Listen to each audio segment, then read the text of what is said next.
Jason and Doug to kick this off bright and early. My name is Kyla Scanlon, and we're going to be talking about everything that's been going on in today's society, some of the more volatile things, some of the more confusing things, and hopefully set the tone for the day, which is a big goal, but I think that we can do it. So both Jason and Doug have shaped US policy at very critical inflection points. So I'm very hopeful that they can provide some guidance on what's going on and how we can think about the future that we are facing. And the quote that I want to have frame today's conversation is one from Ronald Reagan, where he said, in 1964, "They say the world has become too complex for simple answers. They are wrong. There are no easy answers, but there are simple answers." So hopefully we can find some simple answers today. So I want to start off with a simple question. So Jason and Doug, if you had to describe the American economy right now in just one word, what word would you choose? Jason, do you want to go first? Uncertain. Doug? I'm on the uneasy bandwagon. Yeah. So a lot of uns, a lot of weirdness, a lot of worry. And we often talk about this moment as if it's entirely unprecedented. But when you all were talking, when we were about to come on the stage, and you were talking about moments in history that have felt a little bit like this one. And history does offer a lot of really good perspective. So can you talk to any past eras that could help us make sense of today, whether it be the 1970s, the 1940s, post-Great Recession? What kind of lessons can we take from history as we're going into this present moment? Jason? Yeah, so first of all, I just want to say I'm really just grateful to be here. I grew up in Greenwich Village in the 1980s. Ronald Reagan wasn't our hero in my neighborhood at that point in time. Spent 10 years in Democratic administrations. And just to know that the Reagan Foundation is so committed to DEI that they would include me is just a really comforting thought. I've also never seen this many people at 7 a.m.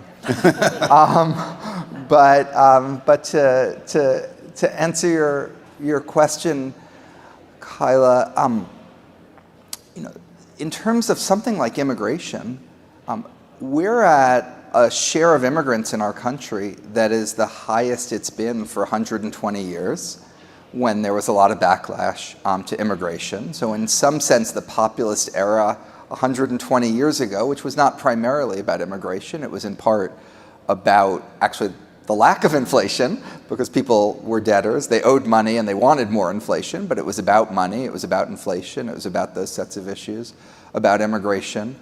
Trade was growing quite rapidly 120 years ago as well.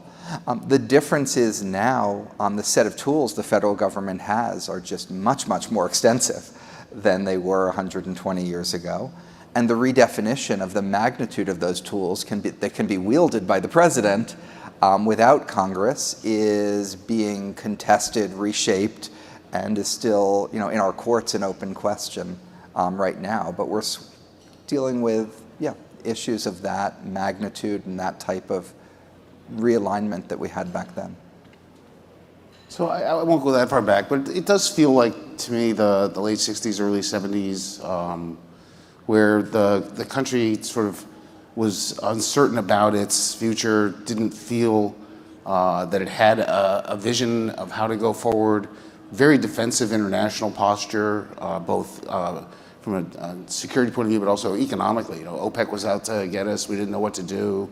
Went off the dollar, went off the gold standard, didn't know how to handle all those things. And so there was, and the policymaking was not crystallized by a vision into which you could then put the nuts and bolts of policy. It was just lots of little pulling at the levers and hoping something worked. And it was a time of very bad economic performance. A lot of inflation, a lot of unemployment. We resorted to wage and price controls. We did all sorts of horrible things. And this feels like that. And we need to move forward. And when we think about innovation, oftentimes the private and public sector would work together. So if you're thinking about something like DARPA, the government would seed and then private capital would scale. And it feels like there's an increasing disconnect between the private and public sector. So could you just talk to that, kind of the fraying of relationship, or if you think the relationship is strong? Jason?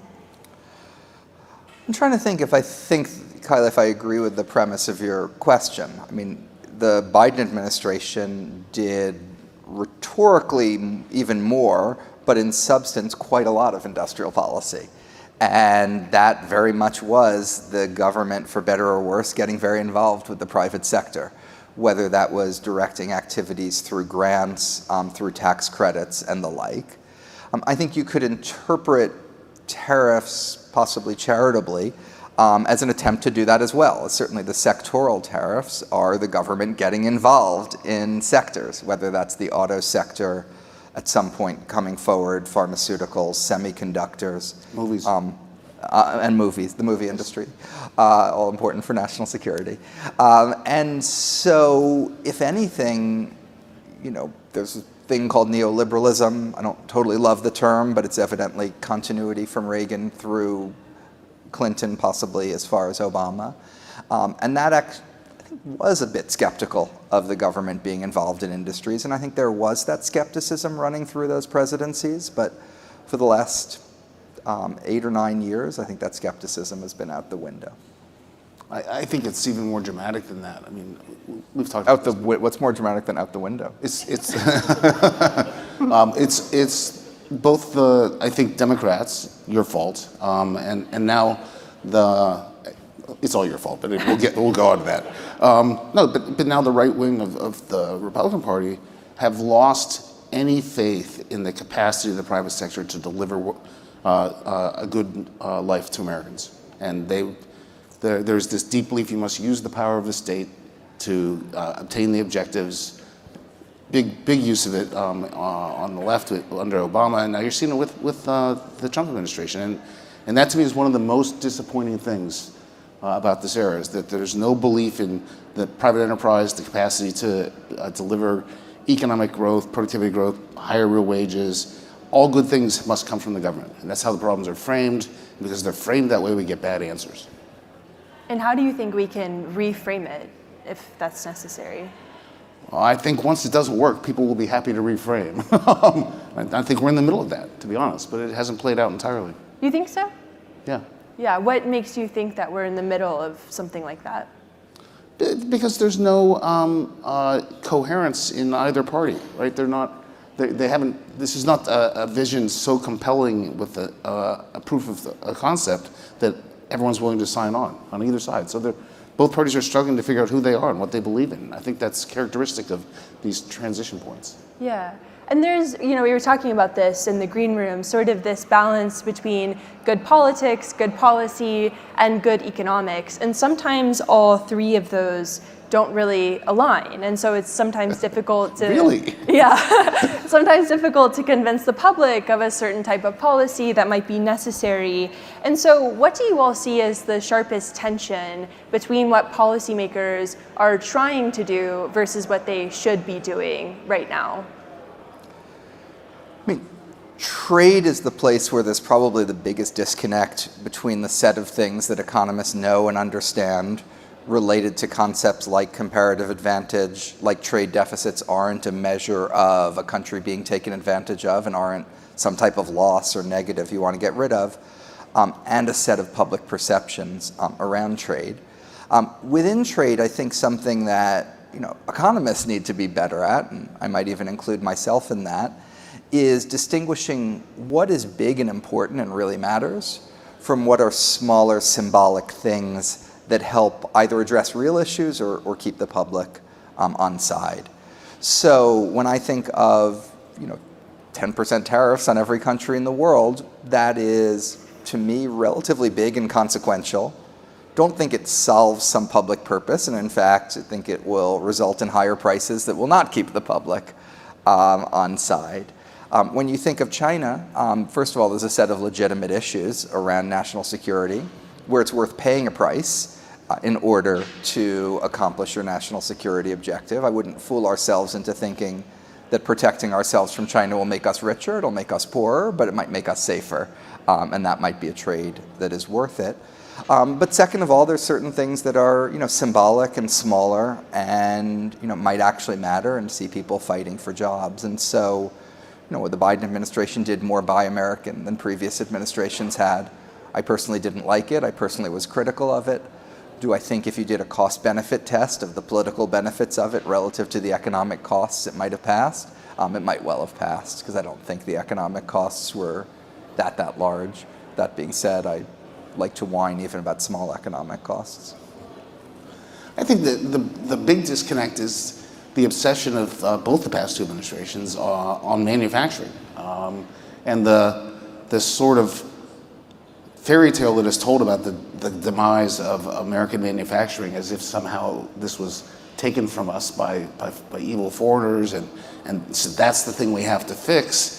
90% of Americans don't work in manufacturing, and it would be a good idea for an administration to care about them and have policies that broadly improve the welfare. And periodically, the policymakers wake up and say, "Oh wait, tech, not manufacturing, tech." But there's not an appreciation of the need to have a set of policies that allow all the sectors to flourish on their own terms. And that was always the formulation, which is to keep the government out and let that happen. And that's missing right now. Do you think part of the reason that the U.S. has been so focused on manufacturing is because it doesn't really know what its future is? So it's much easier to return to the past than try to move forward. I mean, manufacturing job loss does have a quality that other job loss doesn't have to nearly the same degree, which is it's highly concentrated. That can make its consequences worse than job loss in other areas, because it's not like one restaurant goes out of business, you go work at another restaurant. It's sort of the whole industry in that area. So there is somewhat more concentrated pain associated with manufacturing. Now, interestingly, that might imply that we actually want less of it.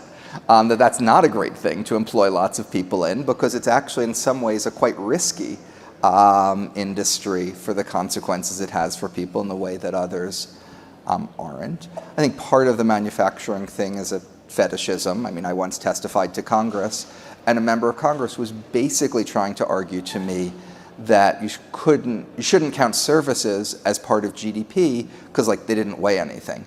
And I'm just sort of I don't know, do you go to restaurants? Do you go on vacation? Do you get health care? Do your kids get education? Are those things you like?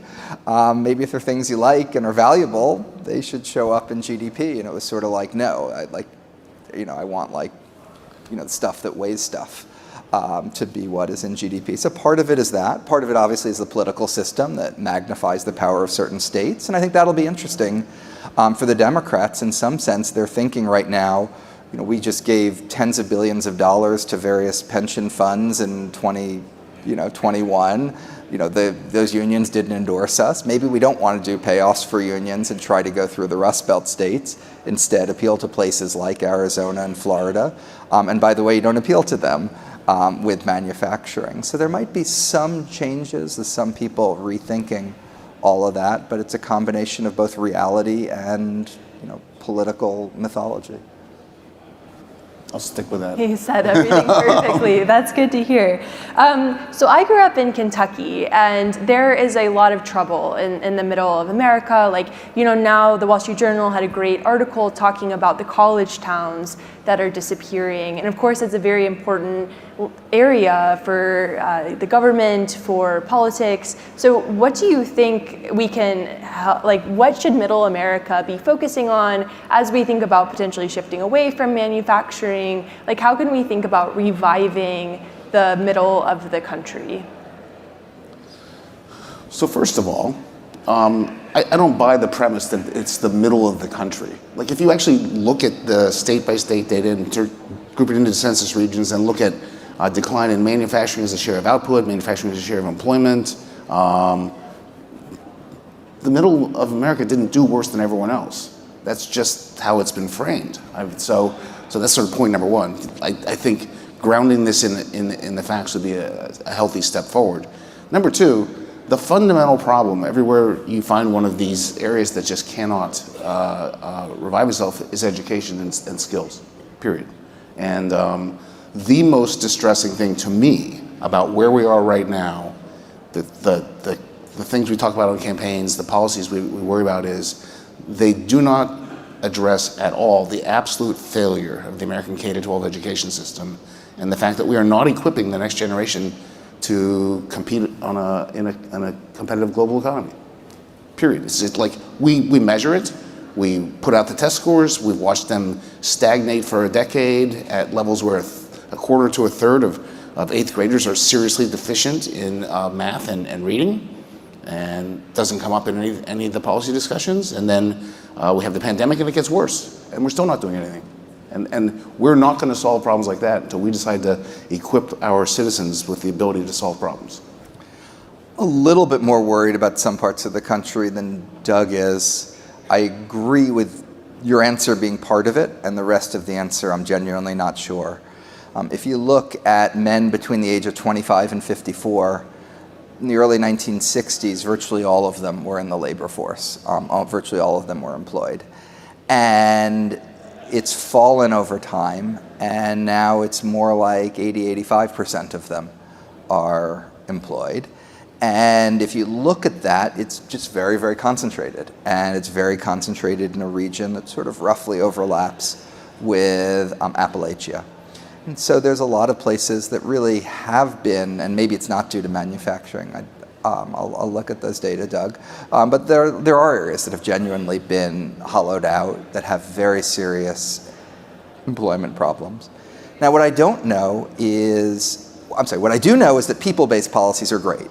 And so doing more things for people, things like education, things like incentives to work and the like, are unambiguously a good thing. What's more of a question is, are there policies for places? What politicians really want is something to help that place revive itself.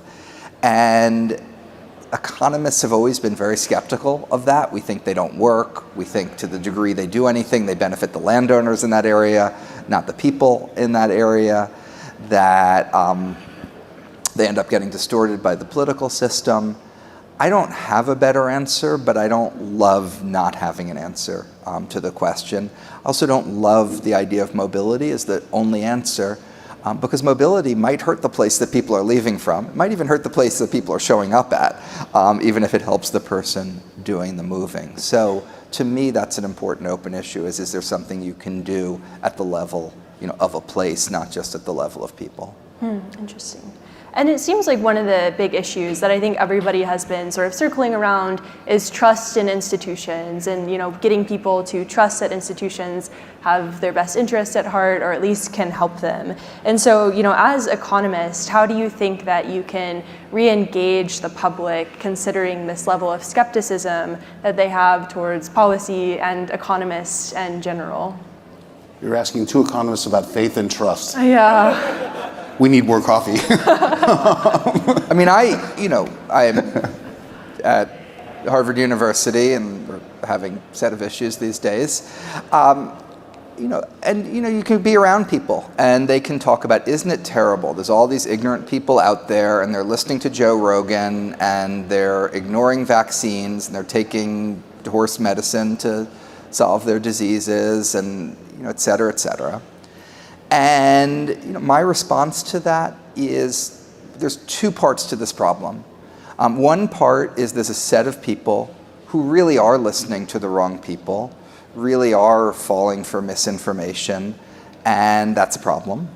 The second part of the problem is that the people who are supposed to be trusted, like Harvard University, like the New York Times, like economists, all of our institutions have failed in lots of ways.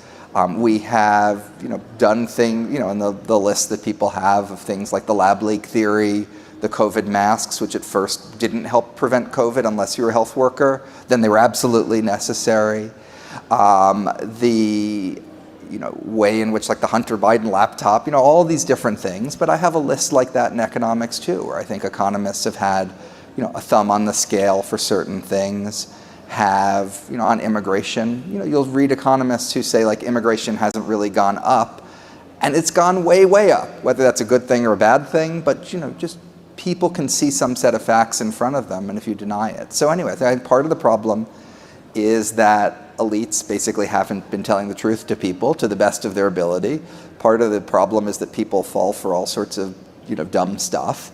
And if you're in the elite, you can do more to patrol yourself and do a better job of re-earning trust than just lecturing people for being ignorant and listening to Joe Rogan. So I do think making an extra effort to do a better job yourself and patrol your own side is at least part of the answer to this problem. So I like where that ended, and I just want to point out this didn't happen overnight. I think it's too infrequently we just reflect on the larger picture. What happened was, first of all, we get September 11th, 2001, and the American public concludes that the national security people can't keep them safe. Like they said that we were going to be safe. We're not safe at all. They took the towers down. And then we collectively told them markets work, and we got the financial crisis and the Great Recession, another huge national trauma in a relatively short period. And then, they conclude economists, forget it. They don't know. They told us this is all good, and we can rely on markets, and we can't. And then we get the pandemic, where we do graciously a horrible job of public education, masks and other things being examples of that. And the public concludes one more time, like, okay, this public health establishment we don't trust them. They can't even tell us the truth about what happened, and we have this huge trauma. So we do have an American citizenry who have been through 3 enormous traumas in a very short period of time, and they are fearful and distrusting, and I think we earned their distrust over that period. And I think Jason's right about doing the extra work to patrol your own side. Don't let people say things that are literally not true just for the purposes of courting favor and delivering results. These were all really bad outcomes. The outcomes matter. We have to deliver better results. Yeah. Can I say something about that I think was quite important, relating to what we were talking about earlier? Is that all this discussion of why the rise of populism, why the decline in trust, and there's one model which is basically that this was because of secular trends. Inequality went up, manufacturing went down, that gave rise to populism. There's another that it's a series of discrete, specific events. 9/11, financial crisis, COVID, I would include, and I'm sure you'd be happy to have it as a friendly amendment, the burst of inflation in your list of traumas. I think that second set of explanations to me is much more compelling than the first set. Part of why they're much more compelling than the first set is Ronald Reagan. Manufacturing jobs were massively declining before 1980. Mm-hmm. And so if you think populism is that you're losing manufacturing jobs, Ronald Reagan would have been a populist, and he very much was popular, but wasn't populist in the sense that we're talking about right now. So many of these trends, the rise in inequality, it rose more from 1975 to 2000, but the burst of populism wasn't until 15 years after that. So I do think it's these specific events that have changed our politics much more than these long-running trends. And that's important because that diagnosis of the problem does feed into the way people think about what does and doesn't work for the solution. And the diagnosis is one, this leads you to is sort of don't really screw things up and don't have bad luck happen to you. And the second one's a little harder to operationalize. And when you think about the institutional architecture, right, so the various entities that are executing on, maybe a failed pandemic program or various policies that they're trying to put forth, do you think that there's a necessity for new tools and new institutions to address some of these trust concerns that people have? Or do you think the existing institutions are capable of managing it? That's a really hard question. It's a very hard question. If we could just keep the institutions we have, like the Federal Reserve, I'd be pretty happy. So most of the ideas for institutional change I see are worse, not better. And in that sense, I am a small c conservative, that I'd rather sort of tinker and make sure we are moving in the right direction rather than take a big leap into something new and hope it's better, but end up being like Joseph Stalin. So there's a flavor of that question which I really disagree with, which is the idea that we erect better institutions and they will, from the top down, produce better outcomes for people and the people will be happier. We have the institution that we need. It's representative democracy, and it delivers what the people want. We might not on this stage not like what the majority of people want right now, but it does work. And I get very nervous when people want to bypass the electoral process, bypass the democratic right for people to choose who represents them in Congress, even if I don't like their choices. And so, I've never been a big fan of we'll have a commission to do this because we can't trust Congress to do it. That never works. You can't bypass getting the people to support good outcomes, good policy.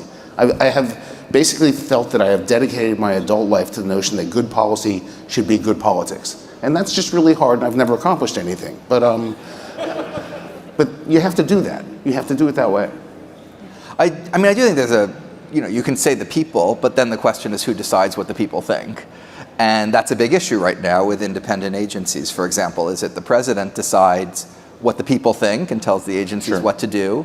Do the agencies have some of their own independent thing? Is it Congress that ultimately has to make these decisions and has to legislate on everything rather than have the regulatory agencies? So even within the existing set of institutions, that whole set of questions is very much in flux. And some of them, other than the independence of the Fed, some of the other ones I'm actually less sure that I know the answer to. Yeah.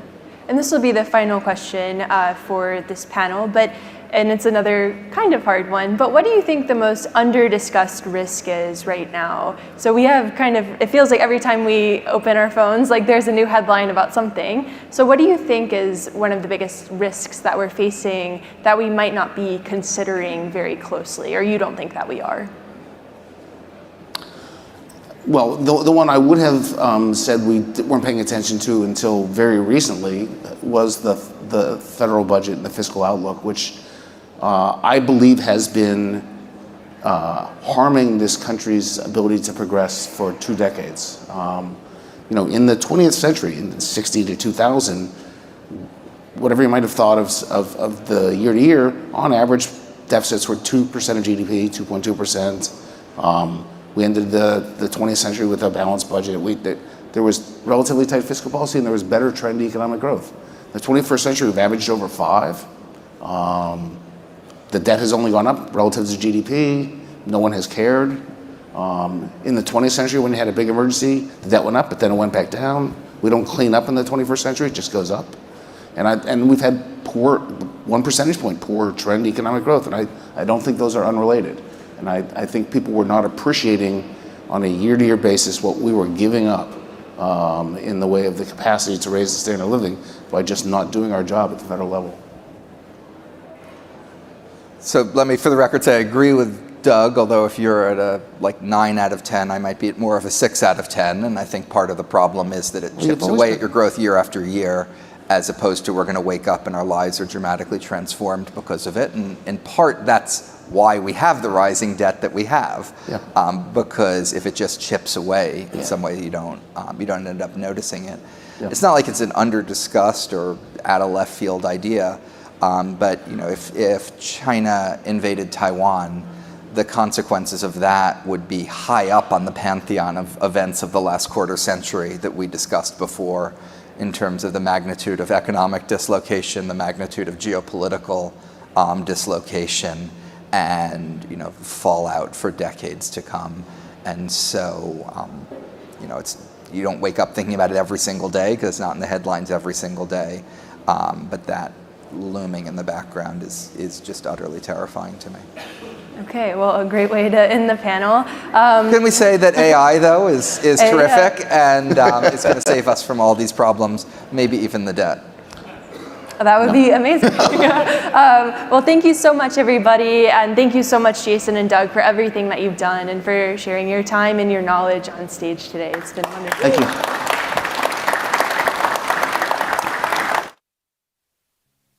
This concludes our morning panel.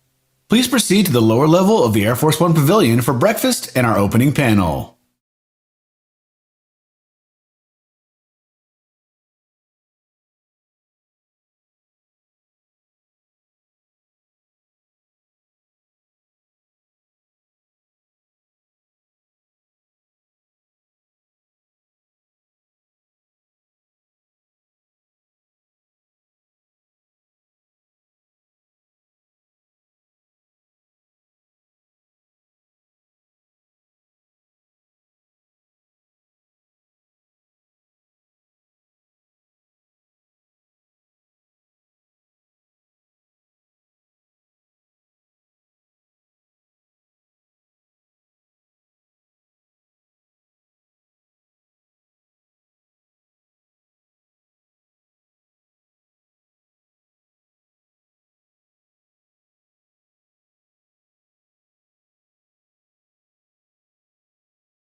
Economic Forum.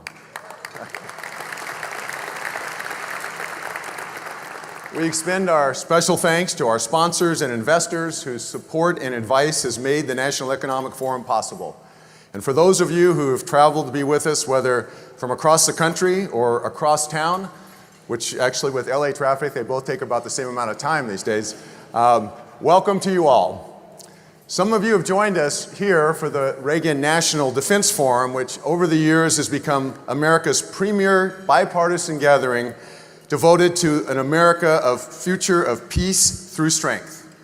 And we hope that this economic forum will play a similar role by prompting the timeless principles of economic growth, innovation, and opportunity. President Reagan believed deeply in these principles, and they were the cornerstone of his presidency. He described individual freedom and free enterprise as, quote, engines of progress which transformed an American wilderness into an economic dynamo. Under his policies, the engines of progress revved up to make America a stronger, more vibrant, and more hopeful country. Today, our economy remains a dynamo and the envy of the world, but we know it faces pressing challenges. We must approach those challenges with the same realism as President Reagan applied to those he faced in his day. We have a growing national debt, inflation, taxes and regulations that crush innovators, entrepreneurs, and small business owners. We know we can address these challenges by expanding freedom and opportunity, prizing innovation, and promoting growth as the centerpiece of our economy. Throughout the day, we will address how these timeless and proven principles might apply to today's challenges. We'll look at new challenges and opportunities. We'll discuss how artificial intelligence is changing the way we work, how innovation in fields like energy, manufacturing, and construction can overcome scarcity, and why growth is about more than material abundance. It's a moral imperative. We're honored to have people with such great expertise and experience to help us think about these subjects. These include esteemed business leaders such as Jamie Dimon, visionary technologists such as Mark Andreessen, and leaders in public life such as Secretary of Energy Chris Wright, and all of the governors, senators, and members of Congress who've joined us today. And that's just a start. In this room, there are many people whose lives testify to the uplifting power of opportunity. You personify President Reagan's observation that a nation's prosperity is dependent on the freedom of its citizens to pursue their hopes, dreams, and creative ambitions. So this forum, we hope, can be an opportunity to bring experience and knowledge to bear on the defining economic issues of the day. to help more of our fellow citizens achieve the American dream and to recommit to making America an economic dynamo for decades to come. So let's get started. We'll begin our program following the presentation of colors, Pledge of Allegiance, and National Anthem. Thank you. Welcome to the stage, the Ventura County Multi-Agency Honor Guard Junior.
Put your right hand over your heart.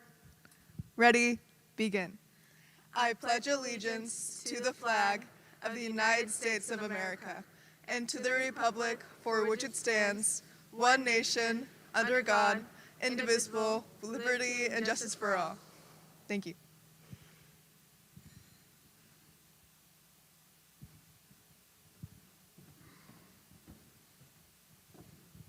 For the singing of our national anthem, please welcome to the stage Miss Rose Kruger.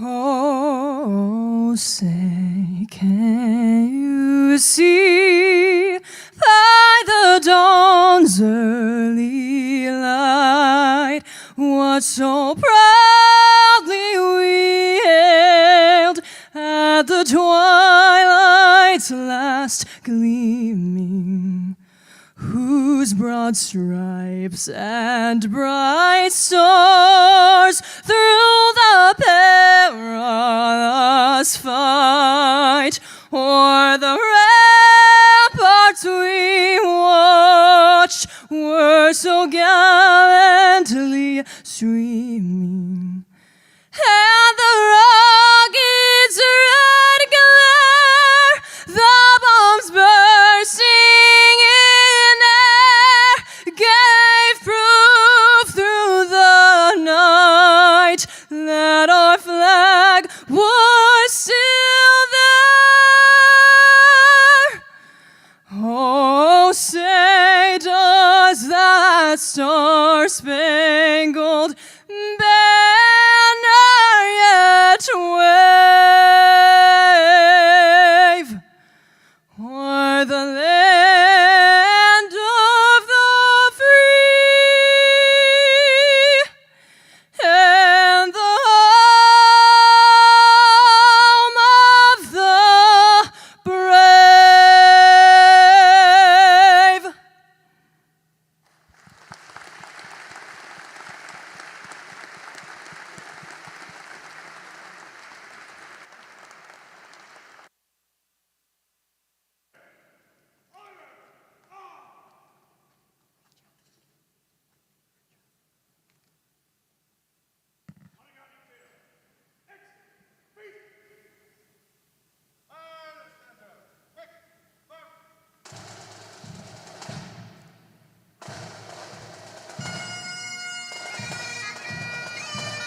Ladies and gentlemen, please welcome to the stage member of the Board of Trustees of the Ronald Reagan Presidential Foundation and Institute, Mr. Michael Castine.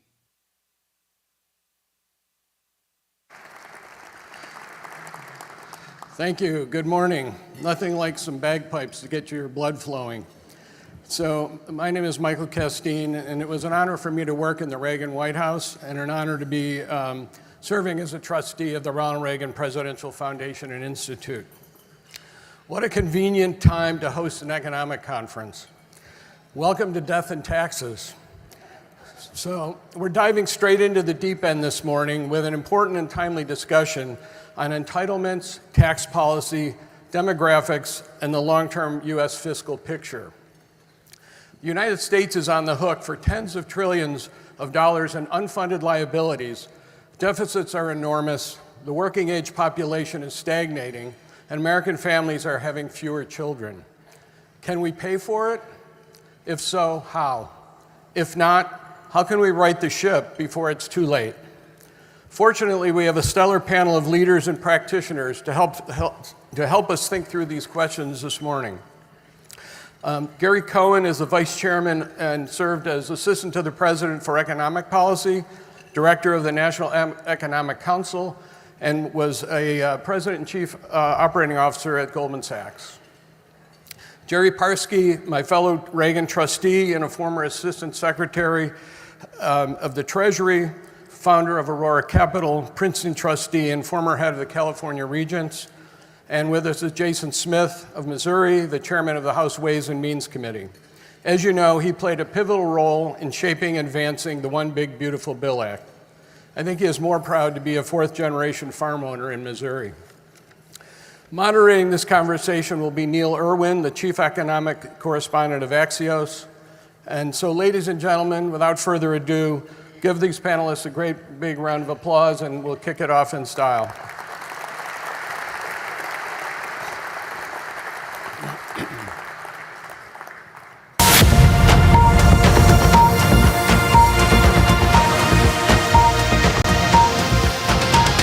So many good things lie ahead for America.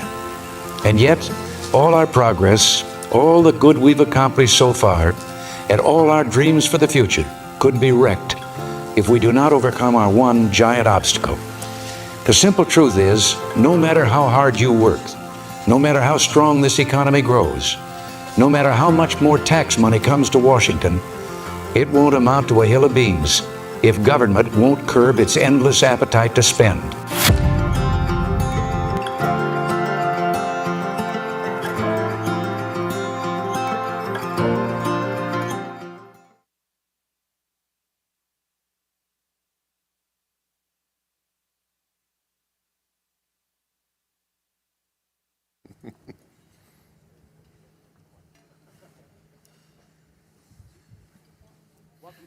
Sunny California, very sunny California. Thankfully, some of you have sunglasses. Never quite ready for how bright it's going to be in this beautiful state. Wonderful to be here. We have an important set of topics. To frame our discussion about long-term fiscal policy, demographics, entitlements, we're going to throw out a couple of data points. The U.S. fiscal deficit's been running about 6 to 7% of GDP in recent years, on track to keep doing so in the years ahead. If you know the kind of growth rate we've had, that necessarily means a rising debt-to-GDP ratio over time. Already, global bond investors are starting to question whether they really want to keep funding that borrowing at the kinds of favorable low interest rates we've gotten used to over the last few decades. And the demographic crunch from the retirement of the baby boom generation is no longer on some long-term horizon. It's in the here and now. It's happening around us. 20 years ago, there were about 5 working age adults for every retirement age adult. Now that's down to 3. That's on track to be at 2 in a couple of decades. The Social Security Trust Fund is set to run out of money in 2033, meaning the future of the program could be on the table in the next presidential election. Again, not a long-term problem, a medium-term problem. We don't know what the political environment will look like in the early 2030s, but color me skeptical that it will be one that allows the kinds of decision-making and deal-making that Ronald Reagan, Tip O'Neill, Alan Greenspan engineered in the 1983 reforms that prolonged the finances of Social Security to this point. That's a lot to take on. Fortunately, we have 3 fantastic guests to do it. This panel is focused on long-term fiscal issues, but you can't talk about the long term without talking about the near term. So I want to start with just a few questions for Chairman Smith about the one big beautiful bill that passed the House last week that you played a crucial role engineering. We have 65 minutes, or we have an hour to work through all this, but let's start with the big beautiful bill before we go long term. Look, the CBO, other kind of independent modelers all believe it will increase fiscal deficits. Elon Musk says he's disappointed it will make deficits bigger. What do you think they're missing about this bill? So I disagree with my friend Elon Musk and others when they're talking about what this is going to do to debt and deficits. For one, this bill that we passed cuts $1.6 trillion of mandatory spending, which is the most ever, by 300% of mandatory spending that has ever been cut in the history of America. And when you look at the assumptions that the Congressional Budget Office shows is that it would provide $4 trillion added to the debt and deficits. That's also the same amount of just extending current tax laws is right at $4 trillion. So I don't buy into the fact under current existing tax policy that you're looking at $4 trillion. And I'll point out, this one bill, this one big beautiful bill cuts $1.6 trillion. DOGE in 4 months has cut $175 billion. So this is definitely right along and aligned and one of the biggest net impacts. And you were talking about revenue to GDP, spending to GDP. If you look at the history over the last 50 years, revenue to GDP has averaged 17%. We're currently at 17.2% of revenue to GDP. Spending towards GDP has averaged right about 20% for the last 45 years prior to the last 5. The last 5, it has averaged 26% of GDP. We have a spending problem in this country, not a revenue problem. So I'm guessing a lot of people in this room are happy with what's on the corporate side of this legislation, bonus depreciation, R&D deductibility. Let's talk about the individual side. Things like no taxing on taxation of tips, taxes on overtime, auto interest loan deductibility, SALT cap raising. Is there a supply side case for those, or are those things that are not really going to help the kind of capital stock supply potential of the economy? So this tax bill, this one big beautiful bill, was created by going outside of Washington, D.C. We went to more than 30 different states over the last 2 years, meeting with real small business owners, real working moms, real farmers, and to find the issues that they were facing in today's economy. My very first field hearing, my very first committee hearing as Ways and Means Chairman, was in a lumber yard in Appalachia, in Petersburg, West Virginia. That lumber yard closed 9 months ago. Over 500 people lost their jobs. These are real Americans that are facing real problems. And so the tax bill that we created all came from the feedback that we heard from those people traveling throughout the country, whether it was a farm in Yukon, Oklahoma, or a factory in Peachtree City, Georgia, or a homeless shelter in Chicago. These were all places that we went and we heard from people to write it. Of course, the main aspects of the bill, it creates permanency of the expiring provisions of the 2017 Trump tax cuts. It also adds the no tax on tips, the no tax on overtime. You look at the no tax on overtime, this incentivizes people to be more productive at work when we already have a shortage in labor. This is very proactive. And when you look at tax relief for seniors, we also juice some different items to help incentivize manufacturing in the United States by 100% expensing of factories, by 100% expensing through equipment, research and development, and also the interest deductibility favorable calculation. These are all things that, if you combine them, the effective tax rate for manufacturing in the United States would be right at 15%. So I promise we're not going to go line by line through this very complex bill, but there's one thing that's kind of gotten a lot of attention in the last day that I want to raise. Section 899 of the legislation, which makes foreign holdings of U.S. assets subject to an escalating tax, sovereign wealth funds, things like that. Can you comment on why this provision's in the bill, why you view this as a good idea? So a big concern is that foreign governments, based on agreements entered by the Biden administration, is trying to suck away billions of dollars from U.S. companies. In fact, $120 billion from U.S. companies. And this is a way to help put them in check so that they understand that if they do that to U.S. businesses, there will be consequences for their actions. Hopefully, it'll never take an effect.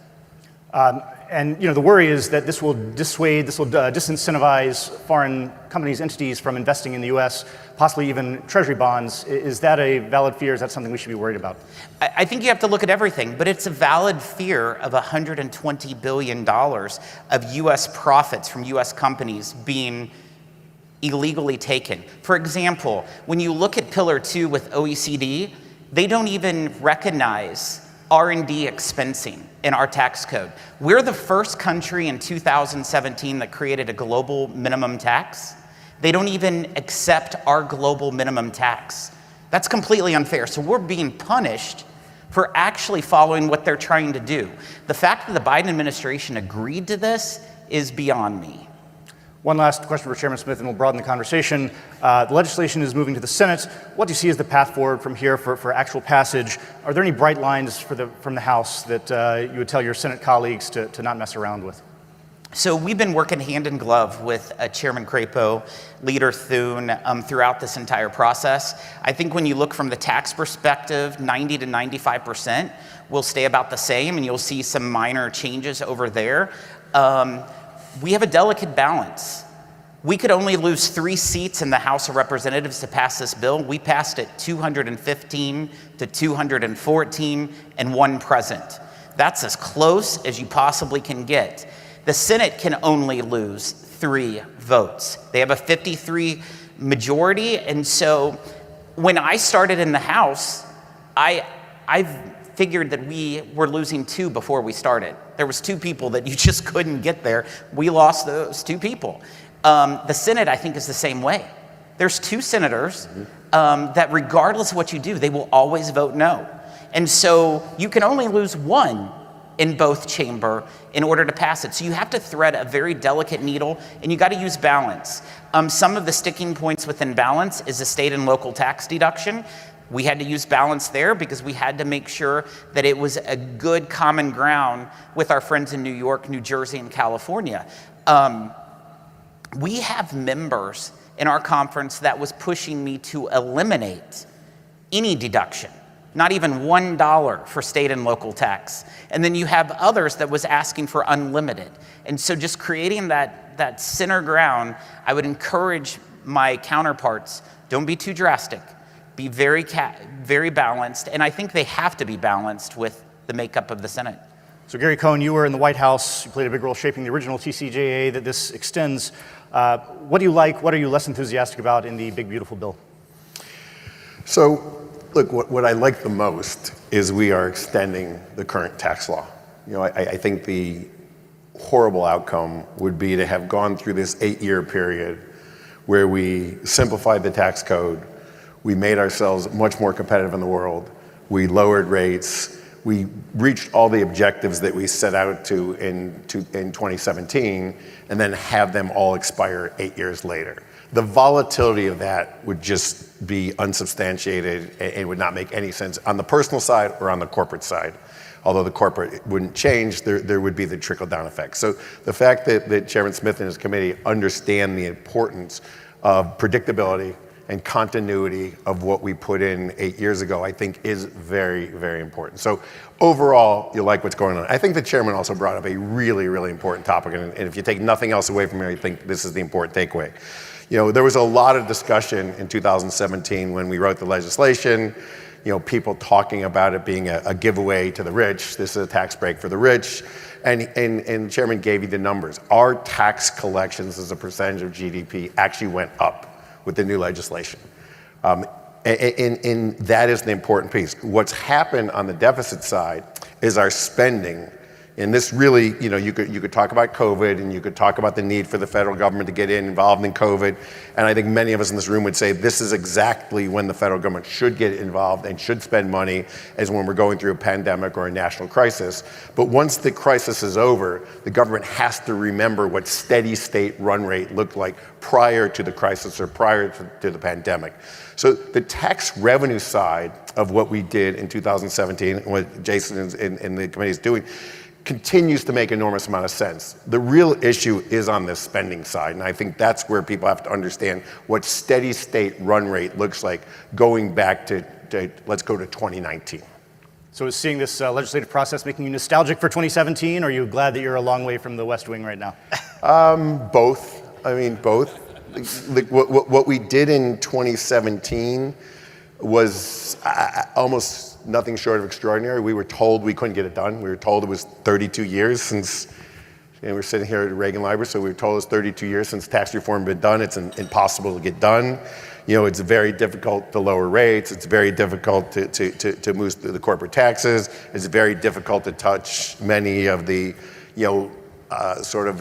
embedded deductions. State and local tax was one of the embedded deductions we couldn't touch. We managed to get those things through, and then there's always massive gyrations inside, and Jason and I were talking about this before we came on, the subtlety behind the tax code and how difficult it is, and how many moving parts there are is really extraordinary. I said to Jason when I did this in 2017, we had about $1.7 trillion of negative revenue deficit to work with in our period over the 10-year window. But to get to that $1.7 trillion of negative revenue, we basically spent about $6.7 trillion and brought in about $5 trillion, so it netted to $1.7 trillion. So literally when you're writing tax code, you're touching every part of the code, and it's very complex. And I know the chairman went through that this time. He was telling me how big the numbers were this time. So it is very complex when you touch all these things, and every time you touch a line of the tax code, there is an interest group somewhere that has an equal, I would say more than an equal and opposite reaction to what you're doing. So it doesn't matter how few dollars it is or how many dollars it is, there's someone that wants that originally left in the tax code the way they left it in. I'll just throw one out. In my day, I was the villain that tried to take carried interest out of the tax code. Jamie's laughing. I was vilified by half the leadership in the House and the Senate. Maybe some people in this room too. Yeah, no, I know. It's me. It was me. The good news is I think McConnell, Hatch, Ryan, and Brady, the four of us who were sitting there writing tax code, they looked at me and said, Gary, we're going to do a lot of things here. We're not going to touch carried interest. I said, okay, I got it.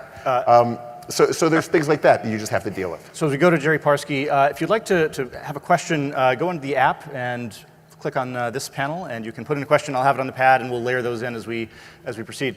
Jerry Parsky, you buy and own and run businesses. What do you think this tax legislation means for the kind of growth outlook, capital spending, capital stock? As you look at it as a business person, investor, what's the upside here?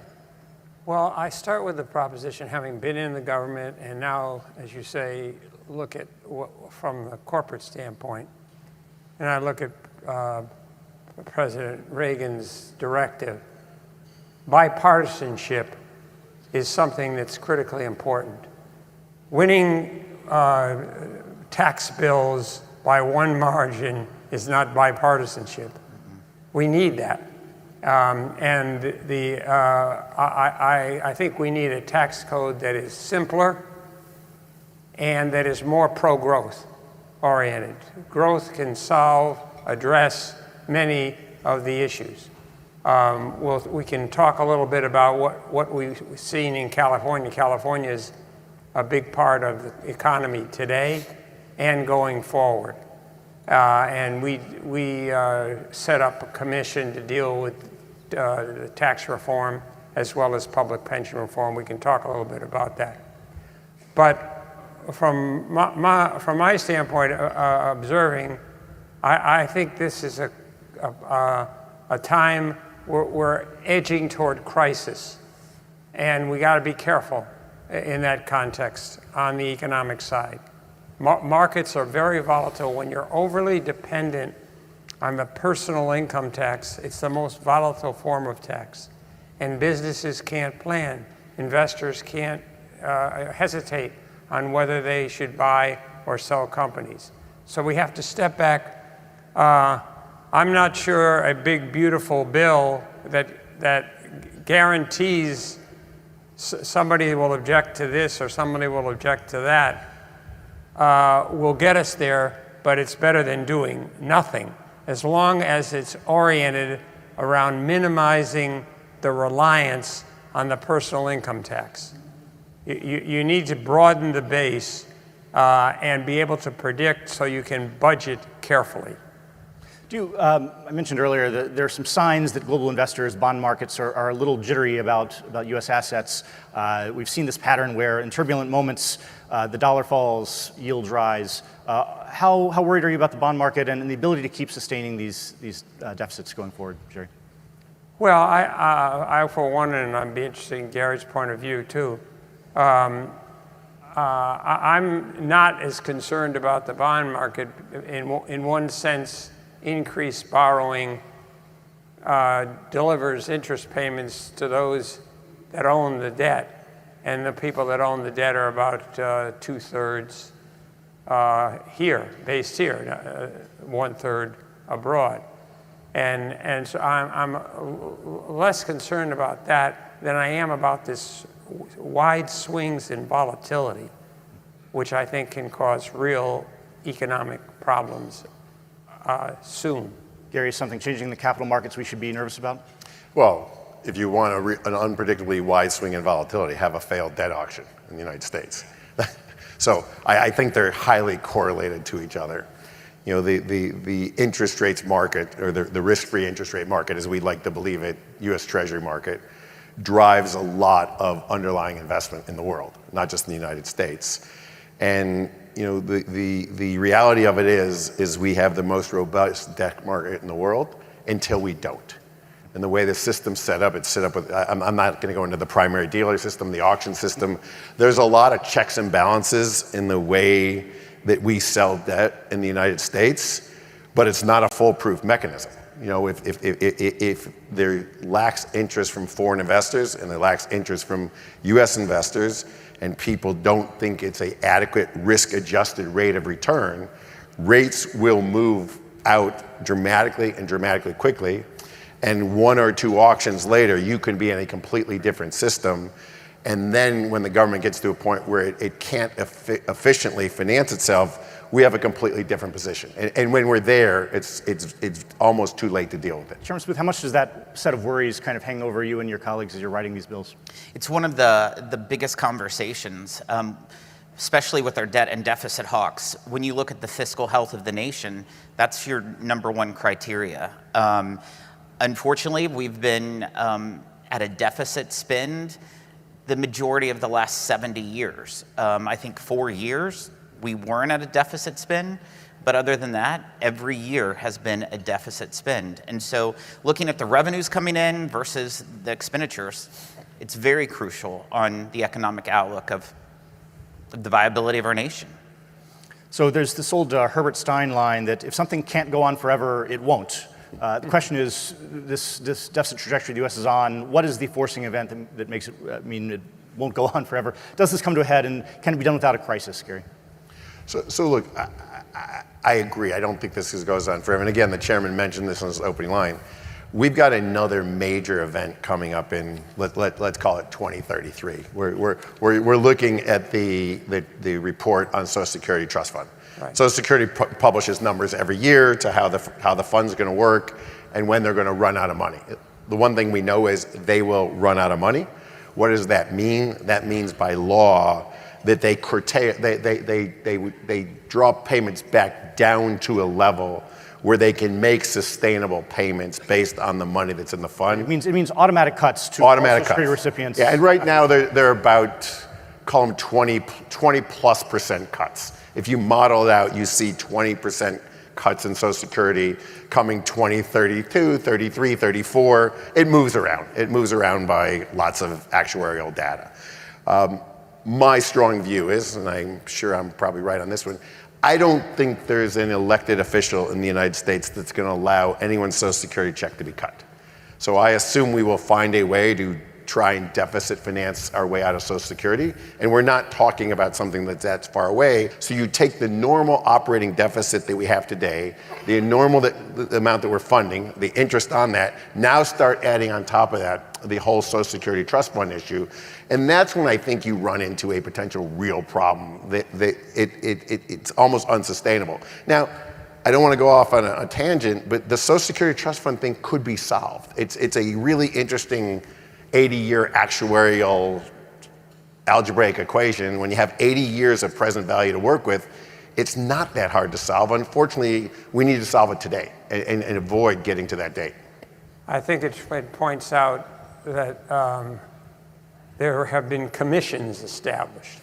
More than a few. I hesitated repeating all the commissions, either for the president or for the governor of California, that I've been involved in, none of which have been listened to by the legislature. And there was a Social Security Commission that President George W. Bush established.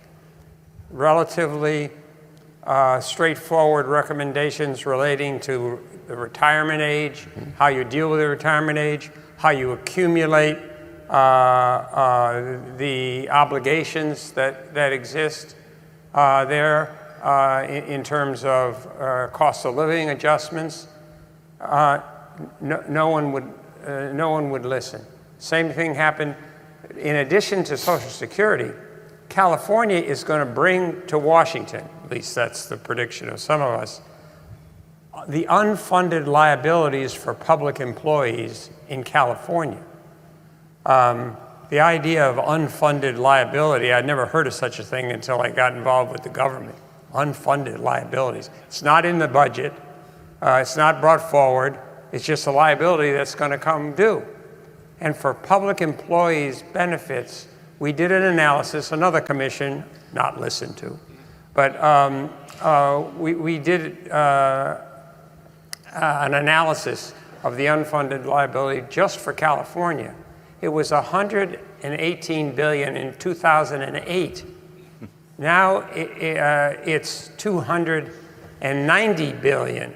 This means this is an obligation that will come due. What will happen?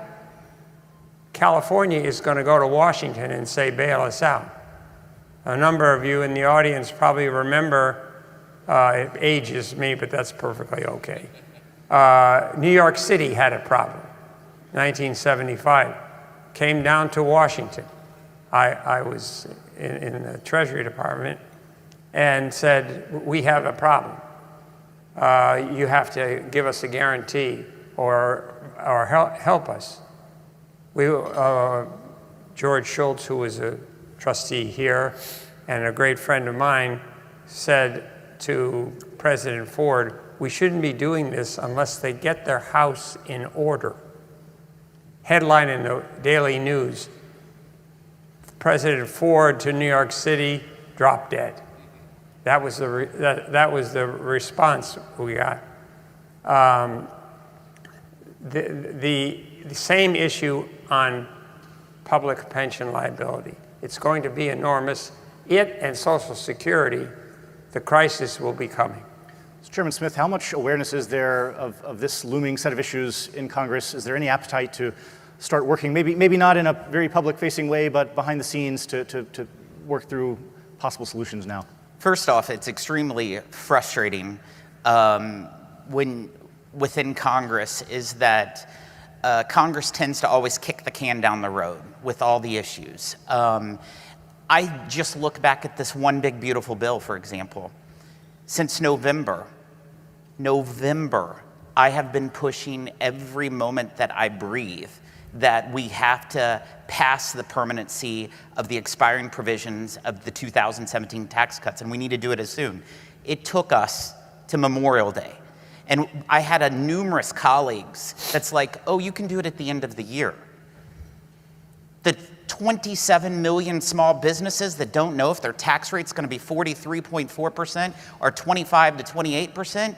They're investing, they're deciding, they're making decisions now. And so why would you wait? It's the same way with the Social Security Trust Fund and Medicare. Why do you wait to the last moment? Unfortunately, that's how Congress operates, and that's what they'll probably do. There are reasonable reforms, but it has to be bipartisan. Medicare and Social Security are two such important programs for all Americans. And this is not something one party can do. And so we've done over 20 different roundtables just in my first 2 years as chairman with House Democrats and House Republicans to try to figure out where can we find that common ground. And I'll tell you, passing bipartisan legislation is not easy. I passed a bipartisan tax bill that I negotiated with Senator Wyden, my counterpart at that time, and we got 84% of the vote in the House of Representatives, but then the Senate killed it for political reasons. If the Senate would have passed it, it would have saved our country $450 billion with a B dollars. And R&D, bonus, and interest could be made permanent very easy in this tax code. But unfortunately, bipartisanship is not always there. But I'm willing to do anything as long as it's delivering for the American people. So let's talk about some of the kind of demographic long-term things that might change that trajectory. Meanwhile, we have a survey that was done by the forum on kind of popular opinion on how to reform Social Security, if we can get that slide up. Increasing the working age population, either through people having more babies, immigration, people working longer till they're older, would change some of this math. Is that on the horizon, Gary?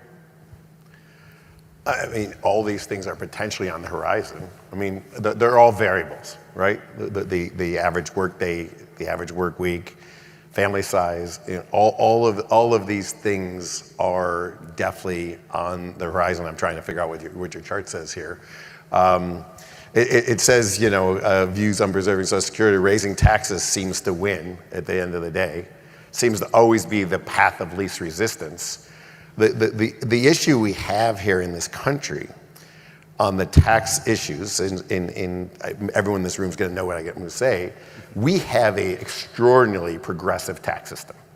We have a system where the top 10% of earners pay 75% of federal taxes. The bottom 50% of earners in the United States pay less than 10% of federal taxes. So if we want to just keep raising taxes, the question is, what is the effect on the population here? You keep going after the same 10% of workers. And the question is, are you willing to make fundamental changes to the tax system that I think would be very harmful to our country? Our country has known, and we were having this discussion at dinner last night, we're known because we are a risk-taking country. We're known because we have at-risk capital. It's not a mistake that most of the startup companies in the world got started here in the United States. In fact, over half of them were started by foreigners because they came to the United States because we had risk-based capital. One of the reasons we have risk-based capital is because we have a tax system that incentivizes taking risk. We tax risk-based capital at a different rate than we tax ordinary income. A lot of that wealth and a lot of that income is in returns on risk-based capital. I'm not an advocate. I wouldn't be an advocate for changing the system of how we have grown our economy. But if you're going to get more money out of that top 10%, you're going to have to look at things that I think are relatively draconian, are going to change the way we as a nation have grown. And we have grown by putting risk-based capital to work, which then ultimately creates jobs and creates huge opportunities in this country. One thing we did in California, we set up a commission to deal with the tax code, and similar to what Gary is saying on a national level, is dominating in California. Less than 1% of the taxpayers account for about 50 to 55% of the revenues for California. And it used to be that the budget was reliant on the sales and use tax, and that shifted. It used to be 60% sales and use tax, 25% or so personal income tax. The opposite now. So a bipartisan group, 7 appointed by the legislature, 7 appointed by the governor, came forward and said, let's recommend changing the system. Take the personal income tax brackets from 6 to 2. Take the top rate from about 9 to 10 down to 6%. Reduce it. Eliminate the corporate tax. Eliminate the state component of the sales and use tax. And among other things, establish a business net receipts tax, somewhat a form of value-added tax helped develop by a brilliant mind, my good friend Michael Boskin. Recommended across the board by the 7 Democrats and 7 Republicans. Not every Democrat agreed to it, but over a majority. What did the legislature do? Nothing.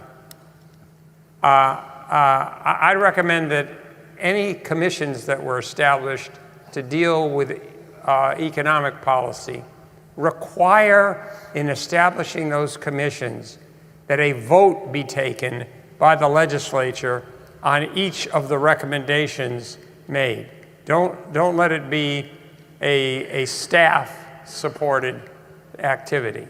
But California is illustrative. Some people in California have said they want to make the entire country look like California. God help us. We wouldn't have any houses. So one pathway out of this that would be less painful potentially is if AI, other advances generate productivity gains that change the economic landscape. Gary, you're at IBM. You're a resident technologist on this panel. How plausible is that?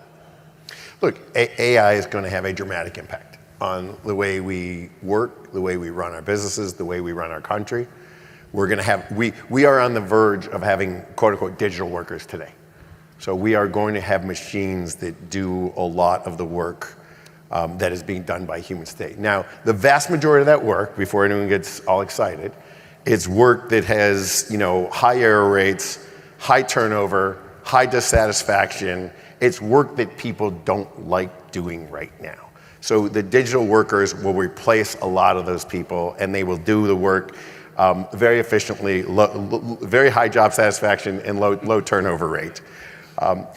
What we have seen historically, and if you look back at the history of this country, when we've gone through one of these major technological evolutions, revolutions, shift, and you go all the way back to the combustion engine, the cotton gin, the internet, the cell phone, what happens is we end up having to retool some people. People earlier in their career, obviously easier to retool. People later in their career, you have to spend some time in figuring out how to reintegrate them into the workforce.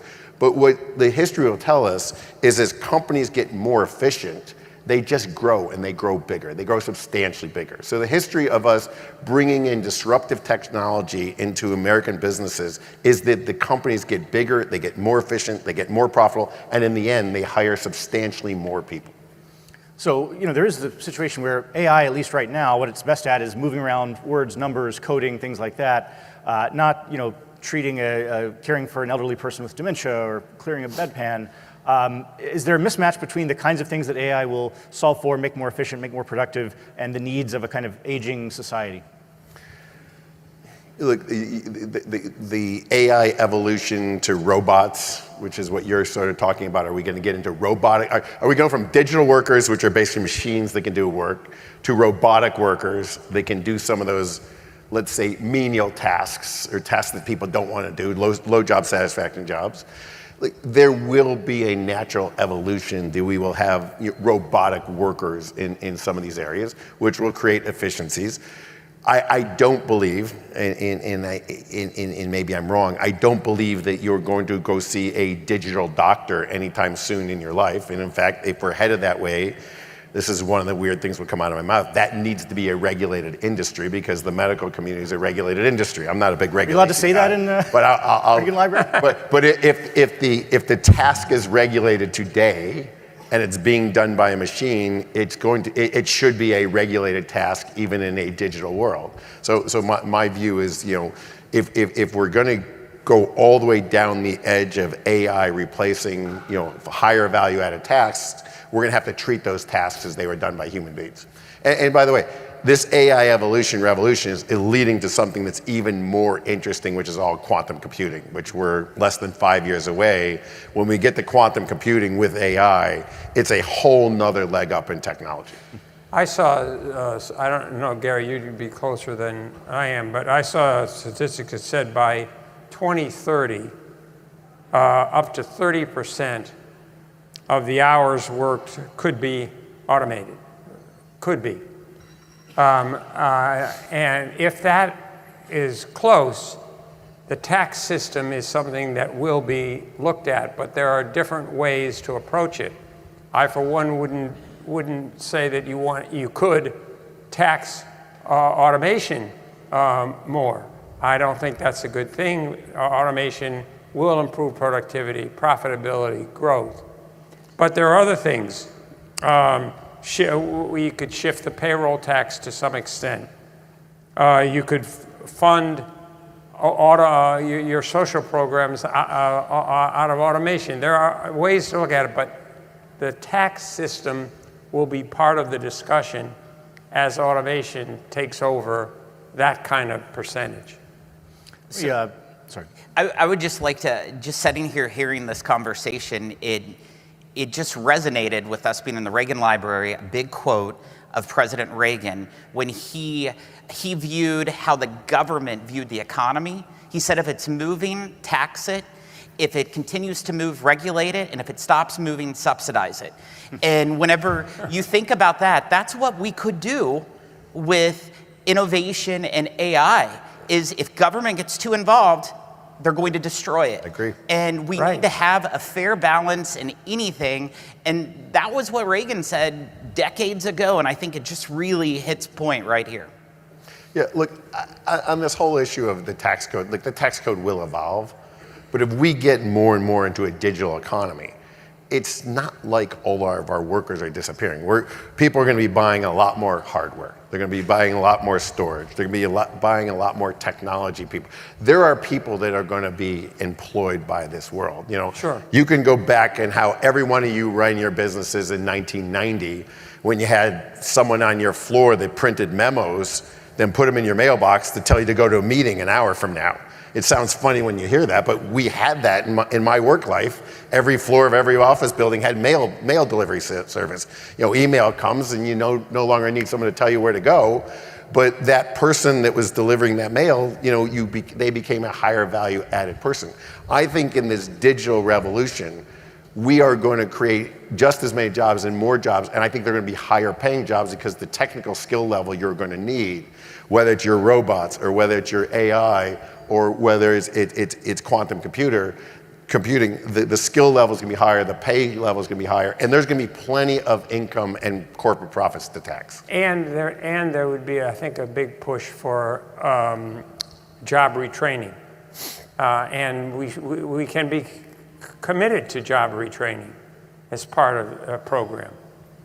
So back on the kind of long-term demographics, entitlements outlook, the other thing that might shift that balance would be higher fertility rates, more babies. Not immediately, it takes 20 years for a baby to become a part of the workforce, but is there anything policy can and should be doing? The Trump administration has talked a little bit about this, Chairman Smith. What can Congress or should Congress be doing on encouraging child?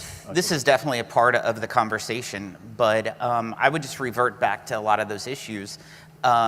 We have various provisions within the One Big Beautiful Bill that can help make it easier for families for people to work and have a family. We increased the child tax credit in this bill, another $500 to $2,500. We also address paid family leave, which was a very important thing from originally in 2017 that we put within this legislation. So there's numerous things you can do. Of course, the baby bonds initiative is something that's put in here to help the trajectory of future kids. But there's a few things. I also believe that when you look at the no tax on overtime that was in it, that really helps a declining workforce. Yeah. Because it incentivizes more productivity of the current workforce so that they can work and not have to pay taxes on that overtime whenever you're already having difficulty in having enough employees. Let's go to a question from the audience. State and local tax policy often undermines or duplicates federal efforts, particularly in areas like housing, labor mobility, climate investment. What role should federal policy play in coordinating with or correcting subnational fiscal behavior? Maybe, Jerry, you've been on these California boards. What can be done to coordinate the federal and state level policy environment better? Well, I just think that there's got to be a closer coordination between what's happening at the state level, the budgeting process that go through. If there is a common problem relating to the personal income tax, which there is, that should be addressed by both the state and the federal government. Right now, it's almost as if the state is operating in a different country, and there's no reason for that. Great. Another question back on the bond market. Looking forward, four of the largest purchasers of largest purchasers of U.S. Treasuries will be diminishing their investment. The Federal Reserve through QE, or now QT, quantitative tightening, China, Japan, and regulated U.S. banks. At the same time, the supply of Treasuries will expand dramatically due to current and future deficits. What's the balancing point in these trends, Gary? Well, historically, the balancing point has been rate. You know, that market's clear at a clear. Supply demand. Yes, basic supply demand. You know, but look, we are beholden to foreign direct investment into the bond market. I don't think we are never going to be, well, never is a long time. I don't think we're going to be a country that can support our own debt market. We are going to need foreigners to come in and buy a percentage of our debt market. We're going to want them to come in and buy. Historically, over the last 20 or 30 years, buying dollars, buying U.S. assets, buying U.S. debt has been the best investment foreigners have been able to make for a long period of time.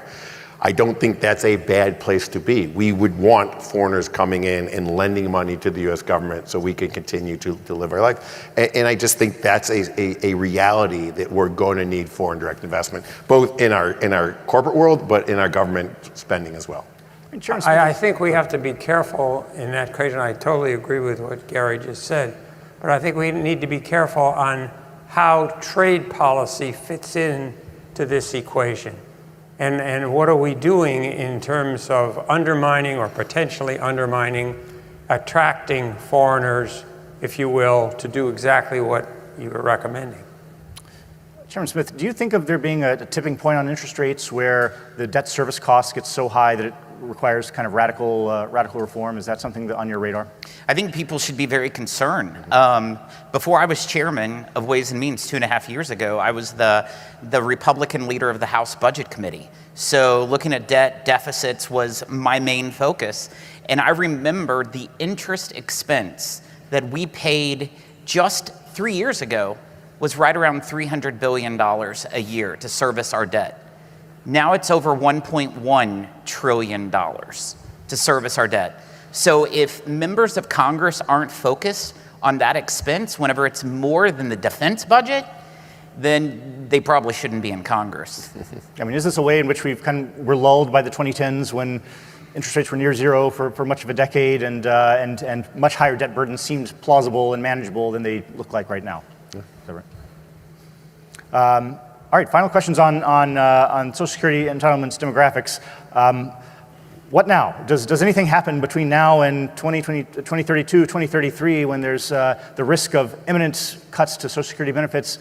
Is there a pathway to having some of the stuff worked out before the last minute, or are we kicking the can until there's no other choice? Well, yeah, we have to be on the verge of a crisis. It's, we used to say in Washington, a crisis brings about change. And you got to be right on the verge in order for bipartisanship to play. You would hope, and this is hope, that we could start attacking some of the unbelievably low-hanging fruit. Like, I'll give you an example. Right. A child born in 2026, I don't think they're going to vote next year. A child born in 2026, their retirement age could be 72. And the actuarial tables might tell you that. I understand it's really hard to change a retirement date on someone that might vote in the next couple of years, but they're not going to vote for another 18 years. I think we could take some shots. But no, you're laughing. We have to start at the basics. And that's the kind of thing. So look, if that's not a bipartisan move, because we know that since the last time we changed Social Security eligibility, life expectancy is up 4.5 years. Right. So why don't we raise the retirement eligible age up till 70, 72 right now for people born next year and beyond? And then maybe put in some escalator. Maybe it goes up a month a year for the next 20 years. Just the age and the cost of living calculation. Yeah. Those two things could address a major part of the Social Security issue. Yep. Coming to a 2028 presidential debate near you, how the stuff can get worked out in the next presidential term. We are out of time. Thank you so much, Gary Cohn, Jerry Parsky, Jason Smith, and Reagan.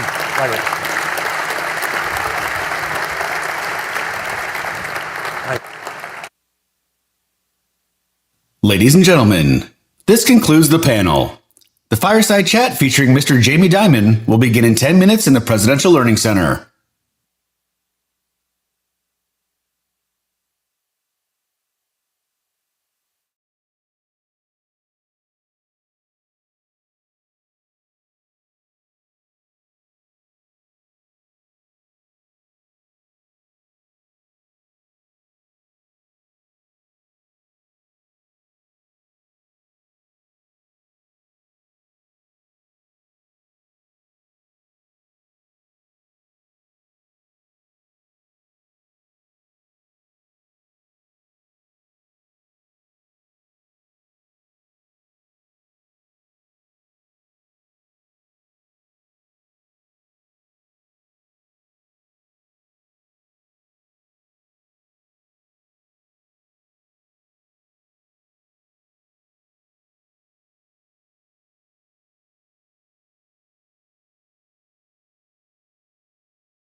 Ladies and gentlemen, please welcome to the stage the President and Chief Executive Officer of the Ronald Reagan Presidential Foundation and Institute, Mr. David Trulio. Good morning, everybody. Good morning. Good morning. So in my official capacity, I assigned myself the easiest task of the day, which is to introduce the man who needs no introduction, Jamie Dimon. So he's, of course, the chairman of the board and chief executive officer of J.P. Morgan Chase & Company, which is a global financial services firm with operations worldwide and a legacy dating back to 1799. Now, as a leader of America's largest bank, he is also a keen and broad-minded observer and analyst of our economy, of trade, of foreign relations, and much else. He also recently described himself as, quote, full-throated, red-blooded American patriot capitalist. Pretty cool. How about that? When Jamie Dimon talks, of course, the world listens, and so should we. He will be joined on stage by Morgan Brennan from CNBC, co-anchor of CNBC's closing bell overtime. Morgan has a track record of interviewing business titans, heads of state, and thought leaders, and the conversation on this stage today certainly promises to be fascinating. So please join me in giving a very warm welcome to Jamie Dimon and Morgan Brennan.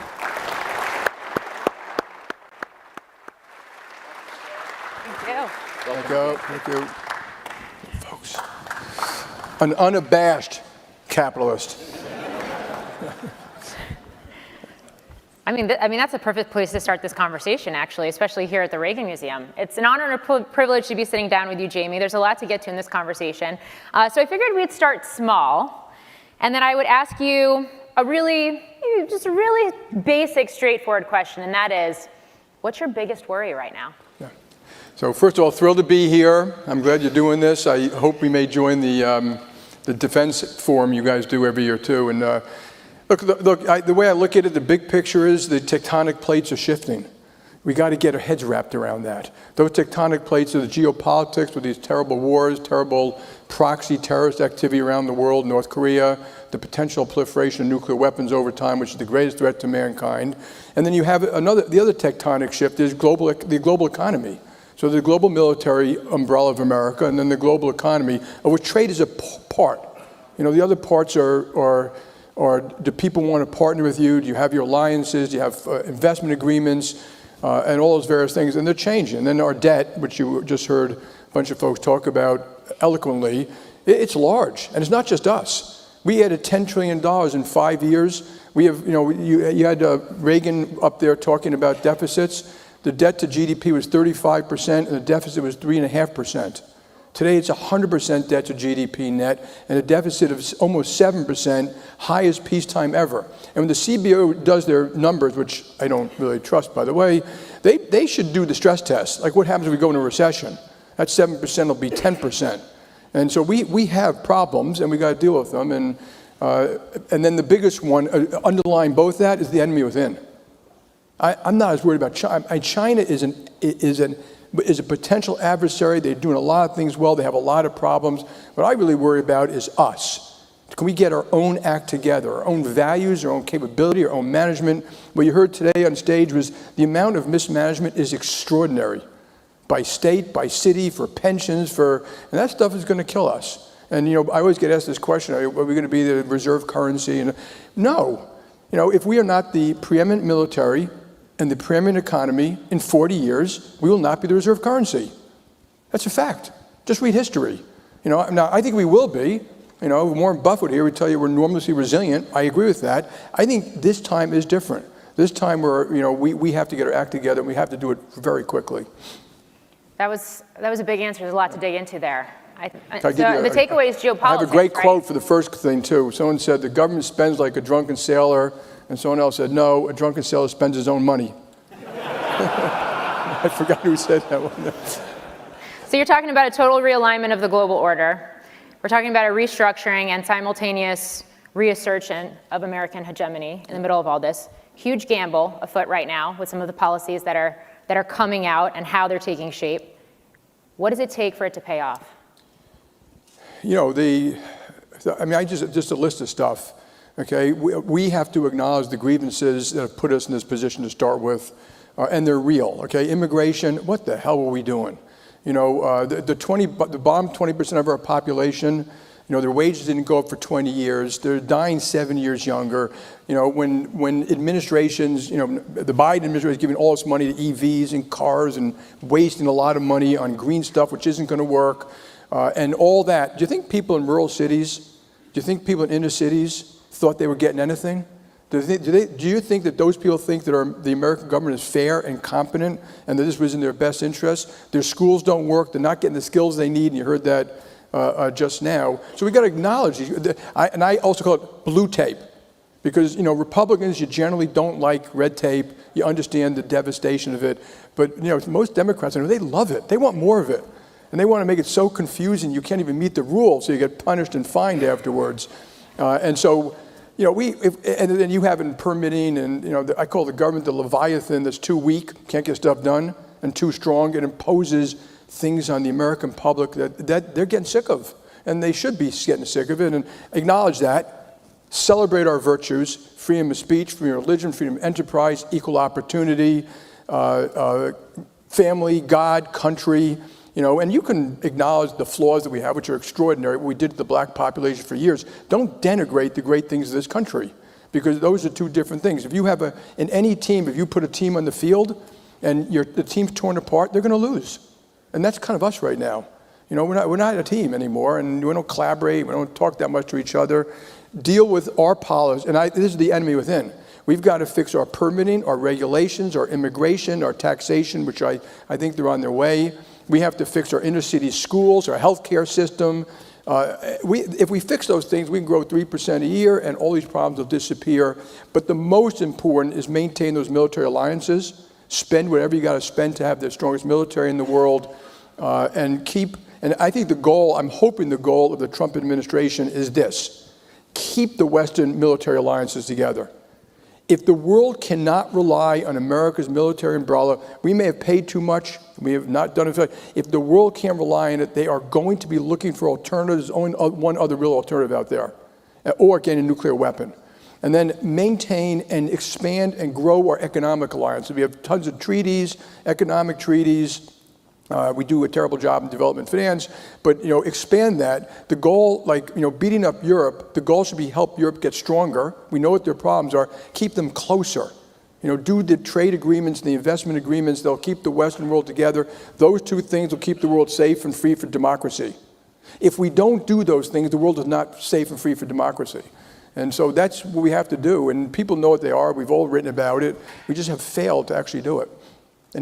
So tariffs are obviously in the mix right now, but we also know that a number of countries, the game plan here is to get to trade deals. How do you think that shakes out? Do you think this ultimately, maybe looking to the end of this year or the end of this term for this president, that we actually end up in closer alliances with some of our trading partners than we had? We did a little bit of too much everything everywhere all at once, so it's hard to step back from that and finish. I think the best we can hope for, and we should hope for, and I think I see them doing this, which is to finish, maybe there's 15 important ones, finish them. There'll be agreements in principle. They will not be trade agreements, but agreements in principle at least give you a framework to get things done, and hopefully they could do some in July, August, September, October, November. I would engage with China. I just got back from China last week. They're not scared, folks. This notion they're going to come bow to America, I wouldn't count on that. And when they have a problem, they put 100,000 engineers on it, and they've been preparing for this for years. But we should engage. And when we do these trade agreements, the most important part is not, making TVs or making furniture or T-shirts or sneakers, stuff like that. It should be the stuff that relates to national security. Okay, that's rare earths, medical, pharmaceutical ingredients, penicillin, and it's things which closely relate to national security. Maybe AI, narrowly done. The chips you hear reading about, and then things which I think are very unfair trade, where they might be using merciless behavior to dominate global industries. That is the stuff of war, by the way. If you read all history, that is what started it. And that might be cars, batteries, solar panels, stuff like that. That we should do with their allies. It's not going to do America a great job if we come and hold it off, but we don't stop them, beggaring thy neighbor or beggaring Europe. So we have to be we should be doing some of that with their allies. What you're getting at is and our allies need our help, by the way. They know they need to do some of these things, and some of them won't be able to do it without us. There's this expanding intersection between industrial policy in this country and national security, which sort of gets at what you're talking about with some of these different industries. And it's spanning the last couple of administrations. Everybody devils in the details in terms of how the policies shake out across administrations. But I guess to that point, do we need to rethink what constitutes national security? I wouldn't rethink it. We know what constitutes national security. We need, I was saying we shouldn't be stockpiling Bitcoin. We should be stockpiling guns, bullets, tanks, planes, drones, rare earths. We know what we need to do. This is not a mystery. Did you say stockpiling Bitcoin? I said we shouldn't be stockpiling Bitcoin. Oh, it shouldn't be. Okay. We should be stockpiling bullets. Okay. The military guys tell you that, if there's a war in the South China Sea, we have missiles for 7 days. Okay, come on. I mean, we can't say that with a straight face and think that's okay. So we know what to do. We just got to now go about doing it. get the people together, roll up our sleeves, have the debates, do some privately, do some publicly. J.B. Moore is going to publish we call it the Defense Action Forum, something that shows we don't leave excess surplus production capability for missiles or bullets or bombs. We don't have a military that can flexibly move money from, you see how quickly the software and hardware they need changes. So the military can't have a 30-year program. They've got to be able to cancel that drone program, build up that drone program, hire this person to do the software. We have to allow them to do multi-year budgeting. We essentially don't. The military tells me it costs them $50 billion a year, and we have to spend more. I mean, so I can go on and on and on. We're going to lay out all these things and hopefully help just get going there. I think they know, but I think all of us in this room know about this. It's just now we have to do it. When you talk about spending more, a lot of focus on the And I'll add one of the things that is important. I know, Jason, you've done, I don't know if he's in the room, has done a great job getting this one big bill through. The American people, okay, they know that when they see money going to Washington, D.C., and you could be a Democrat or Republican, my most liberal elite Democrats, I always ask them, do you personally believe that sending another $1 trillion down to D.C. is going to make the country better?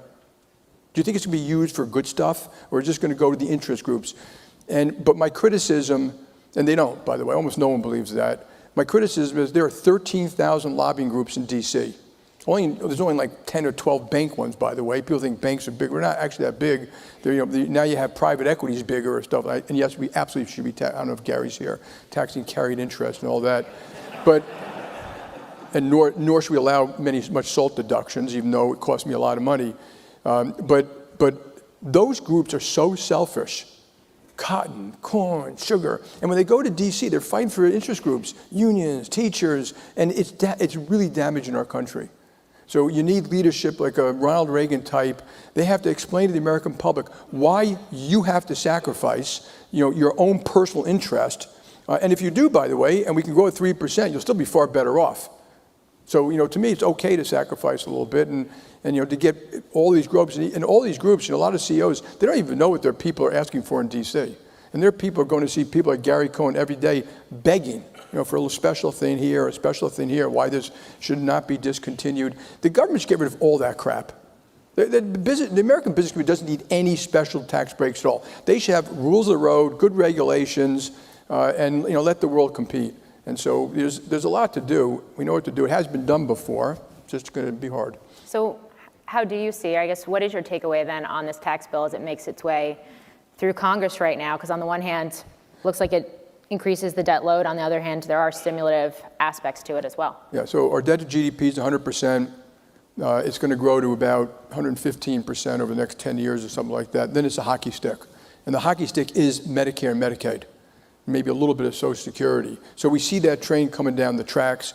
We know how bad it is. But my view is get the tax bill done. You heard the folks on stage, certainty, business growth, and then focus on other things that grow the economy, permitting, red tape reform, all stuff like that, education, skills, which are all doable. There are a lot of places that do quite a good job at this. Read Our Towns. Jim Fallows writes for Atlantic. He's got this book, Our Towns. You go to Omaha and St. Louis and Bozeman and Austin, and they're innovating, they're growing, they're collaborating. Small D works. It's big D that's failed.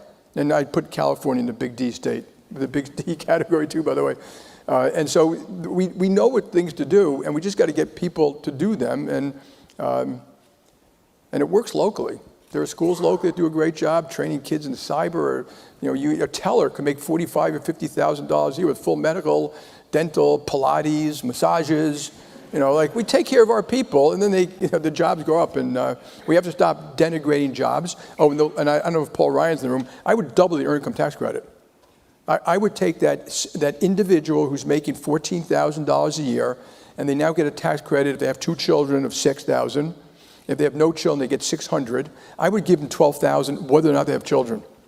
Okay, that money, it would cost about $60 billion, would go directly into their communities, directly to help their families, directly to help their homes, and I would pay for that by getting rid of carried interest. Take it from those rich. And so and if we don't do these things, we're going to continue to have a problem. And I think that'll grow the economy too. There's no question they would spend the money. It has the virtue of bringing people into the workforce. People who work, less recidivism, less crime, more household formation, less depression, less suicide, and that first rung in the ladder leads to the second rung, and pride. And we have to get back to that and not denigrate any job. All jobs are good.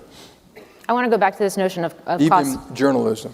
We have our place.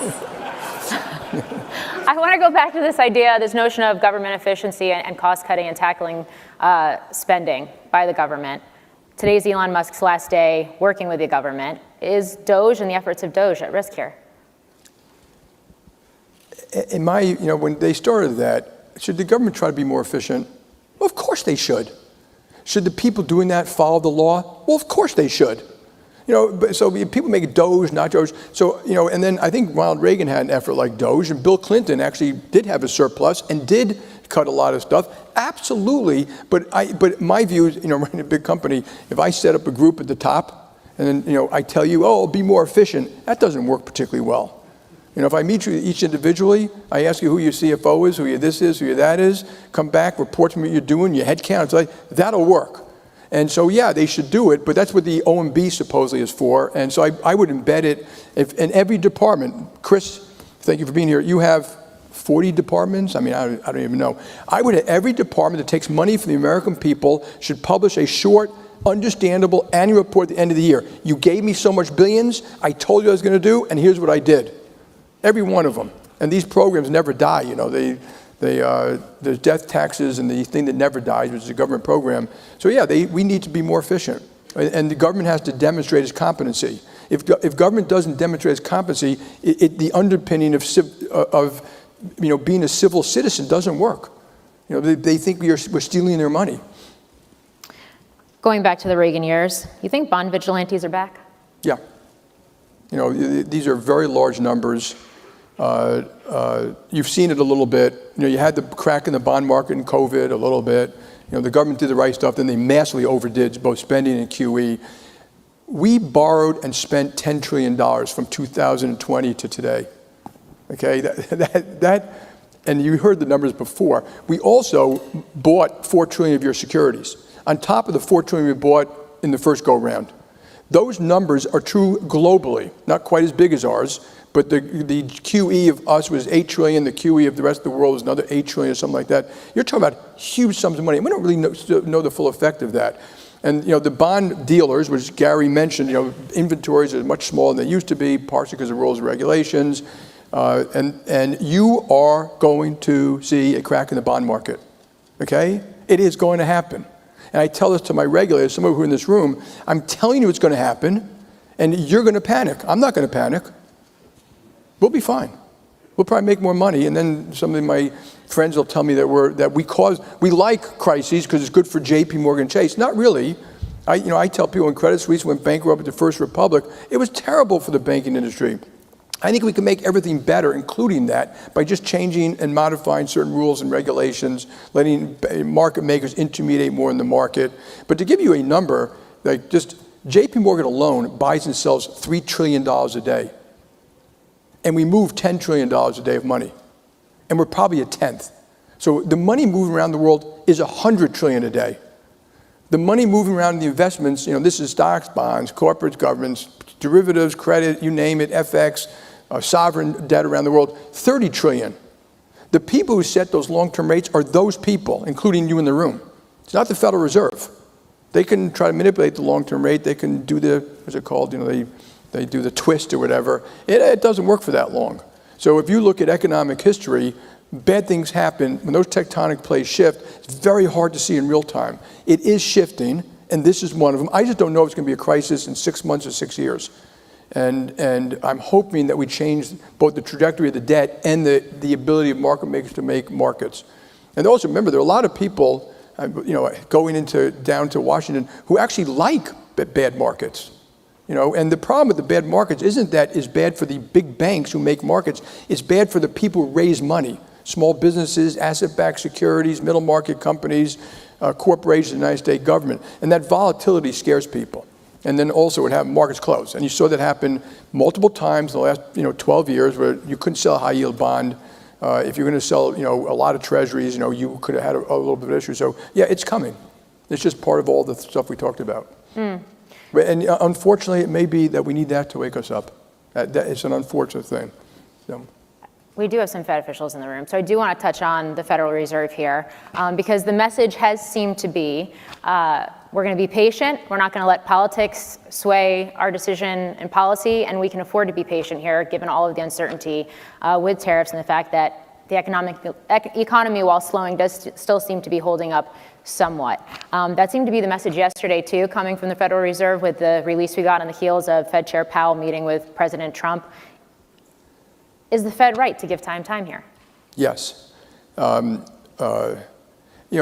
Fed has a tough job, okay? And I have enormous respect for Jay Powell and a lot of the other Fed folks. But they're not, you hear we say the Fed sets short-term rates. We always say that, right? The Fed sets and they actually do set short-term rates. But what happened when inflation went up? They followed. Are they really in charge? I just told you $30 trillion a day. They're not really in charge. They're trying to navigate it so that we have the best possible economy. And so they were late raising rates. They also told all the banks in the world that interest rates aren't going to go up to, won't go higher than 2% when they have these ridiculous stress tests we have to go through, which are a complete waste of time. We do 100 stress tests a week.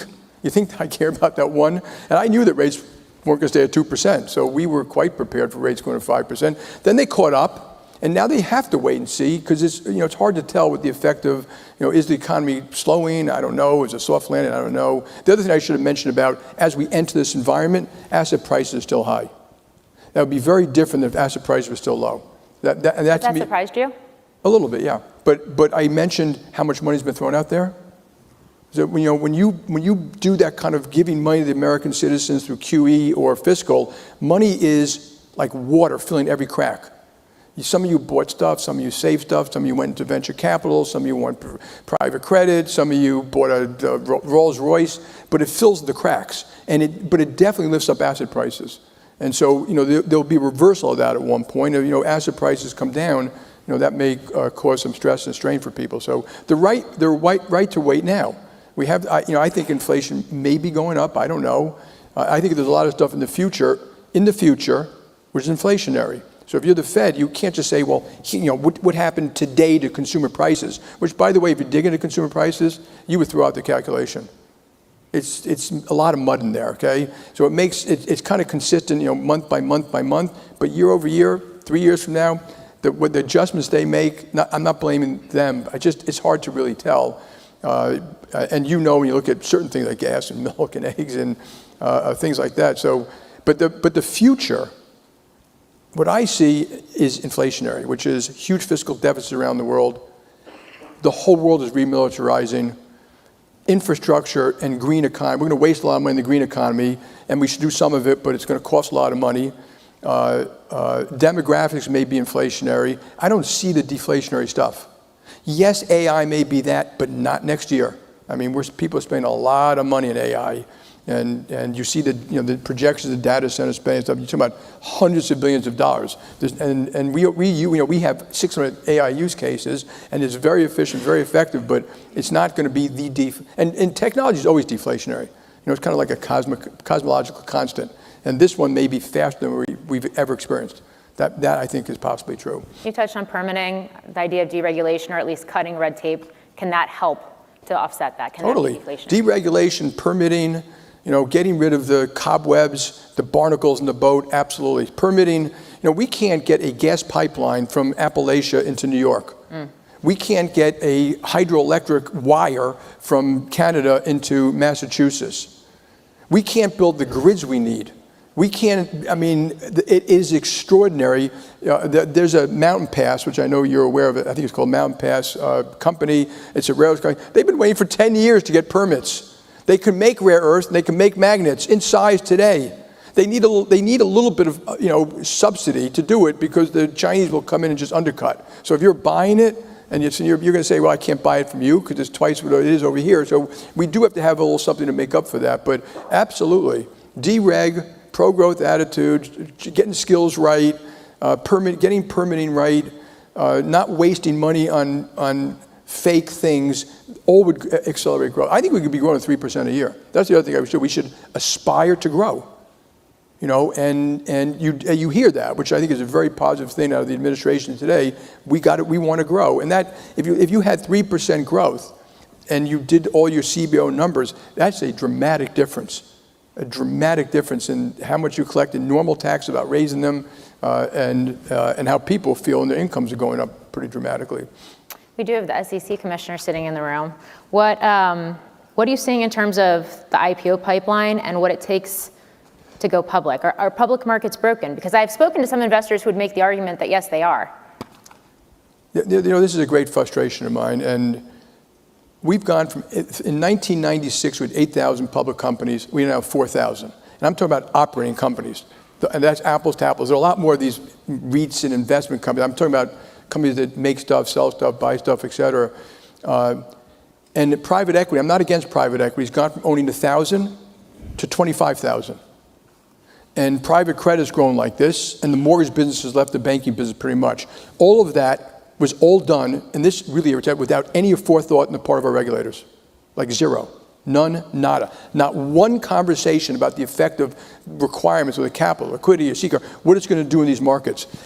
There are some good things about those markets. There's some bad things about those markets. I'm not against private credit, but the one that bothers me the most is, you know, we used to have a very active small business IPO thing.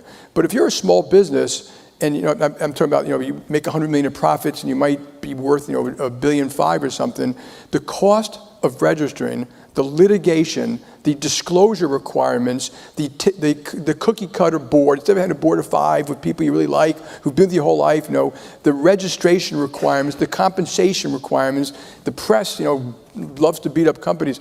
We need to create an active small market, and then we need to get rid of people like ISS and Glass Lewis. How they seeped into our system, they are like they are a cancer that, and it's snuck in, and I'm to blame for this too. I didn't realize it. I'm going back years ago that these guys, and who do they go to first? All the pension plans, CalPERS, CalSTRS, New York, all the do-gooders around the world, and then they started to use that to look at green stuff and comp stuff and social stuff, and we were filling out forms, and I've told people, I'm not filling out any more forms voluntarily. If you want to fill out a form voluntarily at JPMorgan Chase, you need my permission. And we were filling it out for this ESG thing, and that ESG thing, and this DEI thing, and the ISS thing. And that thing seeped up, and now 30% of the votes, and the people lie. They automatically voted by ISS and Glass Lewis, which, by the way, violates their fiduciary responsibility. And when they say to me, well, we don't have the manpower, you have the manpower to read some proxies. It's not a big deal. You know, and so people should take more self-responsibility. We should change how we do no broker votes. We should change how people have to do it. And those people should be held to fire. They can say whatever they want, do whatever they want, put whatever numbers on. They have no requirement to be accurate. So Jay Clayton had passed something that's saying, you know, if a company disagrees with their numbers, they have to respond and stuff like that. But they have no liability. You got to bring that back, and then we can have active markets. There are, you know, one of the benefits about JPMorgan Chase is if you go to Sweden, they set up a small account. This is a great thing where, you know, you could put in not all the money you want, but up to millions of dollars. You pay 1% a year, no capital gains. You can take the money in and out at will. Their stock market is growing like this, and they made it much easier for small companies to register. Less disclosures, less requirements, more flexibility, and they've added hundreds of companies. So you guys should look around the world and say, what do we want to do? And we did this all thoughtlessly. And of course, some people think it's a good thing. My view is healthy public markets are probably better than having moved all that into private markets, but you know, we're going to find out. I'm going to bring this back to the beginning of the conversation. I'm going to ask, what are you seeing, because you have so many clients, small business, large business, global investors, consumers, and you have a global footprint. So what are you seeing and how are you counseling your clients? And is it different with those in the US versus those who are non-US, given this global realignment we find ourselves in? Well, so the US, you know, Europe's done a pretty good job crippling itself. So the US stock market's worth 60 trillion. I think Frankfurt is 3. You know, the UK is 3. Paris is 3. And that's gotten much worse over time. Their GDP per person has dropped. It used to be close to ours, and now it's 25-30% less. That's how important these things are for the people. And all these things I talk about, they hurt lower paid people more than anyone in this room. I mean, that's the amazing thing. We have these debates about policy. You hear this constant refrain, you're just talking your own book. I'm saying, no, we're talking the book of all of our citizens. You want to lift them up, change these policies. So I think if you are a company and you want to raise money in high yield, and the markets are wide open for certain types of IPOs and high yield, get the money. You just heard me talk about the moving tectonic plates. Markets sometimes will do what they have to do to screw the most people. You got to get prepared. Don't assume. And in credit markets in particular, and Gary, is Gary in the room? Do you know what the credit derivative spread is to guarantee American debt now is? It's 50 basis points or 45 basis points. It's the same as guaranteeing Italy or Greece. Okay? So the credit spreads could gap out dramatically. So if rates go up, so can credit spreads, and they're historically low. So, take advantage of that if you're going to need the money. So if there is some kind of crisis, down the road, you can handle it. All right. Before we wrap this up, I do want to ask, almost two decades at the helm at JP Morgan, $4 trillion bank, one of the most successful CEOs of modern times. What are some of the lessons or advice that you would share with this room of policymakers and business leaders? So get out, talk to people, talk to clients, I talk to everybody. I think our government should, Eisenhower had a lunch or dinner every week with the opposing side leadership, absolutely. You learn a lot, you learn to respect a lot, you learn to respect opposing views, you learn about complaints, you learn about competitors. Don't put your head in the sand, observe, and have all your people do it. And it's a never-ending process because we have competitors from around the world, and they're smart, and they're tough, and they're coming. Bureaucracy, I gave a speech recently with our own senior people, bureaucracy is extraordinary. If you look at companies, Sears, Kmart, digital equipment, Nokia phones, BlackBerry, they all went bankrupt, and so did half the financial companies in my short tenure, and it was almost always arrogance, greed, complacency, bureaucracy in almost all cases. And it just festered. People don't look at the number, they bullshit themselves about how they're making money or why they're making money, or, and then they had these political things, make the boss feel good, don't embarrass someone. When people say to me, they put a good foot forward, I always say, don't put a good foot forward, put the truth forward. 100% the truth, and tell us, then we'll deal with it, it's okay. And so a deep, honest assessment, I'd say you have to grit. You got to, like, every day, man, put your jersey on and just go with the fight. Get involved with governments and regulators. I see them just as regularly as I see anybody else. And I'm going to say humility and curiosity. People don't want to work for jerks. They don't want to work for people who blame them. They don't want to work for someone who can't get on a road trip. We do bus trips. We do trips around the world. And we go to the branches, and shake clients' hands and take a complaint or two. People want to know that you have a little heart, you have a little humility, you care a lot, and and when leaders, it's about them. People know, and that's a different kind of. Now, companies can do quite well at that because sometimes those people are quite capable for a while. They will not build a great company. That's a different issue. So. Anyway, I did a thing you can get on YouTube. We actually put it out there. It was 90 minutes about some of these learnings I've had in my life. I had a little fun doing it. But to put it on YouTube, we had to edit out the 30 minutes where I say things I shouldn't say. and I also went around the room and said, I said, I don't mean to embarrass you, but I got to tell them this thing that you did that just, but I had to give real examples, because you don't give real examples, people don't understand it. And the real examples are just devastating and funny and hard to watch sometimes. Final question for you. I'm not going to ask you a succession question. I know you hashed that out at your investor day last week. I will have a successor one day, yes. Yes. But I am going to ask you this before we get off the stage, and that is, what would it take, what would be the scenario that you would entertain to consider public service? All right, ready? I'll tell you, if I thought I could really win. Which I don't think I could. Jamie Dimon. Guys, thank you very much. Appreciate it. Thank you. Good job. Ladies and gentlemen, this concludes our Fireside Chat. Our panel, AI and Economic Growth, will begin in 10 minutes in the Air Force One Pavilion. And the panel, China and the U.S., will begin in 10 minutes on this stage.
Indeed, I often reflect that it was not too long ago when sand was just the stuff that beaches were made of. In fact, one of the lines in my old speeches said if we put the government in charge of sand, there'd be a shortage. And now the mind of man has given the silicon and sand virtually limitless value in the form of the microchip, a tiny invention that's transforming the world economy more dramatically than any event since the Industrial Revolution.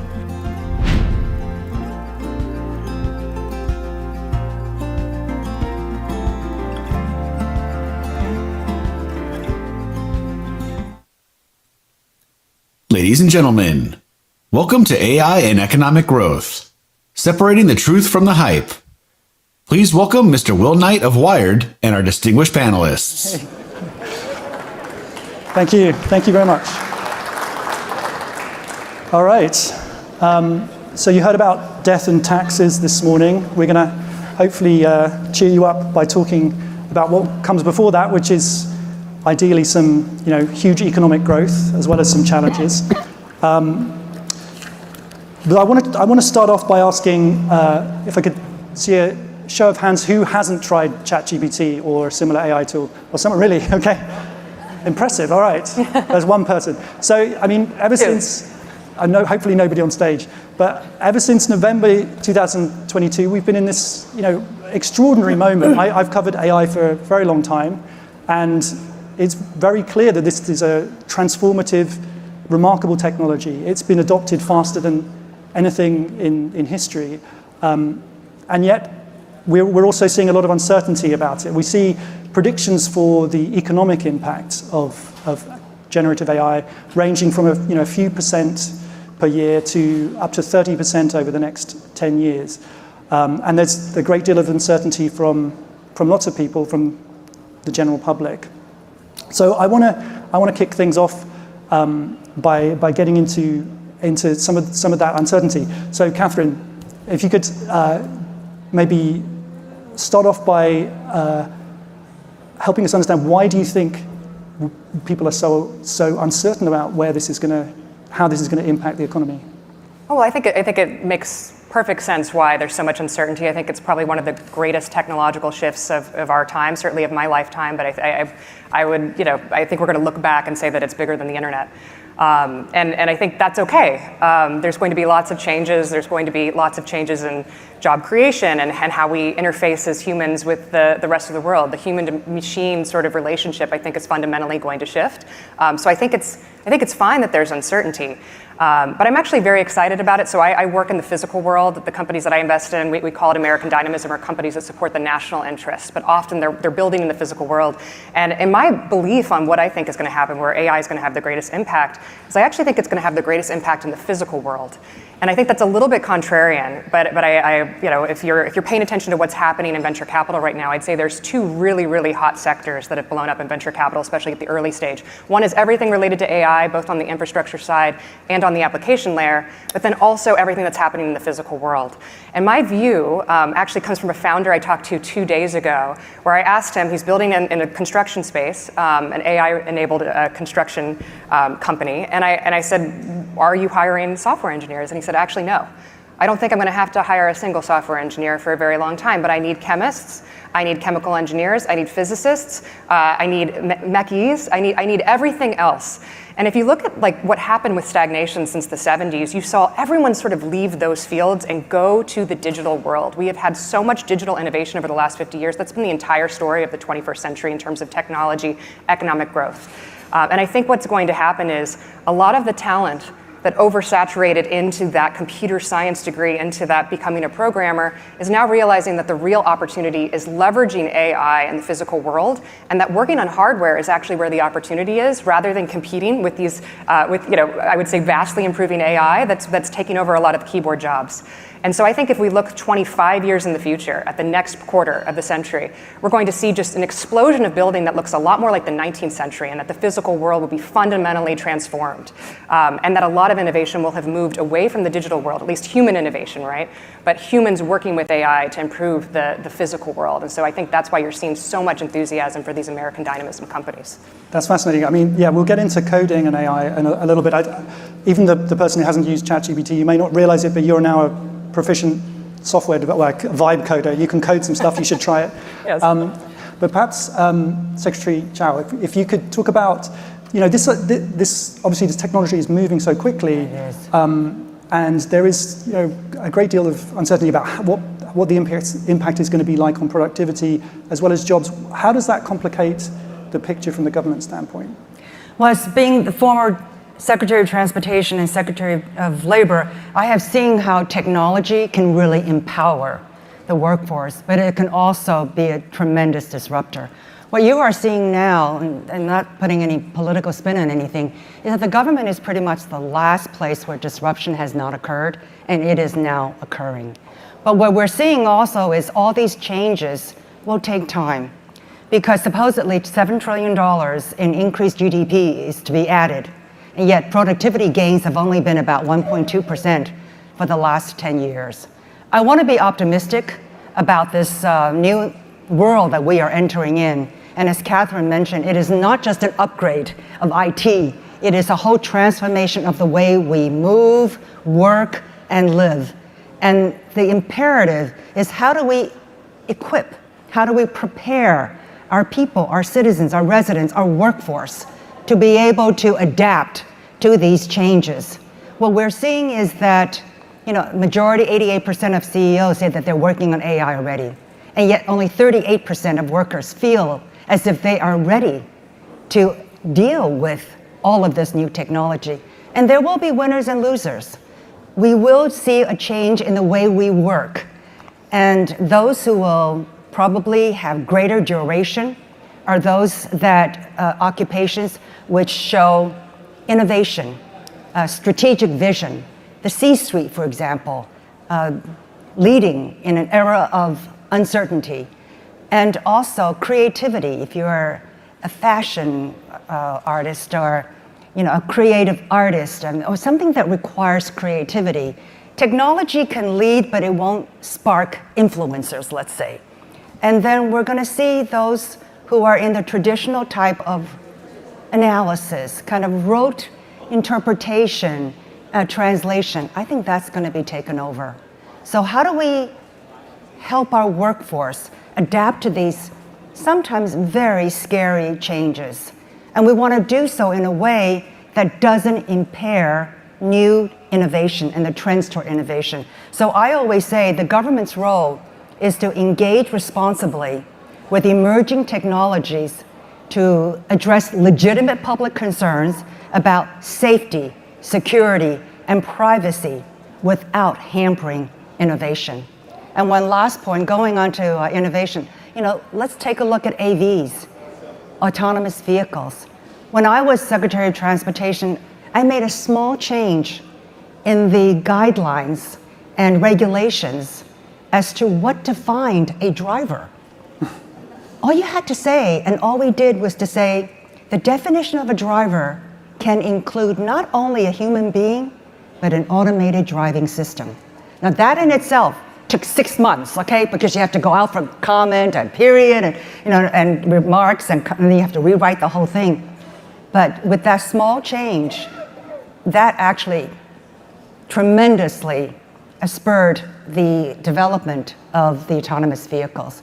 So government has tremendous authority and power, and we need to make sure that the government is acting to have guardrails, but not hamper innovation, which is, again, a tremendous American hallmark. Yeah, the self-driving car, the autonomous car analogy is a great one. I think there was relatively little regulation. There wasn't too much around that. Do you think that is something we ought to be trying to replicate here? Because there's a lot of talk about regulation. Again, the first rule for government is do no harm. And so we want to ensure that innovation prevails, because that's who we are as Americans. And then we also need to make sure that there is consistent and harmonized regulations. So this state-by-state patchwork of regulations is actually quite damaging. Right. And for insurance, in this example, how autonomous vehicles can operate, we are needing a national kind of system or protocol of regulations. And it's happening already, but autonomous vehicles are only 5% of vehicles. And one may ask, why is that? I've always said consumer acceptance will determine the rate of advancement of these new technologies.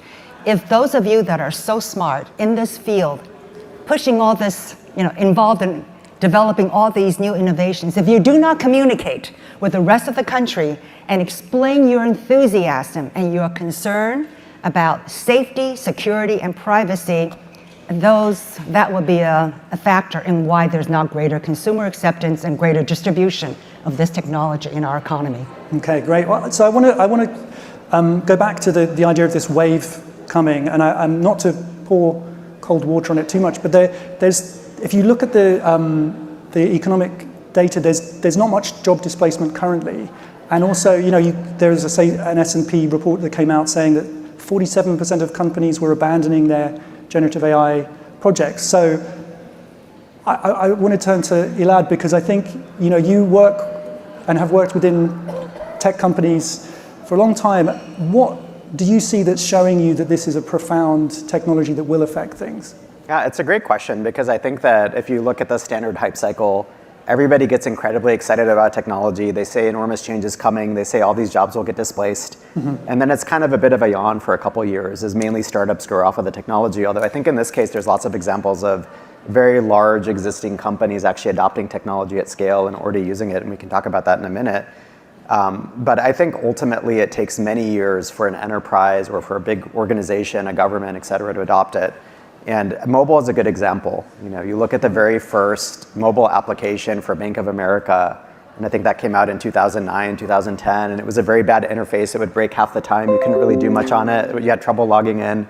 Yeah. And today you can walk up to an ATM and push and click on your phone and take out money, or take a picture of a check and it'll automatically put it into your account. There's all these things you can suddenly do, but it took a decade. And so usually these transformations take a while to propagate, particularly for the biggest organizations, which are often the most important organizations. And then in parallel, you have startups just growing really fast against this. Yeah. If you actually look at revenue or revenue figures or usage, utilization of this technology is actually immense in terms of the rate of adoption. So you look at the number of ChatGPT users over the last 2 years, it's rumored to be in the high hundreds of millions. If you look at revenue, Microsoft, for example, in its last quarter for Azure said that it had a $28 billion or so quarter. I think 15% of that was AI. So if you think about that, that's billions of dollars a quarter being generated just on one cloud. So I actually think the technology adoption has been very fast this time around. It doesn't quite feel like it's propagated, which is true, but I think the big change is going to take a decade, and we're really going to see that substantiate. Would you have oh, go ahead. I actually see that as very positive. Yeah. That means that we as a society, have time to begin to start thinking about this in a very profound and effective way, and get our people ready for it. So I think that's actually quite positive. Yeah, no, we have time. So Elad, would you have advice for companies that are maybe struggling to get their AI to work? Yeah, it always goes in a couple waves, right? You have a few people inside the organization kind of play around with it, you prototype, you talk about it. And then often, to be honest, it takes a few years for an organization to shift the way it works enough around a technology. That happened with the internet. That happened with mobile. It's always kind of the same thing where you, in some cases, literally have to change how your organization works. And the promise of this AI is it's very good at understanding language. This wave of generative AI is very good at understanding language. It's good at understanding images. And that really suggests that there's certain jobs that it's going to augment the best. People talk a lot about coding, but if you look at back office business processes, you look at legal, you look at accounting, you look at sales management, you look at a variety of things, this technology is going to be very important for those sorts of fields. And you already start to see it getting adopted. And so it's back to, do you also have, at least for a large organization, the change management practices needed to say, hey, actually we can make each person on our customer success team 5 times more effective. But how do we change the nature of that work? How do we change the nature of that organization to make sure that we can support that? Yeah, I was talking to Block, the finance company, and they've developed their own agentic tool and got everybody to use it because they were thinking this is going to be a big deal. And that seemed like a very impressive way to kind of accelerate innovation there. So Evan, your company is doing amazing stuff with AI, and the supply chain is obviously a huge topic in of itself, but I know you have thoughts on how AI is going to change productivity and work. What do you see from what you're doing? So we're a technology company. We write our own software to apply artificial intelligence across the world's largest network of supply chain data to map it all out and solve different supply chain related problems. We're on the front line of AI adoption as a software company using agentic flows and other tools to code. Mm-hmm. And so, the question is, are we now preparing to fire our software engineers or not? Right. And the answer is no, right? So we're just going to build more product more quickly and create more value. And I think some version of that is going to be the storyline. Of course, there's going to be disruption. Of course, there's going to be job displacement, but there's going to be a productivity miracle. We're already seeing it, on the front lines as early adopters. And you'll be able to create more goods and services more quickly with the same base of labor. And remember, we have today a unemployment rate that's at near historic lows. So I'm not so worried about this massive wave of disruption and job loss. It will happen. There will be industries that are more or less impacted, but the net new job creation and the pace of that job creation, I think I'm very optimistic about. That's great. I should say you can submit questions if you want to. They'll appear on this iPad if I don't manage to lock it. So you go ahead and do that. So the coding example is really fascinating because this is one of those jobs that was seen as sort of a secure career path and very high skilled, and yet we have people like Dario at Anthropic saying that there's going to be tons of the 90% of code is going to be written by coders, and they won't need so many coders. I think it's telling they did say that at a developer conference myself. And I've been looking at this quite closely. I feel like, so Elad, do you think that coders are going to disappear or they'll change the nature of that work? It's kind of interesting because in general, if you look at coding as a discipline or a field, there's millions of practitioners globally. Mm-hmm. And some of them are very good and some of them are less skilled, just like any other job or labor force or anything else. And so the question is, what is this technology going to augment the most first? And then eventually, what is it going to displace the most? Mm-hmm. And I think what it augments the most is the very best and the very worst developers to some extent. It provides tools for the people who aren't as strong in terms of being able to do things quicker or more easily or in an automated fashion. And then it gives enormous leverage to the best people. Yeah. And if you think about it from a long-term trend perspective, there should be some form of displacement of what we consider coding today, which is actually writing lots and lots of lines of code. Mm-hmm. And I think that's pretty inevitable. And the question is less of if and more of a when. Right, is that a 3-year thing? Is that a 10-year thing? It'll eventually happen. And there's a lot of different jobs that we have displaced in the past that we don't really talk about anymore. Yeah. And we can make a long list of those. The sort of most ridiculous one is apparently there used to be operators for elevators. Right. And then eventually that got displaced. So there are jobs that will go away. There still are. Yeah. And so, fundamentally, I do think that a lot of what we think of as sort of day-to-day coding will go away at some point. And then the question is, does that unlock the potential for anybody to sit down and build an application or a program, and is that coding? Yeah. At that point, is it business creation? Is it job? What are you doing? And what should you call that role? Uh-huh. And so I do think we're going to have a shift, but I do think there'll be all sorts of very large-scale displacement for all sorts of fields over time, for sure. Yeah. And a really interesting question, I think, is whether this translates to other areas of the economy, other kinds of knowledge work. And one thing that I've heard economists worry about, and even some people cite, is that you may have some junior developers or management consultants lose some of the skills that they would develop through practice. I think so. Yeah, I don't know. Do you have any thoughts on that? Yeah, it's really interesting because when I did diligence on a company called Harvey that I backed, which is, I think, really emerging as the main AI legal company. Yeah. And so they basically provide tools for law firms to be able to, do various aspects of their work with different types of tooling more rapidly, et cetera. And so I called a lot of the CEOs of these law firms as part of this, and they work with many of the top 10 sort of law firms in the world. And I was surprised by what they were saying, because usually law firms don't adopt technology rapidly, right? They're usually a very slow adopter. And in this case, they're adopting Harvey incredibly rapidly. And I said, what is the thing that worries you the most about this technology? And they said, we think the number of associates we're going to have should shrink. not the number of partners, but the number of associates. And so if we have 1/10 as many associates eventually, how do we think about career progression? How do we train them? What do they learn? What do they pick up over time?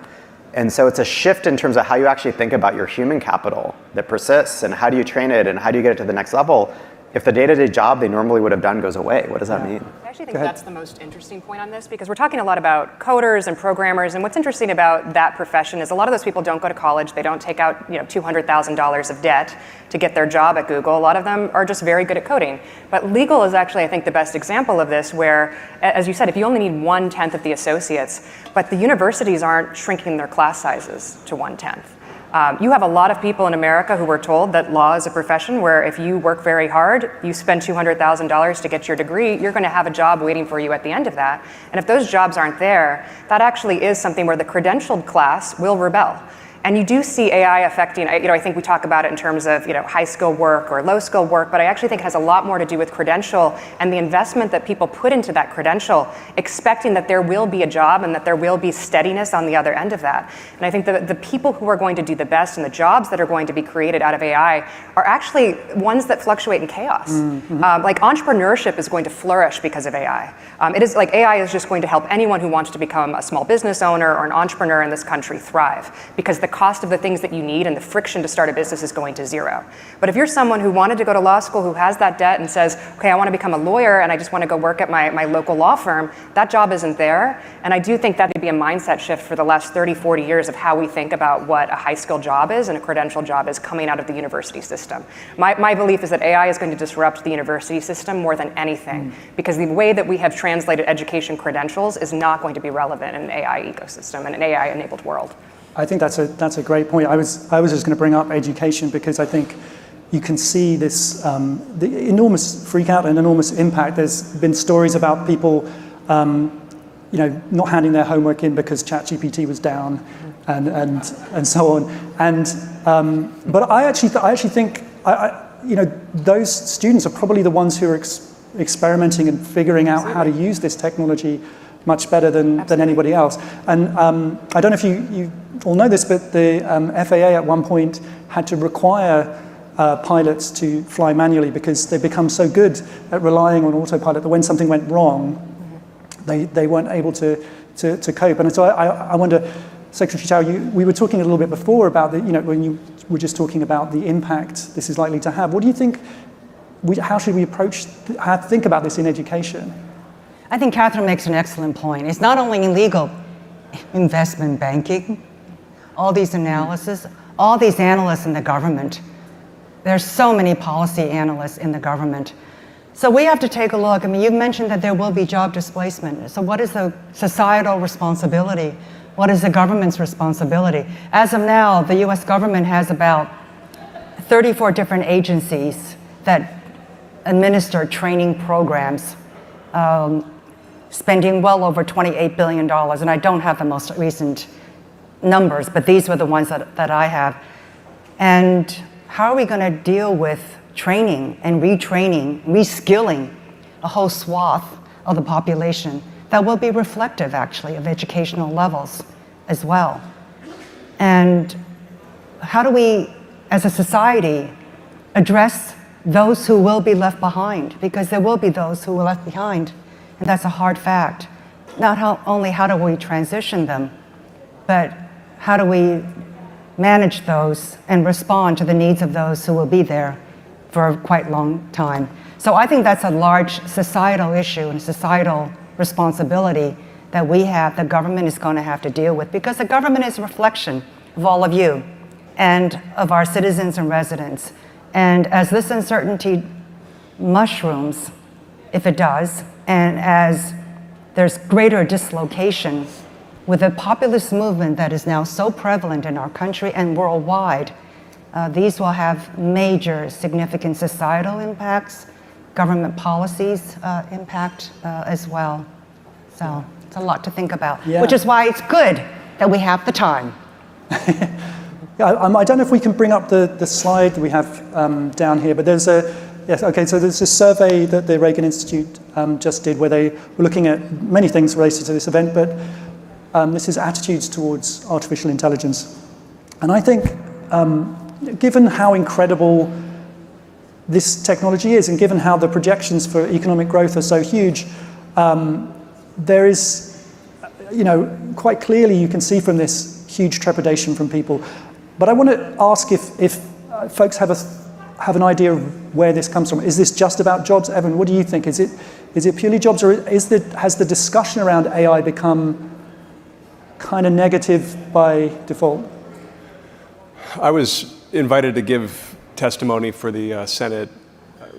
It was a bipartisan hearing on AI safety. Mm-hmm. This was a couple years ago. And I was sat next to your boss. And if you remember, the tone at the time was, killer robots, Terminator, massive job loss, the non-aligned runaway AI is going to disrupt everything. I think some of that was in the zeitgeist. It was a moment in time. You had Elon out there for various reasons, trumpeting a very kind of scary storyline with a lot of downside. My argument was, and my advice to the Senate was, the government can't possibly regulate against all possible bad permutations of a future application of this technology. And we have an almost perfect track record of screwing that up when we try, right? Like look at the financial regulations and too big to fail and so on.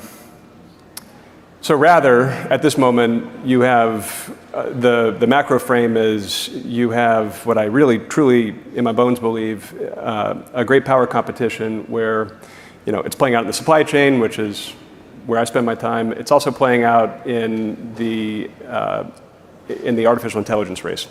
Yeah. And if you believe that AI is going to be the commanding heights of the 21st century, and you believe that the AI platform that gets deployed around the world is going to be the way to sort of manage and communicate values, and if you believe in something like a techno-dollar, which I am increasingly believing in, then the point is, like, the United States has to be accelerating into this. And I do believe there are potential downsides to worry about, right? So don't hear that. What I'm saying is we can't possibly know and anticipate and prevent all possible bad things in the future. So the stance we should be taking now is how do we maximize the probability that the good things that we're trying to win on come true, right? The very positive applications of AI, the economically transformational applications of AI, how do we accelerate into those? And I believe government does have a role to play in just that, right? Government can be a massive buyer. Government has some of the largest data holdings on Earth. So economics, supply chain, healthcare, education, defense, right? Those data holdings could be leveraged to accelerate into these beneficial applications and to guide the development of those technologies. It's going to take some amount of public-private partnership, but to guide the development of those technologies so that more of the positive future comes true, right? As opposed to worrying and trying to anticipate all possible bad versions of the future. Yeah. We currently have a skill gap right now. Right. I mean, most of the employers that I talk to, their number one concern is finding the appropriate talent. And yet there are millions of people who are looking for jobs at any one time and unable to latch onto the jobs of that they wish because of the current skills gap. And so the question is whether AI is going to exacerbate that gap or whether it will reduce it.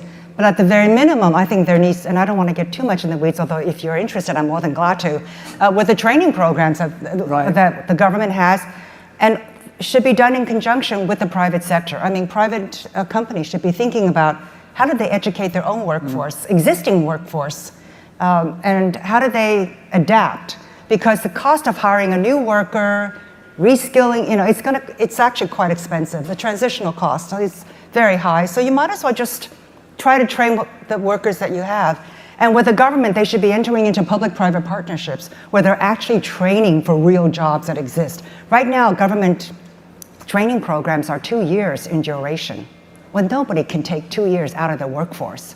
And we have also, so we need to shorten the training programs. We actually need to consider something that has become a verboten word. We need to think about vouchers. giving government assistance in some kind of portable way to workers so that they can select for themselves what kinds of training that they need, that they want, and let them decide. And then we have also learned from past transition programs, transfer programs, that sometimes if these programs are overly generous, we actually disincentivize the workforce from transitioning to another job. So these assistance programs need to be thoughtful. They need to be helpful. They need to address the needs of those who need them, but not too much. So that balance in these training programs, as I mentioned, one, shorten them. Two, give those who are qualified and eligible vouchers. And then, and number three is to understand that any kind of assistance programs needs to be effective, needs to be just the right amount of assistance and not too much, not too few either. Yeah, so Catherine, your boss Mark has written about the enormous potential of AI and how we should have this this attitude towards American dynamism. Yeah. And I think that it's very true that it's somewhat polar. It has been somewhat polarized. How do you sort of inspire people when there is this worry? I think that's one of the key questions: is how do we get people to kind of maybe it's using the technology more or something? Well, I think the discourse has changed fundamentally since 2023 to 2025. And I actually want to go back to the national security point, because I think now there's a recognition. There were previous questions of, is artificial intelligence good? Job displacement? That feels like it was a conversation we were having 18 months ago. And then I think, this administration in particular, Vice President Vance laid out what I would call the seminal AI, sort of America's view on how we build AI. And it was from a national security perspective. We are in an arms race with China. It is not going to slow down. It is not going to stop. They are near peer on AI. We do have an advantage, but it's a small advantage.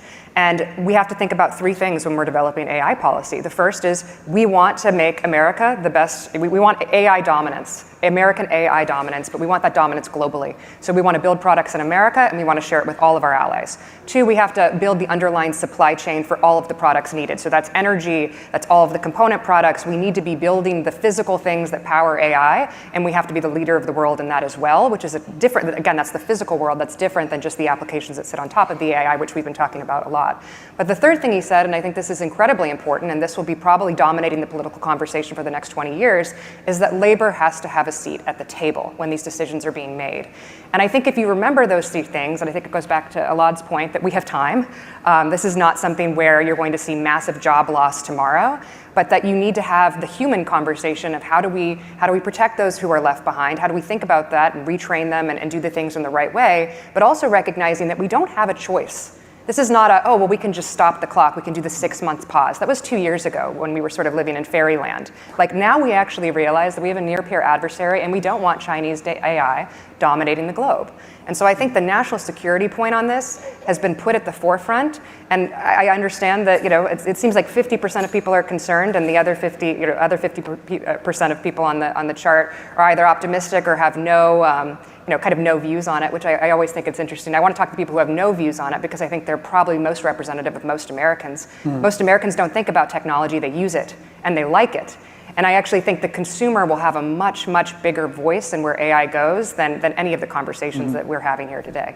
Okay, I want to, we can talk a bit more about the international picture, but I wanted to just very briefly bring up agents, agentic AI, which you've probably heard is the latest buzzword, but for me it's actually a very exciting and important idea because it's about getting AI not just to talk to you through a chatbot window, but actually do things, which if you want to have you want to think about usefulness, this is really what you want. So Elad, you were working with some companies doing, can you explain agentic AI better than I just did? Oh, sure. I mean, agentic AI, to your point, is AI that will go and do actions on your behalf. So the difference is, for example, you can chat with ChatGPT and ask it, what are some fun places to go in, Florida? And it's very different from it then going and booking the actual trip for you or scheduling it for you or finding the flights and the hotel rooms and the reservations. So actually taking actions on your behalf. So more and more AI companies have now started building out these agentic tools, which allow you to not only ask, but also do deeper tasks. Very early examples of that may be some of the deep research projects or deep learning projects where you can go in and ask for it to go and look up literature and synthesize it for you around different topics. So Google and OpenAI and Perplexity and a number of companies have those sorts of tools right now. There's a company called called Cognition, which has a AI coding agent called Devin, which does this for code. So it'll help if you want to migrate a system or do other things that are more complex than just help auto-complete some code for me, which is what most of the coding companies do today. So eventually the belief is that you'll have this world where the AI will have some form of memory, so it remembers what you asked and it remembers what steps is taken for you. It has the ability to act recursively, so it can go back and do task after task. And then it has some form of reasoning capabilities so it can adjudicate on its own. You said that you wanted a trip to Florida, but let me actually make sure that these are the 3 cities you wanted to go to, and let me confirm it and double check it, and then maybe even suggest some things to you versus just being a passive piece of all this. And so I think right now there's sort of the hype and the reality. The reality is that there's a handful of companies that can do really simple tasks for you that I think are actually already quite useful. The reality is this is still a couple years away in terms of really being a large-scale area, and the hype part of it is every company now selling to enterprise claims they have agents whether they change their product or not. Because it's kind of the fun marketing and sales thing to talk about, and everybody's very excited about agentic AI and adopting it and everything else. But I think this is the real promise, and so one way to think about where AI is heading, right now we're thinking about it as some tooling. Eventually you're going to be buying units of human labor. And you'll be buying different units of human labor online. You're going to be buying legal labor. You're going to be buying accounting labor. You're going to be buying coding. You're going to be buying units of time with these highly complex bots running in the cloud that will be doing work on your behalf. And some of that will be very deep work.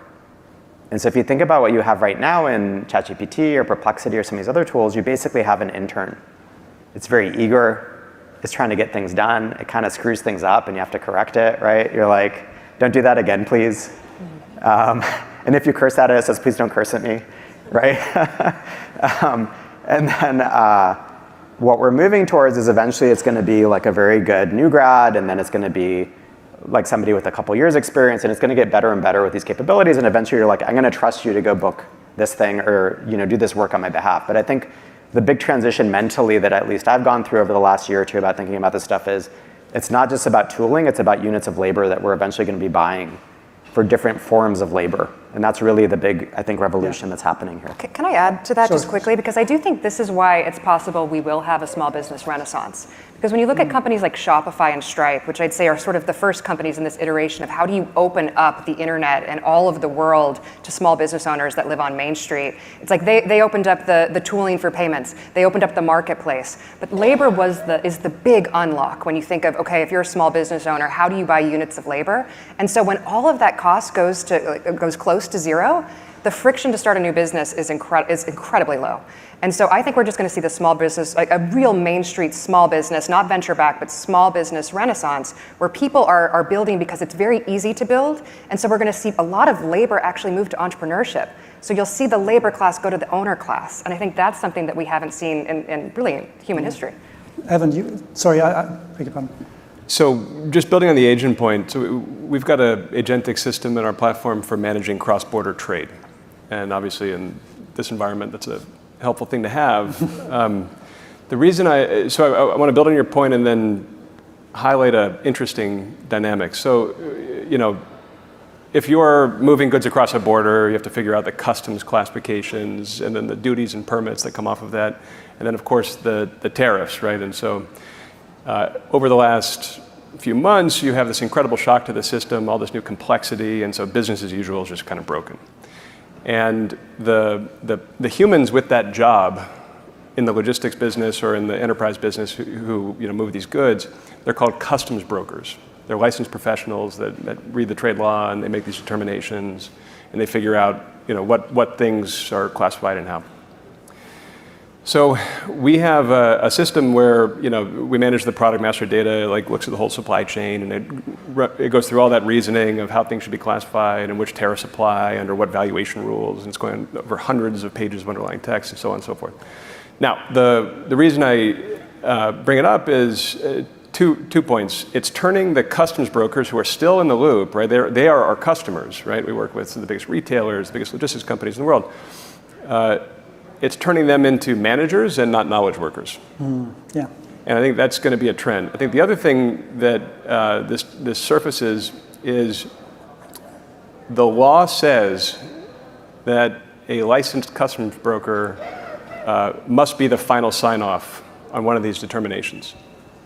And so the system we've designed necessarily puts the ultimate decision. Now they can bulk select and based on the confidence just kind of attest to it, but it still puts the human in the decision-making loop because the law says so.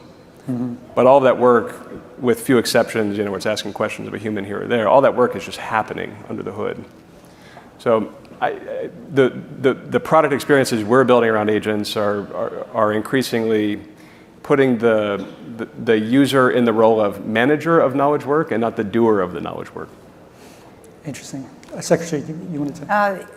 Yes, going back to your point about regulations, these regulations that have been in the books for so long, we are still following, as a country, labor laws that were made in 1934.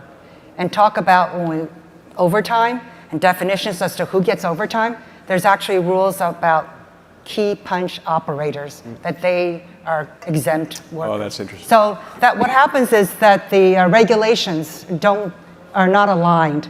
And so that's going to slow down the transformation. And also the silos and the current organizational pillars that we have, and also fragmentation of the databases, because you get power, superpower from the conglomeration of this tremendous database, but what happens if they're still fragmented? And lastly, as we all know, is there are institutional organizations that are very concerned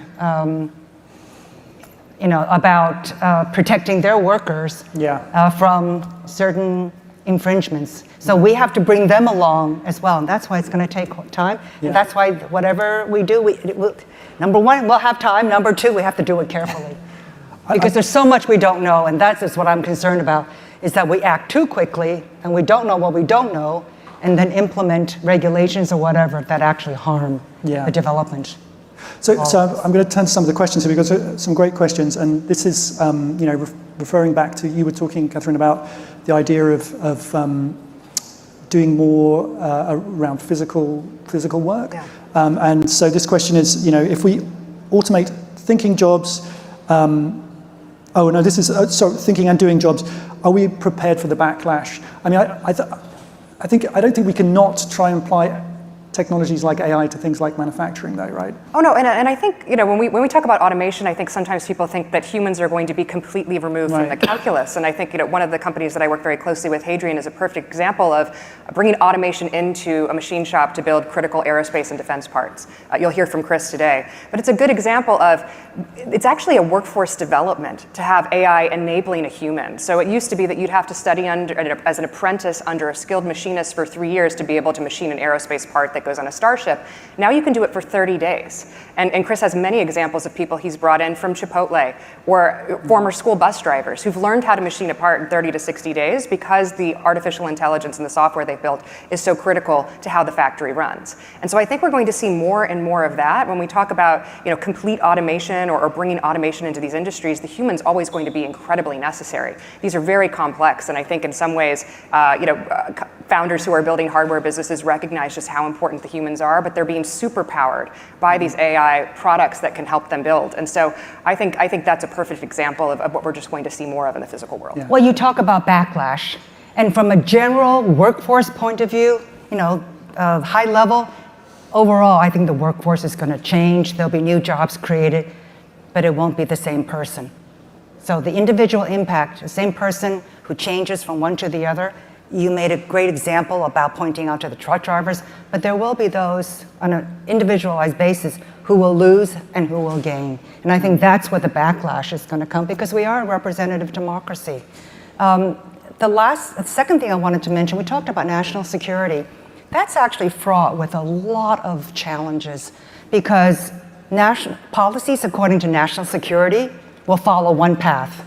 And they sometimes conflict with the best of intentions with other long-held values in our system, in our country. Right. And so how do we balance all of that, within our country? I think that's going to be a challenge. Do you think we're getting the balance right when it comes to competing with? Well, I think even now, and I'm not being political, but if indeed national security is the goal, there are many things that are happening in a policy point of view that don't seem to coalesce or align with that goal. So the left hand needs to know what the right hand is doing, and they need to work together. Right, right. Elad, I want to ask your views on the international picture. There's presumably from the companies you worked at, they often rely on international talent, right? And we're having this discussion around visas and so on. What are we risking, throwing the baby out with the bathwater with doing some of these things? Yeah, I think in general, there's sort of 3 or 4 different dynamics all happening simultaneously. On the one hand, I think the US has definitely benefited from waves of immigration of different forms over time. I'm an immigrant myself. I moved when I was 5 weeks old to the country, and I'm very happy that I got naturalized here. So I'm very happy to be an American citizen as part of all this. The flip side of it is I do think that for a while we've neglected sort of homegrown American labor in different forms as well. And ensuring that we have the programs and abilities to actually find the best and brightest within our own country in a more effective manner, I think is incredibly important as well, and I think that's been a bit neglected. I think from an AI perspective, one of the things that I think is fascinating is if you think ahead 10 years or 20 years or whatever it is, and you already see some behavior shifting in terms of how people are interacting with some of the different AI tools that exist today, like ChatGPT. So if you look at some of the major use cases and how they've shifted even over the last year, a lot of people are going to AI for psychological help, right, for educational capabilities. So I know some people who will use it in voice mode and ask an AI to tutor them on different subjects. And they'll ask question after question, they'll be tutored on different things and learn from that. So imagine you go ahead 10 years or 20 years or whatever the right time frame is, and every child grows up with an AI tutor helping them one-on-one. Right. And it teaches them at their own pace. It helps them explore different topics. It phrases things in the context of what they like. It helps accelerate and push them in different ways. That's an amazing world. If you think of the benefits of just one-on-one tutoring through every study that you can possibly look at.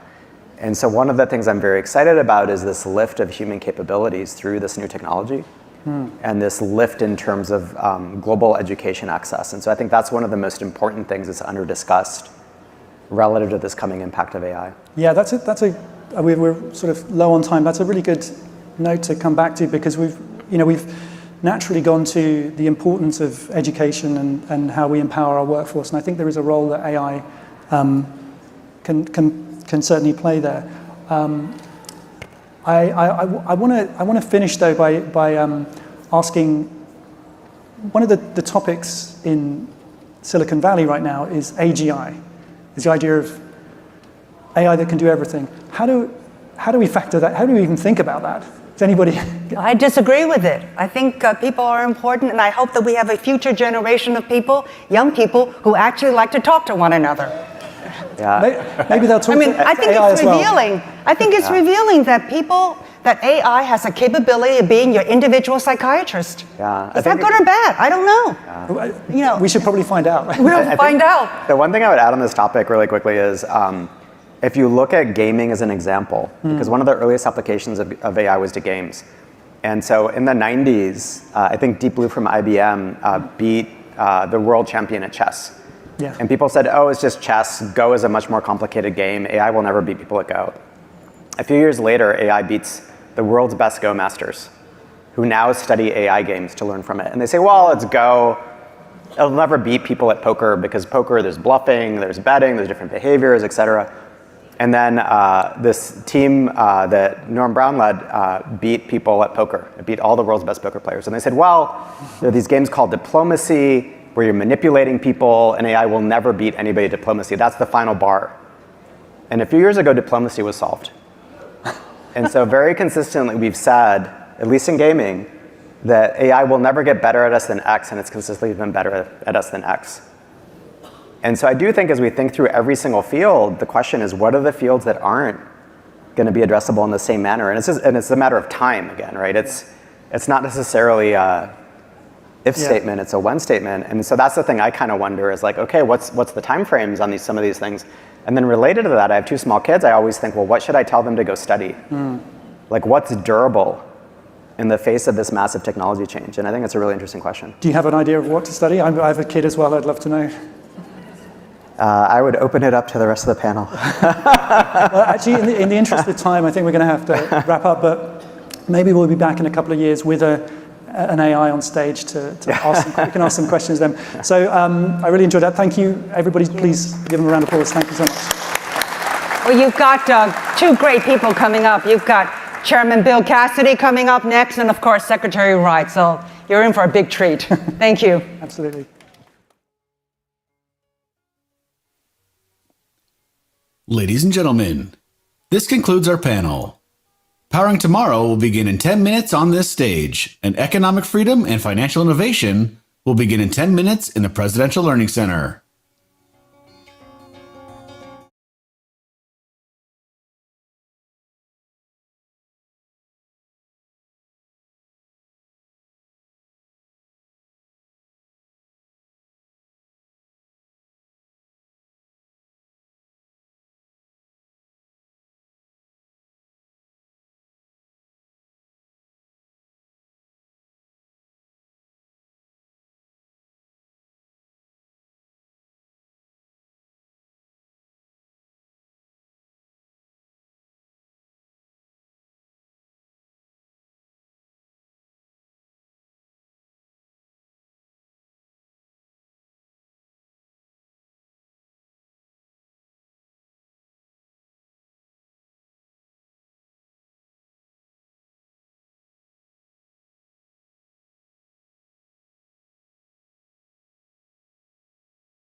Your seats, the panel session is about to begin.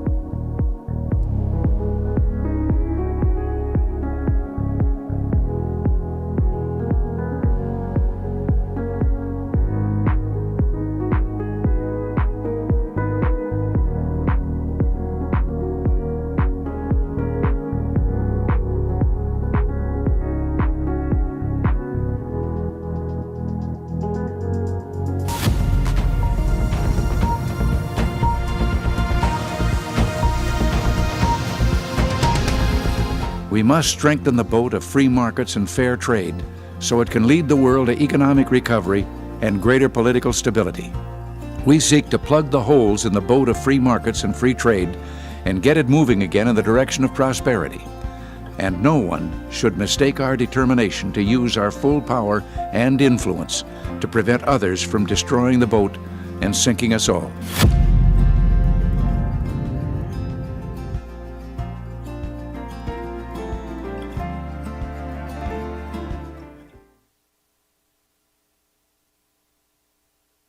Ladies and gentlemen, Welcome to China and the US, when trading partners are also great power competitors.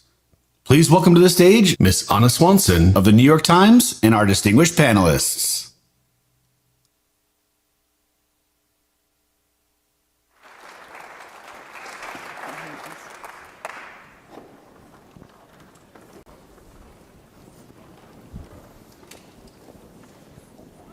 Well, thank you so much. I'm delighted to be here moderating this panel today. I don't think this topic needs too much introduction, but suffice it to say the United States has never had a relationship like it has with China. Even when President Reagan was confronting the Soviet Union was not as much of an economic powerhouse, rival, and a partner as China is today. China is the largest geopolitical challenger to the United States. It's building its power, or building its military, flexing its power over global supply chains, but it's still also the United States' third largest trading partner and an essential supplier for many things we make in the United States, whether it's cars or defense goods, as we're seeing today with restrictions on rare earths coming out of Beijing. So I have a fabulous panel here to discuss some of these issues with me. Senator Mike Rounds of South Dakota, thank you for joining us. Horacio Rozansky, the President and Chief Executive of Booz Allen. Nadia Shadlow, a Senior Fellow at the Hudson Institute, and Representative Beth Van Dyne of Texas. So I thought to get us started, we'd just do a lightning round. I wanted to ask you, what do you think is the most underappreciated risk in the US-China relationship right now? And what would you like, one topic, just kind of quickly, that you would like folks in the audience to walk away with today, thinking more about? So Senator, let's start with you. Thank you.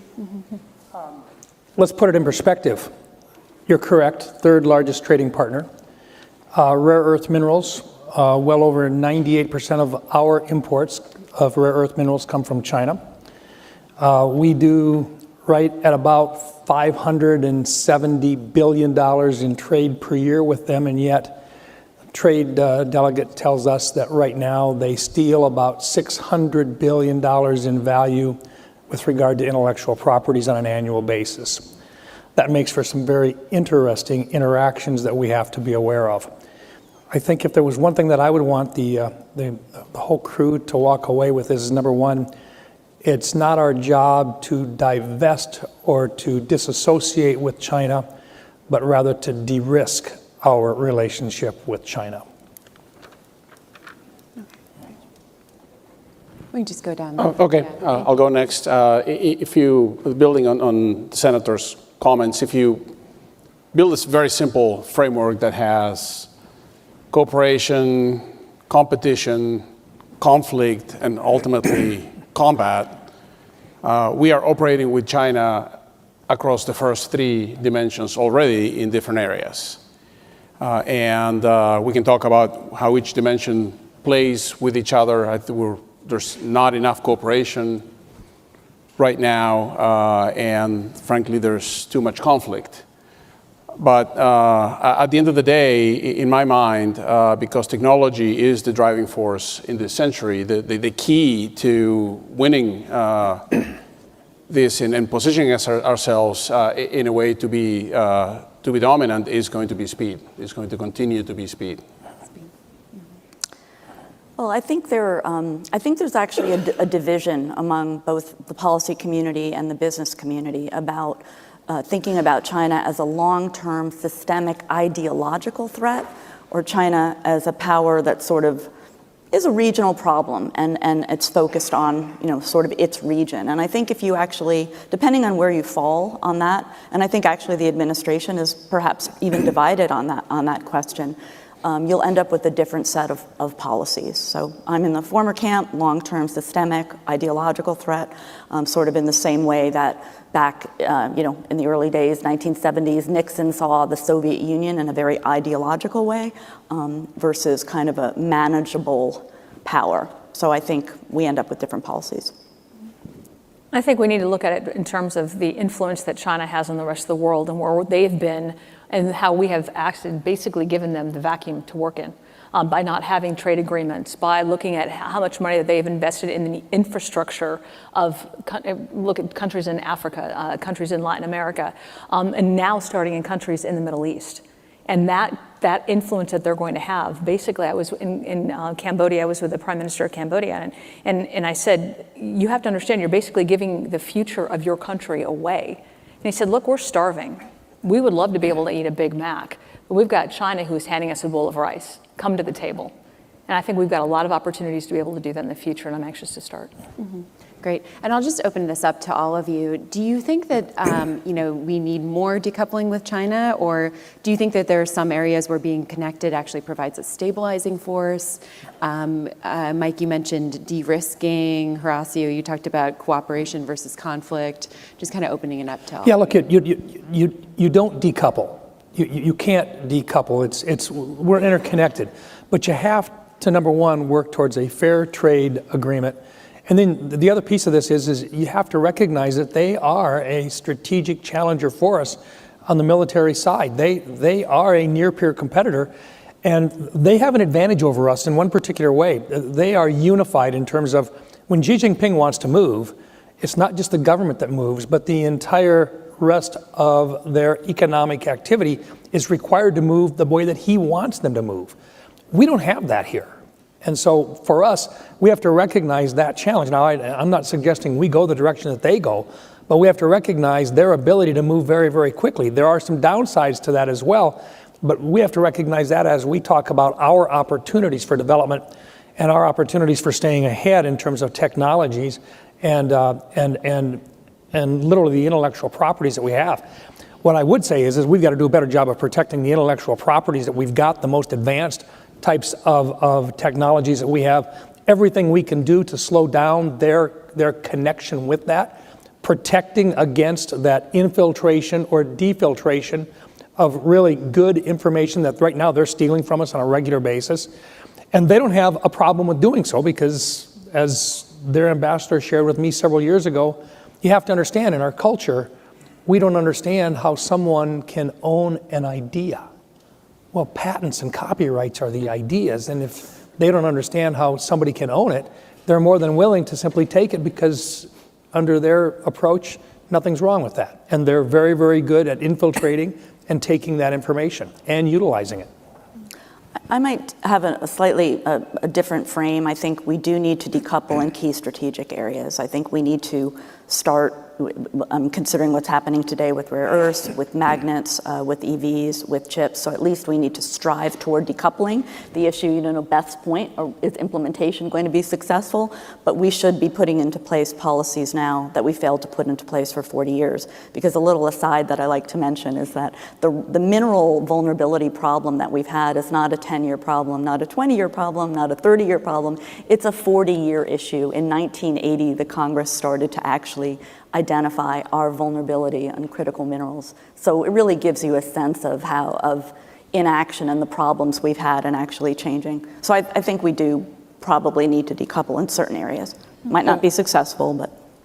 I think that all of these things are in some ways not mutually exclusive, right? I mean, and in one area that we don't talk enough about is space, where we are absolutely competing. If you're following the news, China is in the process. There's a lot of ifs here, but if they're successful at building their computing constellation in space, that will give them a huge strategic advantage, and we cannot allow them to do that. At the same time, we share several interests in space. Low Earth orbit is getting over-proliferated, and we're going to get to the place where it's so congested that things are going to start bumping into each other. The US and China have their economies very much tied to the space infrastructure, where other parts of the world, Russia, for example, does not. And so Russia creating a disruption in orbit does not create as much problem for them as it does for the US and China. So these are areas where we could cooperate and create frameworks that allow us to operate seamlessly, while at the same time competing like crazy because we cannot allow them to take primacy on space compute power. I look at, we have to decouple in some areas. We can't decouple fully. You think about the trade relationship we have, the number of American businesses that we have that are doing, work in China that use them as a market. But where I think, where it was mentioned earlier is in advanced manufacturing, whether or not that is looking at our defense manufacturing, semiconductors, pharmaceuticals, which I think is why you see this one big beautiful bill coming and saying we need to be able to take these manufacturing plants and have them onshored again. It is a strategic, but it is also very much a national security issue. And I think we also need to look at, when we are passing policies, not to have policies that advance the China objective, that are giving money away. And whether or not that was the CHIPS Act that when it was originally passed had all sorts of loopholes that China could be able to take money out of, whether or not it's strengthening our relationships with our universities so that they are not taking a ton of money from China and basically having an open avenue for our IP to be stolen, or whether or not it's just sending money there. I would say with our Inflation Reduction Act and all of the Green New scam programs that they created that was just funneling money over to China, we need as lawmakers to prevent that from happening. Great. And I think it's also the decoupling argument, it gets even more complicated because so many items are dual use items, right? There isn't a clear distinction between what is purely military and what is purely civilian, and so that makes it complicated. Mm-hmm. I would suggest one thing with regard to the decoupling, though, and look, when we talk about our best technologies, our most capable compute powers and so forth, we need to do everything we can to keep that here and to do the computational activities here. China, if we simply restrict and say, we're not going to provide you any compute power, then they're going to create their own capabilities. And I'd much rather have us sell compute power to them, but not at the most advanced degrees to where it becomes a threat to us with regard to our military operations. And that's the part that I think concerns me the most, is I don't want to force them to create their own advantages, while at the same time I don't want to lose the ability to market those items that are not the highest in terms of technological capabilities, but still a very good market for us today. So that fine line between the most advanced capabilities versus those run-of-the-mill capabilities, I'd like to have us be able to split that baby a little bit. Mm-hmm. Yeah, that makes a lot of sense. Nadia, I wanted to go back and ask you again about rare earths and others as well, if you'd like to jump in. So since the president really ratcheted up tariffs on China in April, the Chinese have answered back by setting up this global licensing system for rare earths, and that's really threatened U.S. makers of electric vehicles, but also defense goods, other industries. It seems like that tension is continuing and motivating one of the president's tweets this morning, potentially. What can the United States do about this? Do you think the Trump administration is doing enough to address U.S. dependence on China? It seems like there's no real quick fix to this issue. Yeah, I mean, there is not a quick fix, right? The point I just made, that this has been a problem for a long, long time. So there is no quick fix, and I think we are in a pretty vulnerable situation now. But I think there's the misconception of just being about mining rare earths and processing, right? And so now it's actually become much more part of the public discourse. The two are related, but also separate. So we need to really focus also on the element of where can we get processing up and ready. I mean, I've spoken to companies that have told me, Nadia, we can go out and develop the contracts with companies around the world, mining companies that would be happy to sell material to us, but we have no place to process. So there are companies in America today that can do processing. We need to get money and funding to them quickly, purchase orders, maybe use the Defense Production Act, use money that DoD has now, that it can act pretty quickly. So we need to act. We do not need more studies identifying the dependencies. We have a ton of studies. Not to be critical of the Biden administration previously, but because there are always studies in government, but the 100-day supply chain reviews and these giant reports that were produced, there wasn't a lot of new material in them. It was a further documentation of problems that we've known for a while. So the most important thing now would be to focus on the inputs into getting processing done quickly, working with allies and partners, looking at other countries around the world who can process quickly in Asia, and identifying those countries. Where are the facilities now? That might be a little report we need quickly, unless one exists. But I'm sure one exists. Maybe some of your companies out there. I go back to the speed issue. Yeah. I mean, the challenge is we actually don't fully understand how many rare earth deposits we actually have in this country. Right. And and there's probably, well, and with new technology, just like happened with shale and everything else, there's the opportunity to do much cleaner, much better extraction of what's here. And then the processing piece, as you said, it just takes forever to get these plants up and running. And that is discouraging investment and everything else. But why does it take so long? Yeah. Well, right? This is a government problem. Yeah. We do it to ourselves. Whether or not it's dragging out the permitting fees or dragging out the permitting time and adding additional fees, adding additional hurdles to it, or it's allowing other people in having it brought into our country, importing it, as opposed to doing it here. Right. We do this to ourselves. I think we need. Last time I was in Taiwan, the chip manufacturers were talking about the fact that they can put a new fab up in 18 months. Yeah. And when they come do it either here or Europe, we're talking about 5 to 10 years. Yeah, EPA requirements, right? I mean, we have the minerals here. This is the accelerated process. Ourselves from being able to do it. And we're still talking about 5 to 7 years. When you read the reports about the reduction in permitting, it's still 5 years. Well, not only that, but right now, if you want to know where we stand, 85% of all of the rare earth production comes out of China. And so even if you start right now and you go to other countries that would love to do business with us, and they would love to have contracts with the United States to move rare earth production to here, we don't have the capacity, and it is us. It is the regulatory burden that companies bear when they start talking about it. And I'd much rather have the production done here under the regulatory aspects that we expect. But let's expedite this, because you can't continue on with 85% of the production coming out of China. I wonder if you could use national security waivers to even further reduce some of the timing. I'm not sure. I would suspect that this president might very well be open to that. It's only Friday. We'll see what truth socials we get over the weekend.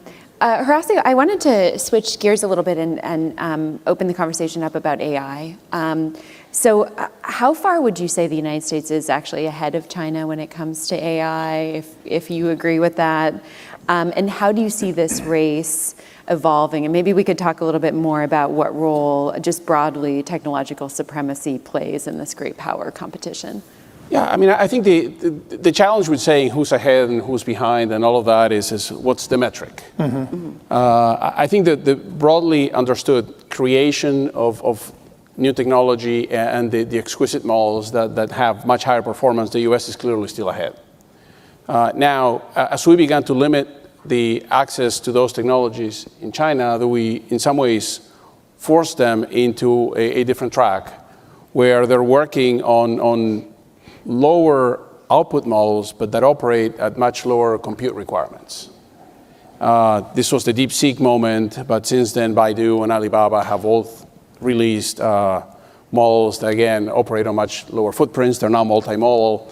They're making significant advances. And the challenge there is, if you think about it, we're not just competing with China in terms of bilateral trade. We're competing with China in terms of global influence. This whole rare earth discussion has a lot to do with China getting ahead on the global influence point. And my fear, and David Sachs actually talked about this recently, is that we cannot allow China to do with AI what they did with Huawei and telecom equipment, where relatively cheap telecom equipment proliferates the world ahead of US or European technology.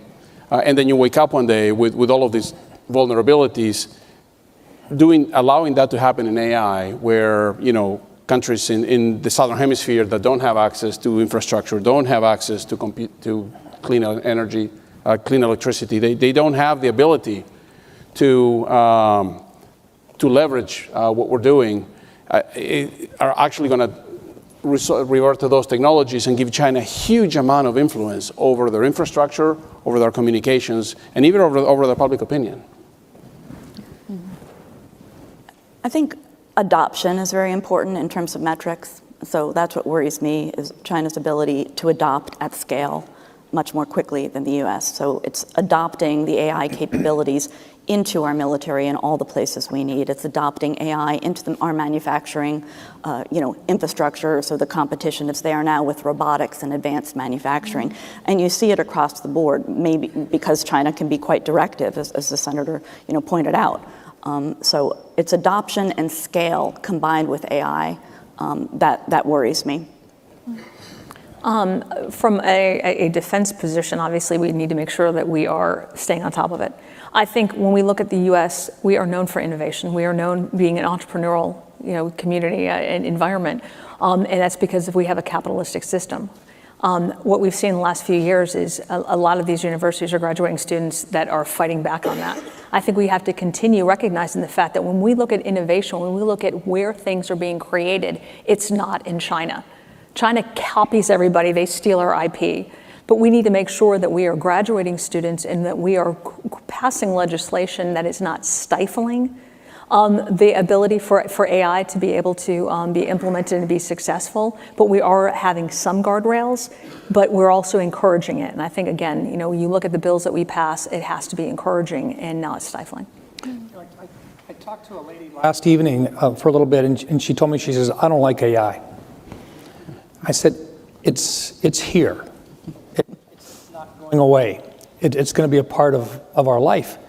But I think part of what we have to do here in the United States is to bring everybody with us in terms of understanding the opportunities that we have. And let me just suggest this. China right now will put out about $30 billion in terms of research into AI on an annual basis. What are we doing? Hell, we can't even get past a continuing resolution right now. I mean, we need to invest in the basics and move forward in such a fashion that the American people actually understand what AI can do for them.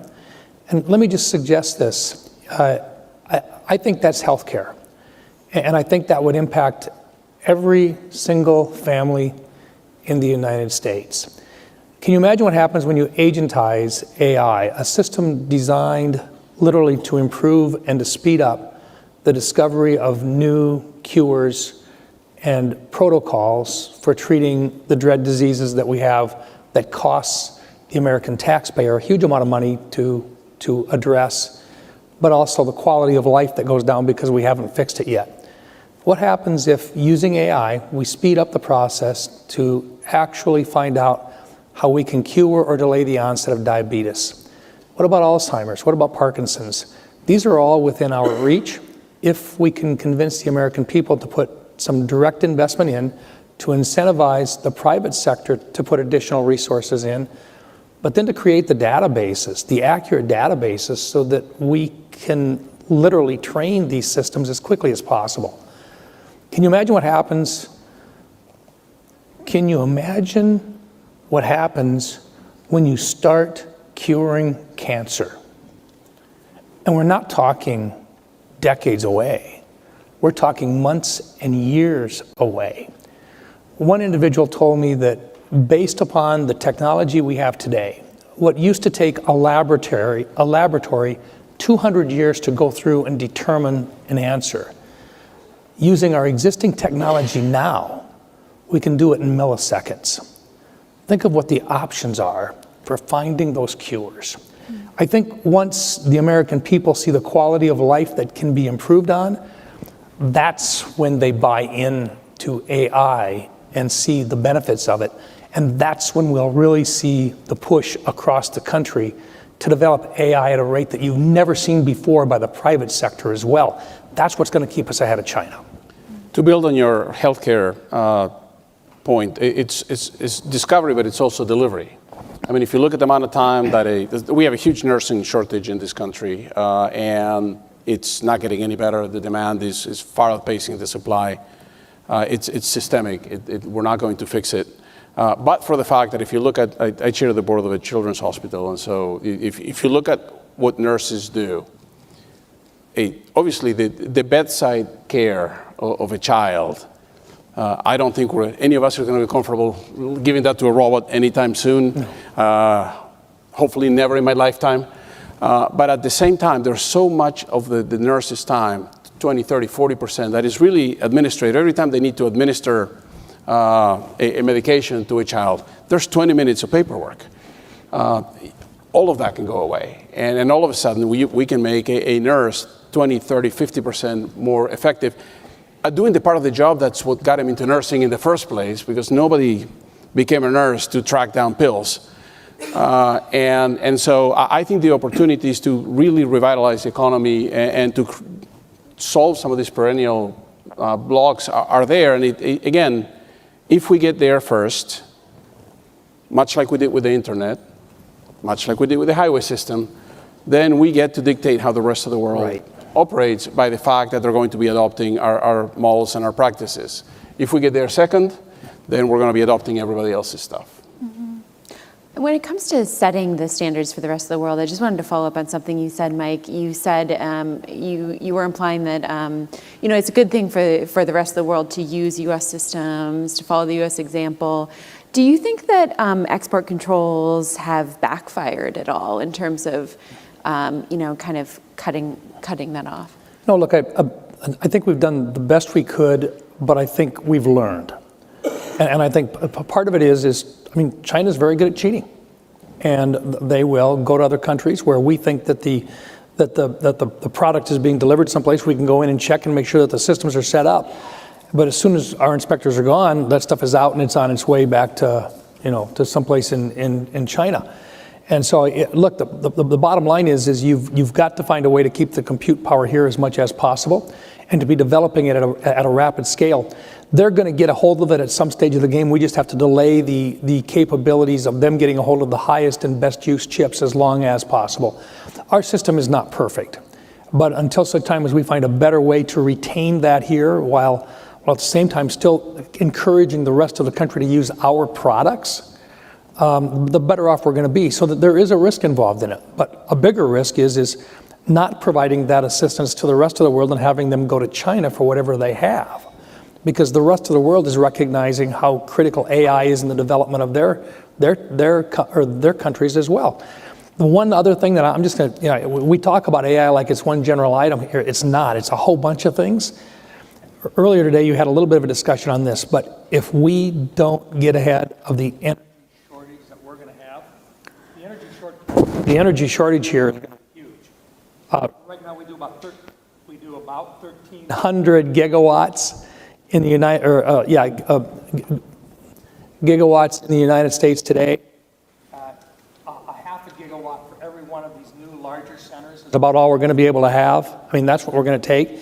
We have to do an all of the above energy, absolutely, and the sooner we get started on it, the better.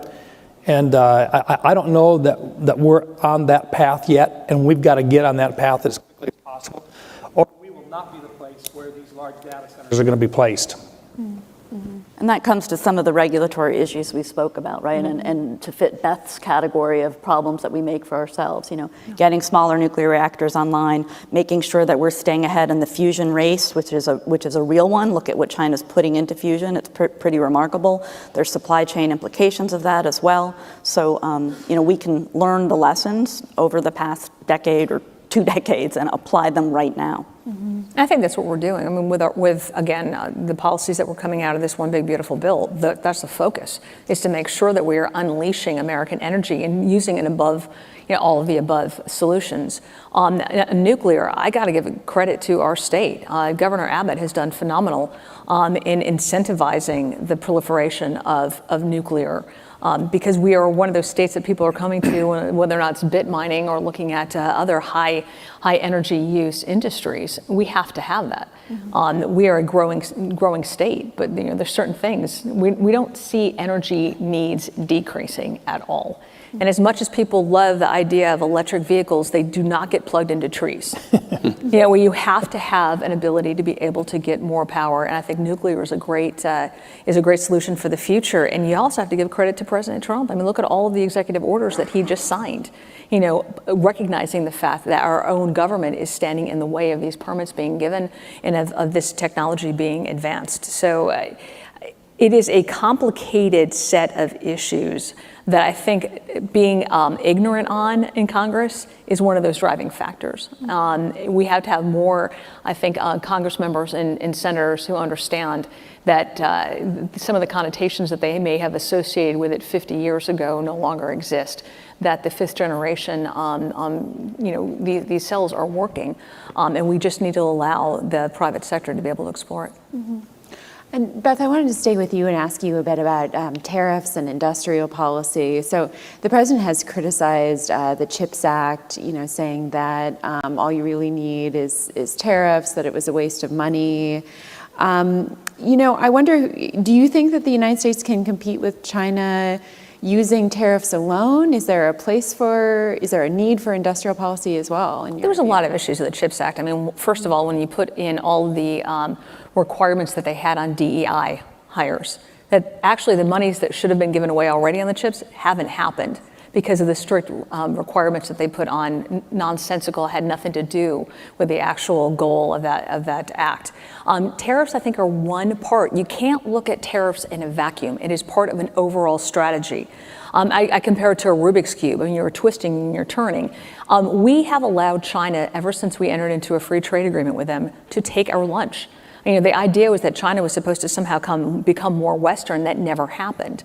Instead, what they've done is they've stolen our IP, they've stolen our businesses, they've given all sorts of incentives for businesses to move there, and it has been a very detrimental relationship with the U.S. I think tariffs is one part of getting their attention, and also recognizing the fact that we have the #1 marketplace in the world. Countries want to work with us, and we've been giving it away for free. We're now putting $1 of value add on that. And the reciprocity aspect of it, it is fair. We want to have free trade, but we also want to be taken advantage of. And making sure that our companies are able to compete globally is important. And I think tariffs aid in that, but it is one part of an overall strategy, whether or not that's deregulating, and that's a huge focus, whether or not it's these tax cuts that are incentivizing research and development, that are using a bonus depreciation, allowing expensing deductions. It is all part of an overall strategy to make the U.S. more competitive and to really enhance the opportunities for U.S. businesses to be able to build our economy. Mm-hmm.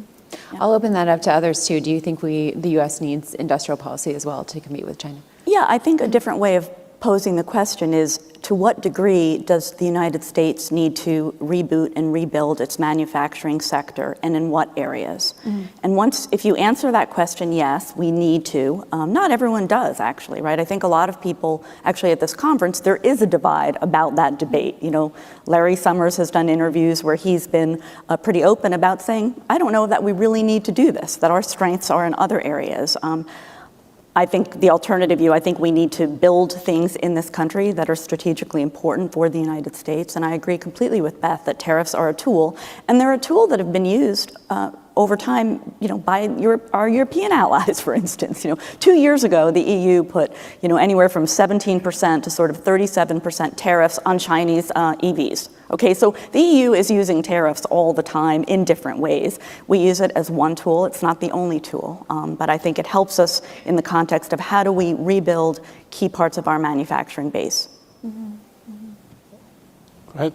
I would just say this, that with regard to what the president's tried to do, if we've got areas where we don't have free trade today, or that we're not able to get into a country because they're putting tariffs on our stuff and we haven't been doing so, I think we have every right to say, time out, this is going to change, times have changed, we want an equal opportunity both ways. And so I fully support his putting tariffs on those to fix the problem.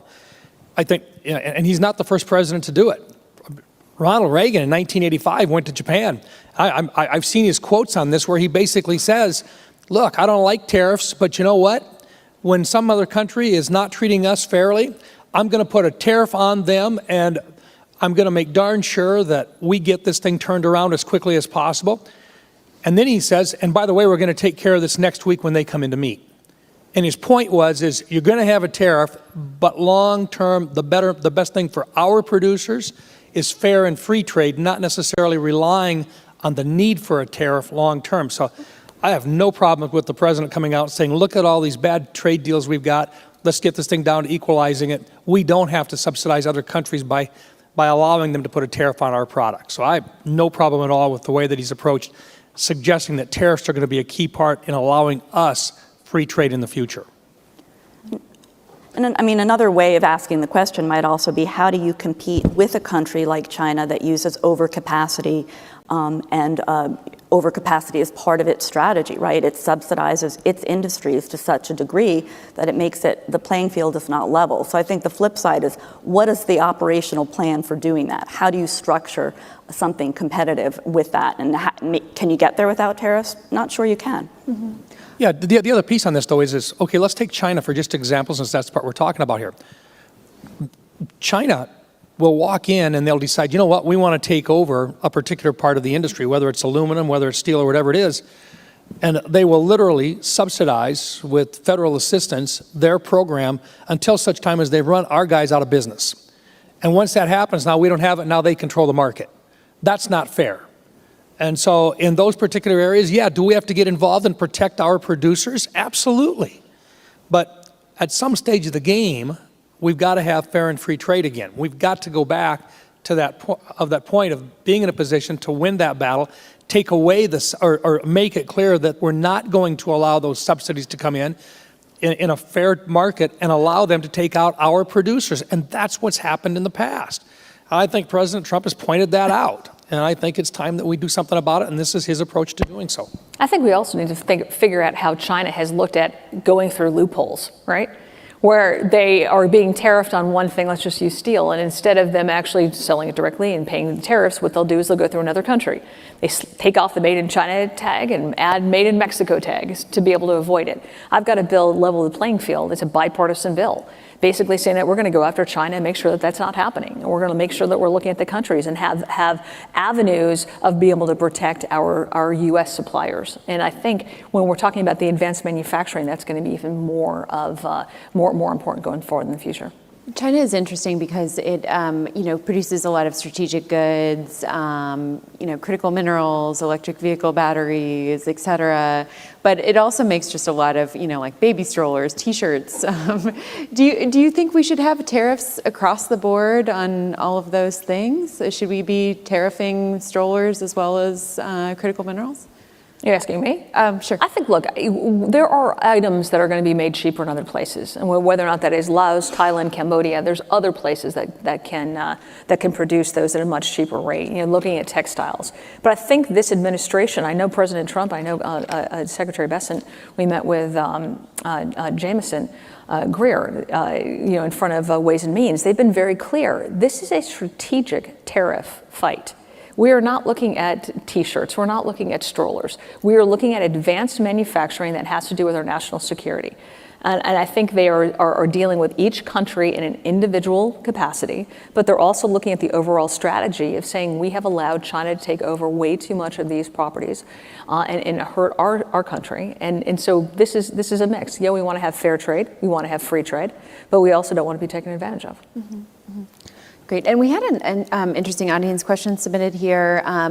Businesses are really under pressure to either kind of tack towards the United States or to China. A lot of them are still trying to straddle that divide with varying degrees of success. Do you think the businesses should be forced to choose?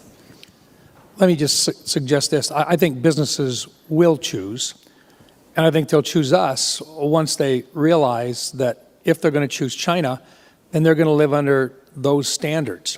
And part of it is under their laws right now. What you have is made available to the Chinese Communist Party, to the government of China. So you may have trade secrets, but they're no longer your trade secrets. So if you want trade secrets and you want to keep them secret, you can't do that in China by law. If they want information from you regarding your information about other countries, you're required to give it to them. The standards are what's critical. And I think the vast majority of companies that are out there will tell you that they would much rather have the markets here in the United States. They'd much rather be working out of the United States or one of our allies as opposed to China. But China is a huge market. The question is how do you keep your trade secrets? How do you work here and yet be able to market to China? I think they're going to find a way to do that because that is a huge market out there.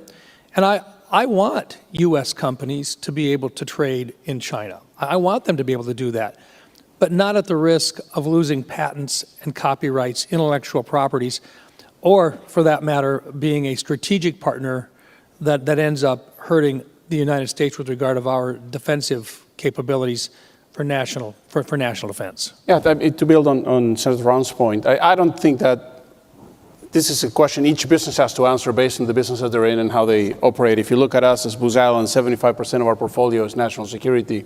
We do not do any business with China by design.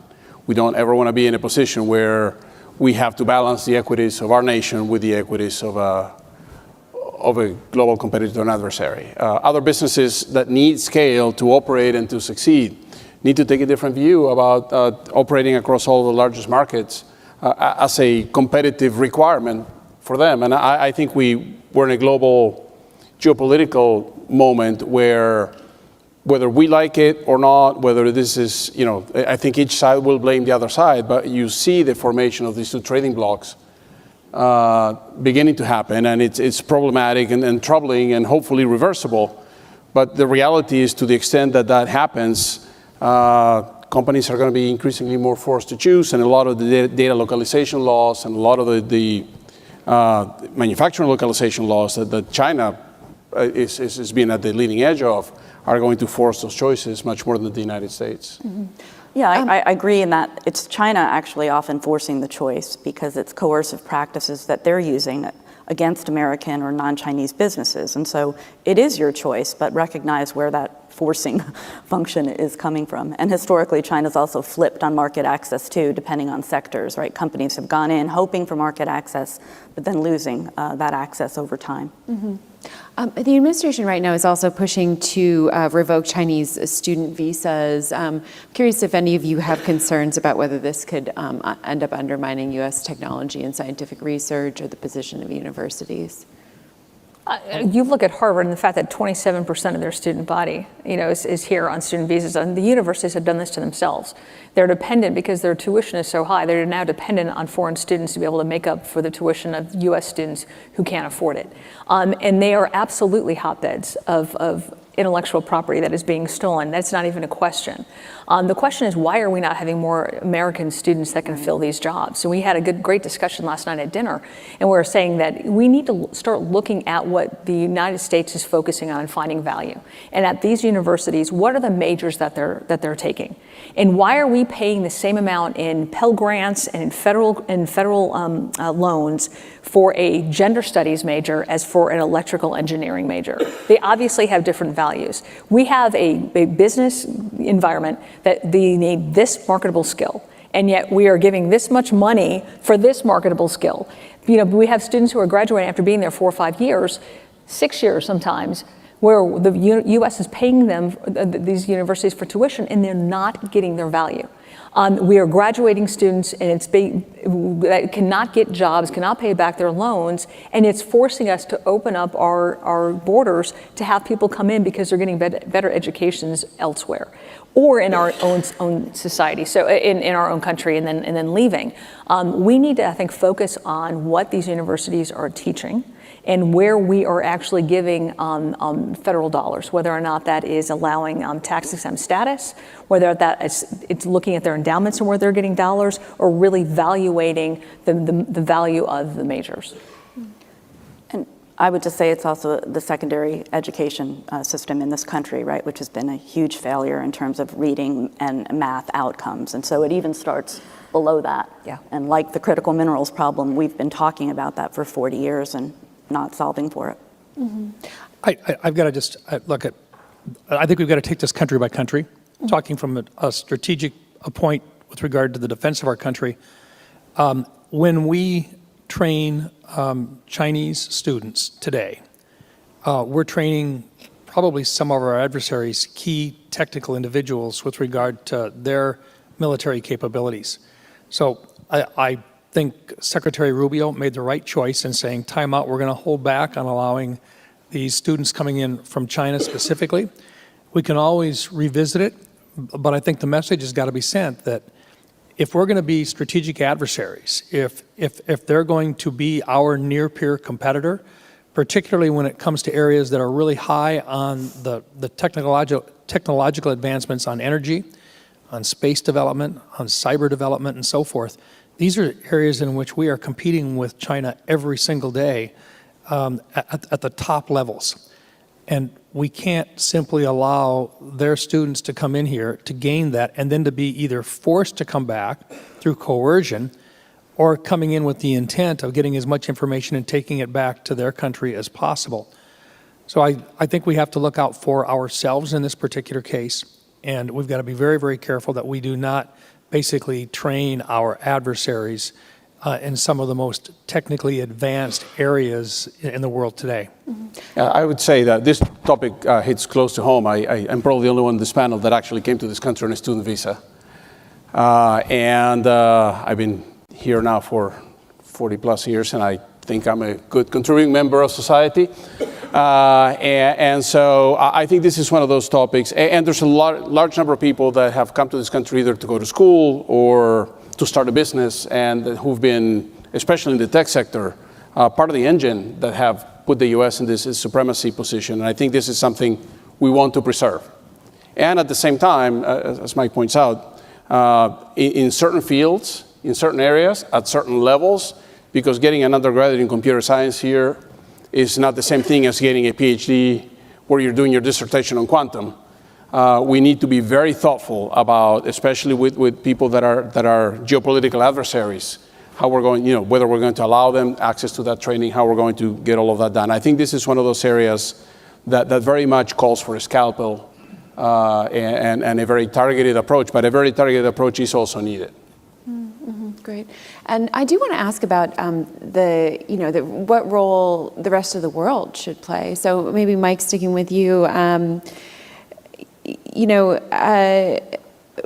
do you think the United States should go about involving other countries in this competition with China? And is there any concern that an America First posture or more aggressive use of tariffs could kind of push other countries into China's arms? We have to be the world leader. There is no question about it. Our adversaries want us to lead. They want us to treat them with respect. They want us to treat them fairly. They want an even, opportunity to negotiate with us and so forth. But in the great power competition that is going on today between China, Russia, Iran, North Korea, and the United States and its allies, we have no choice but to lead. And we don't do that very well if we don't keep our allies with us. So we negotiate good trade deals, and we respect our allies, and we do everything we can to strengthen those relationships. We give them expectations, but we also give them love, so to speak. And I think that's going to be critical. I can't overemphasize enough the fact how deep we are into this strategic competition right now. You got 5 domains: air, land, sea, space, and cyberspace. We fight China in cyberspace every single second of every single day. And in space, we fight China and we fight Russia every single day. They are there, they are for real, they're looking at all of our weaknesses. We need our allies, and they desperately need our leadership. So I think we need to take that role. We take it on, we accept it, but we also expect from them that fair trade back and forth, to where recognizing that if it's a matter of making a deal with Russia or with China or with us, the deal is going to be made with us. And I think, but that's part of that expectation that we've got to do. Soft power is critical for us. There isn't a single member sitting in the Pentagon today that wouldn't rather have an issue among one of the third world countries decided by our offer of soft power and our relationship with them developed through soft power than to ever have to put a young man or woman wearing our uniform in harm's way to take care of a problem that could have been taken care of with a little bit of TLC up front. So for me, get those allies, keep those allies, work with those allies, but be the leader of the free world. I agree with you. An amen? Yeah. I agree with the senator, but I think we're having this broader debate on the degree to which, these aren't new terms, the shared responsibility, the rebalancing. And I think our allies need to recognize that they are as much a part of the competition, but they're part of the competition. And so far, some of our allies have been more reluctant about kind of rolling up their sleeves and saying, you know, we're in this with you. This is a competition. We need to get serious too. And I think that that's what President Trump is trying to do now. You know, I think if the pillars of the Western alliance collapse because, you know, there have been 3 tense months, then maybe that should, you know, I mean, I think it's stronger than that, and I think it'll last, and I think this is a necessary rebalancing, and we'll get through it. Okay, we're about out of time. I did start the questions on kind of a more pessimistic, you know, alarmist note, asking what you're concerned about. I wanted to ask you each to sum up in just a sentence or two if there's any reason for optimism about America's competitive advantage. I mean, what makes you hopeful, just in brief, to close? Well, let me put it in defensive purposes, or within the defense thing. I think General Mattis said it best when they asked him what keeps him up at night. And he says, you don't understand. We keep other people up at night, and we need to keep it that way. I think the key competitive advantage of this country is its people. People who were born here, people who came here from other places, and I think that is an endless source of optimism. Yeah, I'm optimistic too. I mean, America's a great country with great opportunities, great people, and a great constitution, and I'm optimistic. You need to be optimistic. Absolutely optimistic, and I'll leave thinking of what Reagan said. We have to fight for it. We're always one generation from losing it. I think we've got an opportunity right now to fight. I think we have an opportunity in a generation to move forward with what we're doing with our taxes, what we're doing with our regulatory reform. But we have a generation that really needs to understand that our country is the reason why the rest of the world is working as well as it is. When the U.S. does well, the rest of the world does well. We don't have people who are fighting to get out of our country. We have people who are fighting to get here. Exactly. We need to respect that. We need to fight for it, and we need to move forward. Great. Fascinating conversation. Thank you so much, all of you. Thank you. Thank you.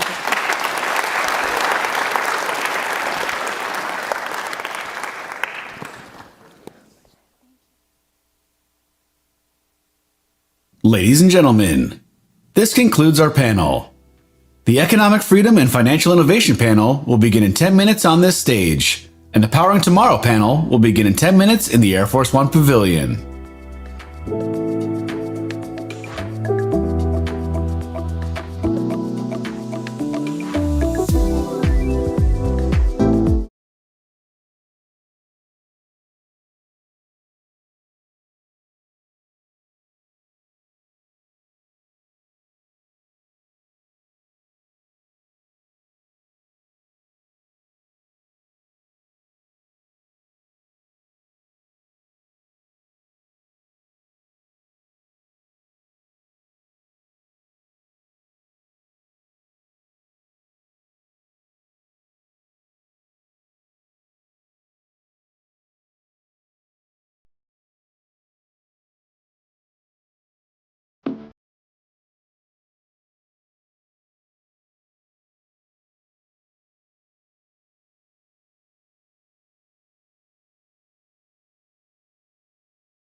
But in the last 5 years, we've moved from malaise to hope, confidence, and opportunity.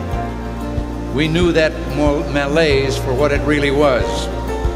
Government, with its high taxes, excessive spending, and overregulation, had thrown a wrench in the works of our free markets. In essence, government was trying to run the economy, but was ruining it instead. Those tax cuts helped re-energize the stock market, with the volume of shares traded hitting record highs and more Americans than ever before participating in the market. An enormous rush of new equity issues, venture capital, and new investment became the driving force behind an economic expansion as strong as any we'd seen in more than 20 years.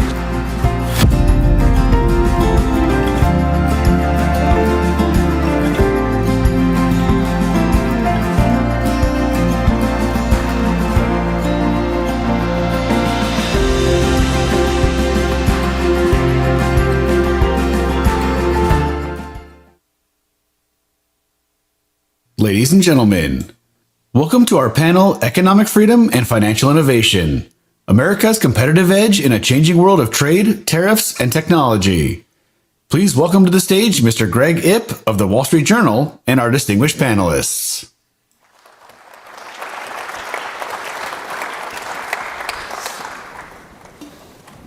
Thank you, everybody. Thank you to the Reagan Institute. Thank you to the Reagan National Economic Forum for putting on this very interesting and terrific and timely event. So economic freedom, of course, was sort of essential to Ronald Reagan's view of what was important to America and to delivering for Americans. I mean, the chain of events is basically economic freedom leads to more innovation, leads to more entrepreneurship, and that leads to economic growth, and that lifts the whole country. And on this panel, we'll be talking mostly about finance, but it's important to always remember that finance is a handmaiden to the real economy, and it plays a crucial role because it is the financial system that connects savers, the people with capital, to the entrepreneurs and the innovators, the people who need capital. And one of the reasons the United States has always been the economic leader it is because its financial system and its markets have always been among the most innovative and advanced, and the current period is, like other periods, one of just enormous ferment and innovation.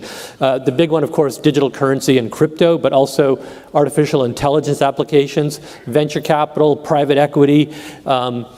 We heard earlier about the fact that the United States boasts far more valuable tech companies than Europe does, and one of the reasons is because our financial system makes those companies possible.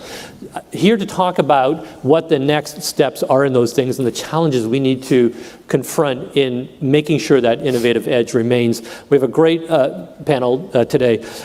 Starting with my immediate right, French Hill represents the 2nd District of Arkansas. He's also chairman of the House Financial Services Committee. Very key role right now in a lot of important legislation covering digital and other such technologies. Faryar Shirzad, Chief Policy Officer at Coinbase, the largest, best known, and I think only publicly traded crypto or digital platform in the United States.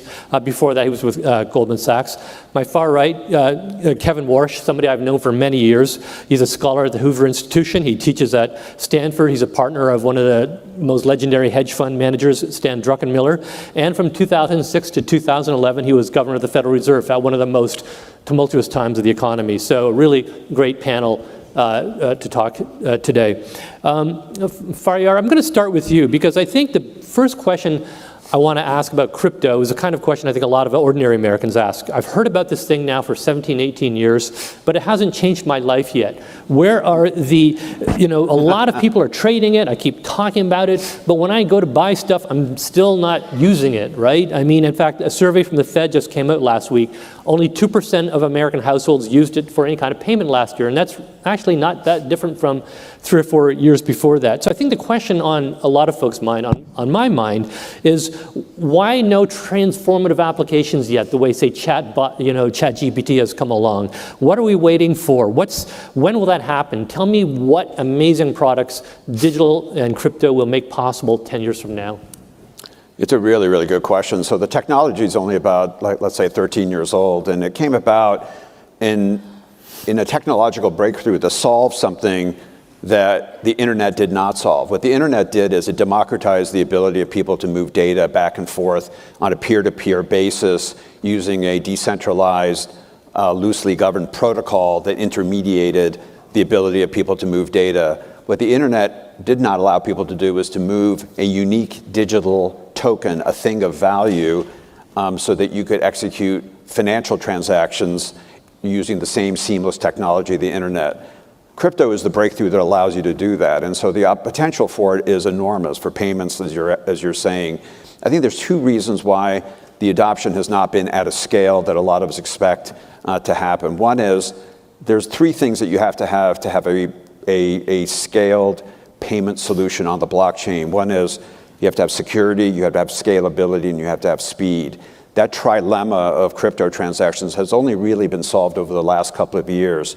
The ability to scale, where you can do millions of transactions a second on a scale that's worthy of the largest payment processors. And that's why even over the last year and a half, 2 years, you've seen Visa has integrated crypto technology into their payment system. PayPal is now using crypto-based payments in their payment system. And you're seeing JP Morgan is executing corporate transfers using blockchain technology. So the technology is now caught up. The other part where Chairman Hill most authoritatively can speak to is the lack of regulatory clarity. There's been this question of, are the transactions executed on the blockchain eligible for the most regulated activities? And the chairman can talk about this. There's stablecoin legislation that's working its way through the Senate. The House has a corollary. The Senate version at least specifically speaks to some of the most highly regulated payments activities, allowing them to be executed with stablecoins. So, collateral management for derivatives transactions, for example, used for bank capital purposes and the like. So we're getting regulatory clarity. The technology's caught up. There's broader adoption, and I think we'll see that we're at a tipping point. Chairman Hill, can you speak to the regulatory clarity issue? In fact, that happens to be the name of a bill that you, I believe, just introduced this week. To what extent has the absence of regulatory certainty, describe the landscape of what that's like right now, to what extent has that held back the industry in this country? You bet. Happy to do it. Glad to be here.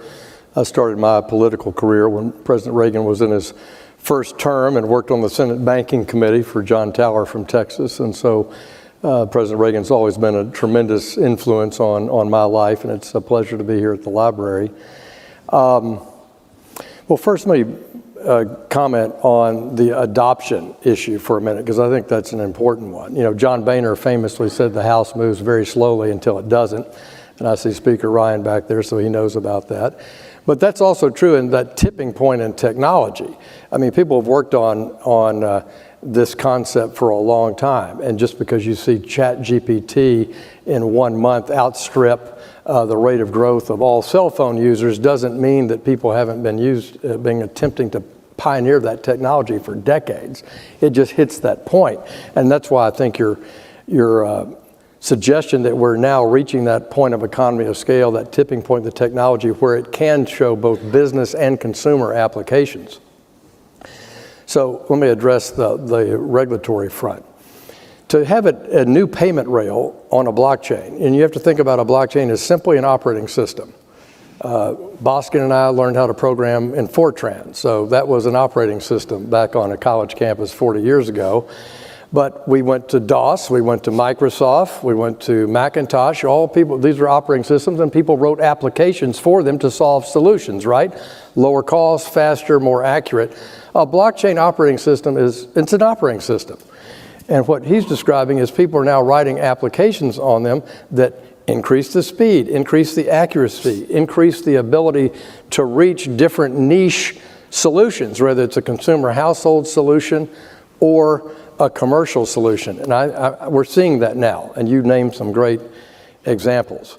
So I believe that a dollar-backed payment stable coin will be a new payment rail in global society. It's there now significantly outside the United States, but I think you'll see it adopted, particularly in a Web3, web-based environment. So I don't plan on going to CVS and use it personally, but it certainly might be there at that point of sale, brought to you by a stablecoin issuer or by a merchant or by a consortium, just like you can write a check today, pay in cash, use a debit card, a credit card, send an ACH, call your bank to send a wire transfer. This will be a blockchain-based payment rail, and that tokenized payment will be a dollar-backed stablecoin for commercial purposes or for retail purposes, and I think you'll see its adoption.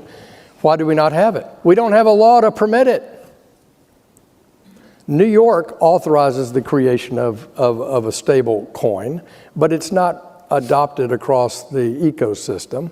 It's not accepted at banks. You've had 4 years of the Biden administration that showed crypto and payment stable coins and blockchain advance the Heisman. They said, we're not doing it. We're not going to advance it in any way, shape, or form. But in Congress for 5 years, we have advanced regulatory framework for a dollar-backed stablecoin with high standards, and for the market framework, which would be, how do you custody a digital asset? How do you own it in a self-custodied wallet? How do you exchange it with someone else? How is it taxed? How is it held? Who regulates it? And that's what these two bills do. They're both introduced in the House, and both the House and the Senate have a stablecoin text. My college pal from Vanderbilt, Bill Hagerty, carries the Genius Act in the Senate, which is a dollar-backed stablecoin bill. And Brian Stile, who's in the audience today from Wisconsin, has the Stable Act in the House, which is a stablecoin bill that's dramatically similar in scope. So how long, once these, and I'd point out that you have significant cross-the-aisle sponsorship on both those bills, right? So we do. Both are bipartisan. Presumably, once those bills become law, how long before we start seeing that causing things to happen in the industry? What are people like sitting there, like just champing at the bit, ready to do? Well, first, I think private business, whether you're Jamie Dimon, who has an army of people programming in this space inside JPM, or a great startup in Menlo Park, they will now both have the rules of the road. And we're going to have presumed regulatory authority for people to experiment and start to advance that with some safe harbor process while those rules are written. But because I think New York has successfully authorized dollar-backed stablecoins, I think you'll see that relatively adopted by bank and non-bank participants under the rules over the course of a year or so. And I think that market framework will settle in probably in a little bit longer time on that, but you ought to ask Farrar for his view on that too. Yeah, I mean, the other thing I was going to say is to remember, we're just coming off of 4 years of an administration who was at war with the industry. And so think about it, the banks were put under enormous pressure. Jamie Dimon actually talks about this quite publicly, to debank crypto companies. Yeah. Even members of my own team couldn't get mortgages, home equity loans, auto loans, because they were being squeezed out under political pressure from the Biden administration. So the investment in the technology is happening. It's a kind of a crazy thing to have had a giant 4-year battle over. It's just an information technology solution. The adoption of it is going to occur rapidly, particularly as Congress moves to provide clarity, and you don't have an administration that's trying to destroy the sector.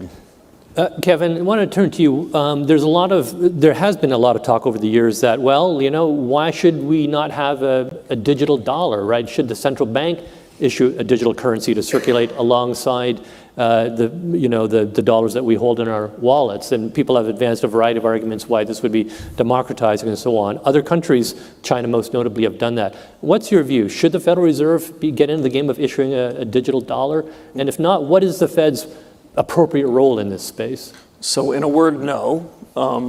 In several words, first, it's an honor to be here. I always wondered what the shining city on the hill looked like, and it's pretty cool to see it once from my own eyes. For French, this is a little old home week because he served at the time that the president was in office. For most of us who came into government, guys like Farrar and me and some in the crowd, you know, Reagan was our hero when we were kids, and I would say, and for many of us, we wouldn't be here, we wouldn't be in public policy without his example. Right. I'll say one other thing that I promise I'll come back with a longer answer than no to Greg's question. This is our Reagan moment. It was 44 years ago at a time like this. President's in office, the media's giving him hell. He's shaking up the establishment. He inherits a mess. People don't like what he's doing. There's some gauzy history about how easy it was. French can speak to it better than I. It wasn't easy. And this is that moment. This is that hinge point in history that we see every couple of generations. Doesn't make it going to be easy. Doesn't mean that every decision's obvious, but it's super exciting. So that's my thank you to the Reagan folks. On Greg's question, the idea of a central bank digital currency works well for the CCP who want a 5-year plan to control their people. I think it's ahistorical and frankly anti-American. The central bank has plenty of responsibilities in the United States. I, for one, would like them to be a narrowly focused central bank, making sure that we have stable prices as a condition precedent to full employment, not wandering into other areas. And there was some impetus for the central bank here and in some other Western countries to establish this. I can think of few things more dangerous than if 300 million Americans had the equivalent of a wallet at the Federal Reserve. The next crisis happens, Congress acts slowly, lobbyists come to Washington, and a bunch of politicians say, well, we really can't fill those wallets. Why don't you guys just do it? This is against the grain of our constitutional republic. I would have to think that Ronald Reagan himself would be outraged by it. And the privacy that in America we take seriously would then be called into question with the central bank policing all these accounts. Another problem, of course, with it is in the US, the strength of the economy is our private sector. We don't need the central bank crowding into that anymore. I'll just say one final point. I think Farrier and Chairman Hill did the right way of describing this. Cryptocurrency in Washington and much of the country sounds very scary. Whoever named it that, I think, deserves demerits. Crypto somehow means secret, and currency suggests it's money. Well, what a misnomer. It's software. The coolest, neatest software that every 16-year-old on the planet wants to do all their work in. Software can be used for good things and bad things. I don't blame Excel if a spreadsheet is being used by a bunch of gangs, do I? It's important, as French describes, that there be a clear regulatory framework so this software can find its way into the economy. And as a final point, I would say we're probably on the front end of the use cases that Greg asked about.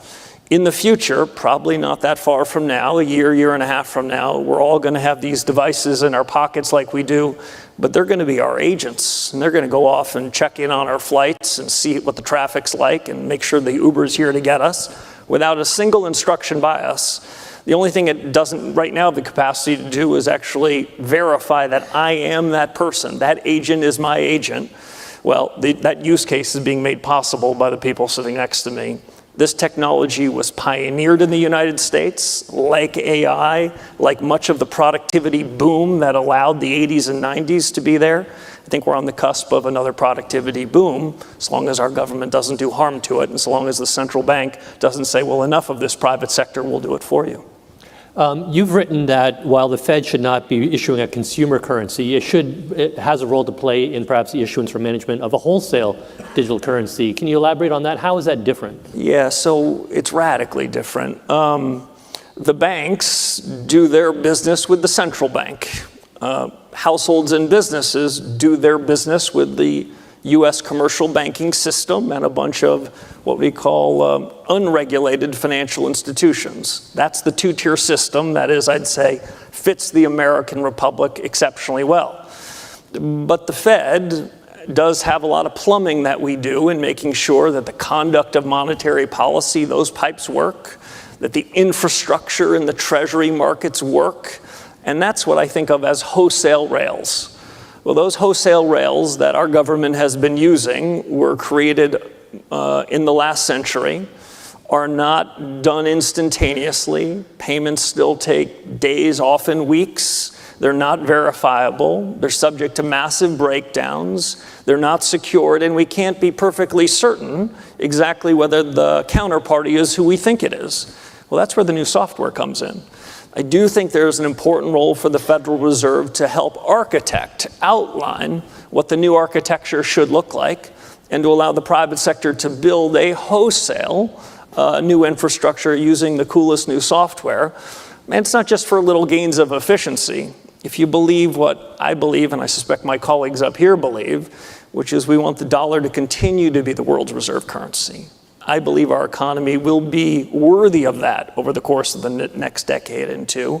And we need to have the best infrastructure, so this is the place where people feel most comfortable conducting their transactions, not just between the banking sector and the government, but that's the backbone then for the rest of the private sector.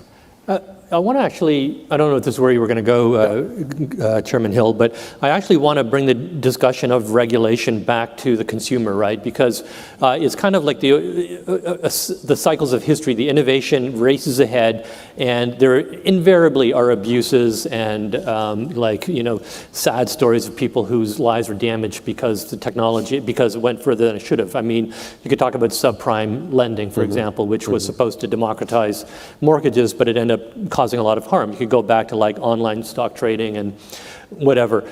So certainly you could sort of imagine a scenario where the digital industry also races ahead of the ability to protect people. And when people nowadays, I think, hear about crypto, they also hear about like ransomware. They hear about the anonymity of it. It's impossible to find out like who stole your money or where that thing is. Chairman Hill, talk to me about how we address that piece of it, and especially in an environment where the current administration has like taken a very kind of reductionist view on the role of consumer protection by significantly shrinking the Consumer Financial Protection Bureau. I'll come to that, but let me just add on to two good points that Kevin made on the wholesale application. Just two quick comments. On a distributed ledger technology, it's ideal in settling accurately and timely large activities that are over the counter, so small volume but big numbers kind of a settlement. So in between banks, central bank settlement on a blockchain settled in dollars in a tokenized payment, I think is absolutely part of the future. I don't call that a central bank digital currency any more than Saudi Aramco, one of the biggest public companies in the world, has their AR, accounts receivable now, on a blockchain. They shrunk their accounts receivable days from 40 to 15 over time by creating smart contracts on a distributed ledger that's validated, and those payments are made in a dollar-backed stablecoin mechanism. And so I think you will see wholesale application, and I just don't connect it with a retail CBDC, which the Congress on a bipartisan basis does not support. In Article 1, we control how the money is issued, and it's not going to be issued in a CBDC, FYI. And we thank Tom Emmer of Minnesota for carrying that legislation in the House. Now, on to the consumer point, because it's a good one. Two things. One, first of all, just consumer protection generally. I'm experimenting in this thing called crypto, and I have an account at Coinbase or some other entity. And what are the disclosures? How do I know what I'm buying? How do I know that it's not just a meme coin thing versus a utility coin versus something that has future application? How do I tell the difference between one blockchain versus another on speed? So I think with a regulatory framework, you pick up that, you standardize that disclosure. We have a disclosure-based society in finance generally, and that will improve by virtue of both the stablecoin definition as well as the market framework set of definitions for consumers. On the terror finance risk or the illicit use of a blockchain, I would remind everybody, there's more illicit finance in the world using the $100 bills that we ship by pallets from the Treasury over to the central banks in the Middle East and other places than almost any other, than trade-based money laundering. Counterfeit cigarettes would be a top example of that. Oil, obviously you read about in the paper every day. And then hawala in the Middle East. These are all forms of illicit finance that somehow people don't. They assert that if you use a payment on a blockchain that you're financing the North Korean nuclear weapons program. You read that every day. Why is that? Because the North Koreans are massive hackers on this very informal system that we have out there that isn't very well regulated and overseen. I'm arguing you have a strict standard set by the United States of a stable coin and a market framework. You diminish that identity theft, that wallet theft, that cyber hacking dramatically. You raise those standards and you reduce North Korea's capability of doing that.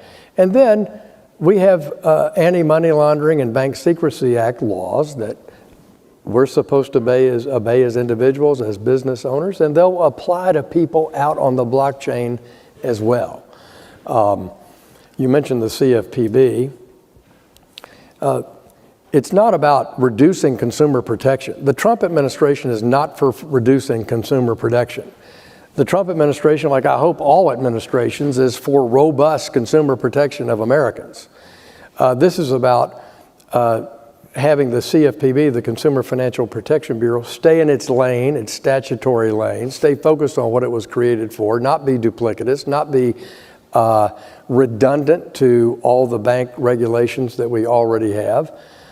And so it's more narrowing the scope, focusing the entity, making sure it's following its statutory obligations and not out as a political arm of the Democratic Party. Chairman Hill, I'm going to hold on you just for 1 second because I do have to ask you this, of course. I mean, this administration has been very supportive of crypto. President Trump was very supportive of it. He had a lot of support from the industry users. Now you have a situation where he and his family are also becoming very personally involved, you know, where Trump's company is about to raise money to buy Bitcoin, where the Trump family, where the Trump family wants to do that, where Trump himself has sponsored his own meme coins and invited buyers of that coin to meet with him.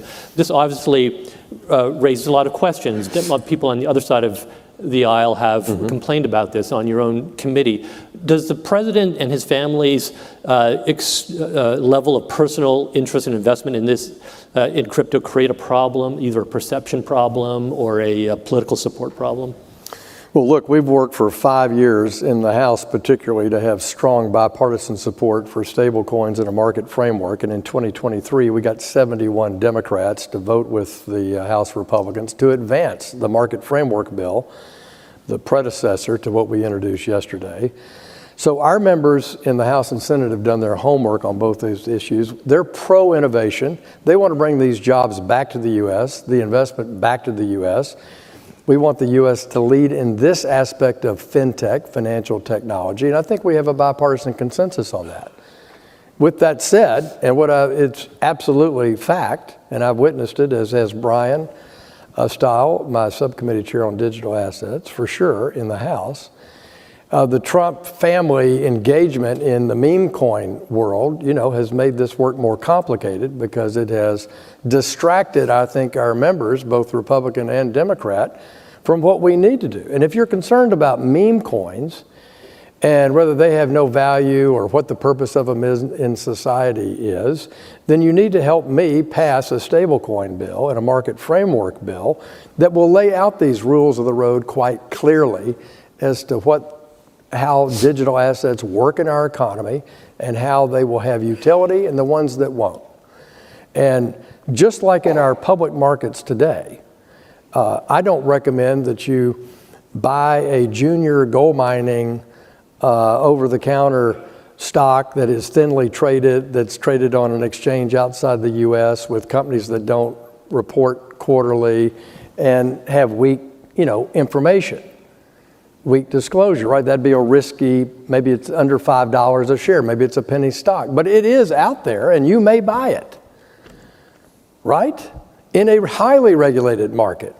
So when we have a more developed market, there'll be more information. I think people will have the information they need to make good decisions about digital assets. And that's why these rules are important. But yes, that engagement has made our work more complicated because it distracts our members from the goal that I have which is promoting American innovation. Faryar, a few weeks ago, your company, unfortunately, was the subject of a hack and created a lot of hardship for your company, reputationally, and for your customers. How did that happen, and how can you assure all the people who've heard about that and hear about all the excitement about crypto, how are you going to prevent that from happening again and hurting me? And what are the larger lessons for the people on this panel in this room about how we prevent stuff like that happening? Yeah, it was a really unfortunate incident. We had a customer service center in India where a number of our employees were compromised by a criminal gang, and they had access to personal identifier information about some of our clients. It ultimately affected, I think, less than 1% of our monthly transacting users, so it was a relatively small number. What they were not able to do was to touch the blockchain-based system that we operate. So no client assets were touched, no funds were taken, nothing of that sort happened. So it was a very bad situation. We immediately disclosed it. We were actually subject to a ransom demand by the folks who said that they wouldn't, that if we paid a ransom, they would hold the information back. In the end, we obviously went to law enforcement. We're working closely with DOJ to deal with it. So I think it's a problem where we feel pretty good about the systems we had in place, but we're tightening them up. We're shutting that particular center down. But it doesn't raise anything in particular about crypto, because the crypto assets were protected. We have the most impregnable system of anybody in the industry. Coinbase is the world's largest crypto custodian. Something like 15% of all crypto is custodied by Coinbase under a New York Department of Financial Services regulated entity. So there are lessons there, but I think we have to be careful not to overlearn the lessons from a bad situation. Kevin, let me come back to you, because I want to pick up on a point that you made in the earlier remarks, and it's a point you've made often, including at your remarks for at the International Monetary Fund a month or so ago. And you talked about essentially the Fed's, I was going to call it the mission creep, but in your view, it's more of like a mission race or a mission expansion. Is like this vast multiplication of Fed responsibilities and facilities and so forth is a problem. I think you've talked about it crowding out private sector activity, and you referred to the Fed's balance sheet as, in some sense, a proxy for the imprimatur of the Federal Reserve on the private economy. It's around $7 trillion, a consequence of quantitative easing, a program that began when you were on the Board of Governors. Do you believe that the Federal Reserve, through that mechanism specifically, but in general, is posing a serious financial freedom and stability risk to the economy? And what should be done about it? I mean, what do we do about that giant balance sheet? What should the Fed do? Sure. So when I joined the Fed in 2006, I remember calling my dad and telling him I was going to do that. And first thing he said is, so you couldn't get a job in the private sector, could you? I grew up in a small town, and the only thing he knew, he was a small town businessman, reasonably successful. He said, oh, that's the thing that Greenspan runs. So he knew about that until the global financial crisis in 2008. From the darkest days of that crisis, where we went, as Chairman Volcker said, to the very edge of our powers to try to save the republic from a massive depression, and we got very aggressive, and in my view, rightfully so. The central bank was created in 1913 to respond to panics, much more so than to mess around with interest rates. So it was aggressive moves. But from that moment, really, until this day, the central bank has stayed on the front pages. Instead of going on the front pages when the crisis hits in 2008 or the pandemic hits in 2020, the central bank has become the most important economic institution in the world every day for all seasons and all reasons. It wasn't that long ago that we would read about the central bank in an article Greg Ip would write a couple of his jobs ago. Today, the Federal Reserve met as they do every 6 weeks, and they raised rates a quarter or cut them a quarter, and it wasn't in everyone's lives. This central bank has now decided, probably with the best of intentions, that they are going to play a more permanent role in the economy, in the business of banking, and I would also argue in the fiscal business of the country. I'll use an example of that to tell the balance sheet story. In 2008, in the darkest days of the financial crisis, as people in this room will remember, the markets were down 60, 70%. The real economy was running away from us. If the US economy went down, the world was going to be in a bad place. So we were willing to take some risks. And we decided, after some major internal debate, we'd buy the bonds of our own government. Secretary Paulson was issuing bonds on Tuesday and Wednesday, and we'd buy them on Thursday and Friday. But we said to ourselves, when this crisis is over, we're not going to do this stuff again. This isn't what the most important economy in the world does, but we really never put that tool away. So the central bank's balance sheet today is an order of magnitude bigger than it was the day that I showed up. So part of the reason why Chairman Hill and his colleagues in the Congress have had to witness this massive surge in fiscal spending over the last 5 years, over the last 15, is your central bank was subsidizing the cost of it. We were showing up, not just in crises, but in times of relative peace and prosperity, and buying the bonds, hiding, camouflaging the full cost of spending. As we sit here today, the statistic is as of January, our federal government is spending 60% more money than the day before COVID, 5 years ago. I hardly remember that being a time of like an efficient, austere government, and we're spending 60% more. borrowing that money from people, some of whom don't like us, at prices we probably can't afford for projects we don't need, in a time that we're at full employment. The central bank has made that possible, not from a bad place, but from a good place. And in some sense, they've taken on these powers. This bigger central bank balance sheet crowds out the fiscal authorities, elected leaders like Chairman Hill, Treasury secretaries in governments, and has put them on the front pages. My view is we should be on the front pages when we're in real trouble. Otherwise, we should be back on page B12 of the newspaper. One final point. One of the consequences of this institutional drift into all sorts of business, climate policy and everything else, is the inflation that we've witnessed over the course of the last 5 years. Now, for most of us in the room, it hasn't been that big of a deal. We know it when we go to the grocery store, but we also own financial assets. Maybe we own some Bitcoin. 52% of our fellow Americans own no financial assets. They don't have equity in their house. They don't have an account at Schwab. They don't have an account at Coinbase. They're living off their W-2 income. And this surge in prices have destroyed them. Yeah. It's the most regressive tax any government could ever come up with. Imagine if we had a central bank that had been deadly focused on that. I think we wouldn't have taken a divided country and made it more divided. When we have a big balance sheet, we're asking for the inflation that came. And as a final point, my own judgment is the story that I hear from many of my peers. Well, the inflation, well, that's not really the central bank's fault. That's because of Putin and the pandemic. Nonsense. A change in prices happens in a market economy because of shocks in the world. Changes in prices happen every day. That's not what inflation is. Inflation is when that change in prices become embedded. It's second and third order effects. And that's what's been the biggest harm to the country. My recommendation is a smaller balance sheet, takes the Fed back to a more manageable size, a more serious job. And interestingly, if you can have a smaller balance sheet, you can have lower interest rates. Back to you. How much smaller? So when I joined, the Fed balance sheet was about $880 billion, included a bunch of foreign currencies. We do need some balance sheet to take to do our underlying business, to help run the treasuries, to help be a good counterparty to the rest of the central banks in the world. The economy's obviously grown since then. I wouldn't want to put a precise number on it, but right now the Fed balance sheet is about $7 trillion. They are participating in almost every banking market, almost every day. The world has come to rely on the central bank's massive imprimatur. I would say it is trillions larger than it needs to be. We can't make this change overnight.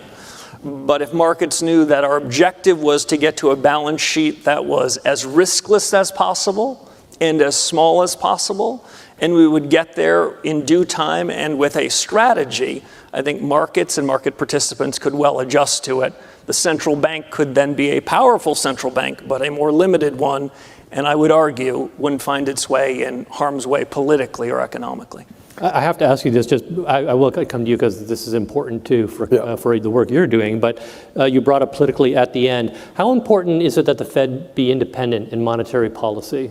You've said operational independence, but does that mean, for example, that governors, including the chairman, should be free from the risk of being fired for other than cause? See, Greg started out so softly, we're talking about crypto, and then you see the Fed beat reporter in him come out here at the end.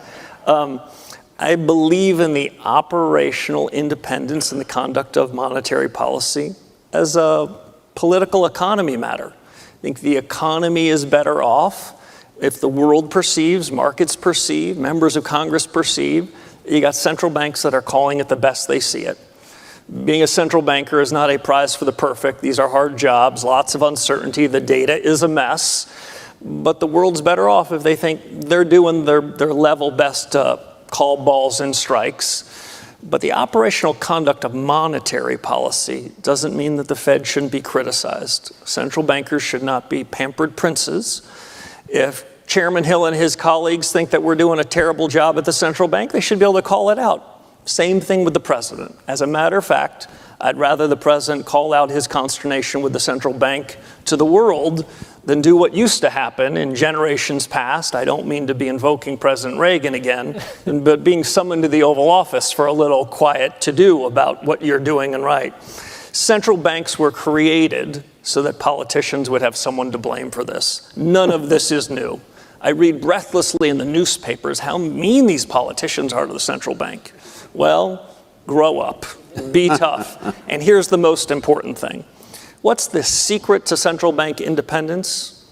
Hitting its objectives, doing its job. Imagine we had had stable prices in the last 5 years like we did for most of the 30 years before it. Well, there wouldn't really be much of a political fight to be had. Doing its job and having stable prices is the Fed's plot armor. It is how we can succeed and thrive. I call it plot armor. I learned this from Mark Andreessen, who's going to be our lunchtime guest. He introduced the expression to me. I'm a big James Bond fan. I watch all the movies. But James has plot armor. We know they're never going to get him because we want to watch the next movie. The Fed's plot armor is being good at its job. And so my own judgment is the failings in its job, not just in achieving stable prices, but wandering into things in which they have no business, like climate, suggest that the politics are happening somewhat closer to home. Chairman Hill, so I'm going to say that while Kevin appropriately points out that, you can't take the Fed reporter out of the guy, it matters to the big issues that we're talking about now. We all saw what happened to the financial markets when the president did threaten to fire the Fed, or said or intimated that the Fed chairman could be fired. So one of the reasons U.S. financial markets, I think, are perceived as a secure system as they are is a system of institutional predictability surrounding the Treasury and the Federal Reserve. And Kevin, I think you appropriately point out that it's incumbent upon those institutions to demonstrate that they are doing what has been asked of them. But Chairman Hill, I want you to weigh in here because your committee is looking at this issue right now, right? The way the Federal Reserve and the Treasury operate, right? Tell me a little bit about that. And please, if you will, address this question of how independent the Fed should continue to be. Mm-hmm. Well, Kevin's outlined it quite well. The Congress created the Federal Reserve in 1913, and being independent, it doesn't mean you're immune from criticism. So let's leave it at that. I think the Fed chairman is independent of being fired by the president. I think the courts have indicated that. Is that a good thing? I think it's a perfectly fine thing, sure. But it didn't stop Lyndon Johnson, Richard Nixon, Jimmy Carter, and Ronald Reagan all to have intensive sessions with their Fed chairman, some in public and some in private. I invite you to listen to LBJ's recordings about that, or read Amity Schlei's spectacular book about the Great Society, where she outlines Richard Nixon's attempt to fire Arthur Burns and putting Alan Greenspan, a young staffer, up to the trick of doing it. So this is, as Kevin says, part of history. But this issue of monetary policy since 2008 is of concern to the committee. Are we okay with it? Because when Kevin went on the board, the balance sheet of the Fed was about 6% of GDP. It's a quarter of GDP now. We've never really undone the balance sheet. We're not a Treasury-only balance sheet. We own mortgage-backed securities and a whole lot of other flotsam and jetsam from other crises. And we don't ever unwind it. So smaller balance sheet, I think, is a good wisdom on Kevin's part. So we formed a special task force chaired by Frank Lucas of Oklahoma to look at post-08 monetary policy. We pay interest on reserves now. We never did that before. We use the balance sheet like never before. We did not do that before in our, quote, targeting for short-term rates. We now are the line provider to all the central banks in the world. That used to be a private sector activity. That's now a public sector activity at the Fed. So we're going to look at that monetary policy structure, and they have their review of their inflation targeting that's being conducted by Chairman Powell right now. And you remember in August of 2020, in the middle of the pandemic, the Fed just announced one day in August, well, we're going to let inflation run ahead of the 2% forecast because we've never been able to get it to 2%. So that was part of their new monetary policy approach in the middle of the pandemic. So we're looking at that. Second part of it is to look at Treasury market structure. With sustained budget deficits into the future, what is the role of the Fed and the private sector in assuring that we have adequate Treasury auction space, the role of the primary dealers, the role of the private sector there as well. So those two pieces are important, and I think Frank is going to do a great job making recommendations to the Congress about what, if anything, we need to do regulatorily or statutorily about the Fed's role in monetary policy, how it's conducted, or what can we do to enhance Treasury market structure. I do want to ask you a question. If I could just say one thing. So I just wanted to say thank you to French and his colleagues on this. After 9/11, the American people demanded what went wrong? After the 2008 financial crisis and all the harms that were done, the American people, elected representatives said, well, we got to get to the bottom of this. How did this happen? Let's connect the dots. Somehow, after the great inflation that served many of us well and did great harm to our fellow citizens, barely a peep. What are the fundamental reasons why this happened? Is it really because of Vladimir Putin and the pandemic, or is it something we could have controlled ourselves? It was a very quiet group. This group in the House of Representatives decided this deserves the same level of scrutiny. I think it's essential. I think it's important. I think it's not been done. And just to give another example, after the 2008 crisis, the Dodd-Frank Act was put in place because we were going to make sure we'd have fundamental reform of our banking supervision and regulation. That thing had been running for 15 years. All of our bank regulators said, great news, we've got a safe and sound banking system. Until February of 2023. Two relatively small banks, hardly ones that we thought were systemically significant, had a bit of a run. The regulators thought everything was just swell until they weren't.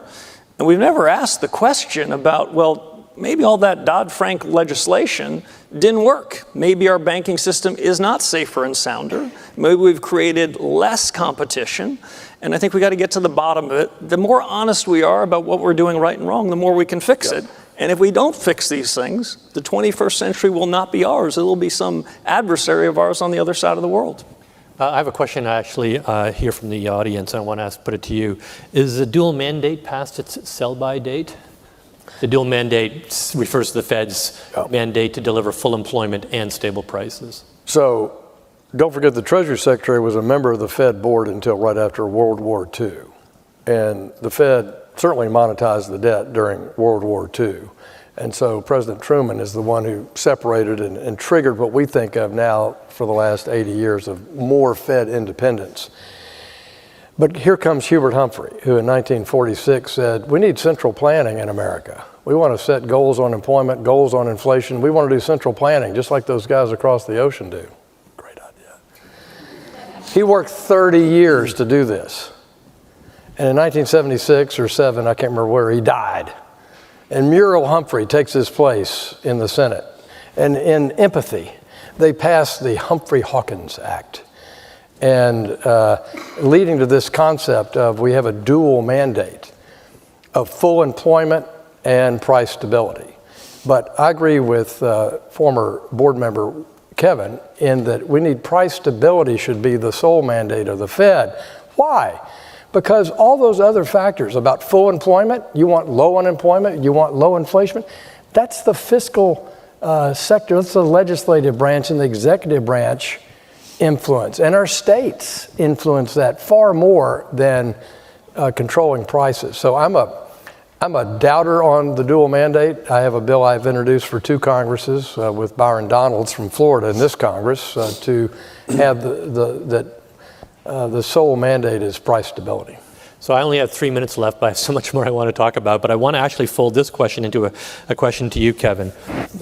With Treasury market dislocation and foreign repatriation of bonds and dollars, what are the risks for Fed and Treasury now to keep market integrity, especially with swap FX structures and trades? I don't know if you saw Jamie Dimon speaking earlier today, but he talked a lot about his concerns about the ability of a market that transacts in the trillions of dollars a day to maintain its integrity. So I'll put that question to you, but I might actually put it a bit more broader and just say, what keeps you up at night? You've lived through a horrible one 15 years ago, and you know better than anybody that there's always something out there lurking. What are the extant risks to our financial system that we need to worry more about? So what keeps me up at night mostly are red eyes from here back to the East Coast. Otherwise, I sleep pretty well. I've been out of government 12 or 13 years now, so most of the scars from the global financial crisis have healed until guys like Greg bring them up again, and guys like French threaten to drag me back into things. So I'd say the biggest risks that the U.S. have are risks that no one's talking about, almost by definition. If financial markets and households or businesses are really focused on something, the amazing thing about the American spirit is in our own haphazard way we deal with it. I would just note a couple things. One is we need to keep our eye on the ball. For all of the significant risks that the U.S. economy and the country is facing, I would rather have our cards than anyone else's in the world by far.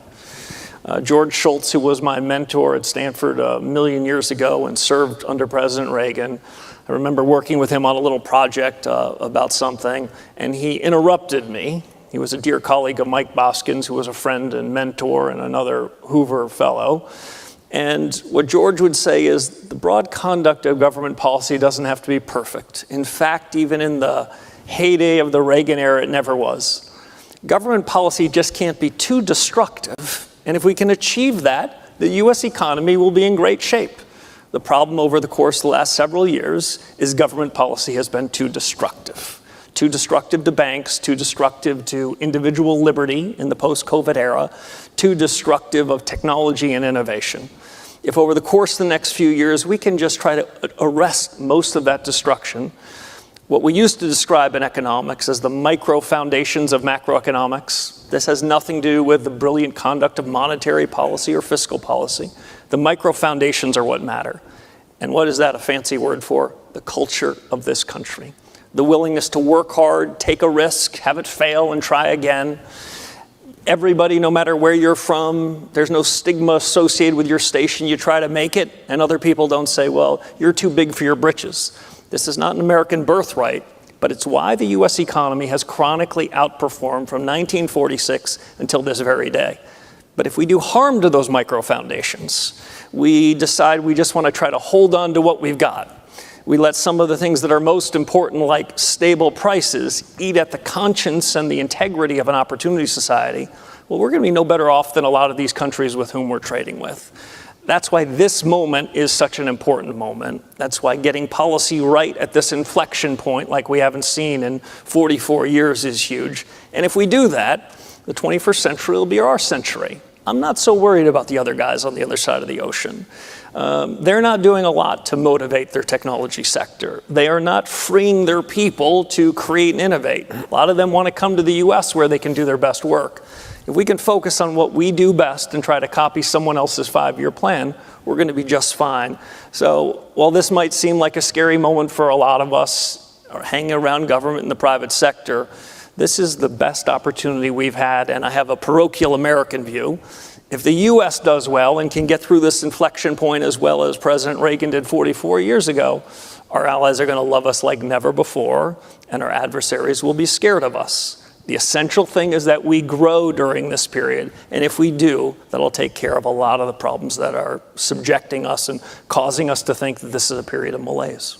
So we end where we began on the importance and the primacy of economic growth. Thank you, Kevin. Thank you, all of you, Kevin, Faryar, and thank you. Thank you. Great to be with you. Good remarks. Thank you very much. Ladies and gentlemen, this concludes the panel. Please make your way to the Air Force One Pavilion for our luncheon and fireside chat.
on outside sources of fuel?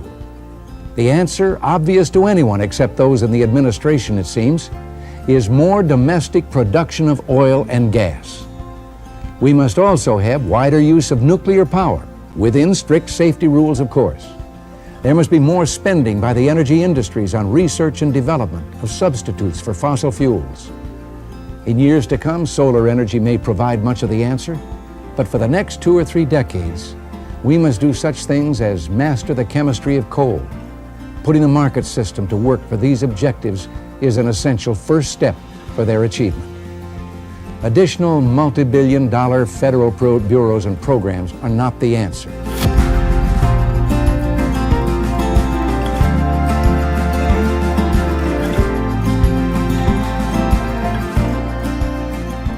Ladies and gentlemen, welcome to Powering Tomorrow, Beyond the Current Energy Debate. Please welcome to the stage Ms. Jennifer Hiller of the Wall Street Journal and our distinguished panelists.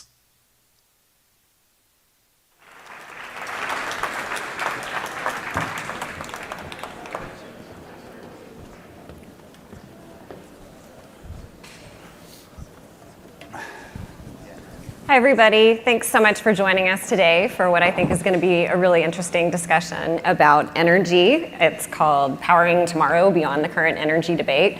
And I am joined by a lot of doctors. Everybody's a doctor but me. We have Senator Bill Cassidy of Louisiana, Jacob DeWitt, who's a co-founder and CEO of Oklo, which is a small modular nuclear reactor developer, and Eli Dorado, head of strategic investments at the Astera Institute. And we're going to be talking about what the future of energy looks like in the US and all of the various kinds of resources that are needed.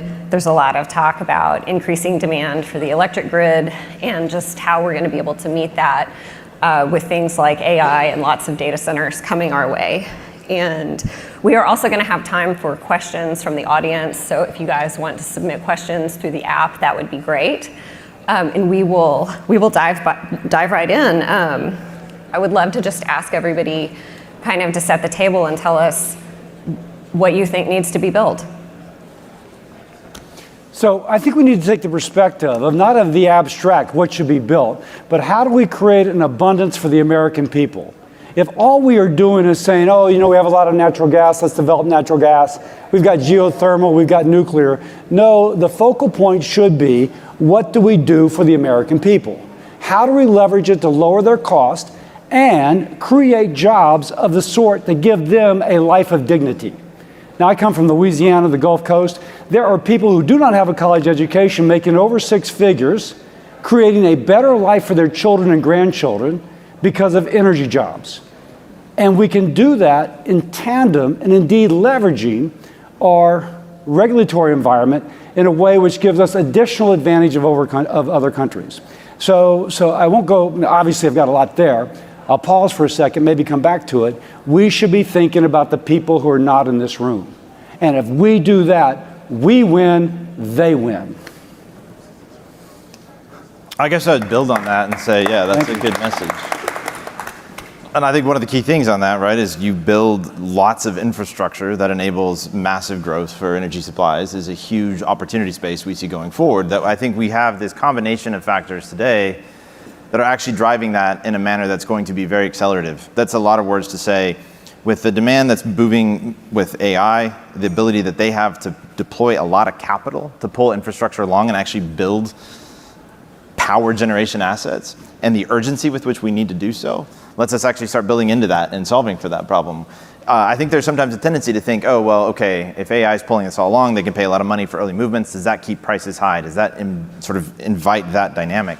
I think not. I think what it does is it accelerates with a market-driven approach without needing the government to be the one that's actually funding all these things to pull forward new technologies and actually tap into the potential that things like what we're working on, next generation nuclear, have.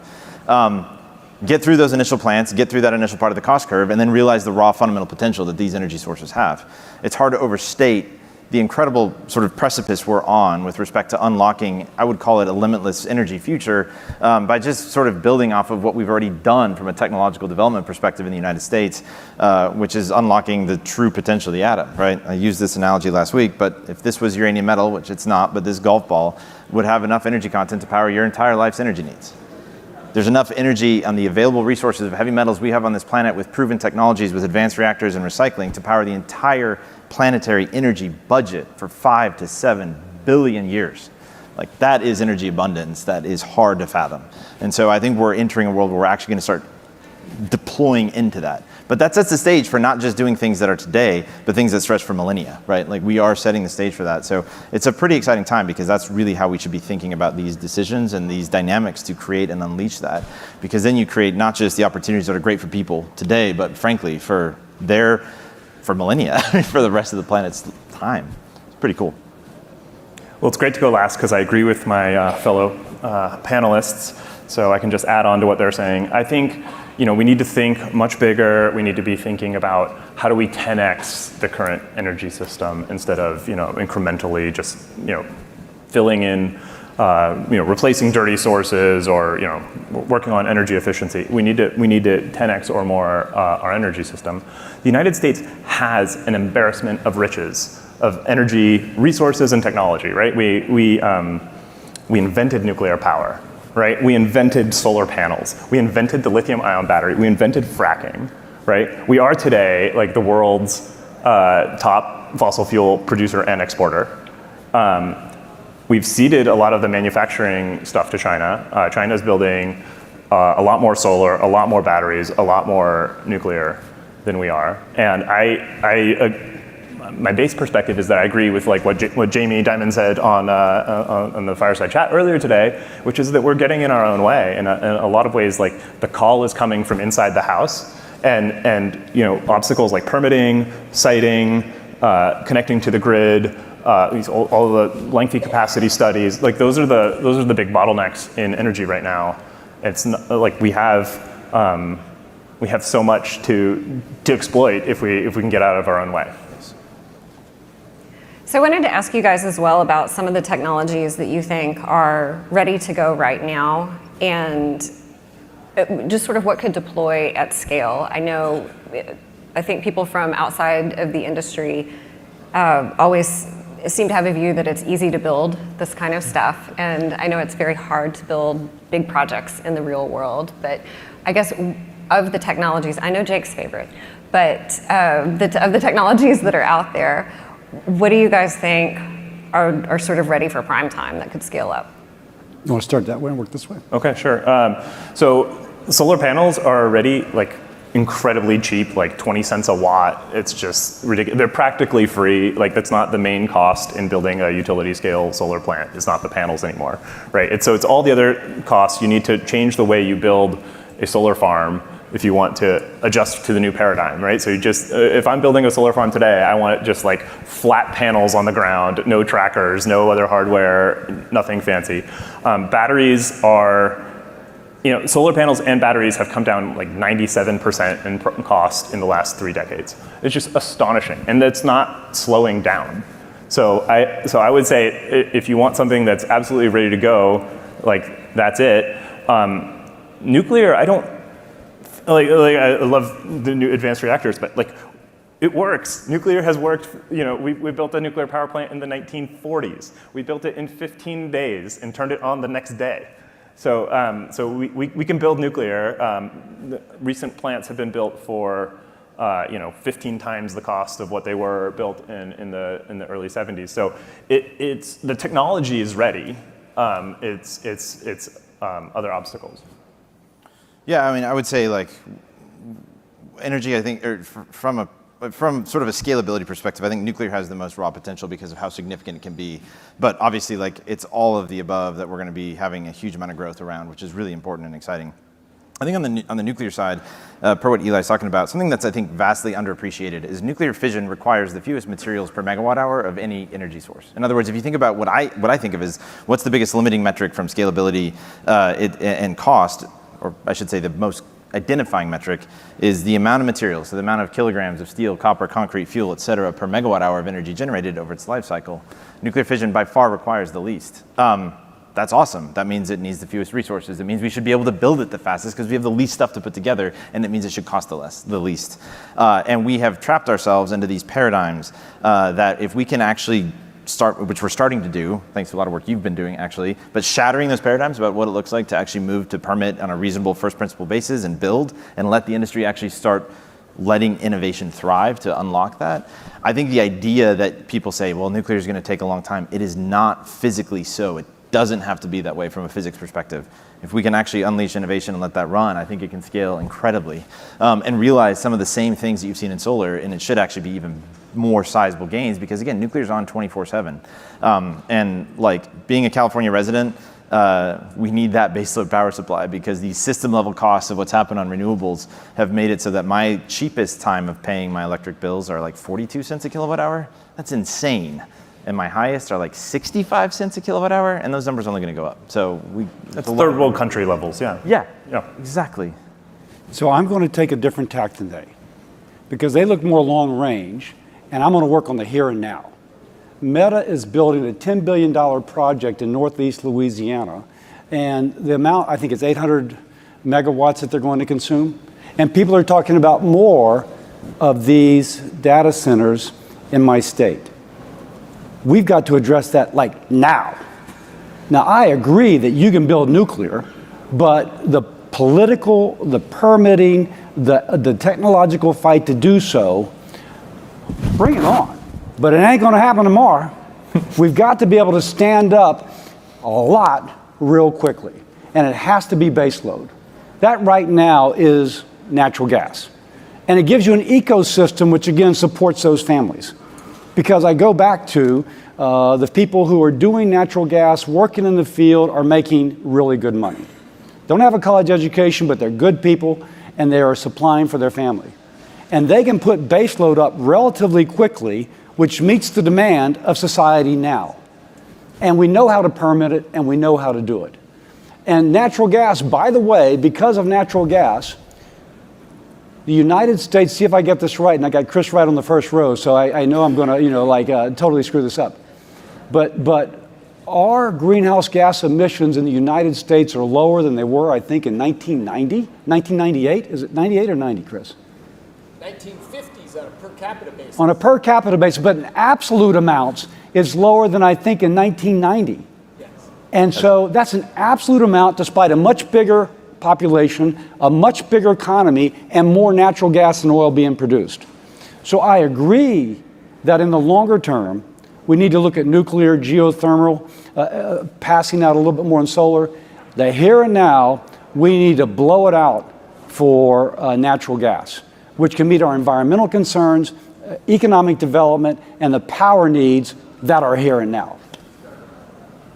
Along those lines on natural gas, there's a lot of talk recently about the supply chain being pretty gummed up and just equipment maybe not being available for the next 4 or 5 years or so. And I'm just wondering how you guys are viewing the supply chain in gas and the ability to add the number of plants that people are talking about building. And then it sort of seems like there are supply chain issues across the entire electricity space. And I'm just wondering if the same thing could potentially happen in nuclear. Yeah, I'll jump in on this. I think this is, we've seen supply chain shocks for a lot of reasons that we don't need to get into for time's sake here, but there's a lot of things that this demand pull is solving, right? Just look at transformers.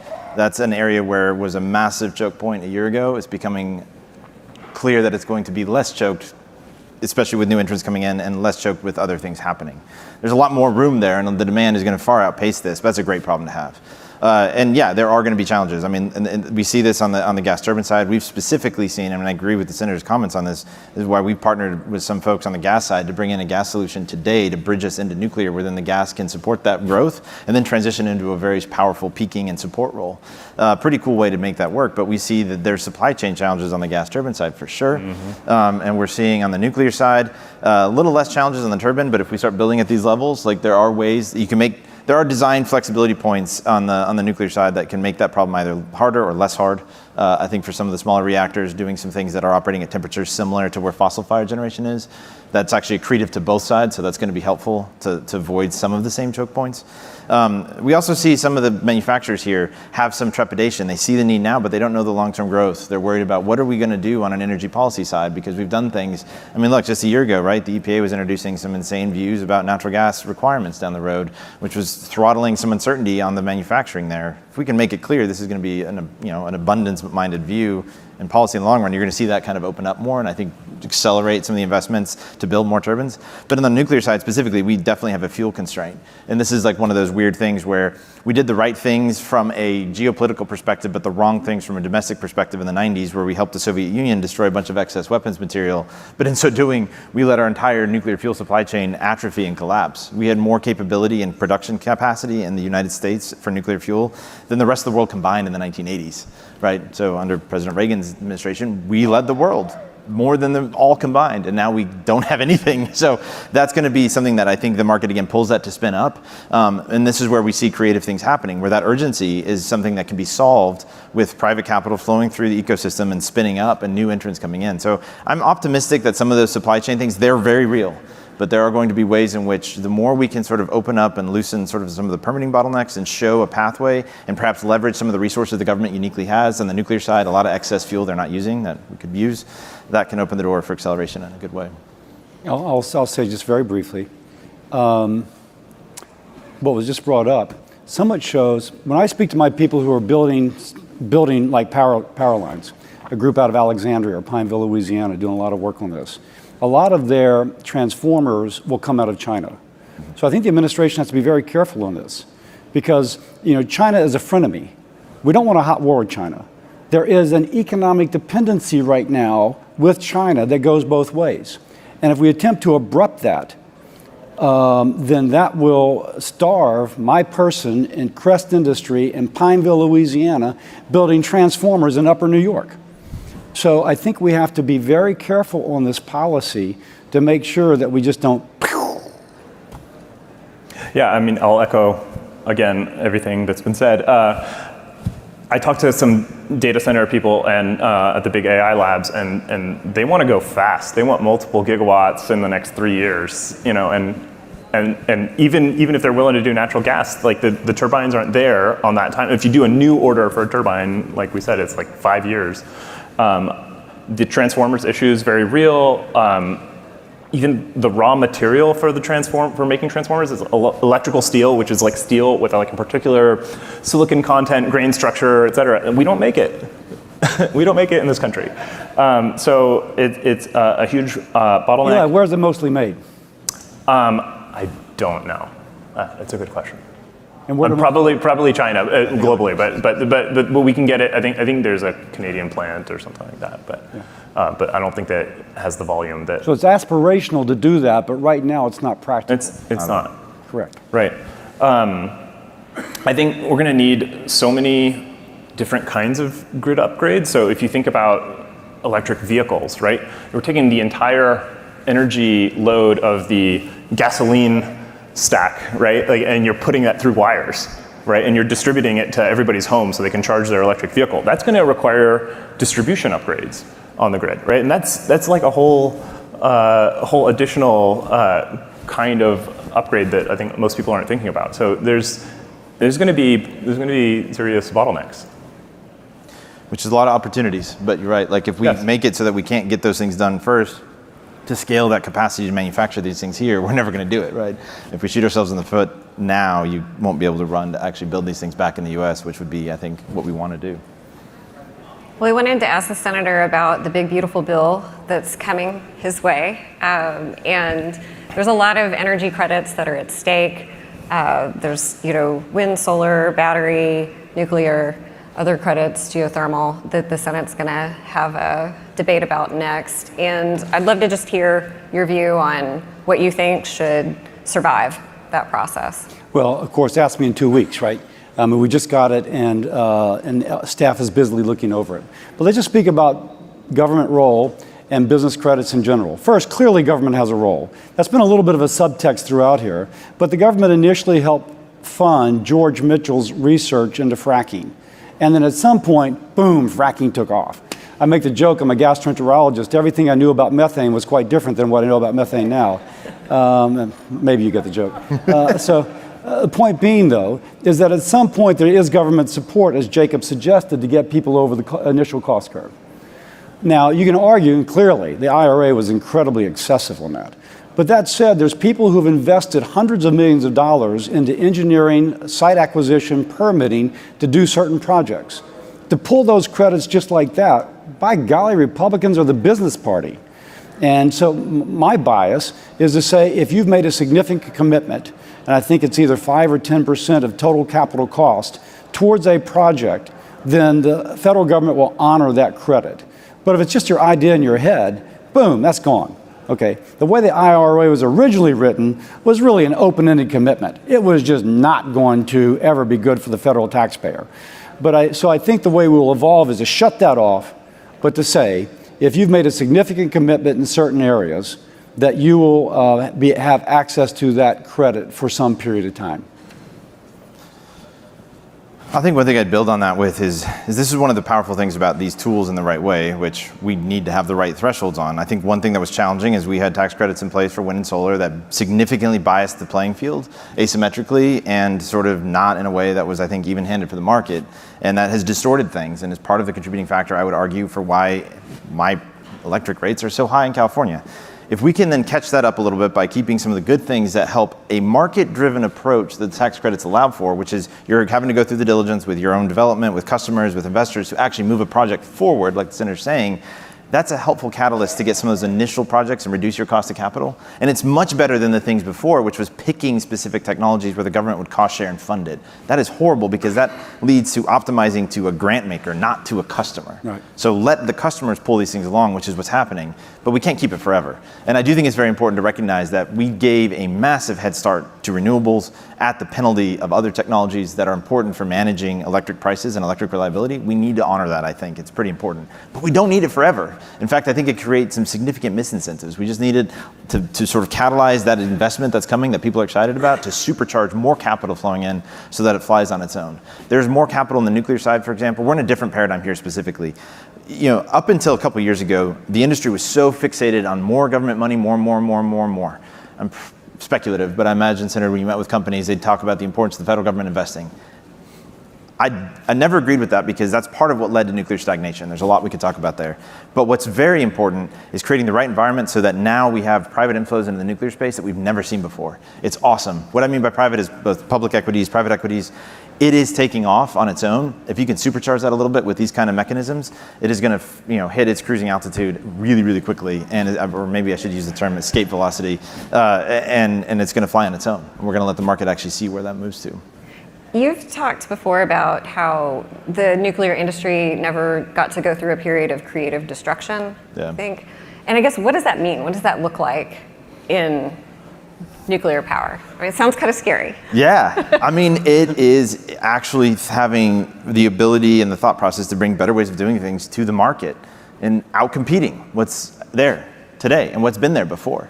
A lot of, just very candidly, it's not a direct criticism of what they do, I understand it, but a lot of the incumbents and legacy in nuclear has been pretty comfortable sitting in sort of a status quo mindset, where even the idea of aggressive permitting reform isn't something they want because it's a change, even though it would actually let them be more competitive across the energy landscape as a whole.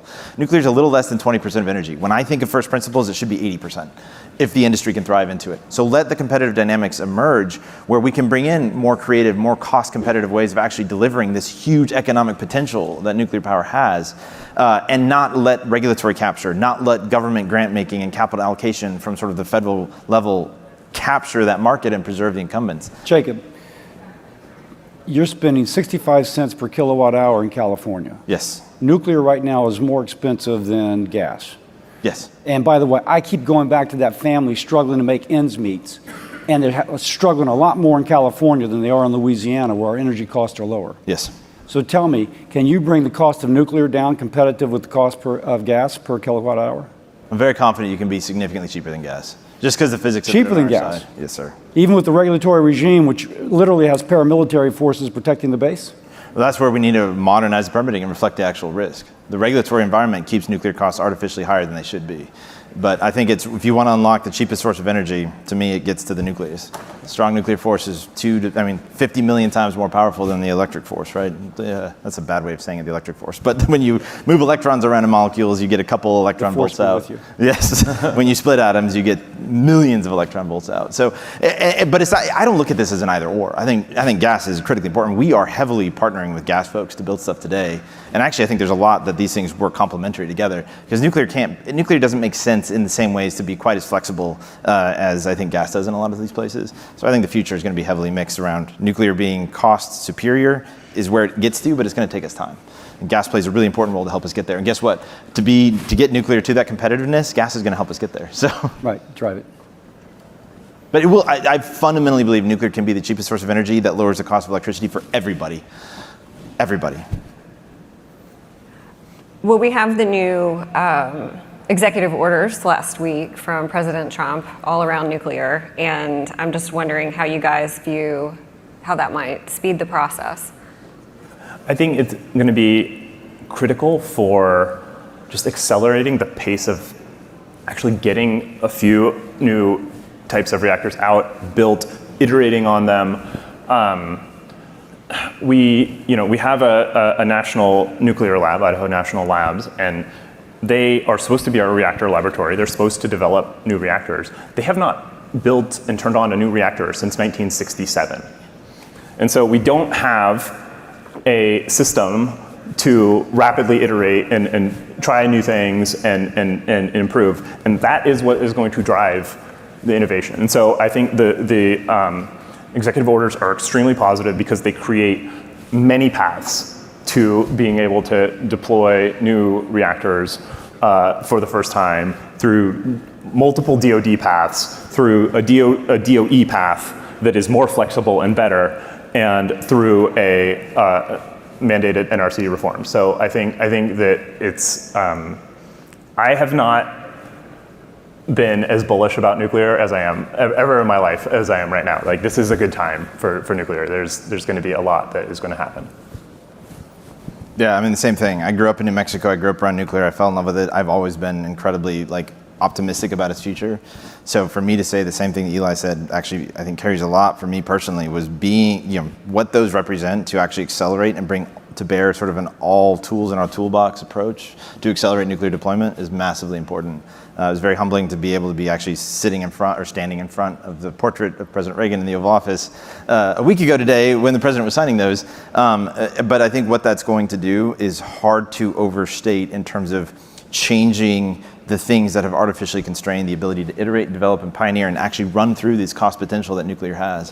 It's going to be awesome. It's really going to be exciting. My body language probably tells you this gives me a headache.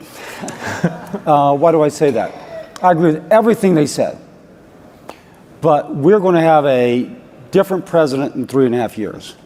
If it turns out that it's a Democratic president, there's a good likelihood that any executive order with Trump at the top gets cut. Because it's what every president does. So we need a stable regulatory regime in which people can actually plan investment for not just the next 3.5 years, but for the next 8, 12, and 16 years. I'm going to toss it back to the folks in this audience. You're people of influence. The people who are watching, they're people of influence. We need to push the federal government, no matter which party is in control, to support nuclear. Because if you don't have a congressional action, that which cannot be reversed, it's of an executive, there's always a threat that it will be. And I'm not sure the economists will tell me that somebody's going to put down $100 million if an EO is going to cancel what they do in 3.5 years. So Harry Reid killed the storage facility in Nevada. He just killed it. And so, and it was just, they tore up the papers and threw them away. And now where do you put your nuclear waste? So I say all that because this is a contact sport. If we're going to make nuclear go forward, if we're going to try and get it down the price point so low that the family at home has lower utility rates, not higher, then there needs to be a full-scale engagement. Now, how do we make sure that it's legislatively accomplished, and not executive, which is up to the whims of the next president? Eli, I wanted to ask you about an editorial I read of yours from a few years ago from the New York Times that was called something like, we've got to build our way out of this mess. Yeah. And I was wondering if you could talk about that a little bit, because it sounds like the issues, you see issues in energy and across a lot of other industries just in being able to build projects. Yeah, I think it's so funny, engaging with sort of the center left, they've sort of accepted the problem with housing, right? That the problem with housing is we don't build enough houses, right? And we have zoning laws, and we have other sort of land use restrictions, and they sort of get the deregulatory need in that domain. And it's like, well, let's just extend that a little bit to some other fields, including things like energy and infrastructure. And the biggest obstacle to building is permitting laws like NEPA, which have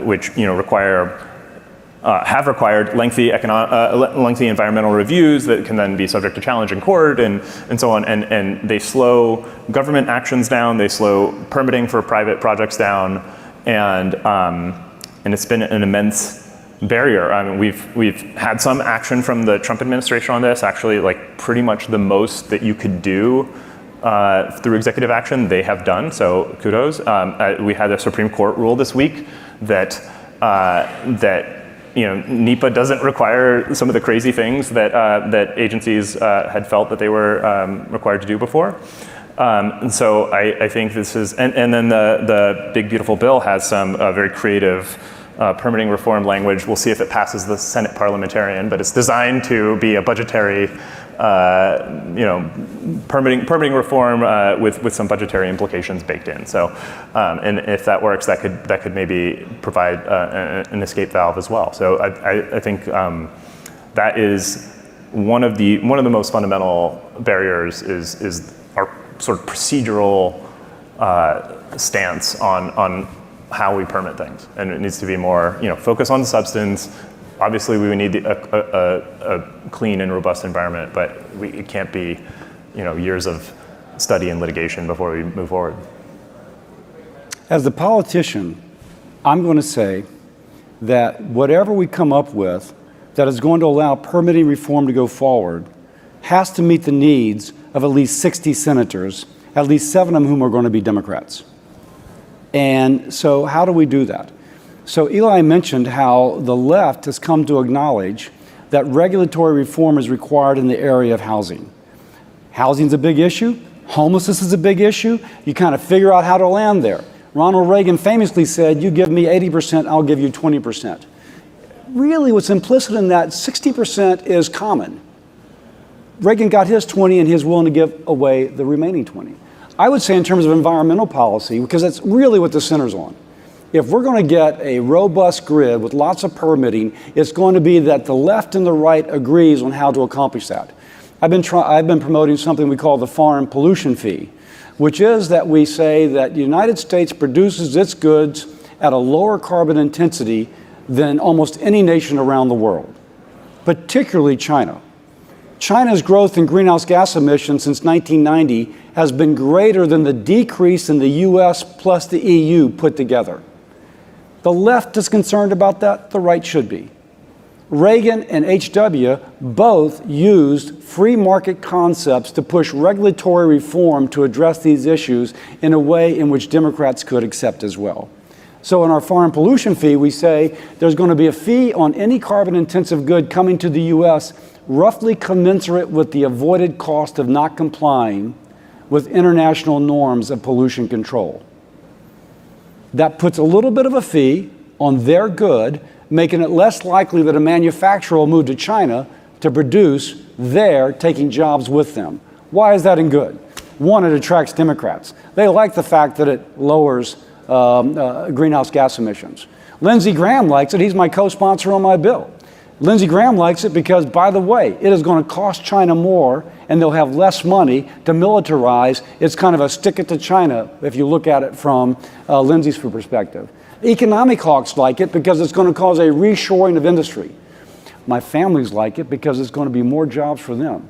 So I say that if we're going to accomplish any of this, we need to take that which Eli just suggested. Find out where our opposition's values lie. Find that sort of 60% we have in common, give them 20, but it's a 20 we'll gladly give because maybe we like it too, and we get our 20.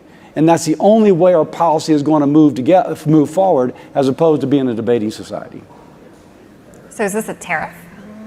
Or like a targeted tariff? It is a tariff. We call it a foreign pollution fee. It is somewhat akin to what the Europeans have self-styled as a carbon border adjustment mechanism. We do not have a domestic carbon tax because there's an implicit tax in the regulatory requirements of complying with EPA regs. Any economist, I got two economists, don't tell me I'm wrong because I've been told by others I'm right. So there's an implicit tax in regulatory reform, and that's what we would base the fee upon. And by the way, the behavioral economics is that once a company here is more competitive by lowering their emission profile, they will embrace nuclear. Because the lower they lower their emissions, the more the fee is upon another country. This is, by the way, I mean, these sorts of concepts were pioneered by Reagan and HW, and all we're doing is standing on their shoulders. Are there other policy mechanisms that you guys see that should be sort of pulled by the government to move certain technologies forward? I know there's a role for government to play, and at the same time, there's, definitely we seem to be in an era of cost cutting at the federal level, perhaps. States are pulling back spending in a lot of ways. And, I'm just wondering, as an energy consumer and somebody who pays, utility bills, and that's never fun for anybody, how should we think about costs for people and things that the government can do to incentivize stuff? Like, what's the government role besides, providing billions and billions of dollars for projects, which they may not be as inclined to do anymore? Yeah, and I don't think that's the best answer. I mean, I think a lot of what the senator just talked about is actually a fantastic way to stimulate a lot of things. So that's a great thing. I think additionally, there's ways in which the government can find ways to use its unique resources to kickstart. I think fundamental R&D is always an important investment because that opens the door for so many things that we can't even comprehend and think about. That sounds funny to say, but there's so much opportunity from fundamental R&D that just spurs innovation in all sorts of ways. And then that leads to, products that can be developed and find a home in the market, attract capital, make things better for people. That's what is great about, a free market economy. I think the other factor is what I was saying before. Like, there are unique assets that the federal government has that can be used to help sort of, work through and reduce those overhead intrinsic permitting kind of costs that exist. And some of the things that have been the consequences of bad policy for a long time that have led us, for example, atrophy. So using federal land, partnering with the government to be able to build, for example, new nuclear facilities where, like at Idaho National Lab and other places we're doing that. That's a great way to use existing assets that are just there otherwise. You're not needing them to give you money, it's just let us come build there, make it easy to do it. The amount of work and just bureaucratic inefficiency we've had to experience there has been staggering. And we're not asking for a dime from it, we just want to be able to build there. But we're making progress, and that's great. But ways to make that faster is important. And that lets the dollars that we raise from the private market go a lot further to actually deploying real steel and concrete in the ground. Additionally, in the nuclear side specifically, there's a bunch of extra government materials that are sitting there to either be disposed of, thrown away, do something with. That material isn't going to be used by the government, and it could be used by industry. We need to figure out ways to make that accessible. And it doesn't need to come with government asking, or industry saying, government, give us money for it. It's just, hey, we'll take this stuff that's a waste off your hands and turn it into fuel. That will supercharge in our ability to go order fuel, set up better supply chains everywhere else around, which is important. And I think the other thing is just, it gets back, and Senator made a good point with respect to good policy in the nuclear side as well, but I think just across the board, if it's clear that we are driving for the benefits of abundant energy and clean energy, you're going to see things that actually create the stable, predictable aspects for even investing in developing the gas turbine supply chain so that we don't have these same issues. We talked to people who we're partnering with to look at building gas first, to bring in nuclear, these co-projects, and it's really hard for them to say, yeah, I can't get our turbine manufacturers to invest because they're not sure the long-term duration of this support. We should fix that and change that by making a clear commitment that these mechanisms are lasting and incentivize the right kind of behaviors for the good of everyone, because they also come with reduced energy costs, and that helps everybody. I think those are factors. And I also think we have to look at system level implications of weird market distorting effects at the local and regional electric markets. I think there's a lot of opportunity to be smarter about what we do there to incentivize the right things and not necessarily make it so that we're trying to make energy harder to buy and more expensive to buy, and preferentially favor things that don't make energy when we need it, if that makes sense. So I think in addition to dereg and new technology that you mentioned, I think another thing is just prices. So if you look at what's hard about running an electrical grid is you have to keep the supply and demand in balance on a millisecond to millisecond level, we have this multi-thousand-year-old technology called supply and demand for prices to equilibrate supply and demand, and we don't leverage prices as much as we should on the grid.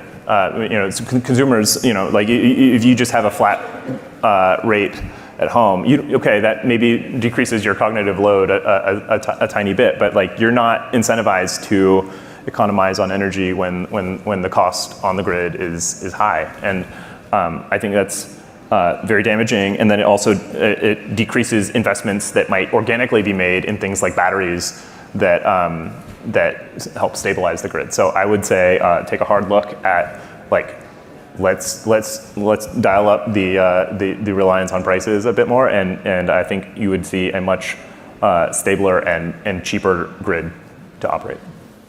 I'm going to say three things. First, President Trump has set up a committee for energy dominance. Secretary Wright's on there, Secretary Burgum's on there, and other cabinet and sub-cabinet secretaries. You need an all-of-government approach in order to clear out, I like the way that Jamie Dimon put it, the blue tape that keeps you from getting energy projects done. And it can work. After Hurricane Katrina, W went down to New Orleans and said, I want these levees built. And something that could have taken 20 years was built probably in 2 because they put every cabinet secretary around a table and said, don't just send it over there and wait for it to reply, sign off now and get it done. It can work. We did it with COVID. I applaud the president, the secretary for being the leaders of all that, number one. Number two, if we've got a supply chain problem with things like rare earth, let's look at the market forces. China is going to, whenever we start to stand up rare earth material, they're going to begin to dump on the world market, driving our folks into bankruptcy. It has happened, it has happened, it has happened. And so we need to have a certain sort of base price that we'll pay somebody producing rare earths in a way which creates enough of a stockpile in case we ever have a hot war with China and they cut off supply. And lastly, related to that, I'm speaking to my friends, obviously natural gas and oil, very important to us. My independents tell me that they can not live if the oil price goes too low. And so if it goes down to 60, they go out of business and all of a sudden we're at OPEC's mercy. During the Biden administration, I suggested that when oil price was going up, I said, you just need to hedge. Give these guys assurance because you need to refill the strategic stockpile. So guarantee them a price around their base cost of production, and that way they can hedge and go forward. And again, I'm over my skis. I got Chris right in the front row, so I know afterwards he's going to tell me, oh my, what an idiot. But anyway, that said, if you hedge them, then they have that price certainty so they're not laying people off when Saudis flood the market.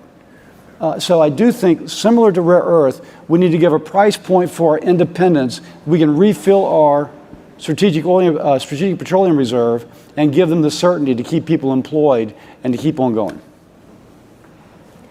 So on the rare earths front, would you have the government be an off-taker or provide some sort of price floor to be able to keep domestic miners and refiners in business? Yes, oh, absolutely. We have some people extracting rare earths out of bauxite, kind of a residue of, I may have my chemicals wrong, but a residue of aluminum production. Big stockpiles of it back home. And they're beginning to extract rare earths. And just the week they were going to go live, China flooded the market with cheap stuff. Now, that is going to destroy anybody's incentive to begin to market rare earths. You got to have some sort of price support that says when the rough point comes and they are going to attempt to dump and put you out of business, we stand with you. I've got a couple of audience questions I wanted to throw your way. Why is America still treating energy policy primarily as a climate issue when it is increasingly a geopolitical and industrial base issue? How do you guys view that? I think people are just catching up to that reality. I mean, that's just my simple view. I think people are just starting to more and more realize what it actually looks like, because we kind of forgot some of that for a while, and now it's becoming very clear. I would say that my foreign pollution fee actually accomplishes all that. The foreign pollution fee looks at the interrelationship between climate, energy policy, national security, and economic security. And if we can produce more natural gas here, we're going to create jobs, we're going to lower our cost of production, other countries will buy it because they want to quickly lower their greenhouse gas emissions to escape the fee, but that will put a drag upon, say, China's economy, which gives them less money to militarize. I would argue that we need to take it into account, but take into account 3 other factors as well to achieve a sustainable, robust policy.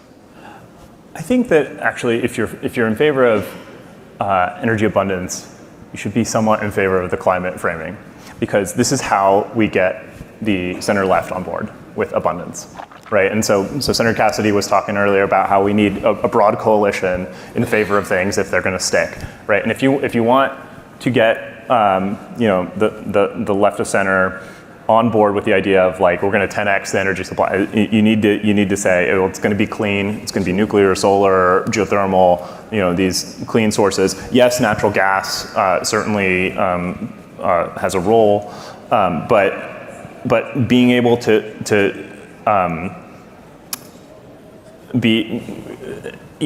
celebrate the fact that a lot of new energy technologies do have fewer emissions and are good for the climate is a way to broaden the coalition in favor of energy abundance. So I think it's actually I'm not opposed to some of that framing. Somebody that has done this quite well, Chris Wright, was your company Liberty? Liberty.com?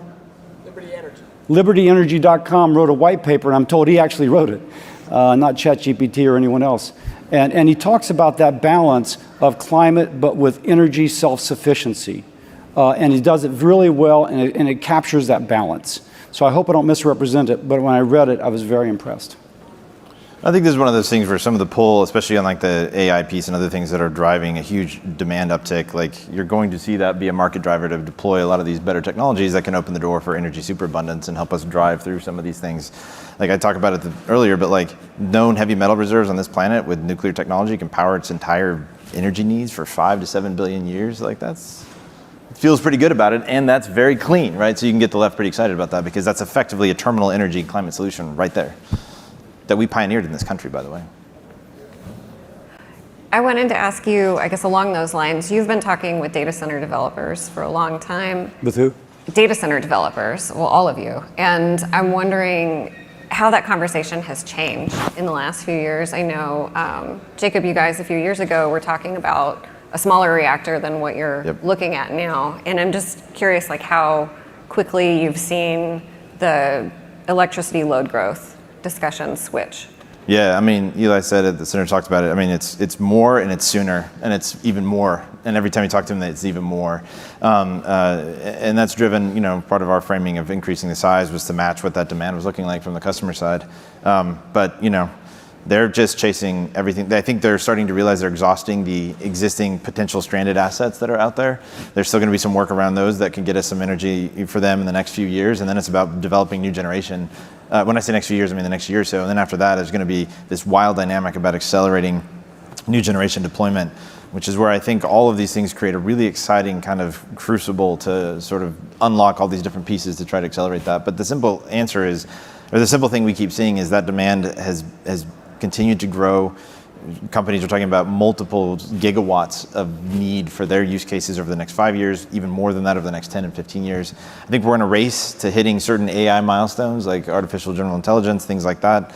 There's going to be a big focus on as much energy now to get there. But then once we start hitting these sort of what you can do with AI, like for example, you hit AGI, you start realizing the economic superpowers that can enable and productivity enhancements, you're just going to see a deployment of more to sort of keep up with that, even with significant efficiencies at the semiconductor and energy usage. So it's going to be transformative. It's not limitless, right? But I do feel pretty confident thinking that we're in a world of needing to 10x our energy supply, not just for AI, but AI is going to be a contributing factor to that. All the labs say AGI by like 2027 or so. So that's the time frame they're thinking about. And if we're bottlenecked by energy like before then, we don't get there first, right? Because China is not going to be bottlenecked by energy. It might be bottlenecked by other things, but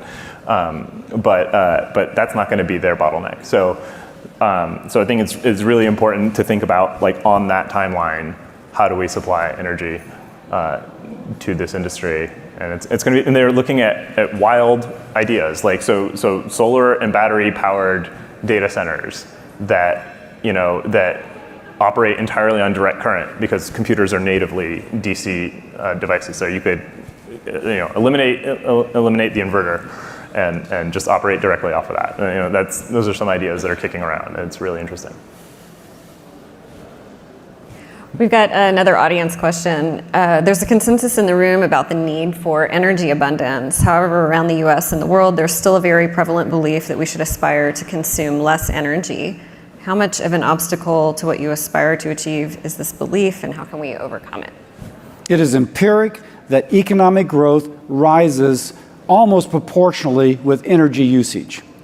And every now and then you'll read a New York Times article which imagines that emissions are the same as energy usage. Emissions have been coming down in the US because of natural gas, principally, somewhat renewables, and economic growth has continued to rise.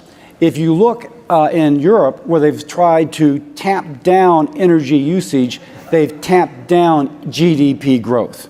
Families have become poor in Europe because of energy policy, which raises the cost of energy and which does not recognize this relationship.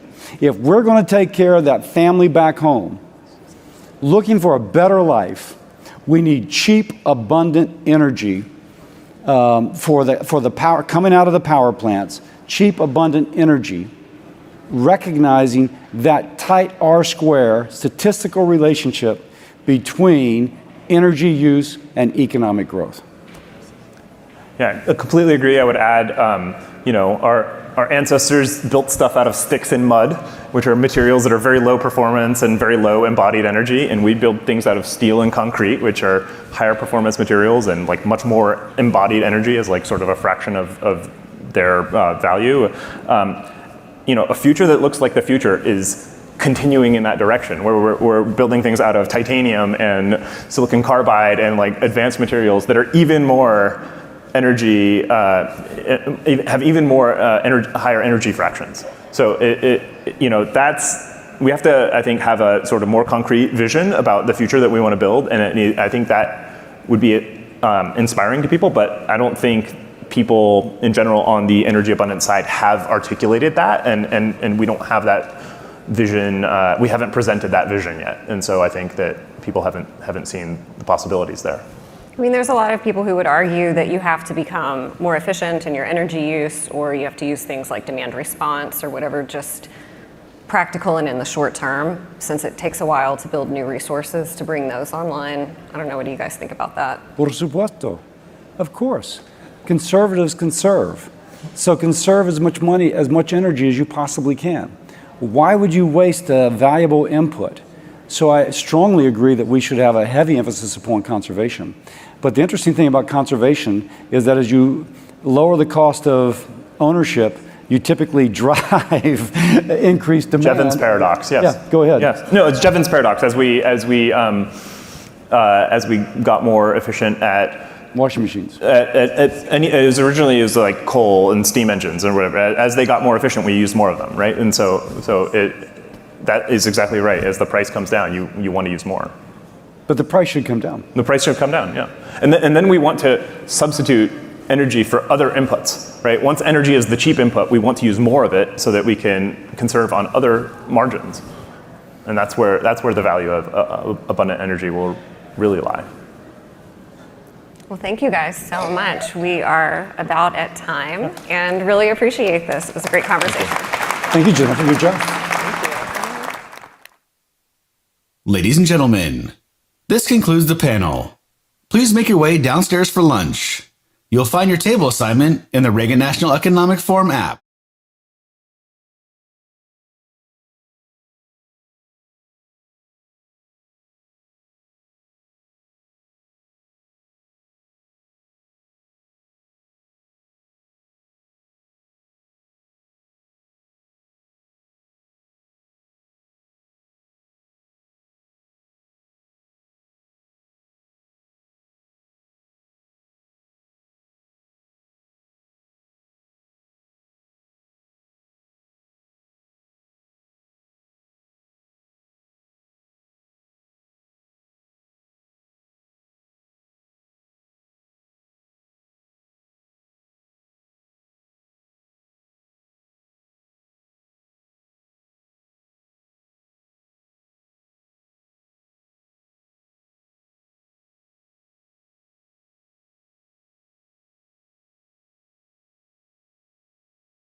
And then. Are we just waiting here until she picks us up? Yes. Hi, everyone. I'm Susan McCaw. I hope you've enjoyed this morning's panels. I thought they were terrific. I think you're in for a special treat this afternoon for the lunch program, where we have Mark Andreessen and Joe Lonsdale making the case for American optimism. As is mentioned, I'm Susan McCaw. I have the privilege of serving on the Board of Trustees of the Ronald Reagan Presidential Foundation and Institute. It's timely that we're having this conversation here at lunch because many in society, in politics, and in business are questioning our direction, including whether or not we're heading for defeat, decline, and despair. But it is in contrast that President Reagan, who we know was the eternal optimist, who said, "America is no stranger to challenges. We need only to live up to our convictions to set things right. We need only to believe in ourselves, in our country, and in tomorrow." It's especially valuable that we have this conversation here because we have two remarkable visionary leaders with us, whom I've known for years and for whom I have great respect. Full disclosure, I'm an investor in both of their funds. Not surprisingly, they're very optimistic individuals and give me a lot of hope when I hear their podcasts, when I read about their portfolio companies, and I see them in action. Mark Andreessen is the founder or co-founder and general partner of Andreessen Horowitz, a leading venture capital firm that backs transformative technology companies. Mark is a very vocal advocate for innovation as a driver of economic growth and societal progress. Mark will be joined by my fellow Reagan Foundation and Institute board member, Joe Lonsdale. Joe is a co-founder of Palantir Technologies and the managing director of 8VC, a venture capital firm that backs early stage founders and builds transformative technologies that impact our society and our world. Ladies and gentlemen, I know you're in for a real treat this afternoon. Please join me in welcoming Joe and Mark to the stage. Delighted you're here. Thank you, Susan. Mark, everyone, welcome to our first annual Reagan Economic Forum. It's an honor to have you guys here. We talk a lot here, of course, about Reagan's economic pillars and policies, which include deregulation and lower taxes and lower spending, all of which are very relevant today. But Mark, I want to start off asking you about someone I know you've been reading about and President Trump's been reading about from 100 years before, which is William McKinley. And William McKinley, of course, was a staunch protectionist at first. And is this historical example of how to revitalize American industry relevant today? Is it relevant to everything we're doing in AI and energy? Like, how do you think about this? Yeah, so I've been doing my best to kind of spin up in the history of this. And so there was something in the 19th century, actually originally created by Alexander Hamilton when he was Treasury Secretary, called the American system. And really what they were, and this is even, this is like 80 years before McKinley, 90 years before McKinley. What they were dealing with was the British Empire, right? The UK was the preeminent industrial power. They were the first like giant industrial power on planet Earth. And had built this, very commanding economic, technological, military position. And of course, America, at the time of the Revolution, was mostly farmland. And then there was this raging debate between Hamilton and Jefferson as to whether you'd want America to be an industrial, kind of urban, financialized power, which is what Hamilton wanted, or a kind of a rural, kind of rural farming aristocratic power, which is what Jefferson wanted. And and Hamilton won that debate. And so that led to what was called the American system. The American system led to, the creation of the United States as an industrial power. That developed over the course of the 19th century. But it really took off at the tail end of the 19th century in what was called the Second Industrial Revolution. And so between, call it 1870, 1880, and like 1930, basically everything we view today as the modern world was basically invented then. And like you could almost look around the room here today and you could say basically every piece of physical infrastructure, everything around us, literally everything, the airplane, manufacturing techniques to be able to make modern glassware at scale, air conditioning, television, radio, the automobiles we drove to get here, it all was the result of the Second Industrial Revolution. And then the McKinley presidency was right in the middle of that period. It's really when the whole thing catalyzed. And so it was really the point at which America became the world's industrial superpower. And then, of course, that led to America being able to become a huge player in both World War I and World War II. Ultimately, winning World War II and becoming the arsenal democracy. It all kind of flowed out of that period. And so the American system is something that people really don't like to talk about these days because it was heavily protectionist. And the whole theory of it was you don't industrialize just with like a single technology or a single company. You industrialize by having an entire ecosystem, right? You industrialize by having, not just 3 car companies, but by having all the thousands of part suppliers that make all the parts for the cars. And so the Brits had done this. They had run a very heavily protectionist program to be able to boot up the first industrial revolution in the UK. They then advocated for free trade when exports became more important. McKinley was the inheritor of the American system, and so he was heavily protectionist to build up the second industrial revolution. And then he actually switched to become more of an advocate for free trade because as American exporters were becoming more successful, they needed to export. They needed foreign markets. And then, by the way, in the 20th century, basically every industrial revolution in every other country that has worked in the last 100 years basically follows that model as well. So, it's the same thing Germany did. It's the same thing Japan did. It's the same thing Korea did. It's the same thing China is doing right now. China's basically been running the American system playbook in China. And then this goes to tariff policy, and I'm not here to make an argument it's in favor of tariffs, but more of a historical observation that there has been this phenomenon over time that if you want to have the kind of clustering effect that leads to industrial preeminence, it is not unusual to have a combination of tools and tools and methods used to do that. It has been historically characteristic that tariffs would be a part of that. But it's also historically characteristic that there becomes this point when you also therefore want to go for exports and you want to go for free trade. And McKinley specifically, he ran for office very much on the idea of having a high and permanent tariff. Once he was in office, he switched more to a model of what he called reciprocity. Right, and basically it was, we start out by tariffing, but the goal actually is to get everybody to lower their tariffs. The goal is to get a world of much more free trade, and then therefore these American exporters are able to succeed globally. And of course he was able to use American tariffs as a lever to get other countries to drop their tariffs. And so, in that sense, what we're going through right now in the U.S. is sort of very characteristic of that. And what makes maybe the whole thing, kind of more poignant is, there is this kind of fundamental underlying question, which is, do we want the U.S. to be an industrial superpower or not? Right, and in the 19th century, they were completely clear that they wanted that, and in our time, I think we're still ambiguous about it. So, and it's interesting though because. And you've said this yourself in other contexts, we had this manufacturing wave, and then starting in the 1960s, services really drove a lot of our growth the last 60 years, which obviously was not as tied to that. So the elite maybe were not thinking about these issues as much. And I guess the question is today, are we shifting into something else? Is it an AI-driven economy? What is it? And it seems like Trump's camp's a little bit split. You have really 2 visions. One vision, you'd say maybe more like the Bannon side is more focused on reviving traditional manufacturing through tariffs, through industrial incentives. Then you have the other side is more about tech acceleration via AI, via chips, via energy. So how do these things play into, are we going to be able to copy the past, or is it a new policy here? Yeah, so this is sort of the central question, I think.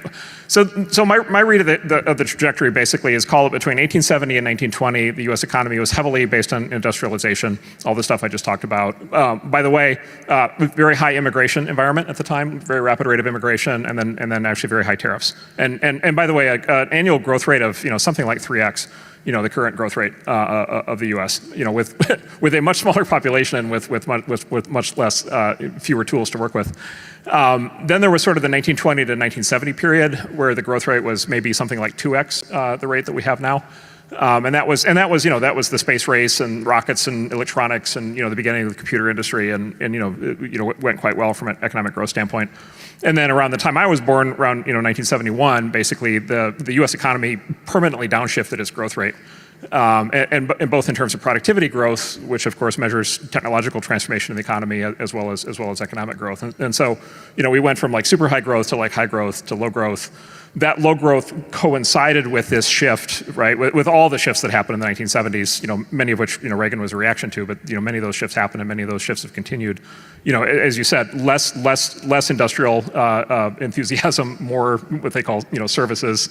And by the way, the good news of that transition is the transition to knowledge work has worked really well, and we live and work in places like Silicon Valley and Austin and others that have done phenomenally well because you've got all these tech companies that are global exporters of technology, and the AI revolution is happening in the U.S.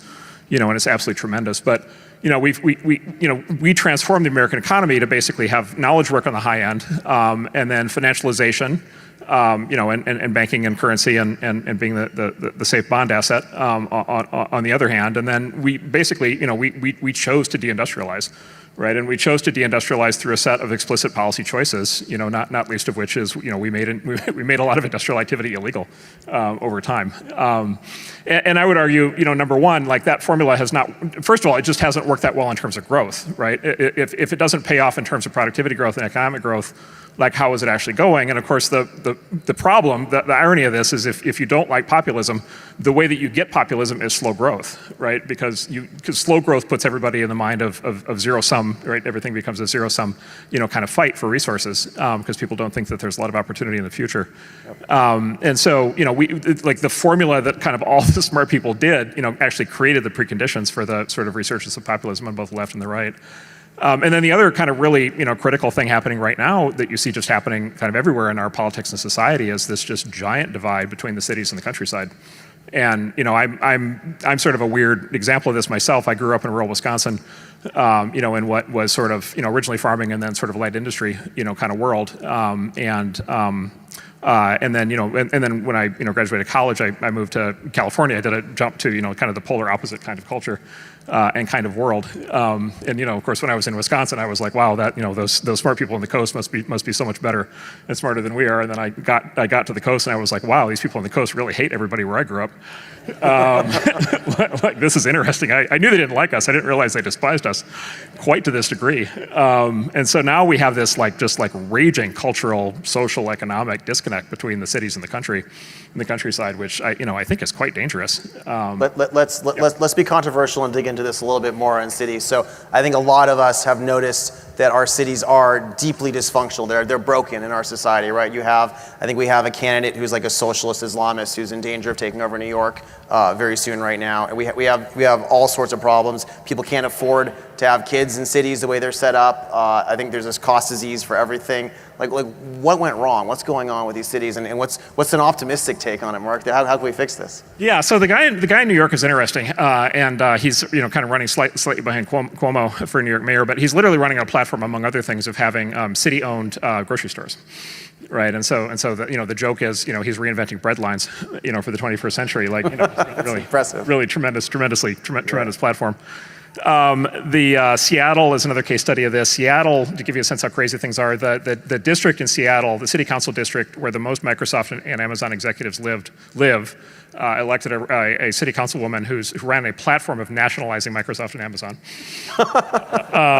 Right, and then in the Bay Area, I've got I live in ground zero of dysfunction and collapse, and I've got thousands of stories from the Bay Area.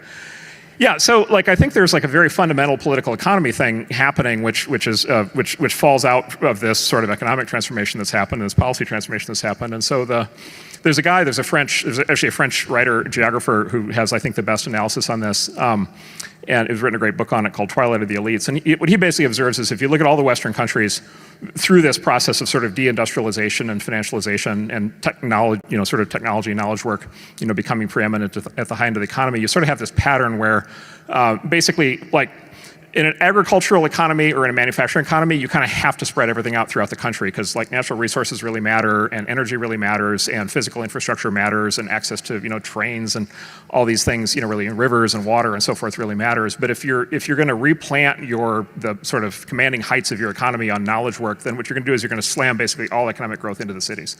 Right, because which is what Silicon Valley has done, right? So you're going all the software developers in one place, and you want them, and they're going to. The good news is they're going to eat at high-end restaurants, and they're going to employ a lot of nannies. But fundamentally, they're going to be sitting in conference rooms, designing software together, and you want that to happen in a single concentrated place. And so what happens is basically the cities become a magnet for basically two kinds of people. One is sort of the upper class, which is to say kind of the highly educated elite in the knowledge work professions who make enough money where they can afford to buy $3 million houses. And then you've basically got so you've got basically like super expensive homes, and then you've got public housing, so-called public housing, right? And council estates in the UK or Section 8H or whatever it is, housing here, where you've got basically public housing, and then the public housing is basically it's people who are very low paid, kind of on the low end of the service economy. And then that's the city, and then who's squeezed out of the city is basically the entire middle class is squeezed out. And just to give you an example of this in the Bay Area, if you're a cop or a firefighter in the Bay Area and you work in Palo Alto, you commute 3 hours, both ways, just to be able to have a house and afford a family. Right, and then of course you look what's happening in the cities, and it's there's lots of dogs, there's very few kids, right? And it's what on earth is that about? Well, you can't buy a house, you can't have a family, you may not even own a car. How are you going to get kids anywhere? But what happens is, from a political standpoint, is the cities then are run they're in their local democracies. It's these super high-end kind of very progressive elites, and then it's sort of the clientele underclass, right? In the U.S. it's Hispanic immigrants or African Americans. In Europe it's they're other kind of clientele underclass that they've developed in places like Paris. And so you've got this high plus, you've got this kind of old political kind of structure of sort of top plus bottom, kind of configuration. What you've done is you've squeezed the middle and you've ejected the middle out of the cities into the countryside, but you've deindustrialized, and so there's no new economic activity happening in the countryside for all the middle class people to do. This so far is not an optimistic panel, Mark. Sorry. Sorry. Let me try to make it optimistic. Sorry. Let me try to make it optimistic. Okay. Let me try to make it optimistic. These are choices. These are choices. These are policy choices. Sometimes the way this stuff gets painted is that these are just impersonal economic forces or technology forces. And of course, I get this a lot. It's you idiot, don't you understand that it's just manufacturing's old fashioned. We have all this new stuff. We shouldn't eat. No, these are choices. There were specific choices made. So the classic choice that was made. Since we're at the Reagan Library, I'll beat up on Nixon. So Richard Nixon, the year I was born, 1971, he proposed something called Project Independence. He's visionary president. He saw the energy crisis coming, and he said it's a national imperative to build 1,000 new nuclear power plants, civilian nuclear power plants in the U.S. by the year 2000, cut the entire U.S. electric grid over to nuclear. Great. It would, by the way, would have gotten us to electric cars, probably 30, 40 years faster, and would have completely separated us from strategic involvement in the Middle East for energy. So that was the good news. The bad news is he created the EPA and the Nuclear Regulatory Commission, which then prevented Project Independence from happening, and of course no new nuclear power plants got built. But that was a policy choice, right? And I'm sure that was not the result that he intended, but that was a policy choice. And so, and by the way, a lot of this is happening right now in Washington. There is an opportunity to look at everything from nuclear power, minerals, natural resources. I was on a call this morning on natural resources with very promising progress being made. Rare earth metals. There's construction. We have a project to build a new city in California. We've bought 4 times the acreage of Manhattan. In Solano County, we have the opportunity to build entirely new cities in this country. There's any number of things, any number of these policy decisions that we could make that would cause revitalization. So we're going to fix better policies. There's something else going on though, which I think you and I are both very bullish on, which is this AI wave and AI services, right? And so I think one thing that's very interesting right now is obviously we all know there's major cost disease in our society. Healthcare is becoming more and more unaffordable. I think people are talking about our $36 trillion debt. It's actually $150 trillion more if you include our healthcare promises. Much bigger problem. We obviously education, housing, all these things are becoming less affordable, but you and I have both seen that a lot of these new technologies are going to turn some of these services into much more affordable products, and I think we're making big bets on that. So tell us about this. So things. So first of all, just a moment on AI. So you asked a question earlier, which is is there there's a traditionalist view of we need to go get the jobs that used to exist, we need to somehow bring them back. And here you get into this argument of well, you've got Chinese laborers working for $1 an hour or whatever. You're not going to get those jobs back. It's just not cost effective to bring those jobs back. What we have though is we're at this very specific and important and fundamental and I think profound turning point in technology, which is the rise of AI. And I would say the good news, let's make the panel optimistic. The good news is the US is by far the leader on AI.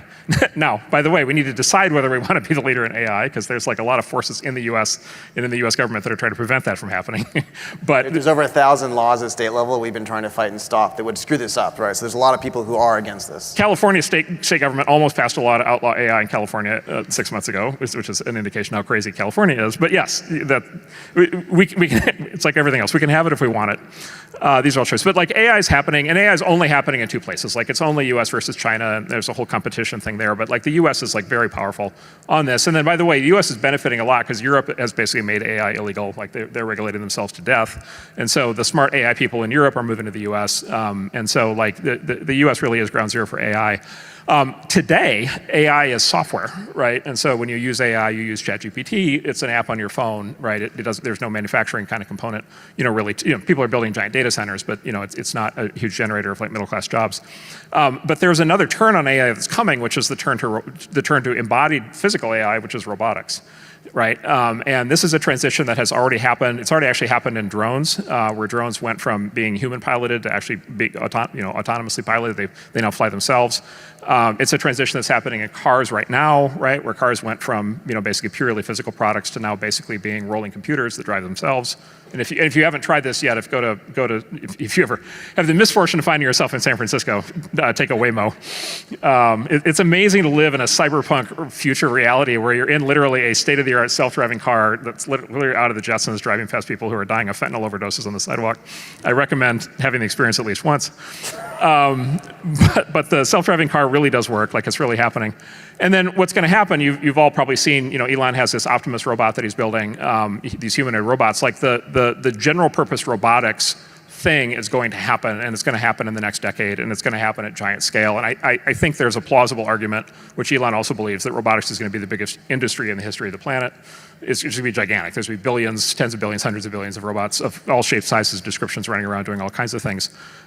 Those robots need to get designed and built, right? And so my view is, we don't try to get the old manufacturing jobs back. What we should do is lean hard into the manufacturing jobs of the future, which is designing and building all of these new things, right? By the way, which includes drones and cars, right, and robots.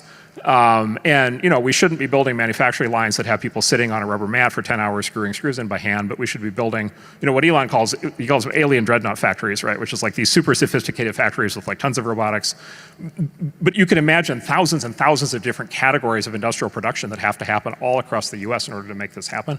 And would cause just like enormous economic growth throughout the country. We get a huge payoff from all the tech investment that the coasts are making, but we generate many tens or hundreds of millions of jobs in the countryside. And then the U.S. would lead. It would be the third industrial or fourth industrial revolution. We would lead in the development of all these new things.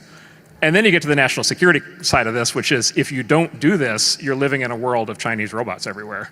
And that has very profound consequences for, let's just say, profound consequences. And it's an important policy point. And I want to dig into this a little bit more.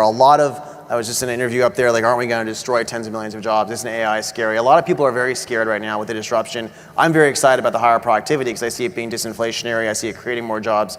How do we, if assuming we're aligned, how do we explain this to people? How do we explain this is actually a really good thing for the country? Because a lot of Luddites are going to attack this. They are going to try to stop it. Yeah, so the Luddites are wrong. The neo-Luddites are wrong. They're wrong in the sense of like for the reason they've always been wrong, which is the reality is we have not in the last 50 years been in an era of fast productivity growth, technological change. We've been in an area of slow productivity change, slow economic growth. AI, if it works the way that actually people either hope or fear that it's going to work, it's going to cause productivity growth to shoot up. That will naturally accelerate economic growth. But look, if it just stays as software, then the result of that is it's going to make the cities much better off, right? It's going to make San Francisco and LA and New York much better off and Austin much better off. But it's still not going to answer this question of what happens in the countryside. To answer the question of what happens in the countryside, you need to get to the next thing. You need to make AI hardware as well as software. And you're right back to that same prescription of basically reindustrializing the country. And again, not reindustrializing the country on the stuff that has already left, reindustrializing the country based on all the things that have to be invented and built. And it's just like we know, I'm just like incredibly highly confident that there's going to be these giant industries of computerized everything, AI powered all kinds of hardware of all kinds of shapes, sizes to descriptions. You're funding a lot of that kind of thing. I'm funding a lot of that kind of thing.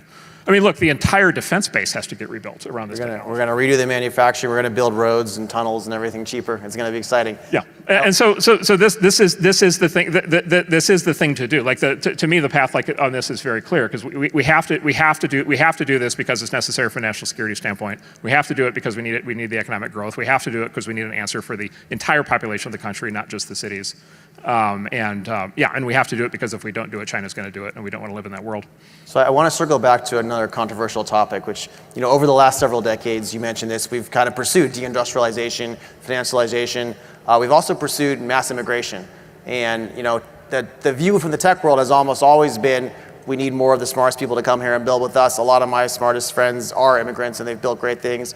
But at the same time, some of this mass immigration has really affected the working class in certain ways that's maybe not great. I know your views have evolved on this topic. Like, what is the right immigration policy and how does it tie into what you're seeing for the next few decades? Yeah, so separated, the classic split between so-called high-skilled and low-skilled immigration. So on the low-skilled immigration side, it's actually a lot of the AI doomers kind of have this split personality where they're like, AI is going to eliminate all the jobs, and we need to import another 100 million people from the third world as fast as possible, or we won't have any. So there's a bit of a weird kind of disconnect, I think, in the logic on that. Look, the country went through this before. As I said earlier, there was very high immigration between like 1870 and 1920. They closed the gates in 1925. Look, 1925 to 1970, you could argue it would have grown faster with higher immigration, but they grew a lot faster than we've grown, right? And so, I do think there is this, like, if you have AI, if you have advanced high productivity growth, if you have lots of robots running around, I do think there is a question of exactly how much low-skilled labor you need in the country, which bears on a lot of the immigration debates. The high-skilled immigration debate is the one that's coming, and it's not really top of mind right now, but it's the one that's coming. And the reason it's coming is because, look, we need talent, of course, to build all the AI, build all the robots, to do all these things, and you see this in the debates around the universities, with the move that the administration is doing on foreign students and so forth. And there's this kind of very one-sided argument that's happening on that right now, which is you kind of need a limited, you need limited high-skilled immigration from the rest of the world, or you're not going to have like the smart people building stuff here.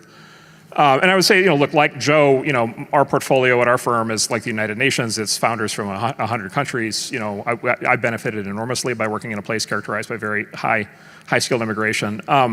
The thing that's really coming to roost, though, is sort of this fundamental issue, which kind of nobody wants to talk about, but I've started to talk about, which is it's the intersection of DEI and immigration that has really, I think, warped, our perceptions on high-skilled immigration over the last 50 years.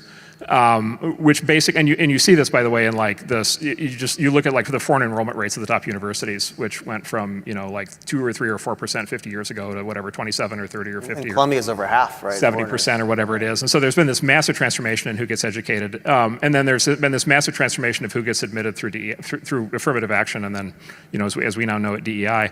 And again, this goes straight to the political divide in the country, which is if you're a family, if you're parents of a kid where I grew up, and you've got a smart kid, and you think you're going to get them into, a top university in this country, like, you are fooling yourself. Like, there is no chance, right? Because they've got the top universities have basically an admissions program that looks like this. It's like DEI for white people, which is the donors and all the fake sports, right? And so a lot of fake sports. Like, I have a friend who got into Yale to play varsity croquet, which, let me just say, is not a sport that we played a lot in rural Wisconsin. And then you've got DEI generally for the other groups, and then you've got this immigration influx, and as a consequence of that, like, it is nearly impossible for somebody coming from like a Midwestern or rural background or Southern background to get into the U.S.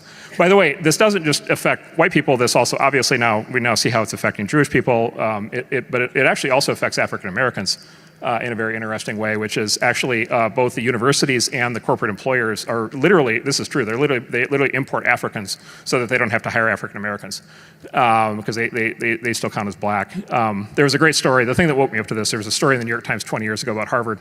This is Harvard admits black students, but which ones, back when the New York Times could talk about these things honestly. And it quoted actually Henry Louis Gates and Lonnie Guinier at the time at Harvard Law School, basically observing that African Americans were not benefiting from an affirmative action because Harvard had figured out that they could import Nigerians. Right, and again, it's just like, right, the Nigerians are great, they're very smart, they're very productive, it's fantastic. All other things being equal, you'd like to have as many of them in your country, but like, is that really why we're doing, the set-aside programs? And so, like, there is this really fundamental question, which is like, what level of untapped talent exists in this country that a combination of DEI and immigration have basically cut out of the loop for the last 50 years?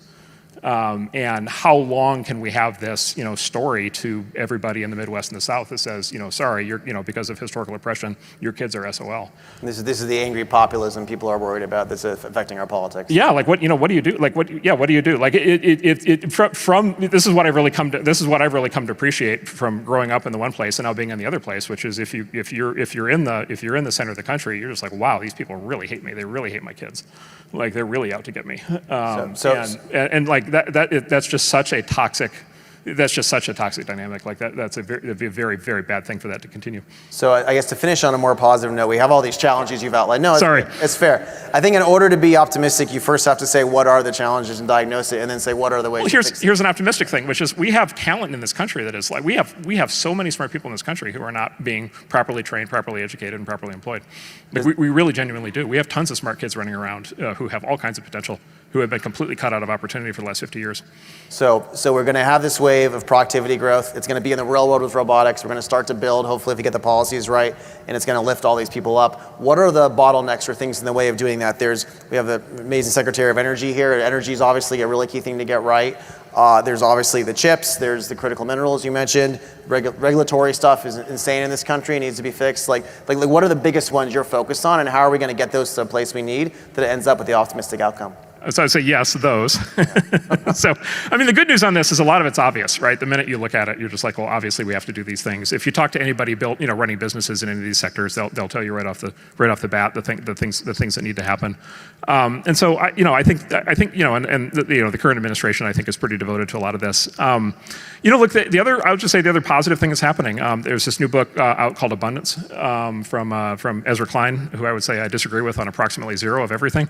But I think this book is really good. And I think he and his co-author, outline, they don't necessarily have the policy prescriptions I would outline, but they make this point of like, it's like, liberals used to believe in building things, right? Well, I mean, if you go all the way back, like communists really believed in building things, right? Like all like Soviet iconography 100 years ago was all like rockets and skyscrapers and cars and motion and energy, and it was all amazing, and they built all these huge things. And then, liberals, up until basically the 1970s, really believed in building things. They really believed in building the future. And so Ezra and Derek Thompson are trying to recapture that. And there's a bunch of, by the way, there's a bunch of leaders of that party in Washington that are now, pushing that quite hard. And so maybe, although it seems hard to believe these days, but, there may be an opportunity for some actual bipartisanship here. And again, it just makes sense. If the country is growing faster, it's going to be a fundamentally happier place because people, whichever side of the political spectrum you're on, there's going to be Mr. Reagan, there's going to be a sense of optimism, right? There's going to be a sense of morning in America. There's going to be a sense of opportunity. There's going to be the sense that your kids are going to live better lives than you do.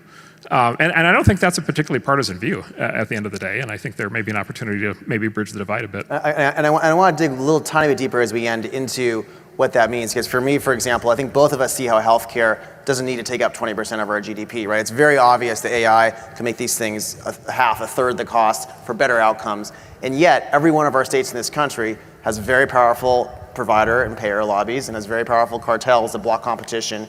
And so if we want to go build something with AI, we're not allowed to right now. Like, do you see the left and the right, tech working together to fight these special interests, to actually fix the regulatory state? Because it's not like the administration could just do it, right? It's going to take a lot of effort. Like, what does that coalition look like of the good guys against this kind of broken regulatory cartel in all these industries? Is that something we're going to all have to fight? Yeah, so the way I think about this is there's basically three components to the American dream, right? There's house, have a house for your kids, and kind of by definition, this goes back to the geographic lens. The house needs to be like near a place where there's like great job opportunities, right? So it can't be a house in the middle of nowhere. It has to be a house where there's going to be great jobs, and a safe environment and so forth. Number one. Number two is healthcare. You need great healthcare for you and your family, and then three is education. You want to send your kids to good schools. If you disaggregate sectors of the economy over the last 25 years, what you find is basically everything that technology touches basically collapses in price. And so television sets and computer games and everything anything with electronics in it, basically the prices, productivity growth in those sectors has advanced very fast. Product prices have collapsed. Everything is much cheaper. But if you chart housing, education, and healthcare, the prices of those things are skyrocketing, right? And we all see this. It's just the price of housing is exploding, the price of education is exploding, and the price of healthcare. I mean, healthcare is 20% of the economy on its way to 50%, and so the prices are exploding. And so it's like, okay, what makes healthcare? What makes those three components of the American dream have these exploding prices? It's two things. Number one is and these are interrelated, but number one is technology is not really touching them very much. And you could say the tech industry has done a bad job at addressing housing and healthcare and education, or you could say that those industries have been resistant to it. But technology hasn't really touched them that much, which means that the productivity growth hasn't happened in them. And then the other thing is they're heavily regulated. They're heavily dominated by the government, they're heavily regulated, and then in all three of those sectors, the government both restricts supply, right? And so zoning laws and university certifications and so forth, right, mean that it's very hard to actually build new of those three things. And then the government responds to the political pressure caused by the rising prices by subsidizing demand. And of course, if you subsidize demand and a fixed supply, you get skyrocketing prices, right? And so every time there's a housing crisis, it's a perpetual housing crisis in California, the answer always is subsidies for home buyers, which always has the effect of driving prices up further and making the problem worse. Right, and so like that drives, those are the microeconomics of what's happening. I don't think there's easy answers on this, but I think the acknowledgement that this is in fact what's happening, and then I think the people have to decide that they do not want to live this way. I think like the marginal American voter needs to decide. It's just not acceptable that if I can't spend $3 million, I can't have a house that's in a good neighborhood with a good job attached to it, and it's just not acceptable that a 4-year college degree is going to cost $1 million, which is what it's on its way to doing, and it's just not acceptable that like this healthcare monster is running out of control, and so it in many ways like this is like the fundamental policy political question of our time, that kind of needs to be dealt with. Again, these issues become much easier to deal with in a high growth environment, right? In an environment with very rapid technological development. Let me give you the good news story on healthcare. Everybody talks about healthcare. You can't break these curves. There's one area of healthcare that is incredibly sophisticated, technologically advanced, and the price curve looks like Moore's law. The price curve looks like video games. The price curve is just a straight line down, and the quality of the service has gone way up. And that's LASIK eye surgery. Right, and the reason that's the case is because it's outside the system. It's a discretionary purchase paid for by the consumer. And the LASIK eye studios are in like strip malls, and they've got like 3 people and like a super advanced, incredibly advanced like laser eye machine. And you go in there and you get zapped and you have perfect eyesight, and every year it gets better and cheaper. And so that's like an example of what happens if you're able to touch these sectors with technology, and if you're able to get them out from under all the regulatory and government overhang. And so that potential exists, I think, throughout the system. But fundamentally, we have to decide we want it, and fundamentally, the population of the country has to decide that it wants it. Well, I'm optimistic more of the leaders in the tech and government sector are going to be on our side and push through and fix these regulations, and the technology is going to get us there. So thank you, Mark, for being here. Appreciate it. Good. Thank you, everybody.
Good afternoon, everyone. Boy, it's such an amazing group here. I had a chance to actually have dinner last night with some of our panelists. You're in for a real treat.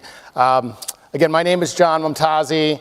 I have the privilege of serving on the board here at the Ronald Reagan Presidential Foundation and Institute. Our next panel is really a nice transition from what Joe Lonsdale and Mark Andreessen were talking about at lunch. We have an urgent question for our country.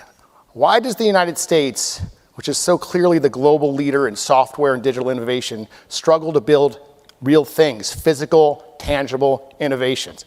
How can America not just build more things, but the most advanced things in the world? Today's remarkable guests will explore how we can unleash innovation, slash barriers across infrastructure, transportation, and cutting-edge biotech. Chris Power is the founder and CEO of Hadrian, building the next generation of factories to accelerate advanced American manufacturing.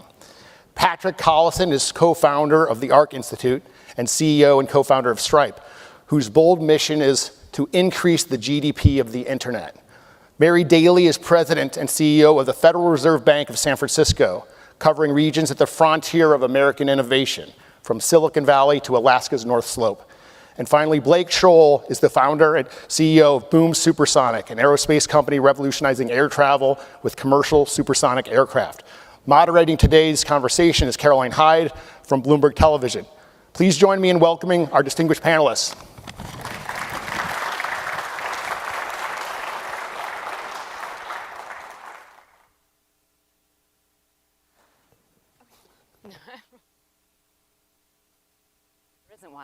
We are God today. And we are going to be a smidge more optimistic than the conversation before. We're also aware that you've just had maybe a little carbohydrate-heavy lunch. So let this be ready for this to be your digestive, but I'm not talking about absinthe. They asked for it to be spicy. So this is going to be a spicy margarita after your lunch. Please get involved. This is audience participation. I want to see a lot of questions coming up on this hereby bit of technology that is not made in America, because I want to see what your questions are to the panelists. Go into the app, you see a little question mark when you're looking at this particular event, and you can put your questions to the panelists. But it's a playful kind of panel, because the question and the name of it in its very point is meant to be mischievous a little bit, because are they mutually exclusive? Do you have to code less to build more? But I'm going to put that first to our coder in residence, but also builder in residence. You publish books, you're thinking about allocation of capital to science.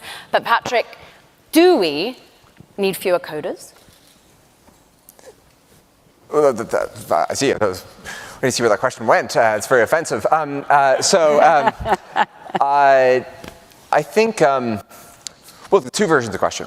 One is, what's the optimal allocation between software engineering and the bits and the internet and so forth, and the physical world, and then I suppose the other version is to what degree is the practice of software engineering about to change because of AI and everything entailed there. But generally speaking, I think you asked for a spicy panel. Throughout. Okay, so I think the premise is misguided, where I think that. One, I think that maybe implicit in the framing of the question is maybe part of the reason for the stasis in the domain of atoms is we've done too much in the world of bits. Yeah. But not only do I think they're not in tension, but I think they're actually strongly complementary. And if you look historically at the greatest periods of construction or progress in the world of atoms through history, they were generally enabled by progress in the world of bits. Yeah. And so if you look at, say, German industry in the late 19th century and its chemical sector and so forth, that was enabled by by a fundamental understanding of physical chemistry and organic chemistry and the knowledge behind that, but sort of cracking the chemical code is what enabled the rise of first the dye industry, then the Haber-Bosch process, the synthesis of ammonia, eventually antibiotics, all this stuff. If you take the railways, the greatest period of capital investment or the greatest capital project in U.S. history, at least maybe now until AI. And that wouldn't have happened to nearly the same extent if not for signaling, because that enables you to build one railway rather than 2 lines. And literally, it's a factor of 2 change in the associated ROI. So I think there's a really strong complementarity. And as we look prospectively from here, many of the domains in which we want to see revolutions, whether it's biology or energy or obviously the projects that our panelists here are pursuing, we really need the code. And I don't think the fact that we've made so much progress in the world of the internet and the world of bits should distract us from the fact that the impediments in the world of atoms are very real, they're very big, and they're not the internet's fault. Patrick, a follow-up therefore is, how much do you think code will be human sourced, or how much will that shift to artificial intelligence? It's hard to make predictions, especially about the future. Only about the past.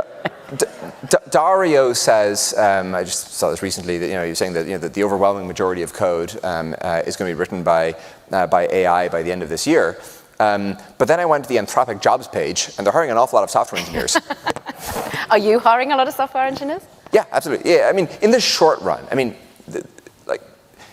with many, Jevons paradox, I suppose, is the kind of fashionable concept of the moment. But Stripe's software engineers are 30% more productive than they were a year ago. And in response, the returns to our software engineers have meaningfully increased, and we're hiring more of them. And that's actually true across a number of domains. Our salespeople are more productive than they were a year ago, and so as a consequence, we're hiring more of them. And so I think there's a lot of, to predict whether employment's going to go up or down, or how these shifts are going to happen. That's someone else's job. Well, exactly. Yes. Maybe I'll actually, just as we get onto economic territory, I'll just pause. Well, to that point, Mary, I mean, how you are at the epicenter, the economy that you are the president of the Federal Reserve Bank of San Francisco. Your huge landmass, I think it's about a third of the United States, 60 million people, but a lot of those people are in technology of some way. Do you abide by, for example, Tim Cook's sort of hand-wringing that tooling, basically engineers, is what you need? There's no tooling engineers in the US, you can fit them into one room, but boy, do we have a lot of technical engineers and software engineers. So I'm going to just emphasize what Patrick said and amplify it a different way than through history. These things go together. Yeah. They form an ecosystem, and having more built environment helps you identify problems that then the thinking environment, the software environment can help solve. And if you just have the software environment there without the built environment to experiment with, we can go astray, and we don't have the great gains we could have from the complementarity. So I'm really a big fan of making sure we have the ecosystem. We don't have to be the only country in the world building something, but we should think about the ecosystem or the production chain, more vertical integration, to help us be better even at that. And in terms of jobs, one of the things that I keep encountering is people say, oh, the technology will be the end of all jobs. And I always want to remind people, in history, any point in history, there's been no technology that has decreased net employment. It simply rearranges the kind of composition of employment. So you might have fewer coders as we label them today, but all the things that this will eventually be able to do will take people to push the frontier. And so those coders will get different jobs. And they might be doing things that were influenced by what they learned as coders, but they won't be doing the things that now we can get AI to do. And I think that ultimately is growth opportunity for not just the United States, but for all the people there. And the final thing I say about this is I don't think it's an either or, because we need all of the people to be fully engaged in the economy and the world. And where the missing piece right now seems to be that part that, if you want to work in the built environment, your opportunities are fewer than if you want to work in the technology or software environment. That equalization will help the country and the economy, but will also help the people having a more inclusive economy. And I'm excited to get into some of the research you've been leading about how many, particularly men of prime working age, are currently just not within the jobs market. And it's interesting that you're echoing what Gary Cohn was sort of saying a little bit earlier, that look, when he was first in banking, there was someone who brought you a piece of paper to tell you which meeting room you're meant to go to. That doesn't exist anymore, but those people are gainfully employed in another kind of skill set. Exactly. And to that point then, Chris, I mean, you are here building the manufacturing at the moment. You have come over from Australia with the idea that Americans' industrial base needs to be made over with automation. Thus far, have you seen that shift in the skill set that are able to come and build with you? Yeah, so for background's sake, I think what people miss about advanced manufacturing is that it is mostly a very highly skilled trade where software can make a real impact. A lot of the machines that people make stuff on just have really dumb computers on them, and there's no chain of events that you can actually then auto-program stuff. So about half our company are software and robotics engineers, but people miss that most automated factories is mostly a software problem, like not a robotics problem. Like the expensive bit is not like picking up a block of metal and moving it. What we've seen is two interesting things economically. One is the biggest problem with kind of reindustrialization is that you always start with the very low skilled stuff and then you offshore the higher skilled stuff over time. So the last remaining manufacturing in the US is basically SpaceX, Tesla, and the defense industrial base. That's kind of it. Which are the most advanced companies. So the people that work there have the highest kind of skill set, right? In the US, primarily in industries like tool and die and everything like this, because we offshored everything in the 80s and 90s, and the jobs went away, all of the skilled talent is basically 62. And there's no new entrants to the workforce because the jobs suck because the industry wasn't growing and so forth. What we've seen is, so to solve that problem, apart from automating so that we can be faster, cheaper, better, more scalable, you have to automate because you just can't go find 2,000 tool or die engineers in the United States. The second thing that we've seen economically, which is probably the coolest bit about our company, is that when an AI model can't do something or we're not quite there on robotics, our workforce is about 10 times more productive than anyone else in the US, but they are also far less skilled. So we can train anyone in 30 days because they're learning to use our system and they're better jobs because they're running 10 robotic cells instead of having to spend 20 years learn. How are you measuring that they're 10 times more? Competitive dynamics, we can go in and measure and stuff like that. There's a pretty easy proxy. But the interesting thing that we've seen is we've now got most of our workforce never set foot inside a factory before. They're coming from like a hospitality retail background or a nursing background. And they're actually better jobs. And then through our equity programs, they're kind of in the Silicon Valley software economy because they get to work with software engineers day in, day out. And that's kind of our version of kind of like the rebuild the middle class from the bottom up. And I go back to what Jamie Dimon on this stage was saying a little bit earlier, is that that's what you're already building what in many ways he wants to see brought back from a manufacturing perspective. It's defense. Yep. He was saying bullets and bombs. We can also say drones and it's aerospace. But what about the medicine and the other part? Which, from your perspective, are the areas that US should be manufacturing? So I think ultimately it's an ecosystem. And to the Tim Cook Apple point, it's like software engineering. If there were no software engineers in the United States, like Patrick can't just go and train like an AI engineer. It'd take like a whole skill base. So I actually think you have to reshore much more than you think to be able to produce a drone or a SpaceX rocket or a fighter jet. What we should be focusing on is basically the national security stuff that's going to bite us in the face in the next 4 to 10 years, which is all the defense ecosystem, and then minerals, and then pharmaceuticals. And I don't think many people know this. It's like China, all the precursors, like 99% of our antibiotics are China-based, so if we went into a conflict, they'd just switch it off. So you start with that. And my thesis here is that defense manufacturing always comes from commercial manufacturing. We lost commercial manufacturing in the 80s and 90s. I think this time around, it's going to go into the reverse, which is you put billions of dollars in software and robotics and advancements into the defense industrial base, and that generates factory systems that are cheaper and generates the sort of software and technologies that you can then create a commercial business out of. So I think it will go kind of the inverse this time around. Blake, you are a recovering computer scientist who's gone from software into hardware engineering, and excited to hear about the milestones that you've been making in supersonic flight. But what's interesting with Boom is how much you manufacturing here and how much at the moment would you like to be more dependent on the US-made supply chain versus what you're having to depend on partners who are based out in Spain, for example? Yeah, so my experience in building Boom has been that the software is how we reindustrialize. These two things go together. Like we built a supersonic jet with a team of 50 people. And they're good 50 people, but the thing that really made it work is a bunch of software that gave us leverage on that. And so that's on the design side, as well as on the manufacturing side. Every time we have a cell of engineers or technicians, we actually embed a software engineer working alongside them. Everybody expected to code and use AI to get way more leverage. So if we think about how do we bring more manufacturing back to the US, I don't think we go and like re-import the old stuff. What we do is we invent the next generation and we leapfrog. And I think that is very much about software and AI and automation in the physical world. I think in the US we have I think we should solve this, but we have a structural cost disadvantage in everything that gets attached to labor costs in the US. And so we can subsidize and tariff our way to sort of help get things jump started, but that doesn't get us to a sustainable competitive advantage. You can't subsidize your way to winning a war. So we have to find ways to make the US, I think, the lowest cost producer of things that matter. And the only way we're going to get there is by using software, AI, in combination with robotics and advanced manufacturing.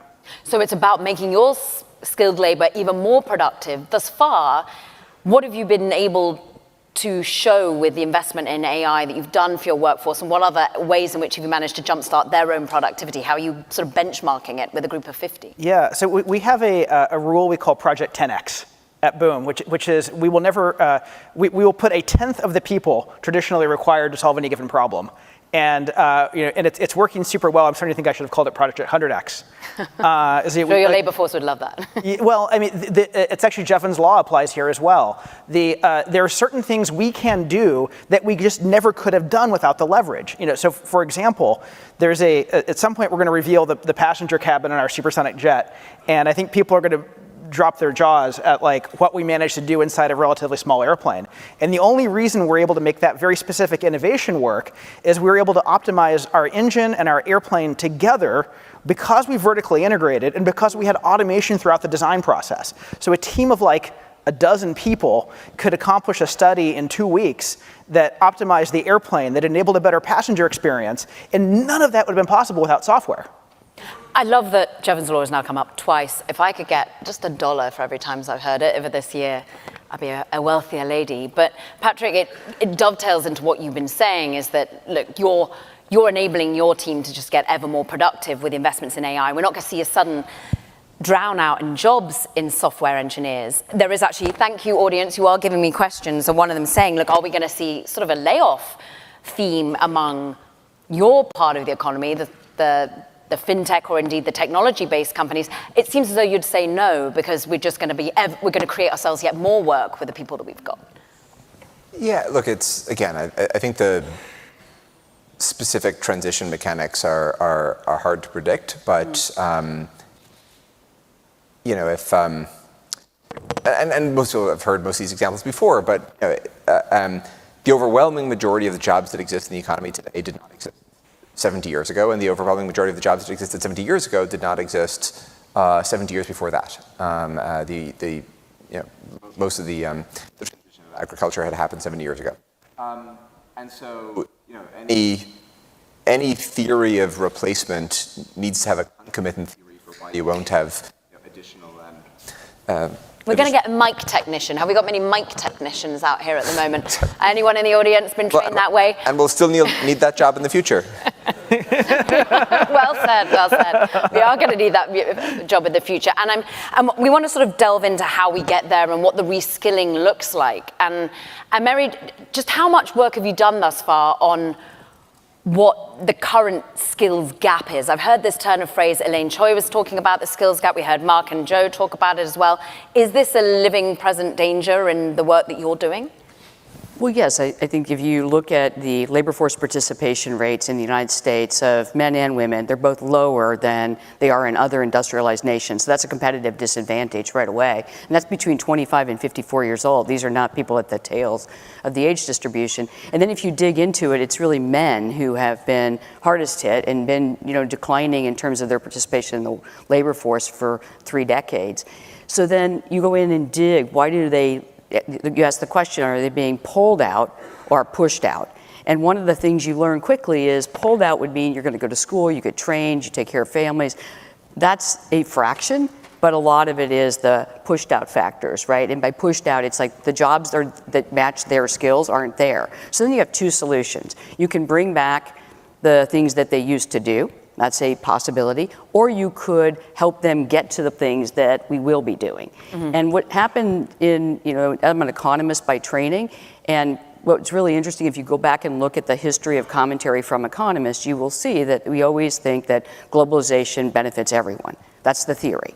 But what's the caveat to that, or the second sentence, is that that happens if you take from the proceeds that the winners get and you redistribute them to the people who were displaced. And I think that's the opportunity we have here, is to engage our workforce in a way that allows them to enter. And there are universities or colleges out there trying to do this. There's Utah Valley University. I'm on a mission to visit them all in my district. And we have colleges, Utah Valley University, College of Western Idaho, been to both of them.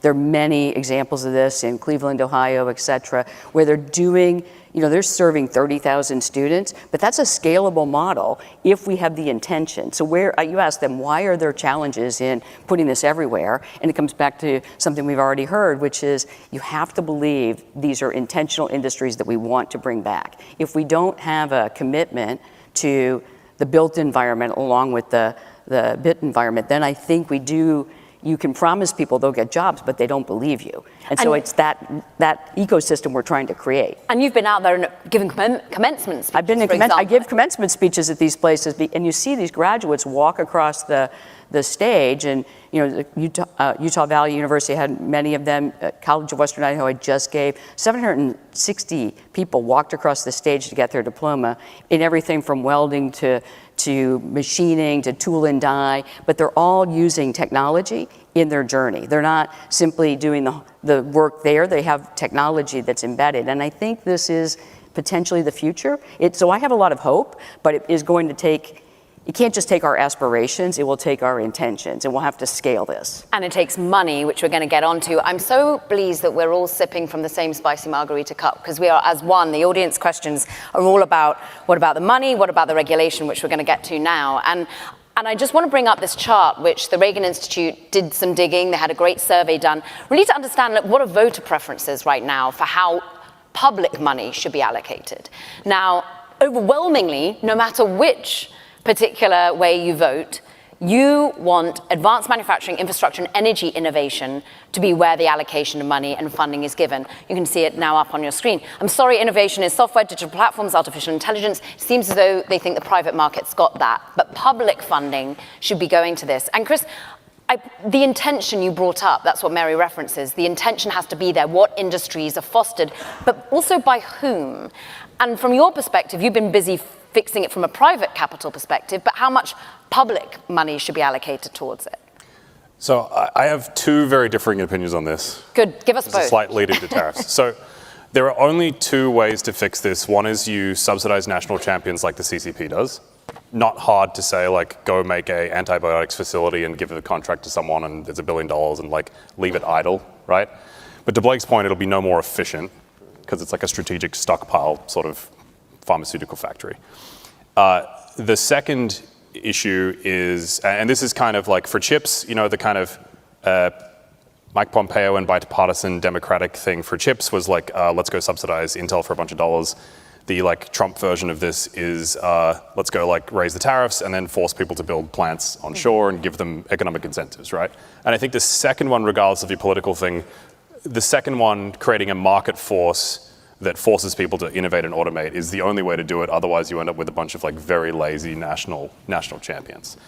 In terms of the money, it's a bit of a chicken and the egg problem, because most of advanced manufacturing, apart from the software investment, one of our investors is Mark Andreessen's fund, and the thesis is, okay, let's go get the smartest possible software engineers and a bunch of really smart manufacturing engineers and go automate it and scale. And if we can provide a service to customers where we are cheaper and faster, they should buy, that's a great business. At the national scale, the problem is, frankly, how the capital markets underwrite CapEx. And I'll tell you why. Is because in the way the defense budgeting works, because this is the only industry, apart from regulated energy and stuff, but they only buy once or twice a year. So none of the CFOs of the primes or startups can actually underwrite a 10-year CapEx curve to build new plants, because there is no long-term demand signal that you would get from a consumer market or a commercial market. So it is this really chicken and the egg game, because the only thing that should change is if you said, I need to do this product or service at this cost, and if you win, I'm going to give you a 20-year contract. everyone will build the factories underneath that kind of offset, offtake agreement, CapEx curve. But because we only have defense manufacturing, and they're generally like 1 or 2 year cycles and you may or may not get funded, there isn't actually a thing you can put on a spreadsheet that makes the CapEx a good investment, unless you're kind of like crazy. But for the market in general, like... Are you calling us? the number one thing that I've told the DoD to do is basically like, just go say you're going to buy 20,000 drones and you want this capability at this cost, and then get out of the way, and then a bunch of startups and a bunch of primes will go dump $20 billion into it and figure it out. But the main problem of funding is getting the government to force the creation of a capitalist market, because if you subsidize it, you're not going to get Blake's vision of like American automated manufacturing, but it also has to be long-term, because otherwise the CFOs of small companies and big companies just simply can't underwrite the 10-year kind of cost of capital. But we have seen such a revival, not just in this current period, but in the last 10 years of phenomenal defense startups, Hadrian being one of them, but we've also seen, look, Joe Lonsdale helped co-found Palantir. We've had Anduril, so many. What brought that around? Was it just the venture capital ability to pour money in, and that's what, rather than the contract cycles and the difficulty of negotiation? No, I think at a certain point, and I can't comment on Palantir, certainly the Anduril thing was just hugely mission driven. Like, we're going to go to war, and like basically everything else is pretty bad, and we need like new defense primes that are software first with hardware attached to them. And then you get this like huge venture capital wave where like now Anduril's successful, like there are 100 people trying to compete. And there was a shift at the DoD where they started to actually give contracts to new champions and build through that cycle. But there was a real tipping point, I think 2 years ago, when Anduril got awarded one of the big contracts for a collaborative combat aircraft, which is like the Loyal Wingman AI drone program. I would argue like the whole defense startup segment would be in huge amounts of trouble if the DoD hadn't decided that that was a good thing to do and take risk. So there's a risk-taking mind shift that happened in the DoD, and because you've got, you know, large successful companies, the capital flows in through that. That's the story there. Let's talk about, therefore, the public-private partnership that's needed, not just in money, but also in regulation. Blake, you're at the cutting edge of the regulatory process right now, because was it in February you hit the milestone with having a test flight that was supersonic speeds, but not the boom? Yes. It goes to, I think, what it was probably an example of one of the worst regulations ever, which is in 1973, we put a speed limit in place over land in the US. It literally says, thou shalt not exceed Mach 1. Should have been a ban on bad sonic booms, not a ban on speed. And that killed 50 years of progress in aviation. And I think so no baby Concords, basically. No baby Concords, yeah. And and I think if you pull on that thread and sort of see where it goes, I think it's very much intertwined with what we've seen with the loss of competence in American aerospace, with the famous struggles at Boeing, because if you can't actually innovate, great people don't even want to work in the industry, and that leads to this incredibly destructive flywheel. And this should be like the poster child of stupid regulation. But I think we should have, we give ourselves structural cost disadvantages relative to China, because the red tape makes it much harder to build here. Like, one of my other examples is, in building a factory in North Carolina, in order to get the building permit, I had to go through a noise approval for the airplanes I would build in that factory 10 years later that I wasn't done designing. And this is insane. That took 18 months, and people tell me that's a good delay. And the thing I don't get is why the permit should be needed at all. Like, we talk about permitting reform, I think we should strike permitting. Like, I don't need a permit to drive to the office. If I'm supposed to follow the rules of the road, not speed. I'm bad at that one. And if I run the traffic light, I get a ticket, right? Why can't much of the economy work like this? Can't we just delete permitting and let American companies go? And if they break the rules, then they're in trouble? What's the response from lawmakers been to, can we just get rid of all permitting? Well, that's not exactly the thing I start with. The speed limit, I think, is a soft target, because everyone wants faster flights, so long as there's nothing objectionable on the ground. I think hopefully we could all agree on that. And so are you seeing a regulatory process that is now starting to work hand in hand a little bit more with you?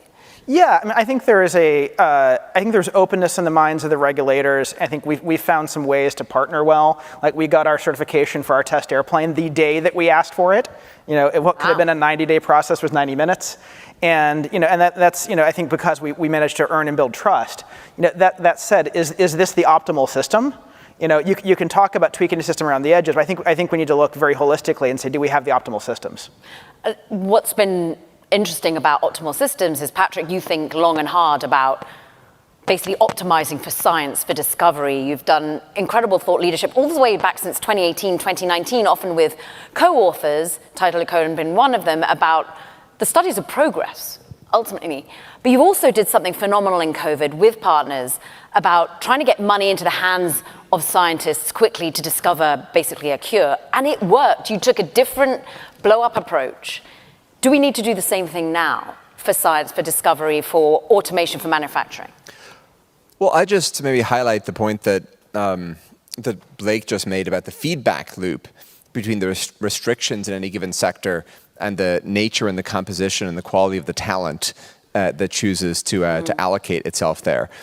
We fortunately, we're in the Reagan Library, and maybe he might have believed that the country is somewhat more protectionist or socialist than he would have liked, but it is not a fully centrally planned economy, and nobody has to go work in any given sector. And I'm very struck by when France decided to build high-speed rail in 1976. The first high-speed rail line opened in 1981, so 5 years later. And that was a time and a place and a polity where a smart person it was a good sector to allocate yourself to. In California, of course, we passed our high-speed rail ballot measure in 1996, and the website used to say that the first high-speed rail line would open in 2037, but they've actually recently taken that down. And so I guess just indeterminate how long California high-speed rail is going to take. But the important point, or one of the important points, being that what ambitious, high-agency, effective, smart young person would go into the high-speed rail sector. And in fact, SNCF, the French high-speed rail company, or one of them, recently decided that they would cease their work in California and instead go to work in Morocco because they found it a more effective policy. And by the way, Morocco recently built and successfully launched a high-speed rail line. They have good skills. Skilled labor. And so you asked about science. I think there's been a somewhat similar challenge in science. So people don't really realize this, I think, but the federal government didn't become the majority funder of U.S. science until the 60s. So everything important before then, general relativity, special relativity, quantum mechanics, I mentioned the Haber-Bosch process. Yeah, exactly, yeah. All this happened before, the NSF, the NIH, there are lots of wonderful discoveries to their name, or that they were some part of funding, but an awful lot of stuff happened before then. With the advent of NIH, NSF, large centralized government science funding programs, I think we transition to this world of, we often complain about monopoly, but in science we transition to a world of monopsony. There is one buyer of science and scientific research, and it's the federal government. And this, I think, there were be good reasons as to, or at least there were some optimistic visions undergirding that transformation. But I think we've ended up in a world inadvertently of institutional stasis in science, that when something new happens, like there's a new pandemic, we find ourselves with organizations that find it very difficult to adapt at the rate that's required, because, again, why would a brilliant, high agency, creative, whatever person go work at the NIH, given the evident rate of change of the NIH? It basically hasn't changed in the last 40 years. And it was bureaucracy was the thing that spawned you to galvanize during COVID. Yeah, I mean, look, we weren't, we, like many others, were just struck by the exigent need. And actually, maybe the thing that was interesting at Fast Grant, so this is the COVID funding program you're mentioning. Now, the thing that's maybe interesting about it is we didn't start it until more than a month into the pandemic. And so it wasn't, lockdowns happen and, COVID goes viral, so to speak. And, the next day we're like, hey, we should start this thing. It was more like 5 weeks later, we're like, all of our virologists we know on campuses who want to repurpose their work and go, figure out how to do more efficient testing and more efficient therapeutics and all the rest. All those people, even 5 weeks later, they're not even getting their grants denied. They just haven't heard back from the grant-making agencies. And so as after, we're all sitting cooped up at home, and after, the first day is maybe kind of fun, the second day, okay, whatever, but like in the fifth week, it's getting pretty old. And so it was extremely striking to us that these bodies, and you kind of have one job to stimulate the scientific discovery with the highest rate of social return. It was very striking that none of that was happening. But again, I want to kind of tie it back to Blake's point, which is that I think there's a very close coupling between institutional stasis. There's a three-way coupling between overregulation, between institutional stasis, and between sectoral talent allocation. And it's a pernicious feedback loop. And I think the challenge for all of us and everybody here and for the country as a whole, I think, is for some of these sectors where it's really taken hold. How do we break out of it? And sometimes you said that the three vibrant parts of U.S. manufacturing are defense, SpaceX, and Tesla. 2/3 of that can be attributed to one person. Yeah. And so it's I guess there's maybe good news and bad news. Where the good news is one can apparently break out of it, and maybe the bad news is how many Elons are there? And he today, I think, was his last day on Doge. I'm interested, therefore, on the Fed's perspective on. Is it for the government to help with the reskilling? You're talking about these universities that have they privately enacted this? Have they got public funding to enact this new way of retooling the skill set that we need? So I think they saw a need, and they worked with their usually local funders to say that public-private partnerships are the only way forward. For one important reason, the private sector drives a lot of the activity in most locations, and they know what they need. And so they can come and say, this is what we would need. If you do it vice versa, if you have professors and academics or even policymakers say, this is what we should have, well, then you're solving a problem. You're supplying things and hoping demand comes. I think the equation has to be flipped, and I've seen those examples work best when they go out into the workforce. I actually participated in a roundtable of their board of advisors at the College of Western Idaho, and this is just one example that I recently visited. Their board of advisors were people who have manufacturing plants, people who have an auto plant that produces automobiles, and they come and they say, here's the people we need. And then they also say, if you build those people, you train them, we'll take them. And then we'll have return visits to your college to reskill them. You can do this in any of the skill sets we have. You can do it in advanced manufacturing, you can do it in more traditional manufacturing. You just have to have I think we're filled constantly in terms of my time here at the Fed Reserve. I've worked here since 1996. I'm trained as a labor economist. There's a lot of aspirations and good intentions, but the real thing that matters is to put dollars into smart changes that actually build on themselves. And so back to Curtis, back to Blake, back to Patrick, you have to know where you're going and then get the people. And I can't emphasize enough what we heard just a moment ago. People come, there's two ways to get people to come to your work: money and opportunity. And a lot of people will come for opportunity. And if they think that they're not going to be in a growing sector, they just won't even train for it. So having that model where we have an aspiration and then an intention to get there in 10 years, I think we could use it in more than defense. It's like, we're going here, so why don't you train for it? Young people want to work. So you just mentioned that Elon, today was his last day, formally as part of Doge. So now there's a lacuna. There's an opening in the White House. If you guys were conscripted to be the SARS of American manufacturing, and as Trump says as part of the big beautiful bill that we can jam anything through Congress, what are the specific policy changes that you guys would push for? do you want me to go first? You can go first, yeah, sure. Okay. How long we got? They have a lot to say, I know, because I was in the green So room. I you mean like writing a lot of this policy, which is very interesting, which was, okay, so the first thing is for manufacturing, and maybe people don't know this, but if you draw a competitive chart of costs of China versus the US, we're like 2 or 3 times more expensive based on like labor and the kind of fair cost of energy. The CCP drastically subsidizes everyone from a small machine shop to DJI drones on energy, labor, and capital equipment, right? To a level where we've done this study, the block of raw material that I can buy in the US is 3 times the amount of a fully finished component, the exact same thing from China, and it is physically impossible without Chinese government aggressive subsidies. So the one thing that we're pushing that I think is going to make it in at some point is basically like just create an even playing field. We don't want national subsidies. We just want a level playing field and like let the markets compete. The second thing I would pass is that if you're getting paid by the government, you have to make it in America.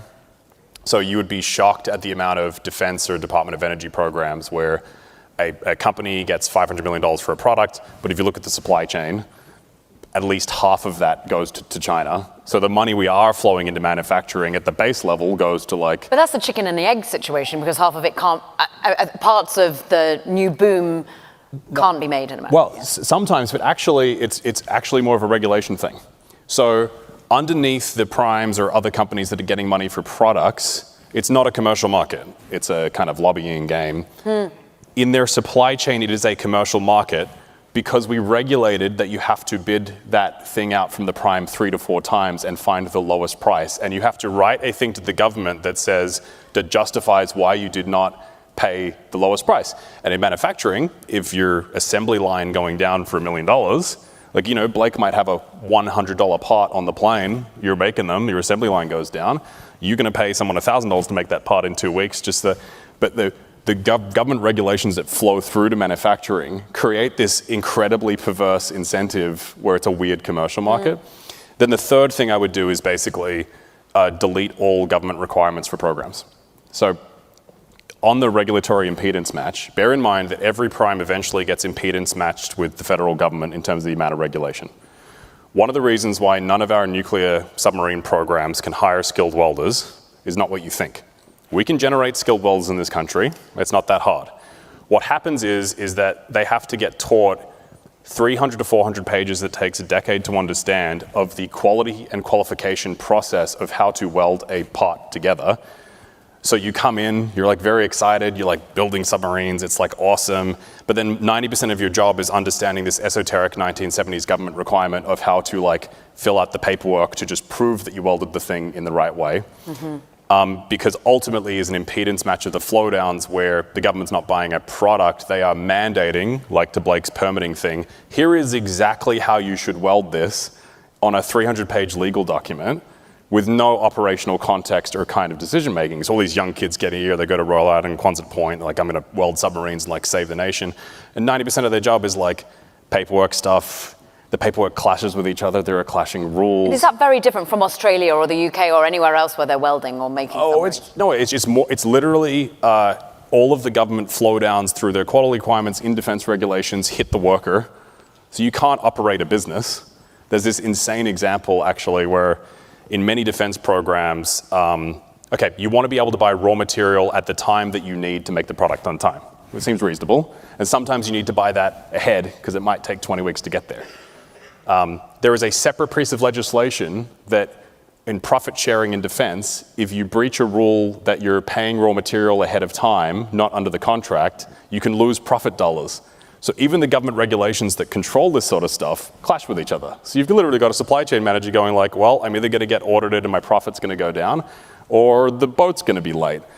So the answer is just like, get it back to a commercial market and like, hey, do you want a 155 round for $600 or $700? Like, let us compete, because it's actually this regulation impedance match that is blocking the whole system. That was my long regulation rant in defense. Good rant. Add to the rant. Yes, as a total side note, AI is very, very good at paperwork. Like we trained an AI to fill out certification paperwork. It works great. Totally. But it'd be better if it didn't need to happen at all. I mean, my answer to Patrick's question is I think you have to focus on the cost side. And I agree with everything Chris said. But like, why is America at a structural cost disadvantage relative to our competitors? We need to pull on that thread, find all the things, and fix them. And a big piece of it is regulations that make it more expensive and unproductive to build, permitting, approvals that you shouldn't need, energy costs, which by the way, if you pull on that thread, you get back to regulation. And so I think we need to try some radical things. I think we need to try creating innovation zones where a whole bunch of rules don't apply, where instead there's a requirement to have ample insurance. Yeah, and like for even the raw material side, I think like 96% of the cost of aluminum or steel is actually just energy. So the reason why CCP steel is incredibly cheap is because they subsidize the energy. The reason why ours is very expensive is because we should have had nuclear power plants and like a deregulated energy economy, and it's all the same thing, you know? And so, to your point, Blake, how much would you therefore be able to source the making of your next supersonic boom creation locally? I mean, there's no reason why you can't do all of it in the U.S. Really, it's just like we have all the raw materials. If we get them out of the ground, we can make all the things. Yeah, neither of you said like rare earths yet. I'm waiting for that. Yeah, I mean, you can find these things where you need to find them. They're not actually that rare, but we make mining incredibly hard in this country, right? So because it's not nice to live near. So is there an issue of like we've just got to allow the population to swallow some relatively hard pills? I don't think it has to be that way. I think the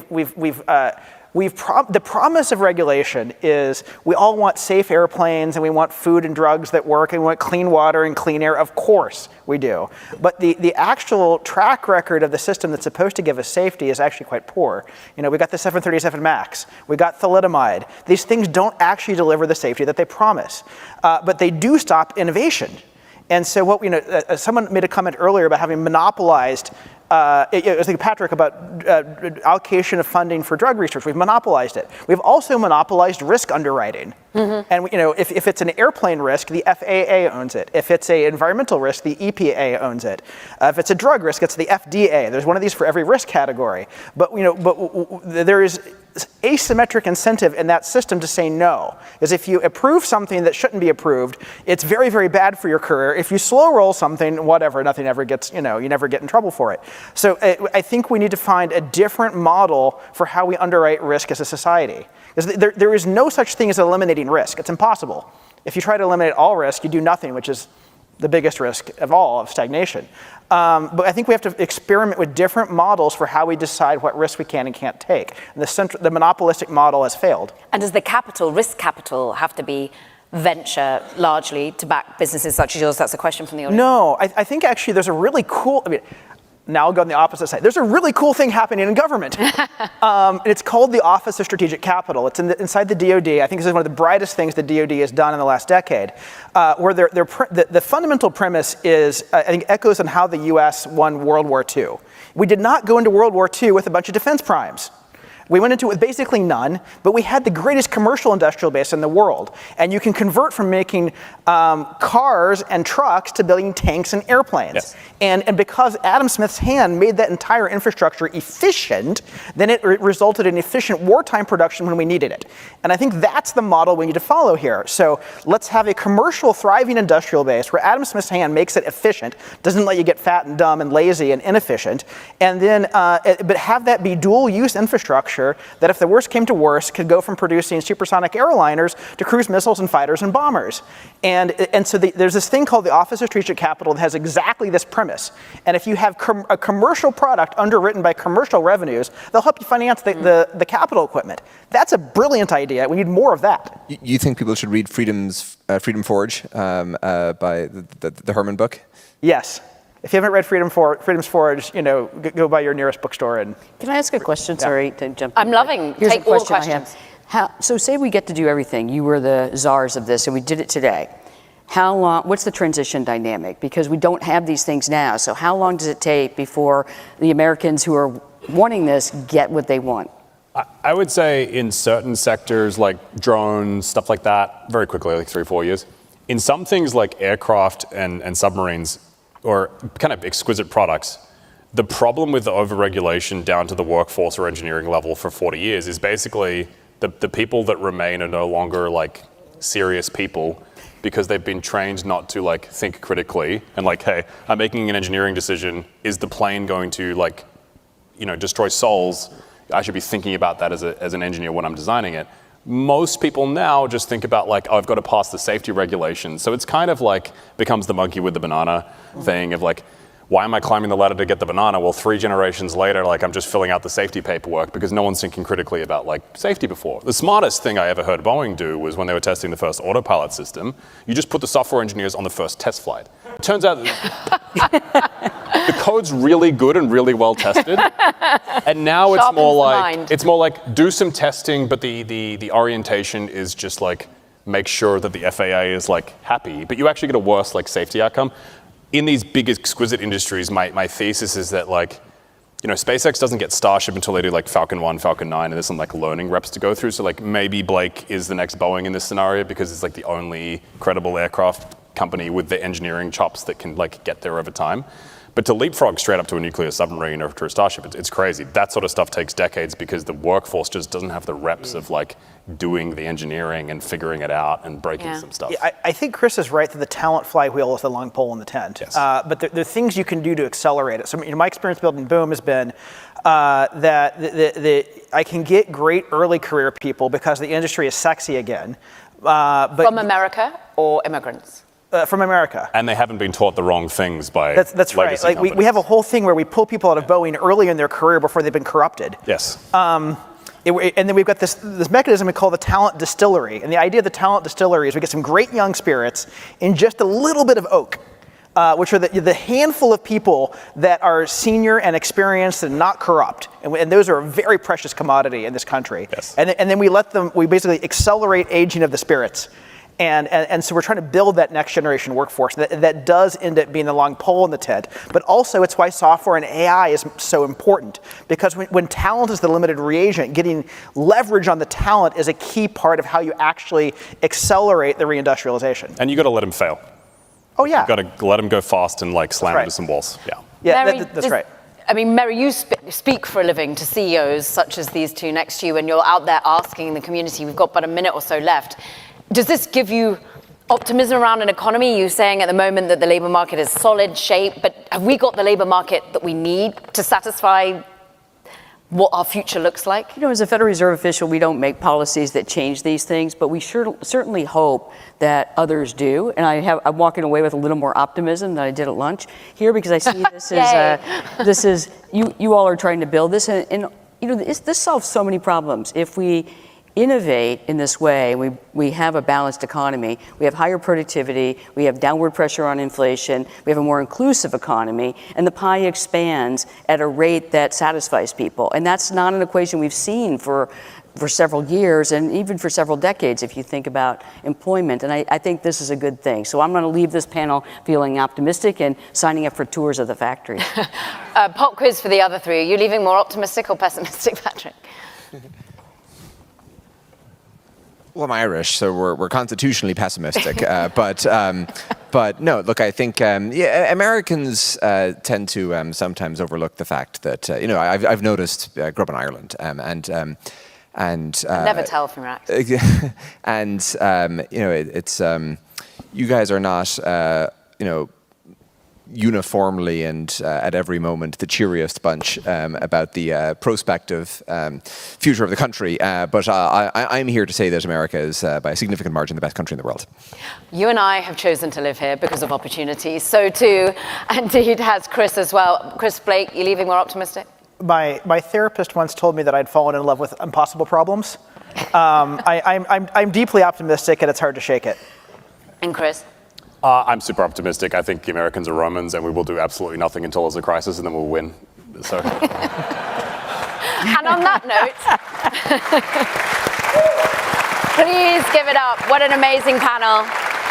All of you in the audience, thank you for your great questions. What a wonderful panel, and thank you to the Reagan Institute as well. It's been a joy. Well done. Ladies and gentlemen, this concludes the panel. Our next panel, Why Can't We Build Enough Homes?, will begin in 10 minutes on this stage. And the panel, Reimagining Governance, will begin in 10 minutes in the Air Force One Pavilion.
We think America's builders spend too much time filling out forms and waiting for the wheels of bureaucracy to turn. We're determined to bring you relief. These are days of new hope for housing, hope for millions of families that dream of owning homes, and hope for millions who make their livelihoods from building them. We still have a long way to go, and housing is still hurting, but confidence is returning and America is on the move again. Americans by a wide margin feel that home ownership is a cherished tradition that binds families, builds financial security, and strengthens communities and economic growth.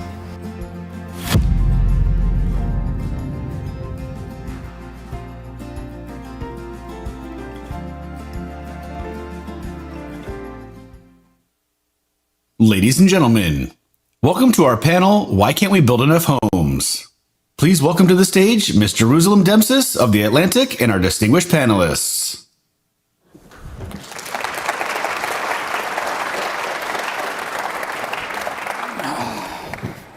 All right. This is going to be a grilling session. Just kidding. So everyone, there are questions you can ask in your app. You can put them on, and I'll have them up here, and I'll hopefully be able to integrate them into the conversation. So please feel free to do that at any time. Don't wait till the end.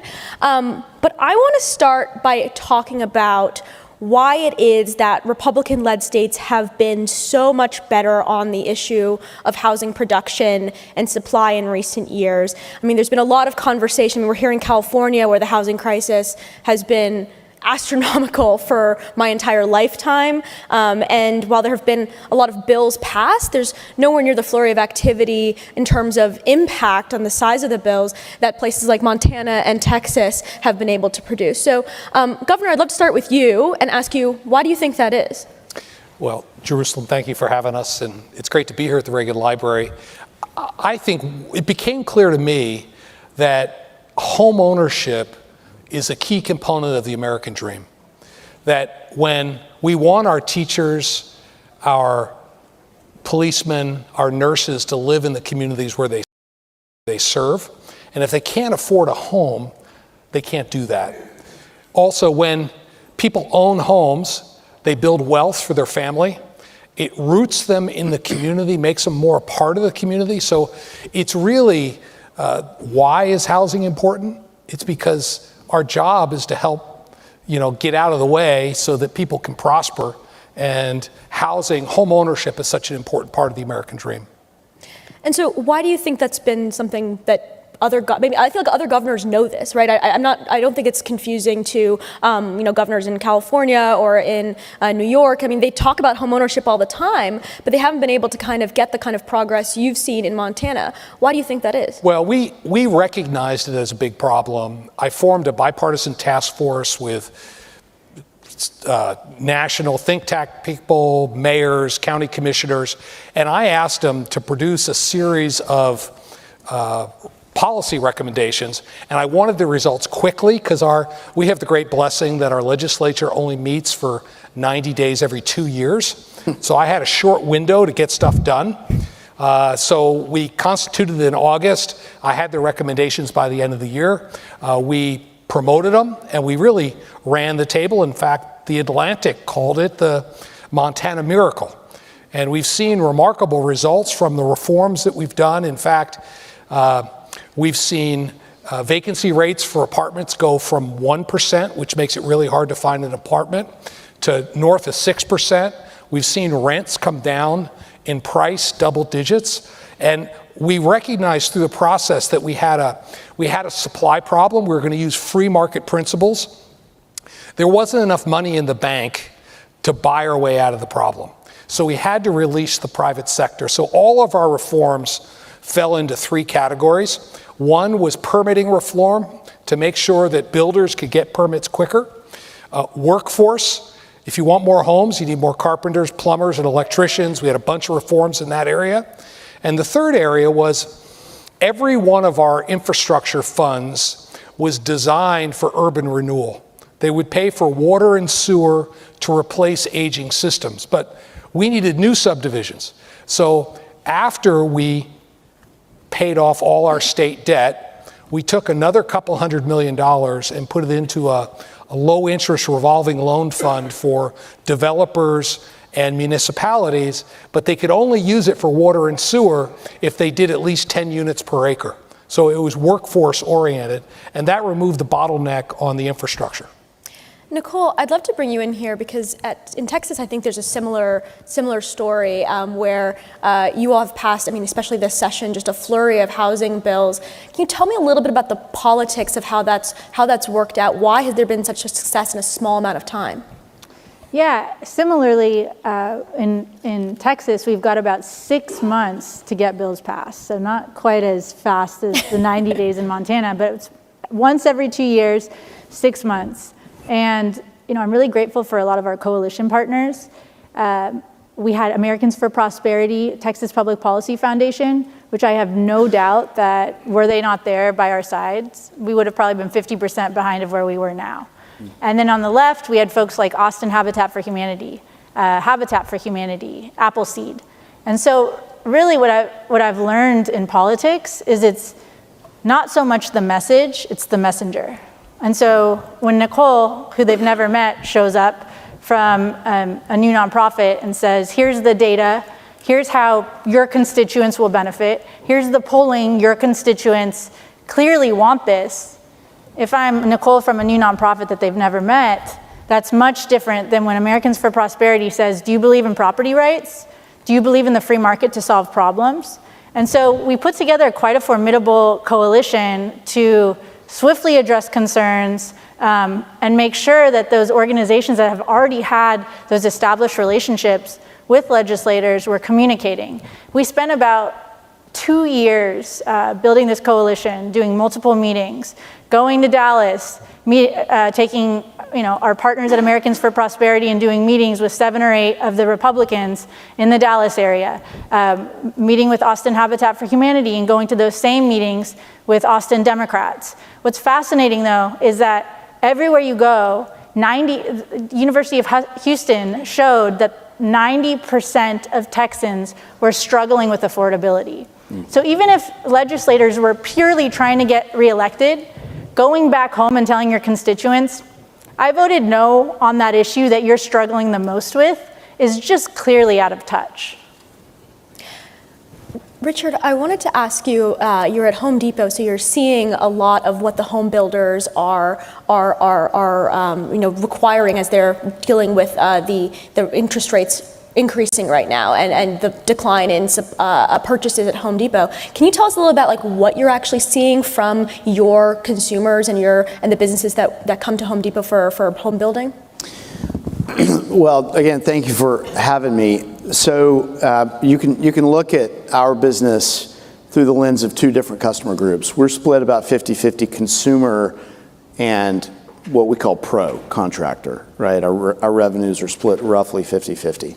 From a consumer perspective, what's interesting is our consumer is largely a homeowner, right?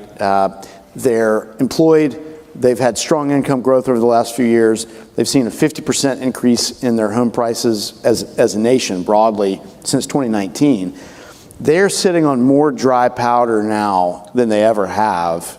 We think it's somewhere around $11 trillion in tappable equity. However, the interest rate environment made them take a pause in 23 and 2024 as they looked at larger projects, the ability to withdraw that equity. You saw HELOC rates spiking up to 9%. It wasn't that our customer didn't have the means to spend. It's just they felt it wasn't the right time. Now, when you think about home building, the interest rate environment has constrained that as well. It's more a mover issue where I'm locked in with golden handcuffs on my low rate, fixed rate mortgage. I think, though, it's more interesting when you look at the pro side of the business. So consumer, homeowner, very healthy, right? On the pro side, you see the impact of the skills labor gap on their business. Mm-hmm. And what's so interesting is you would think with all of this wealth that's been created in housing, there should be no way that as a nation we have a housing deficit of 3 to 4 million units. That just shouldn't hold. The folks who are demanding the homes have the means to buy them. We literally cannot, as a nation, build them fast enough. What our pros tell us, there are things we hear about more indirectly: the cost of permitting, the difficulty of permitting, zoning regulations that are becoming more onerous. But the direct line we hear from them, and by the way, we think we have about 9 million pro customers in the United States. These are small businesses. They tell us 95% of them say they can't find the labor they need to be able to get the job done, to maintain our homes, to improve them, to build the homes. And so, look, that's a situation that if we don't fix in the United States, I don't know that we can build our way out of this deficit. Mm-hmm. We're leaning in as a company. We have a program called Path to Pro. It's a digital platform, but it's designed to bring people into the industry to learn the basic skills, in many cases to certify them, and then to allow them to network with construction firms. We've placed over 300,000 people in the skilled trades, but that's a small thing that we can do. But I think we as a nation have to help our folks understand these jobs are incredible jobs. They're lucrative jobs, and we need that labor. So that's what we've seen: prosperity and strength in the homeowner, inability to tap that strength in home building because of restrictions and the lack of skilled labor. I'm glad you brought up labor, and I definitely want to get back to that, but I want to ask you if you all have looked into the manufactured housing space as a place where you might be able to reduce the labor requirements for building new housing. It's not something the U.S. has done a lot of, largely I think because of the regulatory environment, but is that something Home Depot feels it could have a role in bringing to the United States? It's a little early for that for Home Depot. We're going to go where our pro customer takes us. We're there to provide them with the product that they find gets the job done most efficiently. Mm-hmm. It's certainly a space we watch. We speak to the vendor base all the time about this modular concept of building. I don't think there's any doubt we're going to see that, right? Home building is one of those sectors that is going to be, has been ripe for innovation and will continue to be. There will be ways to bring down the cost of housing. That will be one of them. Mm-hmm.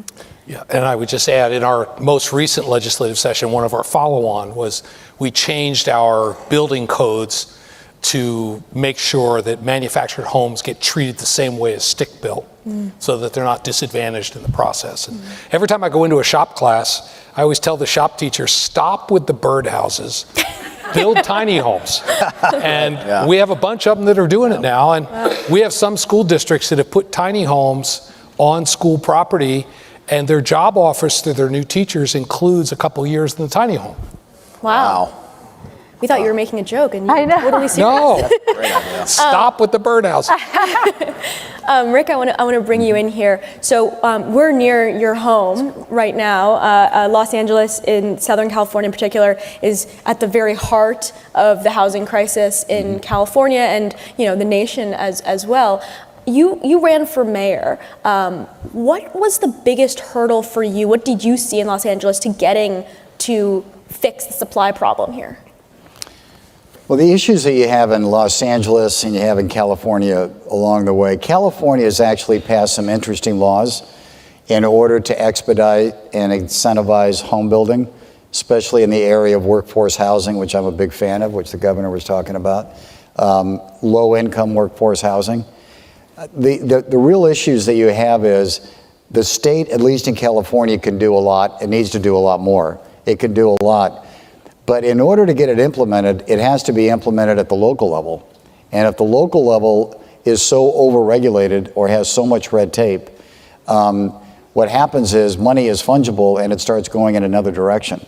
So you look at Los Angeles alone, last year in 24, all of 7,000 permits were pulled for homes. That doesn't mean they were even built.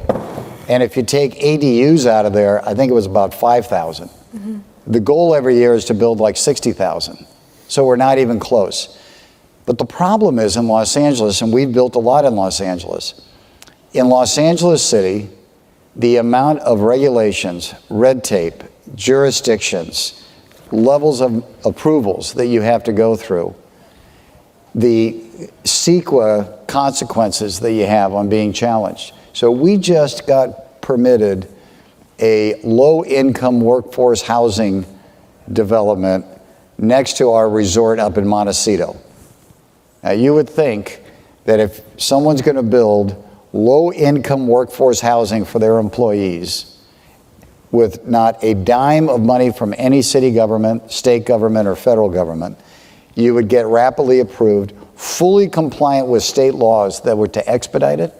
It took us 2 years. And so you have to say to yourself, why the hell are you going to go do that? An outside. Now, you know, we're committed to California, we're committed to Los Angeles. So I think you have to break this down. I think it's incredible what Montana's done, incredible what Texas has done. But I think you've got to break it down and ask yourself, how are you really going to incentivize building in the United States and building in some of these states that are so overburdened by population that needs housing? And the housing costs have risen so high, they're not attainable for people in California. And that's why so many people are moving out, because the high cost of living and the high cost of housing. We've got officers at LAPD that are driving 2 hours to get to work every day and 2 hours to get home. It's unsustainable. It's absolutely unsustainable. So I go back to the old days when I practiced law, you know, a long time ago back in the 80s, and the tax code was the most efficient way to incentivize. And there was tax credits for building. And I think we've got to take a look at doing those kind of things at a state level and a federal level that give financial incentives, along with opportunity zones that give incentives for people to build. And somehow there's got to be a state mandate on these cities in California that forces them to cut the red tape, or there's consequences in funding from the state to the cities. Because it's just a constant battle, and it's not working in the state right now. And I mean, one thing I wanted to ask you about is, you know, the reforms that, you know, all four of these panelists have brought up with regards to zoning regulations and permitting. A lot of them have to do require upzoning in neighborhoods that are single family, that often do not want to see new development. When you were running for mayor, you said we have to leave single-family residences alone, in single-family neighborhoods alone, right, when we're pursuing development, and that we could do it in other places, industrial, et cetera. Can Los Angeles actually meet its housing goals if it doesn't upzone 75% of its land? Oh, absolutely. There's so much vacant land that's underdeveloped. And what I said is focus density around transit corridors. Focus density around where you're building the subway. Get people out of cars so that put more housing in commercial districts. Look at the projects that we've built, where we've got housing and retail and office all together, incredibly successful. The housing component of that, whether they're the condominiums or the apartments, all go for premiums because of the convenience, the lifestyle, and the experience people have. None of this is rocket science. And go with what's working and follow what people want and how they want to live in their lifestyle. And I think going in and changing the nature of single-family neighborhoods, there's no need for it, and I think it's the wrong thing to do. But let me just give you an example. In Los Angeles County, we have 700,000 acres. 700,000 acres that was burned. Close to 15,000 structures. About half of that in LA County, which is an independent county, and half of that in LA City. In LA County, there's 88 cities within the county, but the cities have their own local government. Now, you would think when there's 7,000 homes in the Palisades that are burned down to the ground, that there would be an expedited process to get building permits redone. We're 4 months into this now. 58 permits have been processed. Wow. At this pace, it's going to be 400 years by the time that town, isn't that crazy? Yes. And you literally want to go in there and just grab these elected officials and appointed officials and say, you can't be that inept, but actually they are. And that's why I formed Steadfast, to have a public-private partnership to expedite, and we're just taking things over, rebuilding parks, rebuilding schools, rebuilding the churches, rebuilding the common areas. We announced we're reopening our property next year that didn't burn because we were able to protect it.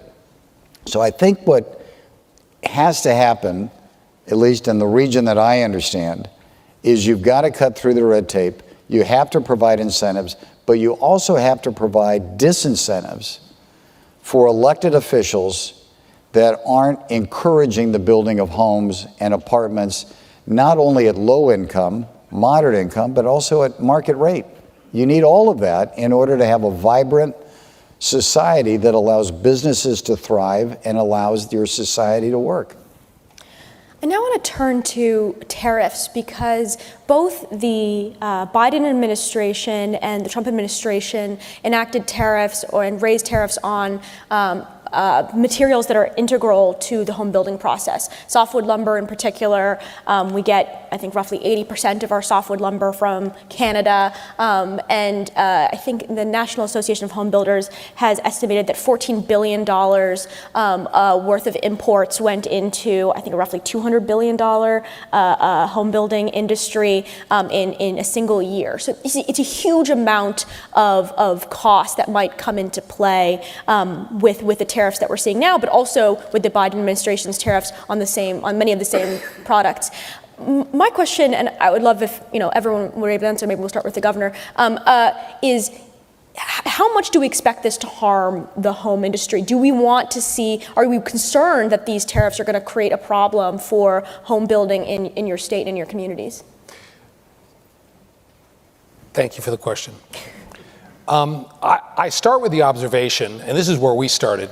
We basically have a supply problem. We have more people wanting to buy homes than we have supply. We also observed that 40% of the cost of a new home is government regulations. So that's where the state can make a difference. I can't control tariffs at the national level, but we did, to your point, taking 2 years to get a permit, we passed a law in Montana that requires our large communities to do master planning. So they have to decide, the community gets to decide how they want to grow. We're going to put light industrial here, single family here, whatever. And they go through a full public vetting process. But once that master plan is adopted, when a developer walks in and wants to get a subdivision permit, there's no public hearings. They just hand them the permit. We now allow... I would die of a heart attack if that happened. Well, move back to America. Yeah. All right, I'm flying home with you. We now allow anywhere we have single family homes, it's a property rights issue. You can have it 2 units. We allow ADUs in every jurisdiction so that grandma who's on fixed income wants to stay in the family home, she can put a tiny home in the backyard and a teacher can live there. Mm-hmm. And that income can help her stay in that home, right? So there are some, and we've done now almost 24 of these reforms to remove the friction so that builders can get permits and the NIMBY's voice is not as loud. But is there tension? I mean, because your state has experienced great growth, right? It's an attractive state to live for a whole bunch of reasons, especially post-COVID, everything else. And there's got to be some tensions with people that have lived there that have enjoyed sort of the amount of space, for lack of a better word, right? And how do you balance that?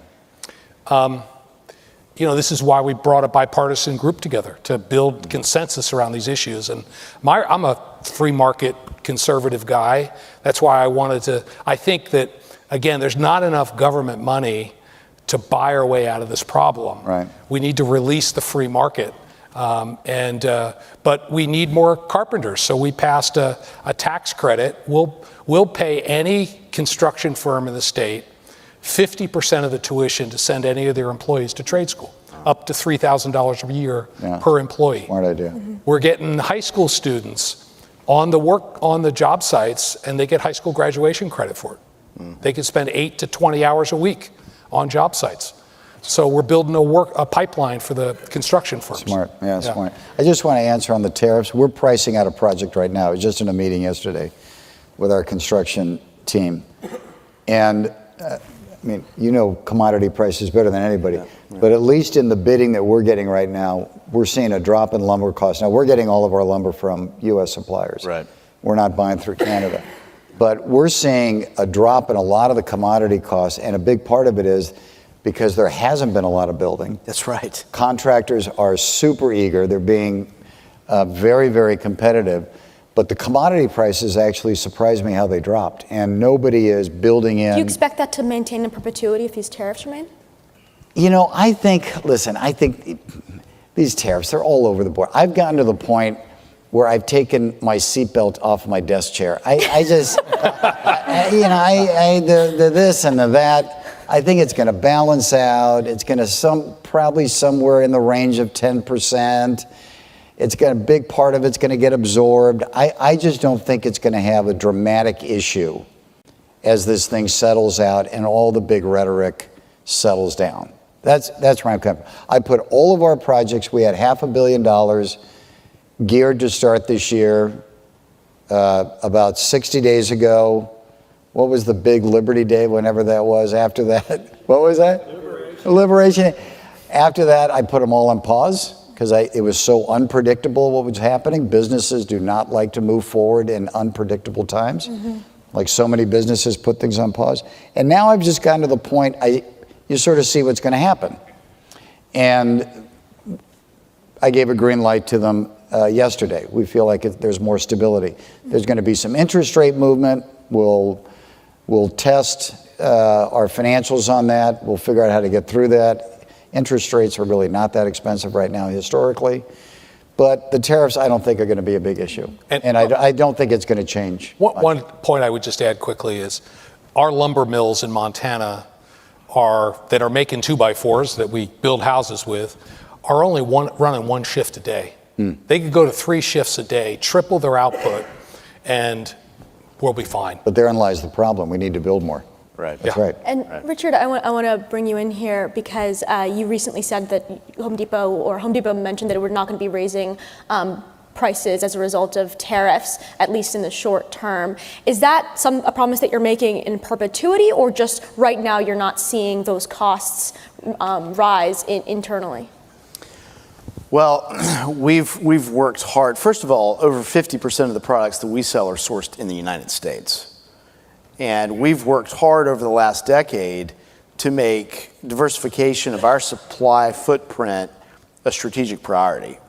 So we've worked over that time with some of the best supplier partners in the world. When we win, our suppliers win. And so we work closely together. We've made a ton of progress diversifying our footprint over that time. And that's put us in a position to say that we expect in 12 months' time, there won't be one single country that will represent more than 10% of our purchases. That's 12 months from now. We've accelerated some of those efforts, but they're just continuations of what we have always felt is good business. Mm-hmm. To get to the cost of housing, first of all, I agree with Rick's comments on commodity prices. Lumber prices have been, for the most part, steady for the better part of a year and a half. And I'll echo what the governor said. It's actually the cost of regulation and the cost of labor. If we can work together to figure those two things out, that's where we can lower the cost of housing.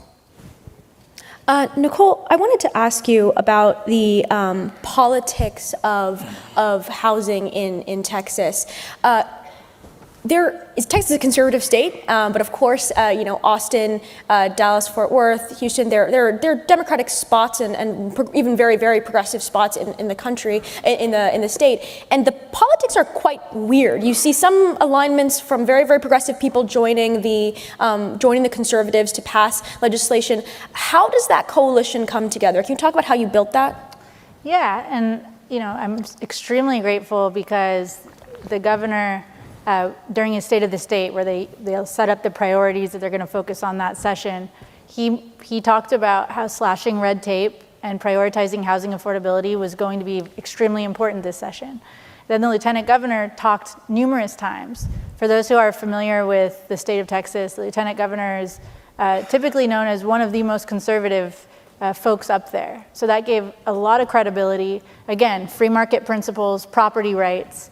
And he spoke about this on news, he spoke about this on the dais. And he also gave us one major priority bill that focused on minimum lot size in new neighborhoods, which in the next 24 hours here, we'll find out if that has passed the House. There's always the one guy who's opposed to these policies. And then the speaker also was extraordinarily helpful in giving us 2 priority bills because again, this wasn't just Nicole talking about how this is an issue. This was not only their constituents talking about how this was an issue, but we had folks like Americans for Prosperity who would go on sort of their own roadshow.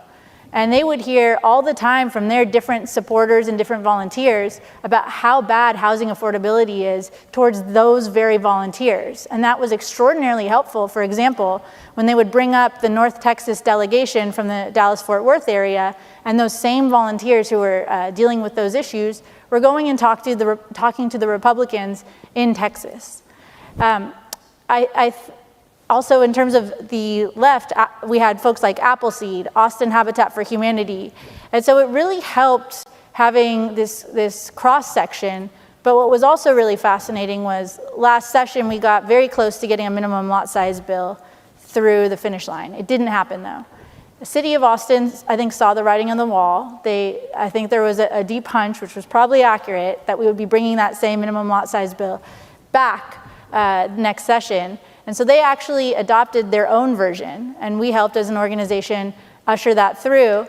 It was really fascinating because then when you have the city of Austin and Mayor Watson, who did a phenomenal job on that, get that to a win, and they're criticizing Mayor Watson for being too conservative because this is a policy that came from a group that was working with those Republicans in Texas. Got that through, and now we're able to go back to Texas and say, look, this is a policy that originated with a strong conservative, Senator Betancourt. Now it's a lieutenant governor priority, but City of Austin just implemented this just over a year ago, and we're seeing rents decline like crazy in City of Austin.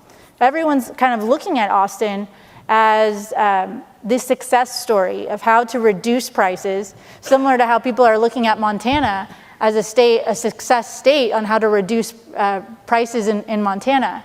So one day I hope we get to catch up to Montana's success on these reforms, and knock on wood, we might have 3 or 4 really good wins here if we get the other Governor Gregg signature on these bills here in the next month or so. Now I want to turn to labor because it's something that's come up multiple times, but also when I'm talking with home builders and developers, I mean, I agree, it's one of the number one things they bring up to me all the time is that the struggles that they have finding labor.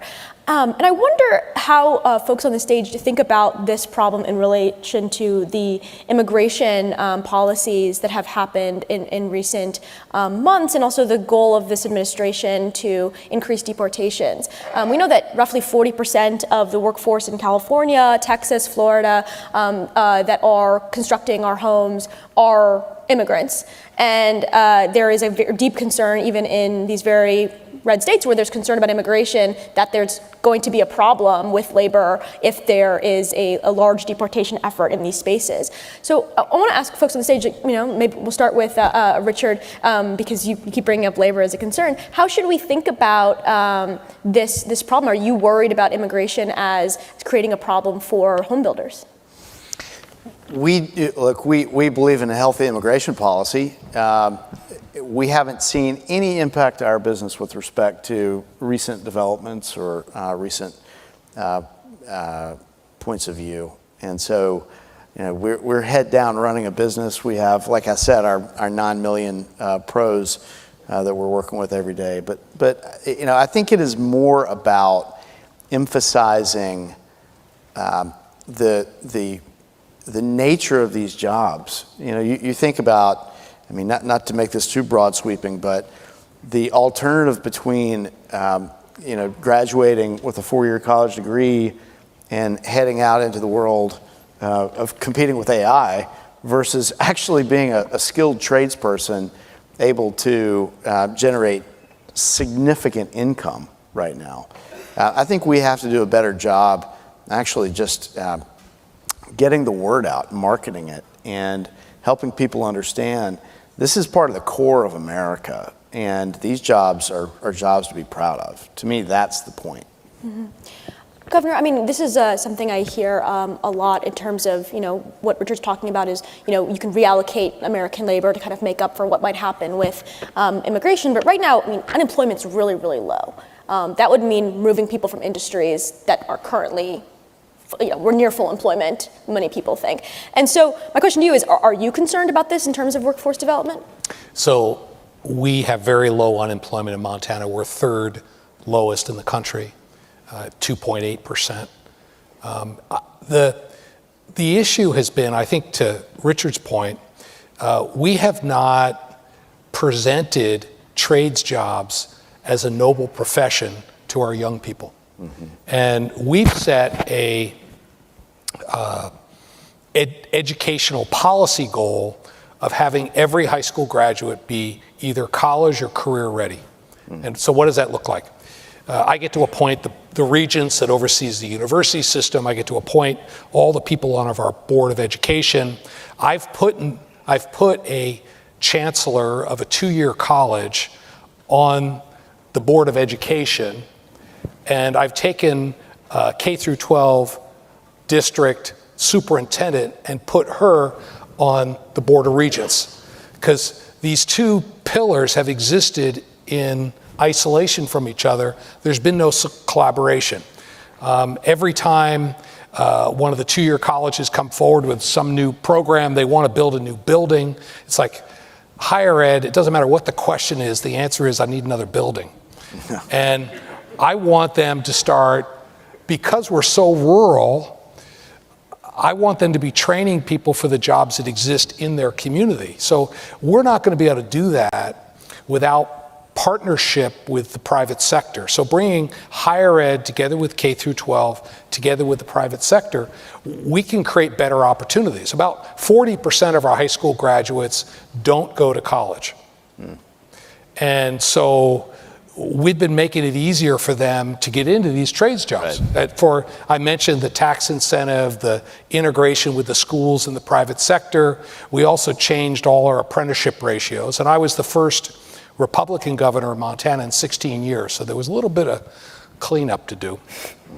But we quadrupled the number of apprenticeship slots in the state. Wow. And an electrical apprentice in Billings, Montana, they get a paycheck every week, they work 40 hours a week, they go to school on Monday night, and in 4 years they starting salary is $80,000 a year. That's a good job. Yeah. Why aren't we encouraging more people to do that? We should be. I agree. Yep. Rick, I want to ask you the same question. I mean, California, 41% of the population of construction workers are immigrants. I believe we need a very robust immigration policy that has a path to citizenship. We need the workforce in the United States. We certainly need the workforce in California. There's a way to do it and to do it right. Especially what's happened in Southern California with the amount of construction that's going to be going on. We're going to need the workforce. So I think an immigration policy is critically important, and the immigrant population throughout the country, but certainly in California, is an important part of our economy. And we need to celebrate that, wrap our arms around it, and do it in the right way that gives people an opportunity to live the American dream, and we need them. The other thing I would say, I agree with the trades, very much so, been a big supporter of that. I think we got out of the business of trade schools in California, which was stupid to do. We need to get back into that business. But I'm also fascinated by what's happening with robotics in building. There's companies that are almost fully robotic that are building not only homes, but they're actually building hotels. And the cost per square foot is dramatically lower. And so these people are out there now, these companies are out there now, so it's going to shift. The building business really hasn't been reinvented since the beginning of time, and it's going to be to a certain extent. But that doesn't mean that the trades are less important. They're equally important. I think those two are going to coexist to bring down the cost of housing and to speed up how long it takes to build homes. May I mention something? I do think it's worth exploring. We're here at Reagan National Economic Forum. One of the policies that he took up when he was California governor was the seasonal migrant program, where people would come in, they would work, they would get background checked.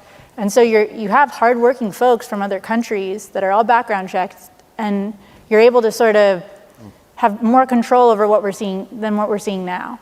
And so that might be, in considering where we are, this might be a great avenue to explore, especially when we know how much labor we need, especially with the LA fires. Mm-hmm. Yeah, I think it's a great point. I mean, right now, the real concern is that there's a lot of industries that might require a lot of labor, especially care, healthcare, other areas. So, Americans can't do 5 jobs each. Right. Well, we got a really great question I want to ask the panel.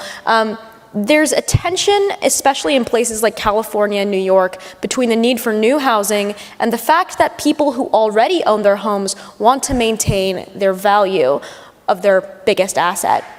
How do you balance those interests or convince existing homeowners to favor new development? Nicole?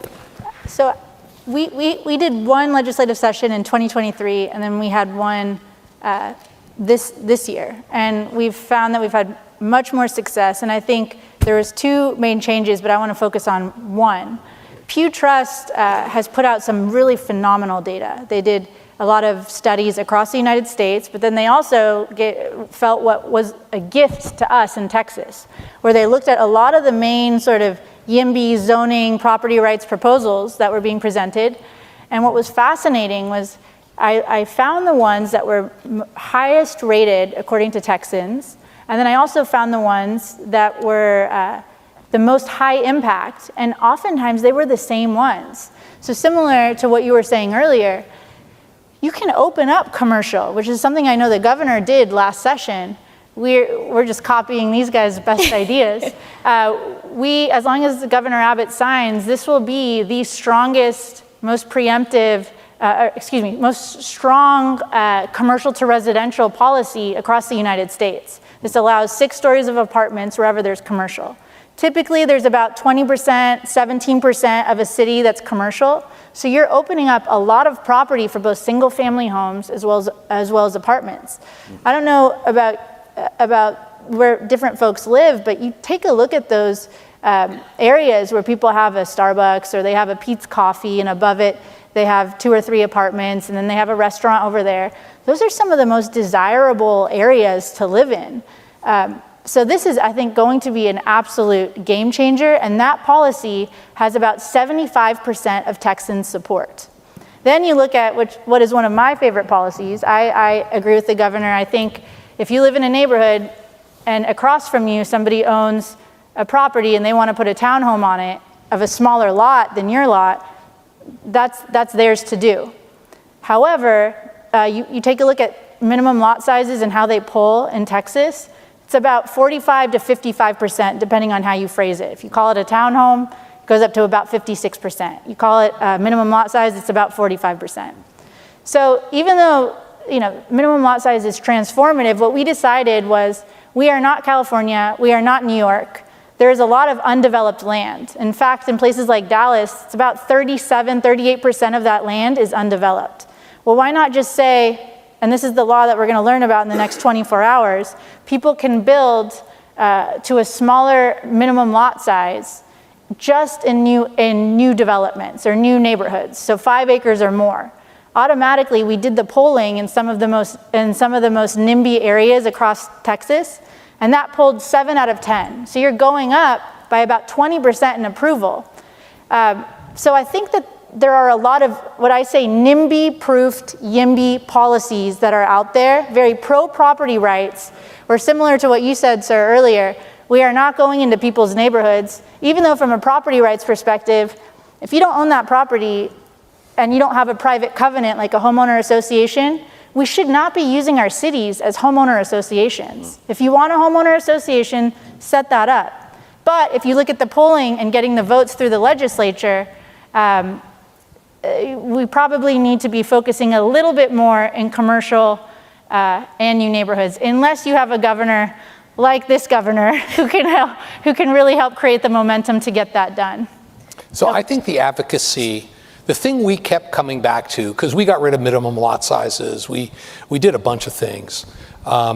We kept coming back to, do you want your teachers, your nurses, and your police officers to live in your community? And the reality is, talking about minimum lot sizes, if you require big lot sizes and big houses, guess what? They cost more. If you allow smaller houses on smaller lots, they cost less. If you allow duplexes instead of single-family homes, they cost less. If you do multiple use and allow residential above retail, you get more density.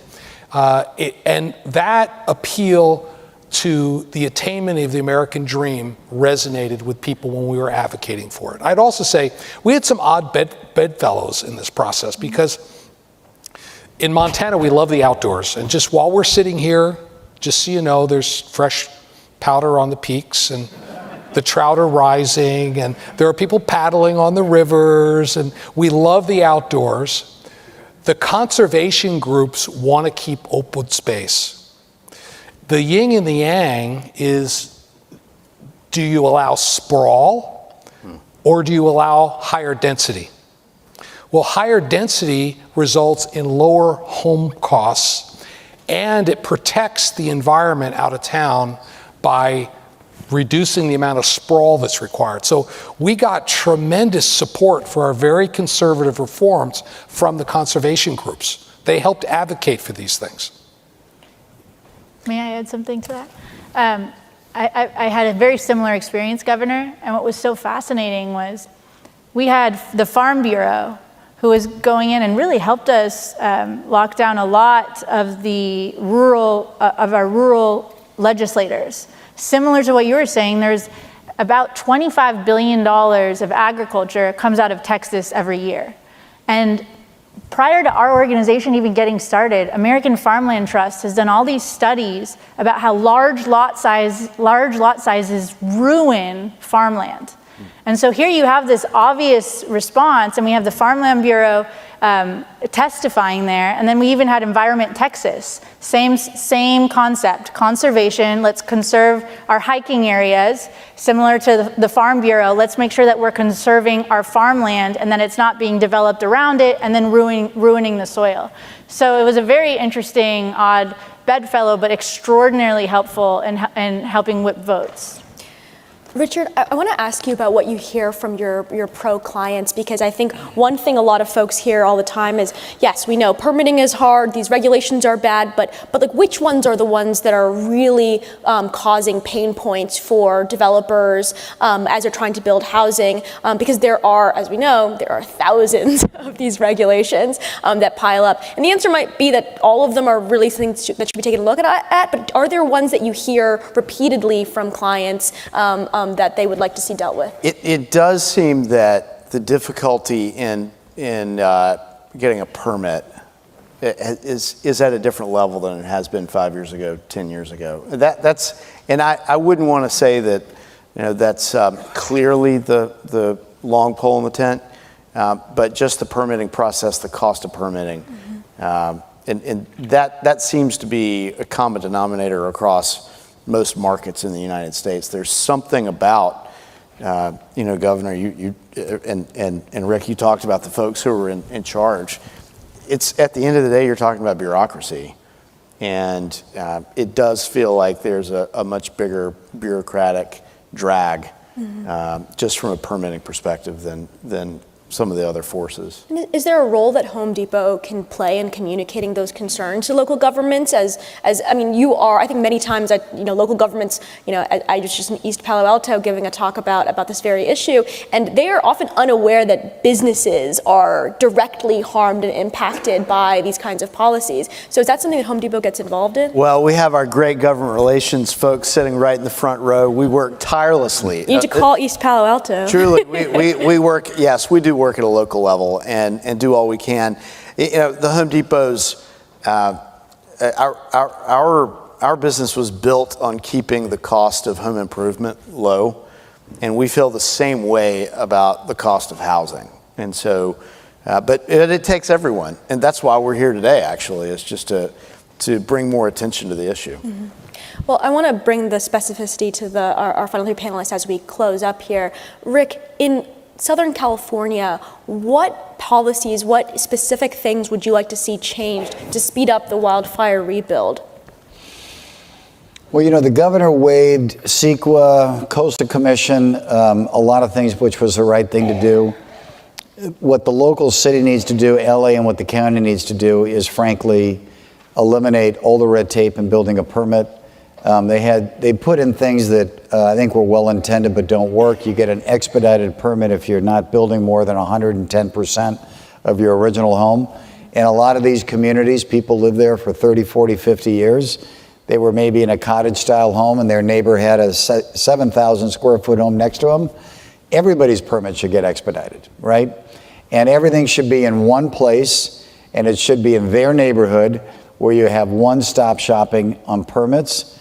And the other thing they need to do is just waive fees, they need to waive the taxes, and they need to help people get back into their neighborhoods. But I would also say other agencies like the school district, who we've been spending a lot of time with, you need to get schools rebuilt, reopened, and done quickly. There's so many layers of bureaucracy in the school district also. They're talking about spending 4 years to rebuild a school. We offered, and I think we're going to do it, to rebuild that school within a year. And we'll just do it with our own forces. So this is where I hope they welcome more and more private enterprise. Home Depot has been great. We've been working with Home Depot on a bunch of ideas that they have in order to speed up the rebuilding. They've been incredibly generous with their talent and their thoughts. And that's where private enterprise can really lean in and help a lot of the local officials solve these problems. So we also developed an AI model for plan check. We paid for it, $2 million. We had our friends at Amazon do it through our Steadfast program. Now in the city of LA, you can get your plan check done in hours rather than months. And it's those kind of innovative things that we're bringing to the table that will eventually pick up the pace, and we're going to get these communities rebuilt. I'm very optimistic about it. Governor, I want to ask you, there have been a flurry of laws passed in Montana that we've mentioned, and I wonder, are there specific regulations that you felt were the most important to target for folks who are looking to do work like this in their own states? Well, they all had an impact. If you want to go deeper, if you Google Montana Governor's Housing Task Force, all the changes we made are listed there, and it shows the process we went through. I think the master planning made a big difference. We clipped the wings of some of our local communities a little bit about what they could do because they were a little too NIMBY. But there's still more to do. I mean, we just passed 6 more reforms this year already, where we reduced parking requirements. We work with the fire marshals to allow 6-story apartments with single staircases, got the fire marshals on board with that. We eliminated impact fees that are not directly related to the project. We did 6 more reforms. So there's a lot of layers to the onion. We're still peeling it. The parking requirement's smart. Yeah. I mean, parking, the antiquated parking requirement today for building apartments, homes, condos, commercials, ridiculous. Not everybody has a car anymore, and we're moving to driverless. And so that's very smart because the cost per door of parking is enormous. And if you can reduce that, makes much more sense in order to get building done. That's very smart. Nicole, last word. Is there one regulation that you would really point to for other folks to try to emulate? Yeah, since I started this organization, I am just inordinately infatuated with minimum lot sizes and starter homes. You take a look at Houston, just in Texas's backyard, and that is the success story. It's one of the biggest major metros, and its middle class is booming. And what you find is just by reducing that minimum lot size, they had a minimum lot size in the late 1990s of 5,000 square foot. They pulled it down to 1,400 square foot.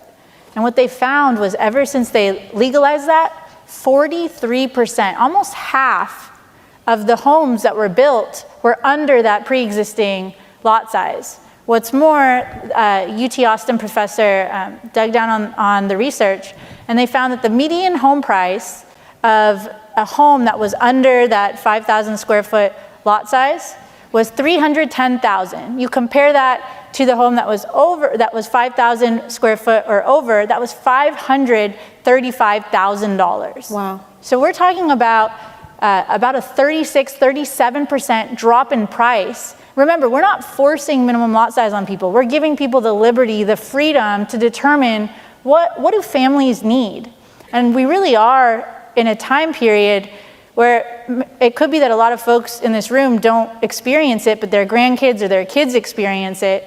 Almost 50%, 48% of folks across the United States who are 18 to 28 are living with their parents, not because they love their parents, although they might, but they're living with their parents because they don't have the finances to not only be able to buy a home, but to even to be able to rent. And there's something very un-American about that picture. And so, there's multiple ways to go about it, but for me, one of the easy policy proposals that can get at that is just allowing people to buy less land. That seems thoroughly American, thoroughly property rights oriented, and I think it's a real question of, do we believe that America is a place of upward mobility, where if we work hard, we can buy a home? Or are we going to force people to wait until they're in their 50s or 60s to be able to own a home? Because unfortunately, if we're not making reforms like we see in Montana, we're on that path. And I think California, no offense, is already there. I'm not responsible. On that note, let's thank all our panelists. All right. You were great. Yeah, really nice. Ladies and gentlemen, this concludes the panel. Our keynote conversation with Secretary Chris Wright will begin in 10 minutes on this stage.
Working together, you and I can make government work more effectively for all Americans.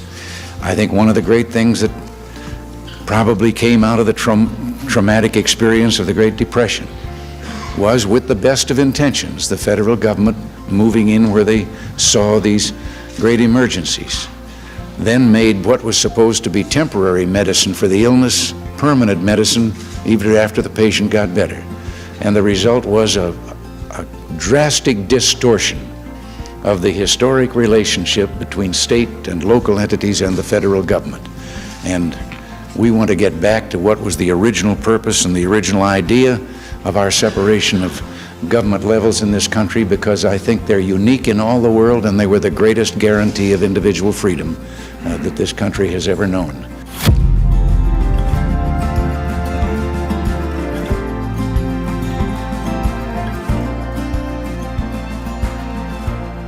Ladies and gentlemen, welcome to our panel, Reimagining Governance, State Capacity, Federalism, and Innovation in Public Services.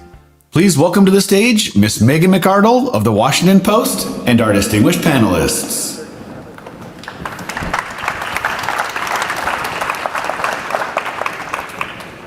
Hi, I'm going to start by introducing our panel.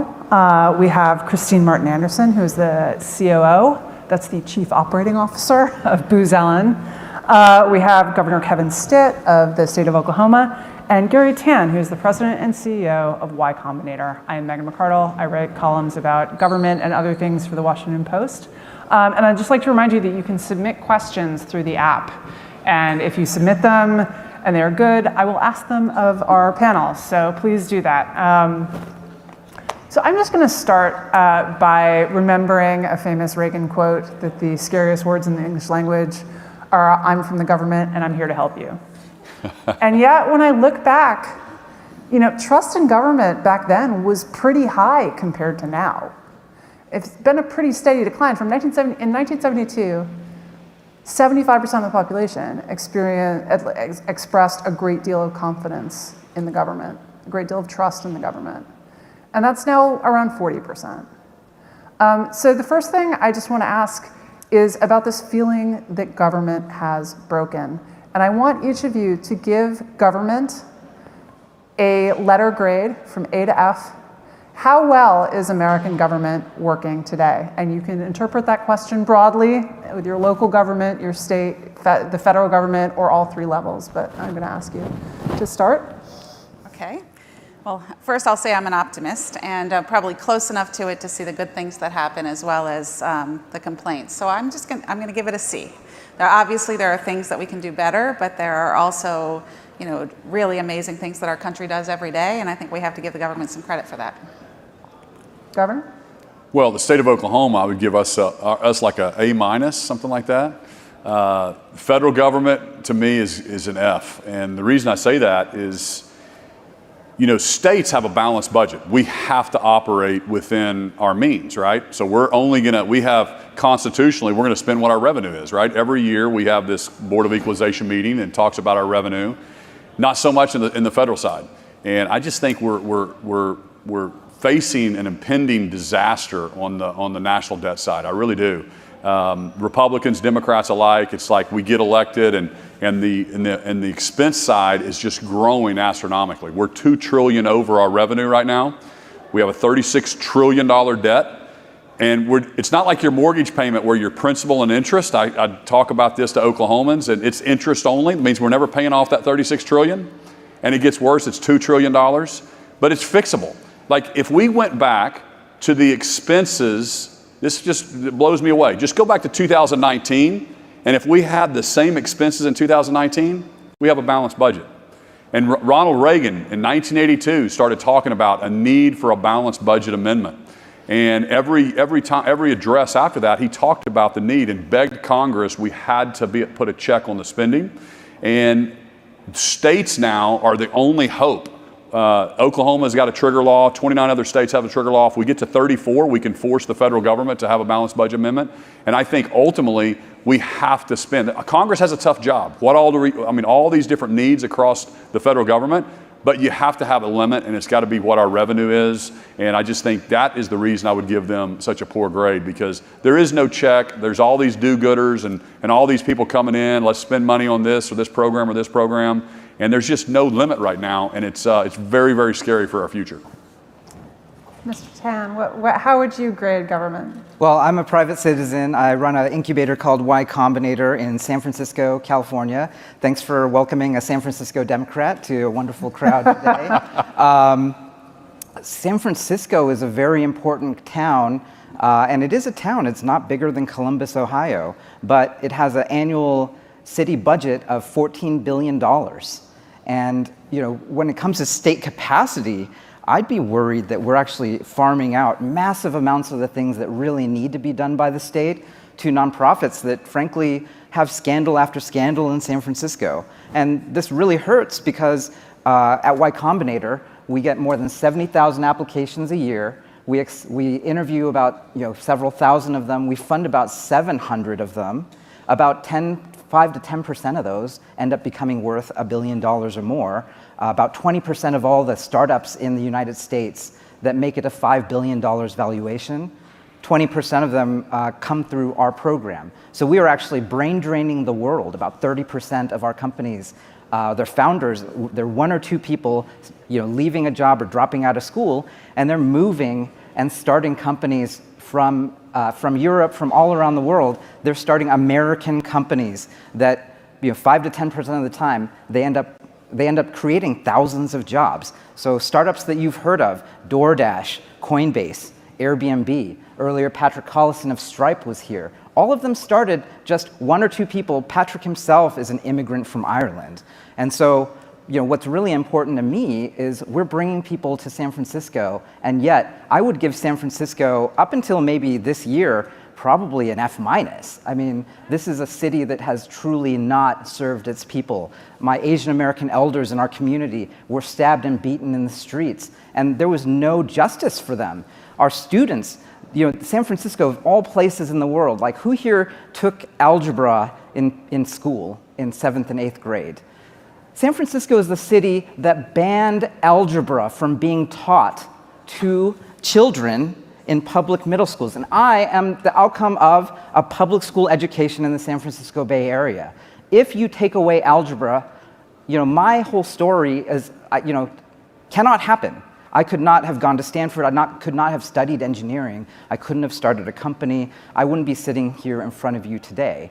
And so for me, the Bay Area is what unlocked prosperity. It allowed me to participate in starting a company, creating jobs. And now today, we hope to help the next generation of founders to do that. And so what I really want and what I'm hopeful for is San Francisco can actually be a model for change, not just in the Bay Area or California, but maybe across the country, in that I would give the prior administration an F-. But what's happening now with Mayor Daniel Lurie and with the new renewed Board of Supervisors is that we are actually making common sense choices that are actually serving the people now. We have a new district attorney. We recalled the last one, and the new one is actually prosecuting.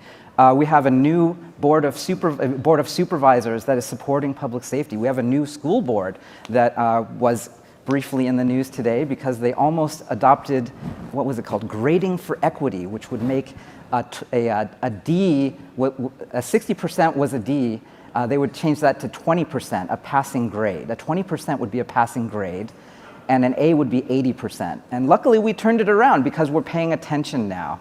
So I think this brings He sounds like a Republican now. Yeah, are you sure you're a Democrat? You're sounding more Reagan-like with every passing moment. Well, in 10 years, San Francisco Democrat will mean something different.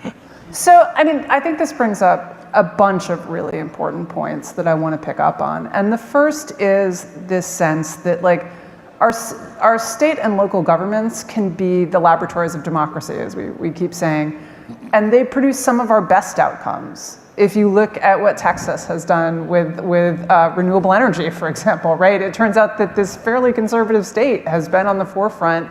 On the other hand, they're also the places that go the most wrong.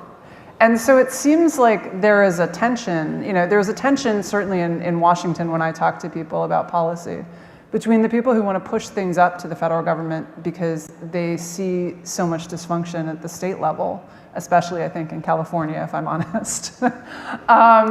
And then the people who want to push it down because you can be nimbler, right? San Francisco was doing really badly, but it has turned a whole lot faster than the federal government tends to. And so I'd like to talk about, and I'd specifically like to ask you, because you do so much of this, is there a trade-off between the state, the federal government's capacity is larger, but its inertia is also larger, as with any large object? Yeah, I mean, I think every administration, every group that's in power wants to do a little bit of both, right? For the things that they think are most important, if you're in the federal government, you're in general going to try to get as many states and or localities to do that thing your way, right? And then for those things that you think are really broken and that you don't think the federal government should do, you're going to try to, push it out and say, oh, the states should have the choice. And this back and forth happens every administration. But I think the real critical issue is whether or not the fundamentals get solved. And so biggest state expense is healthcare, right? The argument over how much matching there should be in Medicaid or how many different matching formulas there should be, last I counted, I think there's 7 for different services for what the matching formulas are. That's the wrong, and how much coverage you'll give and how many uninsured there are. It's exactly the wrong conversation. Because most everyone in a bipartisan way, if they had a choice and there was infinite money, would say coverage should be for everybody. What we're not solving at any level, state, local, federal, commercial, is the exploding cost of healthcare. And it's that formula of how much it costs per person times how many people you cover that equal the budget problem. And so from my point of view, pushing it up or down, that to me is the less important conversation. The more important conversation is what are the incentives to fix the problem? And whether it's education and whether or not we're happy with K through 12 education or higher ed lately is in the news a lot, or public safety, the core issue needs to get addressed, and that's why those issues keep getting kicked around. And I think we need more innovation, and we need more tech to really address the root issues. Does dividing the responsibility in the way that we so often do with so many programs, right? Medicaid is administered by the states, it's funded by the federal government, mostly, but then sometimes more, depending on who the person is and all of this. Does that prevent us from solving the problems because we get mired in those disputes? It's the way the republic is defined, right? So there's only a few things that the federal government's supposed to do, and then the rest is supposed to be done closest to the people where you can vote with your feet. That division between federal government, state, local does create inefficiencies, but it is sort of a trade-off with those freedoms and allowing people to have different experiences that fit their local, preferences. So I think it does create inefficiencies, especially in the Medicaid program. So there's 7 different matching programs, et cetera. But all of this is about trying to incent certain services getting covered, et cetera, and the federal government using the power of the purse to try to incent the state to do something they want them to do by saying, I'll pay for it, right? I personally don't think that that's the right answer because it's just shifting who's fiscally responsible. The right answer is to create the incentives to have the states fix it. And so I do think it creates inefficiency if you try to use just money, and in politics you can trade, policies and money for votes. It doesn't get at the underlying issues. So that's the incentives we need. Yeah, Governor, I'd like to ask you about that complexity and the burden of adding federal money. So in the supreme irony of my life as a libertarian columnist, my father was a lobbyist. And he lobbied for the local infrastructure. Yes, every time I would write something mean about lobbyists, I would get a humorous note that said, you do know what paid for college, right? But he, as lobbyists go, he was the most forgivable kind. He represented the people who built sort of roads and bridges and things that I think even most libertarians think, yeah, the government's probably not going to crowdsource the George Washington Bridge. But he would say that adding federal money to one of their projects would add 5 years and would increase the cost by 50%. And I think that that's the experience of a lot of governors, also local mayors and so forth. I mean, is that the experience, and how does that? I think so. I'll give you quick example, I think people enjoy hearing this. Permitting reform is on everybody's mind, right? Republican governors, Democrat governors, we all want to talk about permitting reform, whether you think wind energy is the answer or gas pipelines. We need quicker projects to be built. It takes U.S. like 8 years longer than it does the other developed countries. So one of our big, Oklahoma is like the pipeline capital of the world. We've got major companies that are located there. So Williams is a major pipeline company. It's had Constitution Pipeline. And their CEO, Alan Armstrong, from Tulsa, Oklahoma, he was giving a speech and letting people know the need for permitting reform. And it cost them twice as much to permit a project and go through the legal battle as it does to actually build the project, the pipeline. And that's just, when people hear that, you're like, well, why can't we fix this? That's part of broken government, right? Everybody agrees that's ridiculous. And then why does it belong in the states, your question, versus the federal? Obviously, federalism, and the states created the federal government. And when you have these pendulum swings from the Trump administration, the Biden administration, back to the Trump administration, and businesses need certainty. And Obama kills the Keystone Pipeline, and then Trump resurrects it, and then Biden kills it again. And then finally the businesses are going, we're done, right? And just on the Keystone Pipeline, Constitution up through New York. New York blocked that, and some of my Democratic governor friends from the Northeast, they asked me, why do you have such cheaper electricity in Oklahoma than we have up here? And I'm like, are you kidding me? Are you really asking that question? You need gas. And so, but then you have states weaponizing what's called the 401 rule inside the EPA that gives states discretion, right?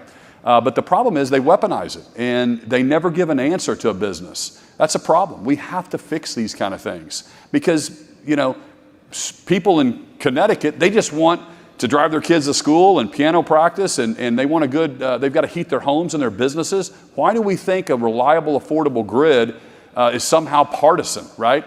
And so I think those are conversations that, smart people like you have got to put pressure on your representatives to say, hey, we want to bring common sense back to America, and we can win. We can continue to beat the competition. We can build projects faster. Guys like this, the innovation in America, American dream is alive and well. We just need to get out of our own way and allow these projects to happen. So let me ask, do we think about federalism wrong? Right, I mean, we tend to think of we layer it, right? The federal government is seen as having often more state capacity, which I think is true certainly in the case of things. During the pandemic, we can argue about what the CDC actually did, but no, states were not going to individually duplicate that level of the number of people studying infectious disease and so forth. That would be redundant, and the government has scale, federal government has scale and should use its scale. For things like citing, pipelines and electricity, it has become a real problem that you can get all of these functional states to lay it, but if there's one state where they're letting the community come in and delay it for 30 years with a lawsuit, that kills the pipeline, that kills the electricity grid. So should we, instead of trying to layer things where the federal government wants something done and then it sort of says, okay, well, I'm going to give you some money, but then you have to do exactly what I want with it, we think about what are the things that the federal government has to do, because these are genuinely national scale projects, and what are the things the states could do? So I could make an argument for federalizing Medicaid entirely. I don't know if you would like that or not like it, but I could make an argument for just saying, look, have the federal government pay for it, have them administer it. That is something that could be done in the way that Medicare already is done. But then education, does the federal government need to be involved really at all? Other than maybe redistributing some funds to the poorest schools from richer areas. Should we be rethinking, Governor, how we do this to make it more about dividing responsibilities between the places? And I also would ask both you and Gary to come in on which areas should local governments be handling and the states mostly be staying out of? I mean, great conversation to have. On education, you mentioned that. Anybody in here graduate high school before 1978? A few people? How is that possible? Are you kidding me? Did you know the Federal Department of Education wasn't created until 1978? Jimmy Carter signed that into law. You can't possibly. Do you think your education was any worse than it is today? And so I think it's funny for us to think about that, but if Trump gets rid of the Federal Department of Education, it's the states that hire the teachers and build the schools and educate the kids, and we've been doing it. And so what exactly does the federal government do? And then you talk about Medicaid. It's the states that have the hospitals, the doctors that set the programs up. We know who the aged, blind, disabled, the pregnant women, the children, the people that we put on these programs. And if we had more flexibility without all the strings attached, we can do it better. So I set up DOGE Oklahoma to help with the federal DOGE to say, hey, about 40% of the state revenue, whether it's in California or Oklahoma, comes from the federal government. So how do we work with our federal partners to say, hey, if we need to cut and we need to have more of a balanced budget, then if you give us more flexibility on things like education or things like Medicaid, then here's how we would do it in Oklahoma, and we could return $2 billion. That's what we think we can do with more flexibility on our spending. And then if you extrapolate that over all 50 states, there's $1 trillion worth of savings. So the states are the ones that created the federal government, not the other way around. The states used to get together with other states, and how does free trade work? How does it work? How does our pipelines work between each other? And why is the federal government involved in every single thing of our lives? And I think that's a conversation that the pendulum is swinging a little bit, and people are on both sides of the aisle are having these conversations, and we can have a healthy debate. What should the federal government do? You talked about CDC and some of those things that, of course, we need the federal government to handle. But that's always, what actually do we want them to handle? There's never a shortage of good ideas. So, Gary, I actually want to bring you in and ask, a mystery to me about San Francisco is you have all of these incredibly productive people. They all know how to build stuff and make it work. And then they elect one of the least effective governments in the United States. And so I actually first want to ask you why that happens. But second of all, one of the solutions that I have seen a lot of people propose is that they want to push stuff up to the state and take it out of the hands of the dysfunctional city council. And it really says a lot that when you are trying to push things up to the California state government in order to make them work better. What do you think about that? Is that are you better off letting the state of California force San Francisco to build housing? Or are you better off keeping that local control and using the incredible supply of hardworking and gifted people you have to reform the government you have at the local level? Yeah, that's a great question. I mean, to answer your first question, how did it get so bad? I would argue that locally, we allowed national sort of culture war issues to become so prevalent and so top of mind that it overshadowed any of the kitchen table things we cared about, like actually having rent that isn't $5,000 or $10,000 a month for a one-bedroom apartment. I mean, that's crazy. The basic things that we need for our community, we did not get. And so I guess there are a bunch of different weird examples here. For instance, our law enforcement and criminal justice system became so broken that multi-time violent offenders had to be kept in check by the federal government, by DOJ and FBI. The local authorities were so unable to have any state capacity to keep people safe that it was the feds that actually came in there during the worst times in sort of the during COVID and the time before that, to come in and say, actually, this person, the local government is not stepping in, the Superior Court has let them out too many times, we're going to bring them up on federal charges. So, in that sense, I'm very thankful for a federal government that can do this. Another interesting example I would say is, there was a bill that almost killed AI in California called SB 1047, which was onerous, premature, and today I think we all have been talking a lot about AI as something that is incredibly important for America to remain at the forefront of.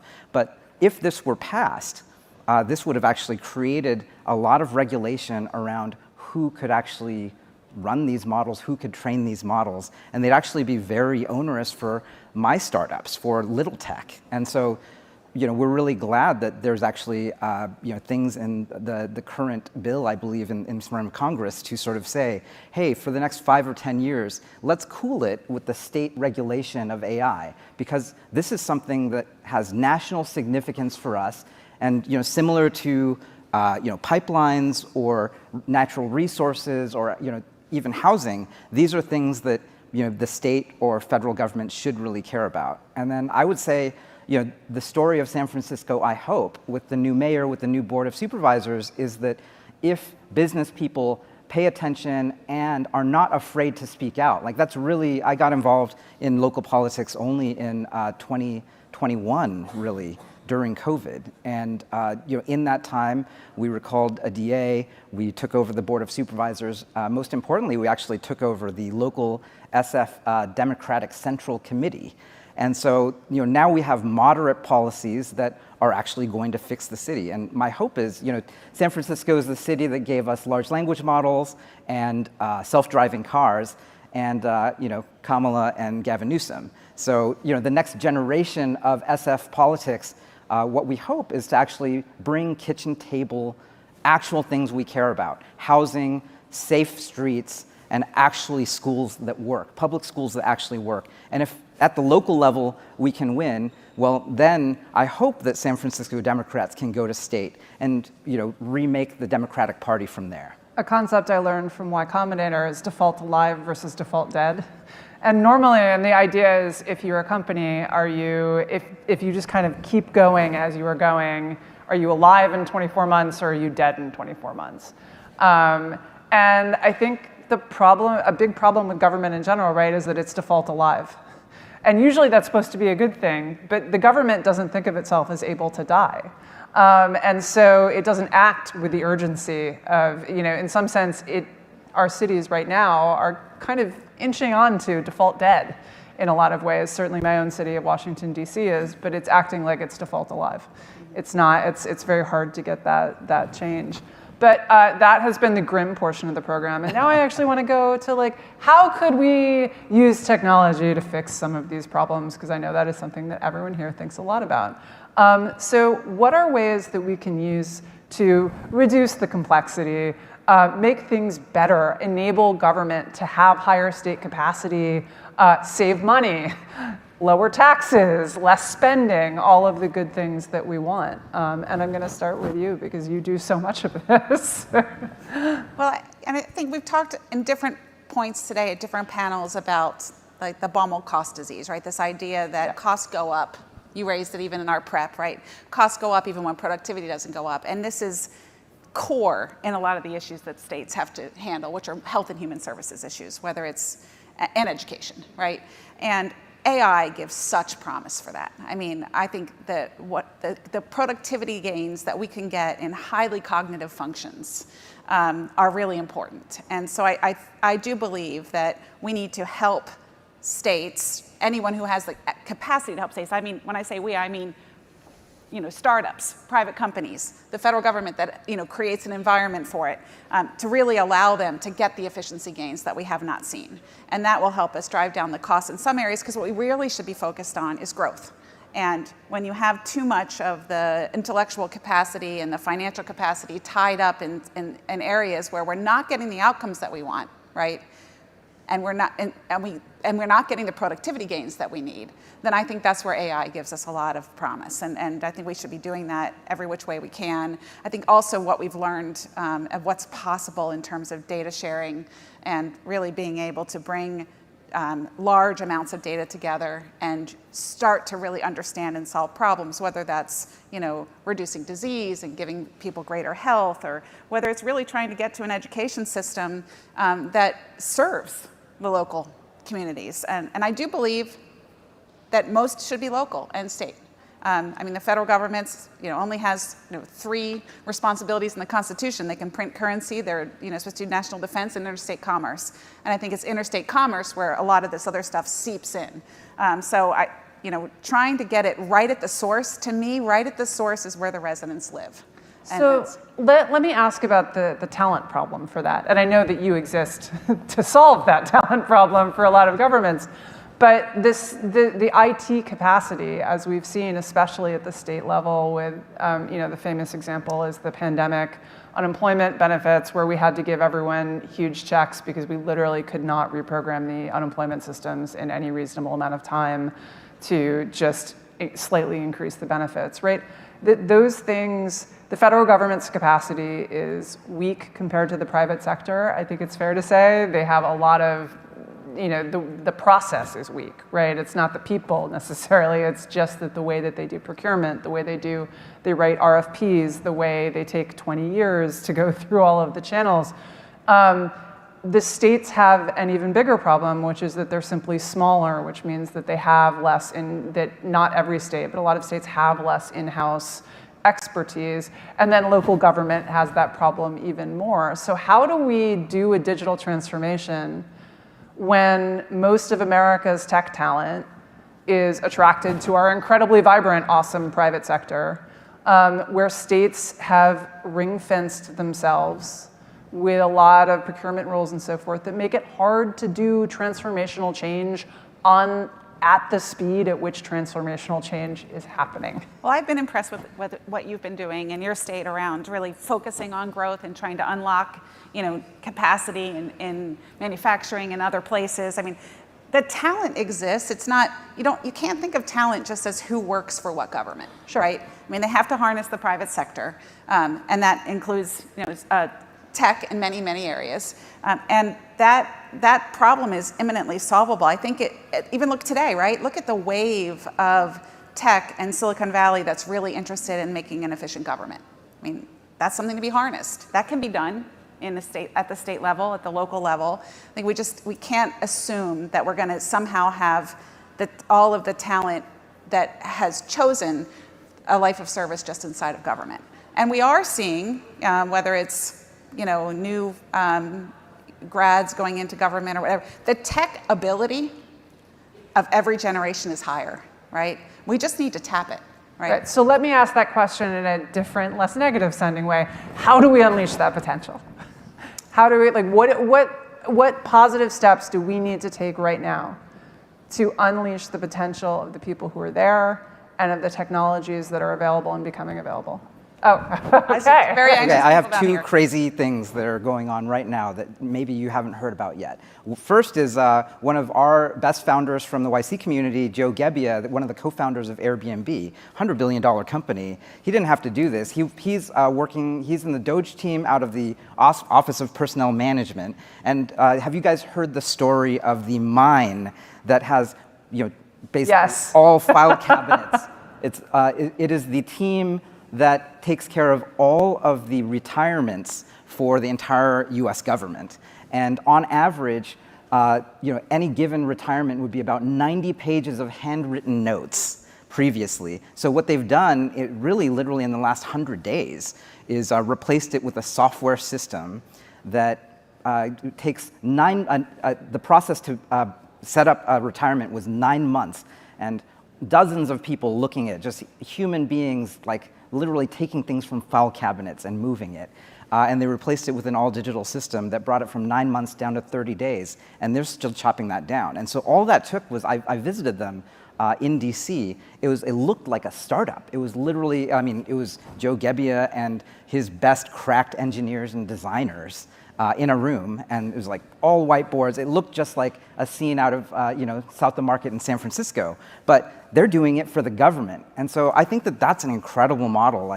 Look out for Joe, he's incredible. And then the other thing that has classically been true, I love seeing the Palantir logo everywhere. So Palantir, I actually designed that logo. I was very early there, friends with Joe. We went to college together. And one of the things that made Palantir truly great was that they recognize this thing. So there may be 100,000 truly great software engineers in the entire world. And most of them would not be able to, they wouldn't want to go work on a government project in the past.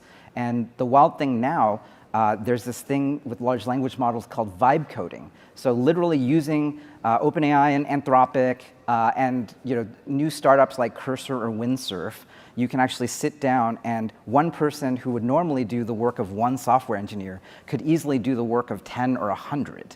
And they can do that. There are startups in our YC batch that now 95% of their code is written by AI. They supply just the 5% that is the special sauce that they learned from their customers or the things that they need. And so that's actually really good news. Literally, the rocks can talk, they can reason, they can think, now they can write code. Governor, what are your thoughts on what I would add is, your question was, how do we, use innovation, AI to make government more efficient, right? And so until you incentivize government to be more efficient, there's zero incentive. Remember, there's an unlimited budget. They can spend whatever they want. So, you saw the all bond market might have something to say about that eventually. I'm with you. Perfect example. So how big should state government be? I focus on Oklahoma, and a state. 4.1 million people. We're the 28th largest state population-wise. Oklahoma City, by the way, is the 20th largest city now in the country. Go Thunder. Who's a Thunder fan in here? All right. But how big should state government be? I ask myself this a lot, right? And so I study all the other states. Perfect example. I think you'll like this example. So New York and Florida, those states are about the same population size. Florida is actually bigger now than New York, okay? But a little over 20 million people. Florida's more populated. So how big should their budgets be? You would think they'd be about the same. New York's budget is $233 billion, okay? Is that a lot? I don't know. Let's compare it to a bigger state, Florida. Florida is $115 billion, all right? So the only difference, New York has a 10.9% income tax, Florida has a 0, and New York's in a death spiral. There's no way they can catch up. They cannot cut $100 billion out of their budget. Their only option is to keep increasing taxes. And so that's on a state level. So I truly believe you have to, government will never say, you've given us too much money. We as the people have to tell them what their limits are. And right now there's an open checkbook on the federal level. And if we don't address that, I think all these other things are awesome. But if we don't say, here's our limit, and there's a balanced budget amendment, there's some kind of check on the spending, it's difficult because the way politics work is the money's always on the yes side. The way these people get reelected is by doing what the lobbyists, the special interests, all those folks want, and you just can't go against the leadership, and that's the problem. As a proud daughter of New York State, I would agree with you that our government is highly dysfunctional. I am now a Washingtonian, so I have chosen to leap from out of the frying pan and into the fire. But I would argue that the spending is a problem. But so, for example, when Oklahoma got its historic aluminum investment, congratulations, I was genuinely shocked. Because I think of that as something that happens if you were lucky enough to have access to cheap Canadian hydro or to live near Icelandic geothermal. And I was like, Oklahoma's electricity prices can't possibly be that low. And then I went and looked and wow, your electricity prices are really low. And that is a huge problem for New York State. It's all of the little things. And I think we could, the finance industry throws off a lot of cash. And that allows you to tax at a higher level than if you are dealing with physical factories that have lower profit margins, that have workers who require more services in some ways. They need infrastructure, right? You don't need to build a port to Goldman Sachs. They can just, they can get themselves to the office in their black cars. But it's all of the little decisions that New York makes, and they never think about, is this making it harder for people to build business in my community? Is this? And so one question I would like to ask you is, why Oklahoma is relentlessly focused on those questions when other states aren't? Why do Texas and Florida think so hard about those questions about the nuts and bolts of keeping government small, when California and New York have everything big a liberalism with? What is it the cultural difference in the voters? Is it that you need to work harder for it? You don't have Wall Street just sitting there, or Silicon Valley kind of minting money for you to spend on your constituents? Although you have oil fields, I guess. Yeah, that's a great question. But yeah, you mentioned we're getting the first, in 45 years, an aluminum smelter has not been built in the U.S., and we're getting that located in Oklahoma. Sorry, I should have explained that more clearly. But. And so we've been working on it for a couple of years. The UAE, it's Emirates Global Aluminum, and because of our reliable, affordable grid, they're coming. 40% of their expenses is electricity, and we did a little bit something innovative. We took our incentive package and we bought an annuity that would basically pay them over the next 15 years to even streamline their utility prices more. So I didn't give the company money. I actually took that money and gave it to we bought an annuity that would subsidize their utility price to guarantee them this thing. So we just had to get creative. And then we have a port. Most people don't realize this. The most inland port goes all the way to Tulsa, so they can get their bauxite and some of the raw materials there. And so it was great. But we pay in Oklahoma a third for our electricity price of what you do, here in San Francisco. And it might be, utility prices may not matter for the Goldman Sachs and your folks, but they matter to the plumbers, they matter to middle class, and they matter to Americans. And so that's where people are voting with their feet, and they're saying, hey, we just want to take our kids we want to raise our kids. We really all want the same thing as Americans. We want the best education for our kids. We want the best infrastructure, healthcare, and the best economy. And when we get away from that and we start letting, special interests rule the day, and not that these things aren't important decisions, but we need to, as Americans, say, listen, let's get back to the basics. Let's get back to what we need to, continue to grow our economies. And I think that's limiting the size of government and not letting the do-gooders tell us everything that they should do with our tax dollars. All right, I am going to, unfortunately, the tablet has logged me out. So I'm going to be taking questions from the audience but before I do that, I'm just going to ask one final question. You have the power, God has come down and given you the power to take away one rule from state, local, federal government, any rule you want, to change it, to alter it, to remake it in order to increase American state capacity, increase its innovative capacity in government. What is that rule and why? Lightning round. I'm going to say it's a balanced budget amendment. On my end, I hope for platform neutrality. AI is about to happen. And my nightmare is, the sort of market power that big tech has. Who here uses Siri? I have an iPhone. I don't use Siri because it's using 3-year-old technology. And you just bumped up against the reason why we need platform independence, platform neutrality. Everyone uses the internet. The internet created trillions of dollars of value for everyone. We need platform neutrality because we're going into this new phase where your AI agent is going to know everything about you. And if there's only one, well, there's only going to be one mega tech company. I don't want that. I want thousands. I want tens of thousands of tech companies that are all thriving all the way across the United States, just not just in San Francisco. And the way that happens is we actually have to have platforms the way we had net neutrality for the internet back in the 90s. Just one? Just one, sorry. Otherwise, we're going to be here all night, and I think the audience is probably up for it. Some of them will have flights to catch eventually, so. I'll have to go back to my passion, which is and has been healthcare. And I would say that I would allow, I only have to pick one. I think I'd start with definitely negotiating drug prices and we have got to get the healthcare costs down so that we can get people healthy again, so we can get our state budgets unlocked, so we can get our local budgets unlocked, so we can get our federal budgets unlocked, and so that we can do more for the people. So there's a lot in that list. There's a whole deregulation that has to happen, but I had to pick one. They have a tablet with questions for me, sorry. All right, should we view state capacity as a form of national competitiveness? And if so, who in US government is actually responsible for making government work? Let's not always see the same hands. The question was, should we use state capacity? Should we view state capacity as a form of national competitiveness? Should we think of this as, look, I think so. Listen, the states compete. I have an international strategy. The reason we landed that EGA company from the UAE, Abu Dhabi, is because I've met with 80 different ambassadors. I've done trade missions to Asia.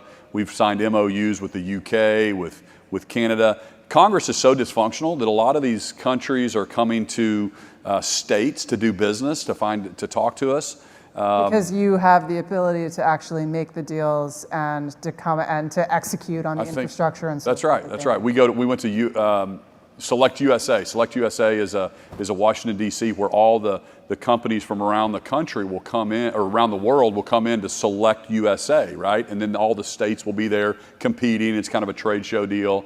And they talk about permitting, power, okay, and people. Those are the three things. That's all, what they want to talk about. Can we get the permits done? Well, Oklahoma, I signed an executive order that tells all of my regulatory bodies, if you don't have the permit within 30 days, it's free.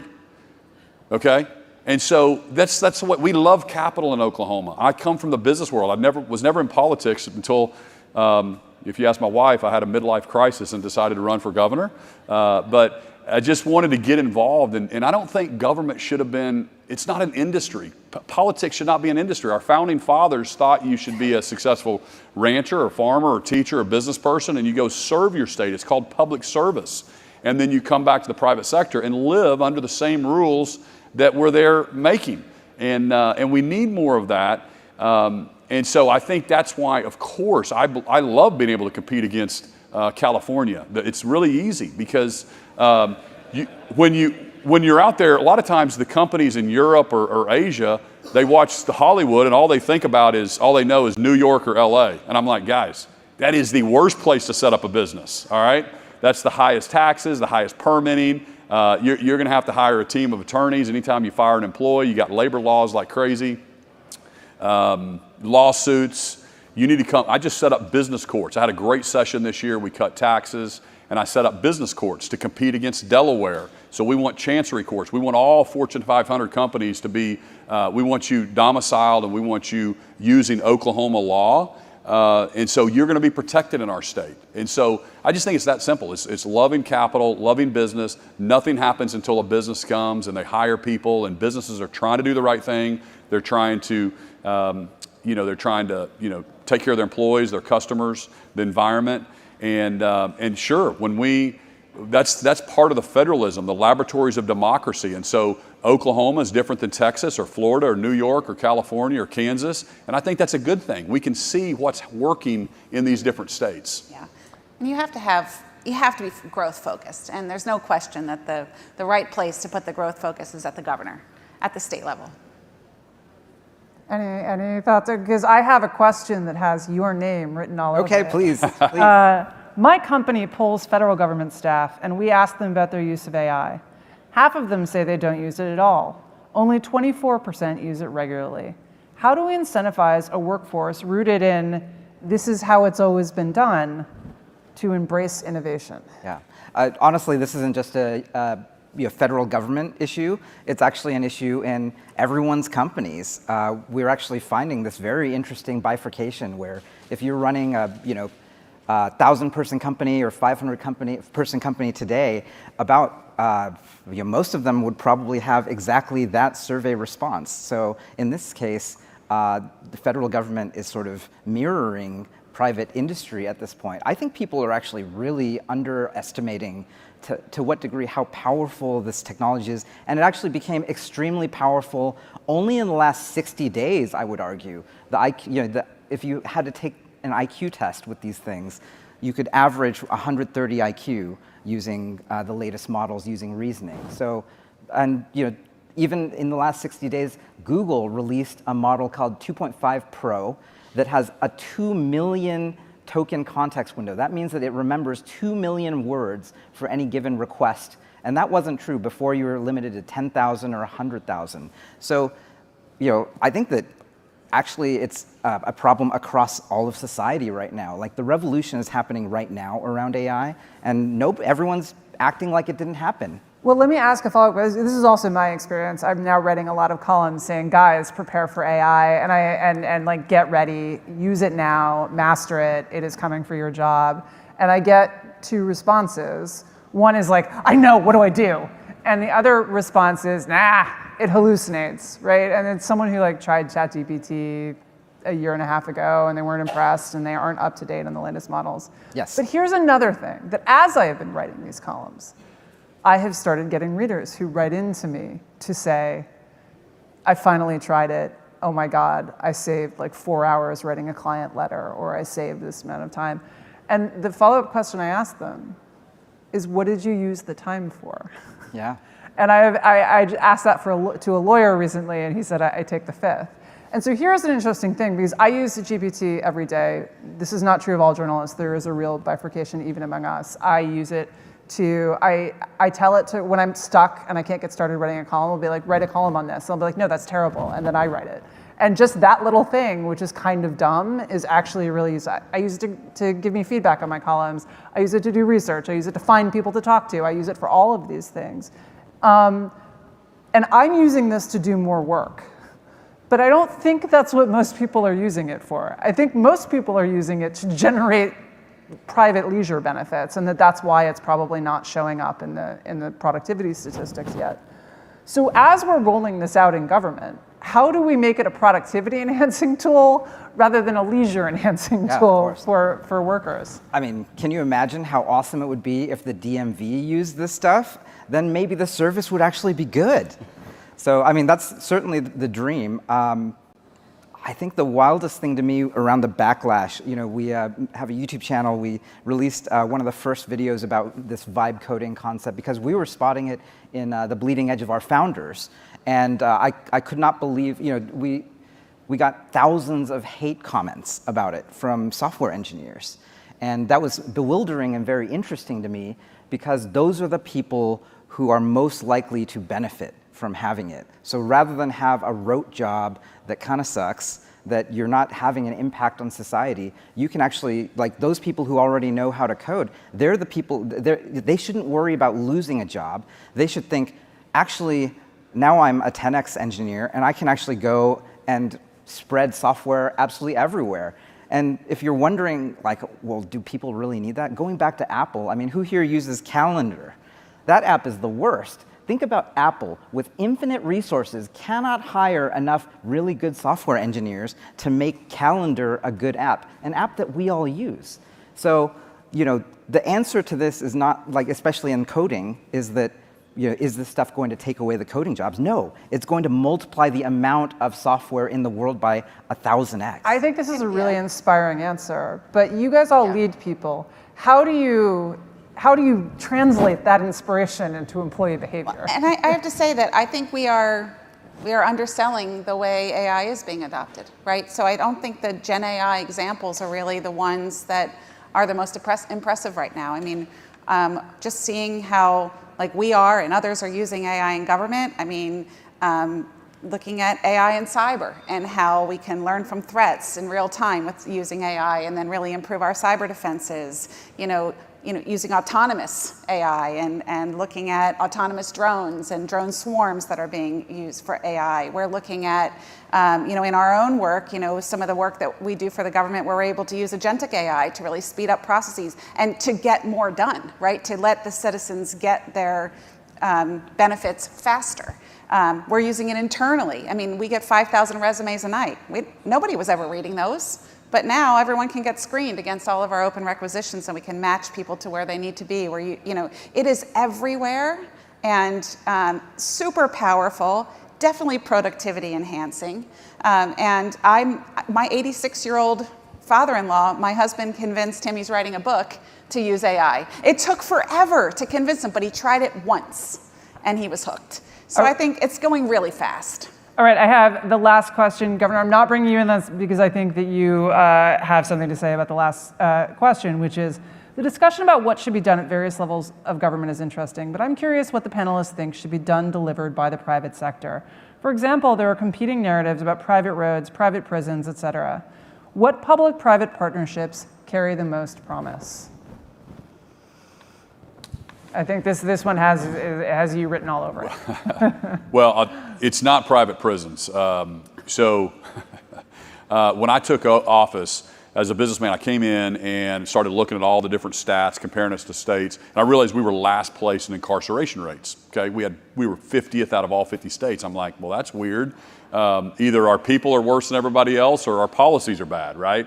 And so we went about, and so criminal justice became kind of a passion of mine, reform, and so now we've moved 10 spots. We're 40th now. I've closed 4 prisons, and we just bought out, I think, the last private prison in our state because that was the worst outcomes. They're incentivized, obviously, rightfully so, but that's a function that I can't get my mind around how we should outsource that to a private for-profit entity. And so that's certainly not one. We're now number 2 in the country in lowest recidivism, which I'm really excited about. So our numbers should still keep getting improving.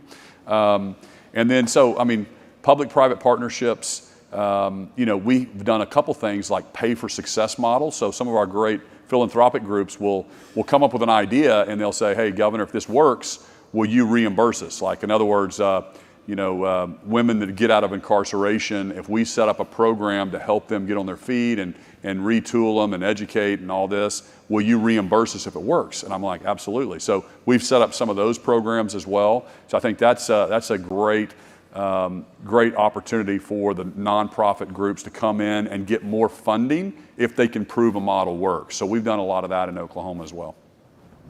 You look like you have some thoughts. No, I'm Gary, I'm going to give you the last word then. I guess final thought would be LLMs.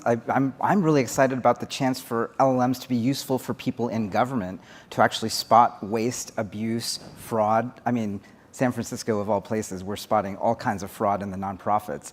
And I mean, I think the super hopeful thing, I just saw Mayor Lurie in San Francisco just cut the nonprofit budget by about $190 million.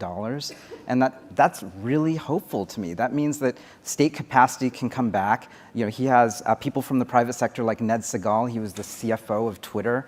To see business leaders actually go in, bring accountability to the government in a compassionate way, in a way that serves the people. That's really what we hope for San Francisco. And it's happening in the middle of this age of intelligence where now they can get X-ray eyes into how every single dollar is being spent.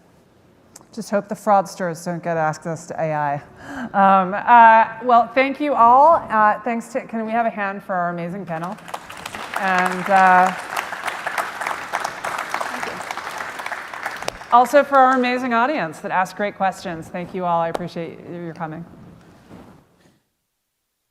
Ladies and gentlemen, this concludes the panel. Please make your way to the Presidential Learning Center.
Mr. Andrew Littlefair.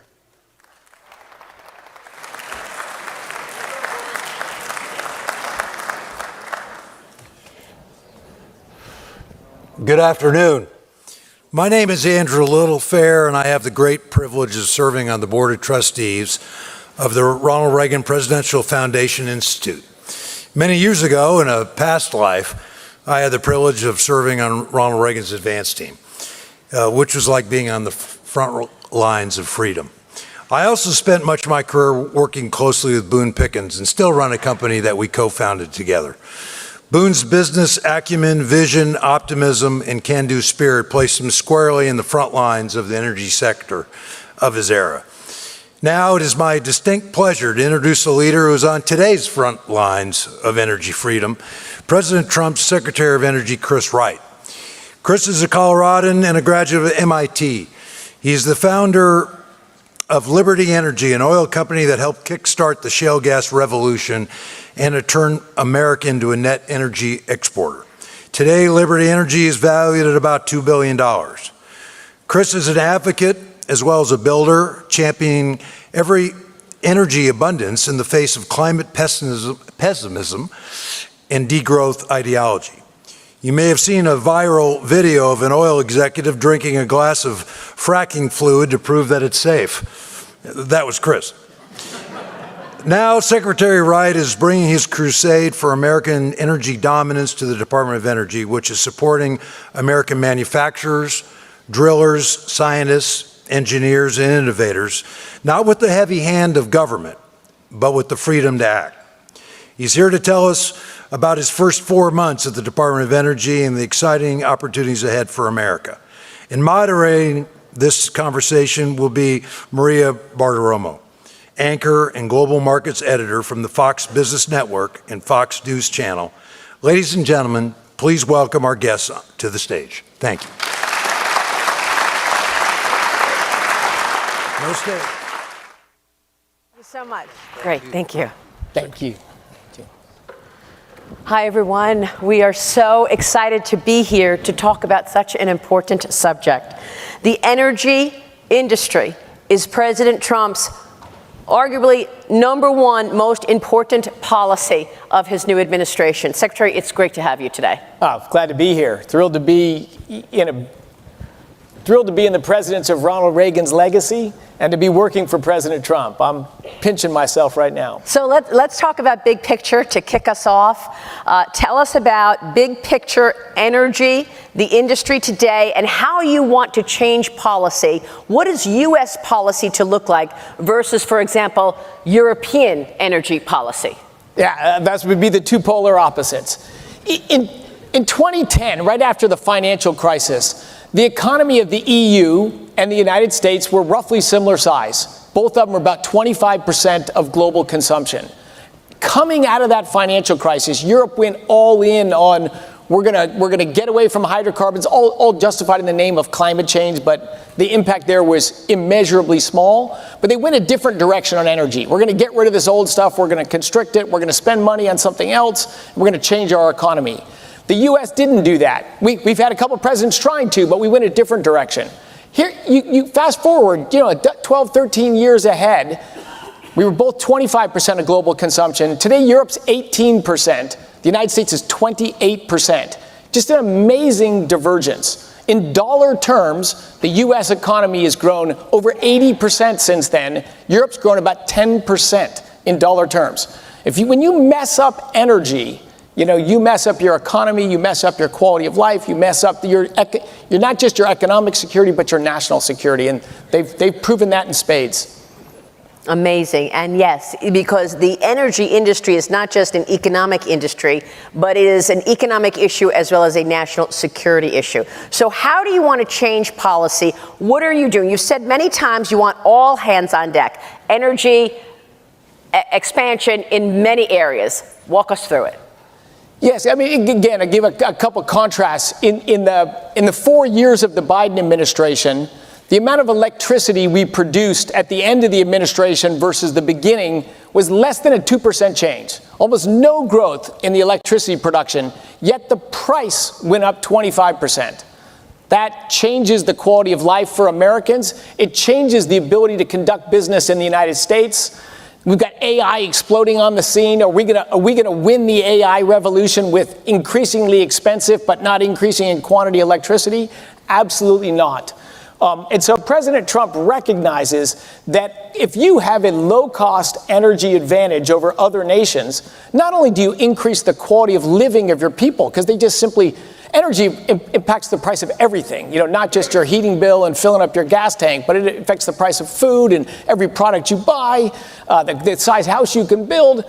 So all of these, Trump recognized that not only would this change the quality of people's lives, but you could bring industry and business back to this country. We have chased away, and Europe has done it even worse. Almost all energy-intensive manufacturing has left wealthy countries, mostly because of bad energy policies, and just gone to lower-income countries. It doesn't stop the production of those goods. It just means instead of being produced in a factory in the United States, they're produced in a factory in China, of course a more polluting factory, and then loaded on a diesel-powered ship and brought back to the United States. That's not green. That's just exporting emissions, exporting jobs, and sort of hollowing out the job opportunities for rural people and blue-collar people. Well, Secretary, when you talk about the growth story, it starts with oil and gas, but then it balloons to so many other things. And there's nuclear, which I want to get into today. But first, take us a little behind your background. We just saw and heard about your founding, Liberty Energy. But when you first hit on shale and the shale business, you didn't realize that it was going to become a revolution. How did it happen? Tell us how you discovered shale. Wow, well, in short, blind squirrel finds nut. I grew up in an age of a mania just like today, and the world was going to come to an end, in 10 or maybe 20 years, but not more than that. And hydrocarbons were the devil then. The problem was we were running out of them, and industrial civilization was going to collapse. This sort of depletionist mentality. This is in the 80s. Of course, it started in the 60s and 70s, but I was impacted by that. I was kind of a nerdy science math kid, and that's why I went to MIT specifically to work on fusion energy. I didn't want to be part of a world that was going downhill because they were running out of energy. Graduate school, I worked on solar energy. If I hadn't met this gal in the front row when I was 18, I may not have gotten into the oil and gas business. But as a grad student at UC Berkeley, I had to get a job to help pay my bills at a tiny Silicon Valley company. But their customer base was oil and gas industry. So I got exposed to that. And then I kind of developed technologies that could play some role in this industry.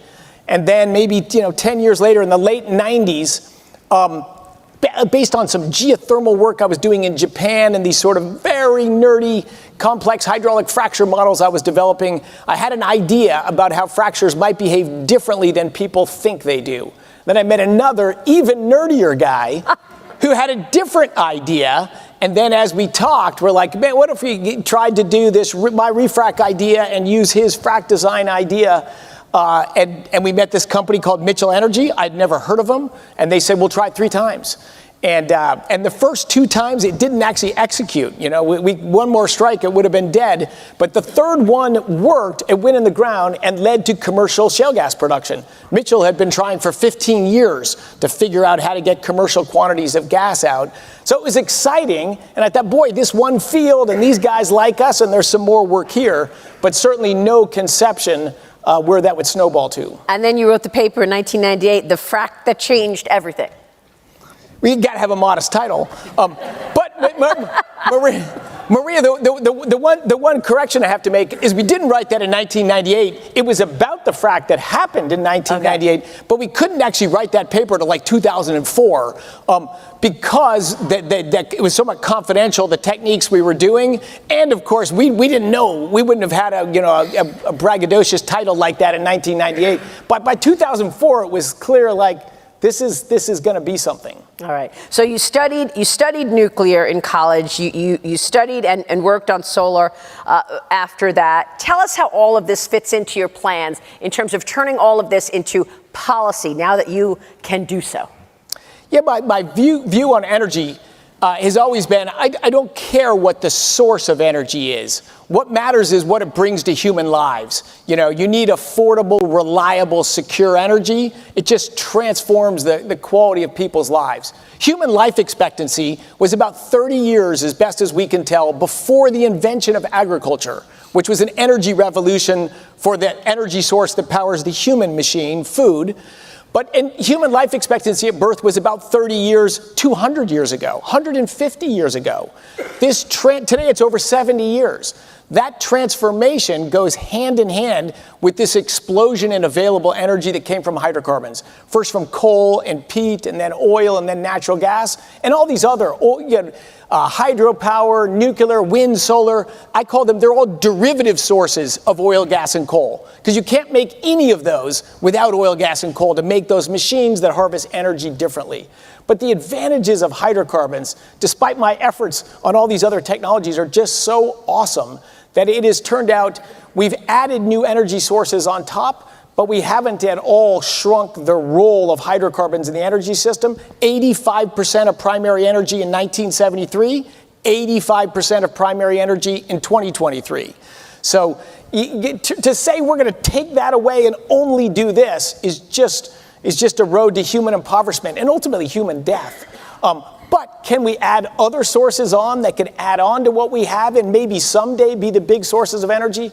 Absolutely. You got to be open to innovation, and it's got to be driven by facts and math and trade-offs, and not our politics or my friends like this or I like that. Take the politics, take the emotion out of energy. It's about math. It's about trade-offs. Well, speaking of that, before you can actually dig into what you want to do in terms of expansion, you've had to wind back some of the policies that were in place under the last administration. Tell us what happened after the election and before the inauguration. Oh yeah. Accelerated energy subtraction. So there's a loan office in the Department of Energy. They're maybe for a reasonable idea. If there's promising businesses, but they're not commercial yet, maybe they need a little extra capital to give them a nudge to get things going forward. Here's a tool. So that office has been around for about 15 years, and it lent a little more than $40 billion. That's a lot of money in those 15 years. Some famous failures, some good successes. But then an election happened in November of last year. President Trump got elected. After Election Day and before Inauguration Day, the Loan Program Office put out $90 billion in loans and loan commitments, well more than double what it did in 15 years beforehand in a very unique 76 days. That's unbelievable. So you think that the money was there, they wanted to get the money out the door, just make these commitments before you all came in? Exactly. Yeah. Exactly. And of course, very little of this money will do anything to enrich the lives of Americans and grow our supply of abundant, affordable, secure energy. So yeah, a little disheartening about how our government can work. One of the areas of energy that I hear a lot about is nuclear energy. And I want you to talk a little about that because many people believe that this is an area that has been very underinvested. Are you going to change that? And what is the opportunity around nuclear? Yeah, so nuclear is this incredible force. Like hydrocarbons are chemical energies. You're rearranging electrons in atoms by changing their molecular structure, and you liberate a lot of energy. Nuclear energy, you're not rearranging the electrons, you're rearranging the nucleus of the atoms. And there's just much more energy density there. And an incredible testament to American ingenuity and American drive and American optimism. In less than 2.5 years during World War II, at the Manhattan Project, scientists figured out the rest of the physics of a nucleus, did the engineering and science, and built a nuclear weapon and deployed it in less than 2.5 years. You can't get an environmental impact statement to put a path through your park in 2.5 years today, which is another structural problem in our country. You saw how much amazing energy could be liberated from a small amount of materials. So soon after that, we developed a nuclear power industry, of course, led by the United States. And in a few decades, really in less than 3 decades, we got most under construction and most of them completed. We built over 100 nuclear power plants that supplied 20% of U.S. electricity. Not total energy, but electricity, pretty quickly. But then a few years before that, the government did what the government does, and we created a new agency called the Nuclear Regulatory Commission, the NRC, and since its creation, we've built 3 nuclear power plants. So we killed an industry, and it's been killed for decades. So that supply chain, that kids thinking like me that nuclear is sexy and they want to go into that industry, that has all shrunk. But this is still fundamentally an enormous energy source that's so fit to American technology and capital and entrepreneurialism.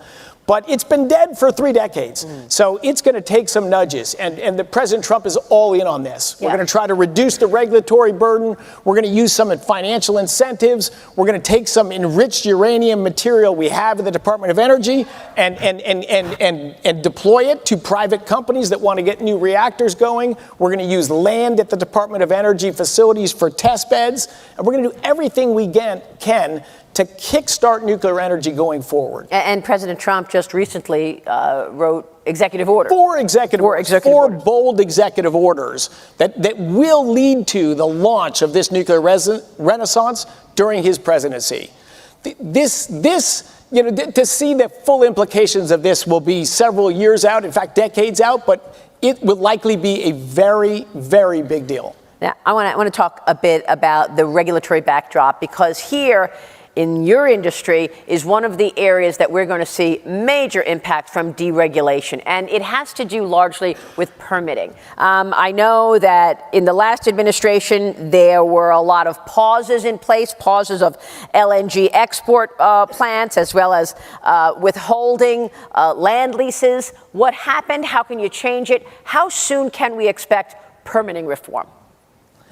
Well, permitting reform has got to go through Congress. And to really get that, there's a little bit in the big, beautiful bill, and I don't want to downplay that, but we need a broader coalition to do major permitting reform. It's just, as I said, it's just simply hard to build anything in America today.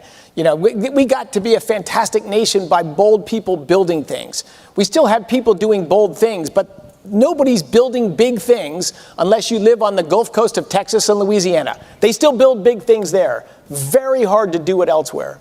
So I think that will be a longer term, but let me give you a few very big things that we were able to do. The day President Trump was inaugurated, we ended the so-called pause on the permitting for new LNG export terminals. These are tens of billions of dollars, giant facilities. Again, almost all on the Texas and Louisiana Gulf Coast. But natural gas over the last 15 years, by far the fastest growing energy source on the planet. We went from 500 exajoules to 600 exajoules global energy consumption over that 15 years. 40% of it came from natural gas. Second fastest growing energy source, oil. You probably can guess the third, coal. That's growth, not size, growth over the last 15 years. But natural gas is the fastest. And it also is the energy source the U.S. is the most dominant in. We produce about as much natural gas as the next 3 biggest producers combined. And it is also the second largest export of our country.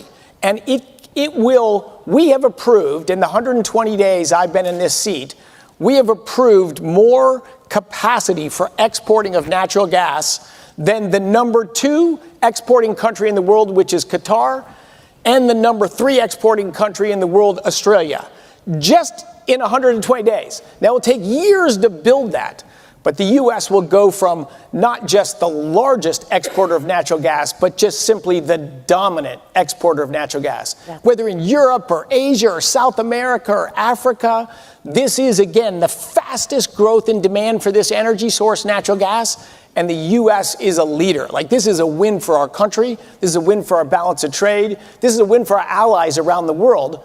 Because who was the largest exporter of natural gas for decades before the shale revolution? Russia. Amazing. And that takes you back to what you were saying about Europe. I mean, these are national security issues. You mentioned, is it largely the Gulf of America that is the biggest opportunity? And then I know you're traveling to Alaska coming up. Tell us where the biggest opportunities are right now for that capacity in America. Yeah, so The export terminals today are almost entirely on the Gulf of America, on the Texas and Louisiana coasts, and they're there because you can build things there. The natural gas comes from Pennsylvania or Ohio or North Dakota or Texas or Oklahoma. The gas comes from all over, but that's where you can build these giant facilities to export it. Now think of when you leave out the Gulf of America, there's not a short route to Japan, or to Korea or to Taiwan.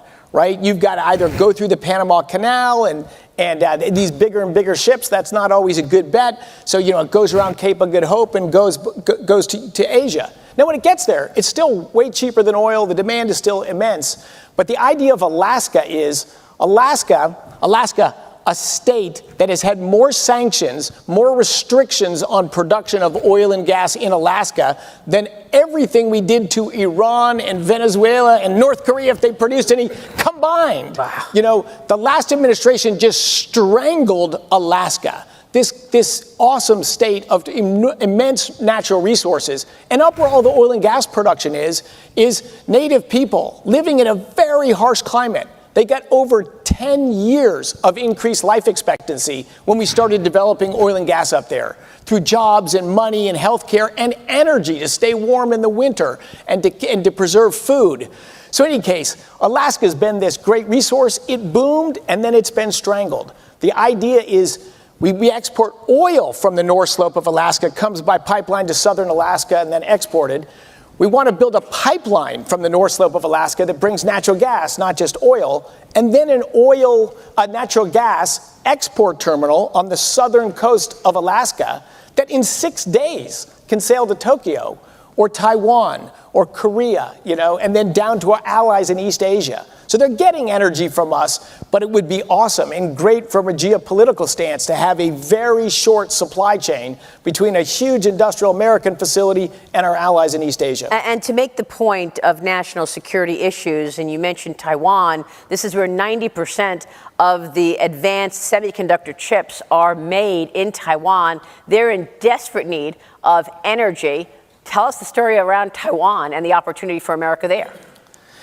Yeah, Taiwan, I think, is fitting in a place of Ronald Reagan.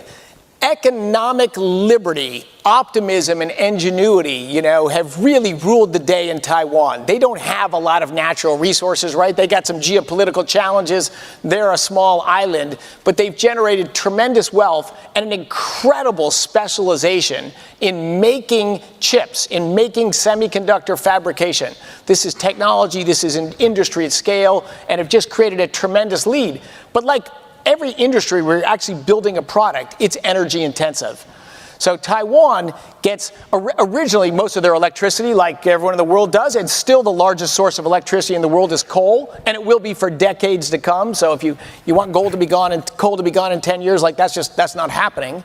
But Taiwan got most of their electricity from coal. And then as natural gas came in and grew, now its largest source of electricity is natural gas. It also had nuclear power. I think it turned away from nuclear power. I'm hoping it pivots back and adds nuclear power. But its biggest source of electricity right now is natural gas. That comes in on ships, from around the world, but I think dominantly from the United States. And energy security is key for Taiwan. It is very dependent on imported energy, and it's got a tight relationship with the United States. But I think having a nearby short sea delivery supply chain from Alaska to Taiwan for natural gas, huge win for Alaska and the United States, even bigger win for Taiwan. Especially as China is ramping up its production of batteries and wants to reunify with Taiwan. Yeah, the natural gas that comes to Taiwan today, comes through the Straits of Malacca, right by China on its way to Taiwan. Where if you come from Alaska, this is a much more secure waterway controlled by us.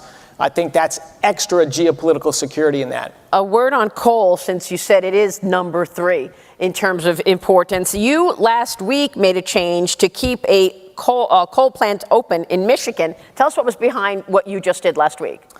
Yes, okay. Well, a little backstory, of course. So I told the story of Europe. You know, they turned this different direction in their energy, and one of their top goals was they're going to get rid of coal. Now, they failed. Coal is still a major source of electricity in Europe, but they shrunk it a lot. But they replaced it with sources that are more expensive and are less reliable. Germany, for example, spent $500 billion. And what did they get at the end of that? They tripled the price of electricity. They moved most of their energy-intensive manufacturing out of Germany. But their total energy system, not just electricity, their total energy consumption went from 80% hydrocarbons to 74%. That's a lot of money to spend, a lot of pain and suffering, a lot of exporting industry to go from 80 to 74. Like that's not an energy direction we should go.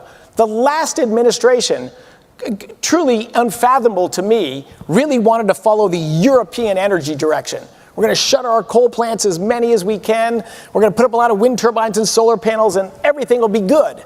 And of course, everything wasn't good. We didn't grow our electricity production. We grew our prices up. And we have in the United States now, particularly in the Midwest, a less stable electricity grid.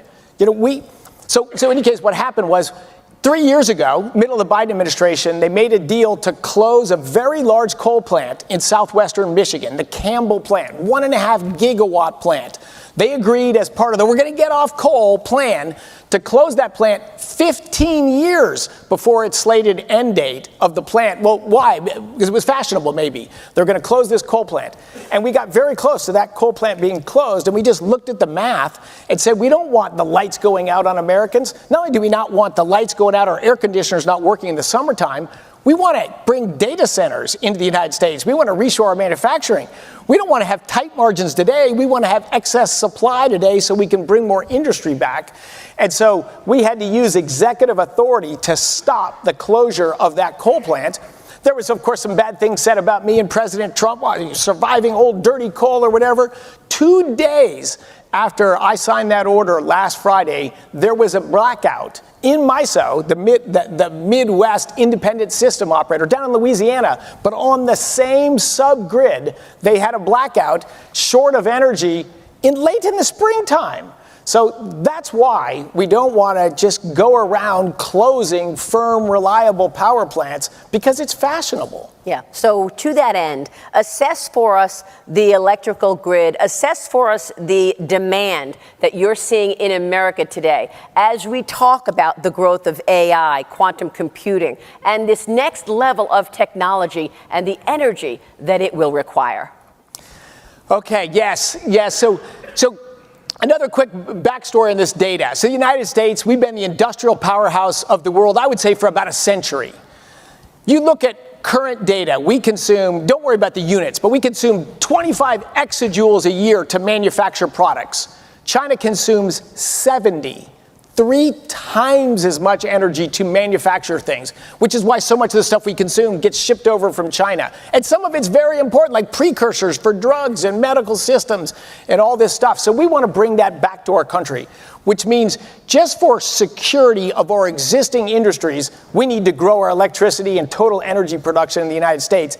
And we have AI arriving today. What is AI? It is just the latest energy-intensive manufacturing industry. And it has to take the highest reformed and most expensive form of energy, which is electricity, but it turns it into something very valuable, intelligence.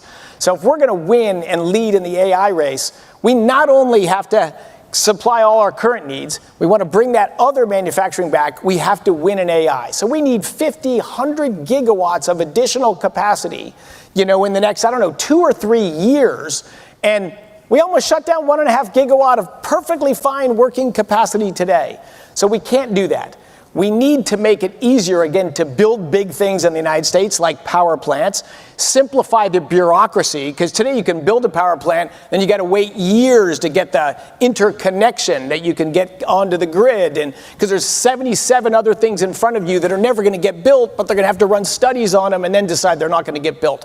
So we need to make the system more efficient so that people will deploy capital. I had a dinner in the Bay Area 2 nights ago with leaders from all of the big hyperscalers. These are people putting hundreds of billions of dollars out in the next few years to build data centers, and that is by far their biggest concern. We're willing to put the money up. We're willing to put the capital up. We got to be able to build things. And they check checked off their problems. And I'm like, I know, I hear you. We fixed that one. No, we haven't fixed that one yet, and hadn't even heard about that one. But all I could say to him is, I can assure you that President Trump and everyone in the cabinet, we will fix these problems. Some of them are easy, some of them are difficult, but we must fix these problems. All in the midst of a revolution in the marriage of healthcare and technology. I want to talk about this supercomputer that you're working on. You took a visit to the Lawrence Berkeley National Laboratory, and you announced a new contract with NVIDIA and Dell Technologies. Tell us about it.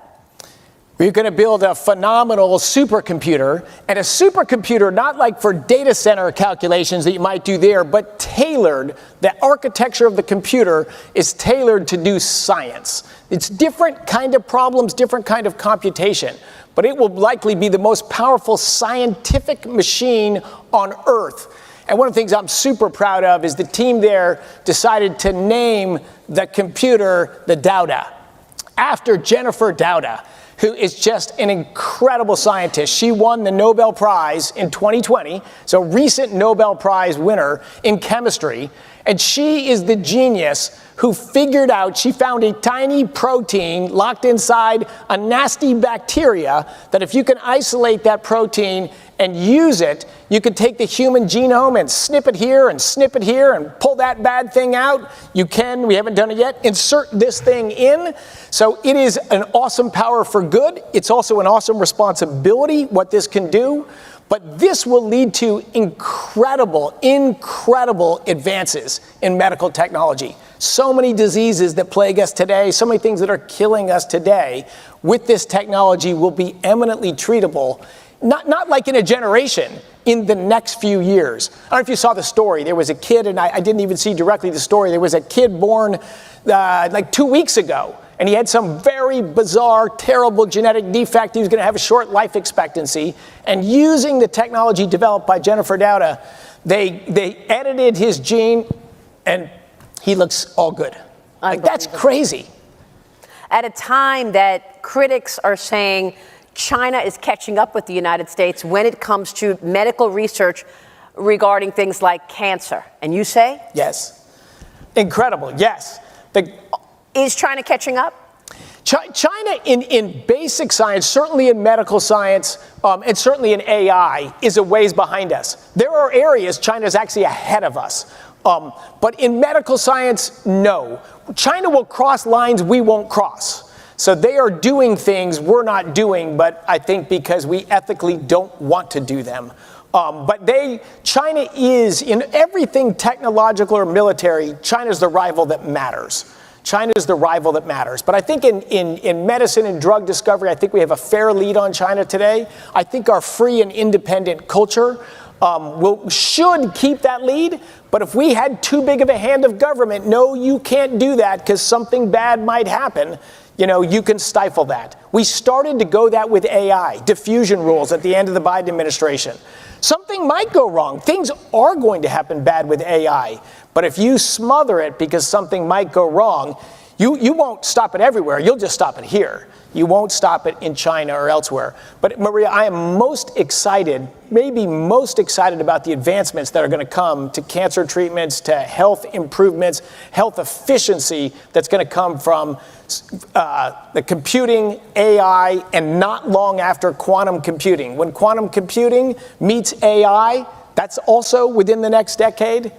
Like, this will be the most excited decade of scientific discovery, I think, ever.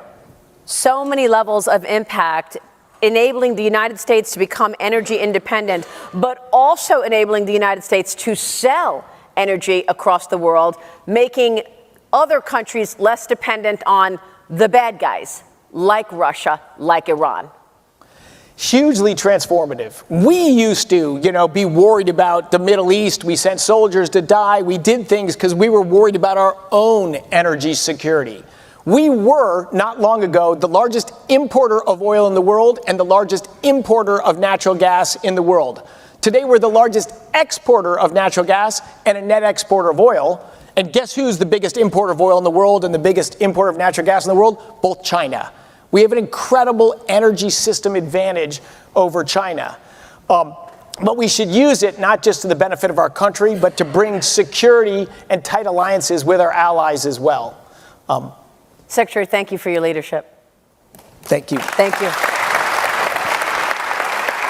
Thank you. Well done. Thank you.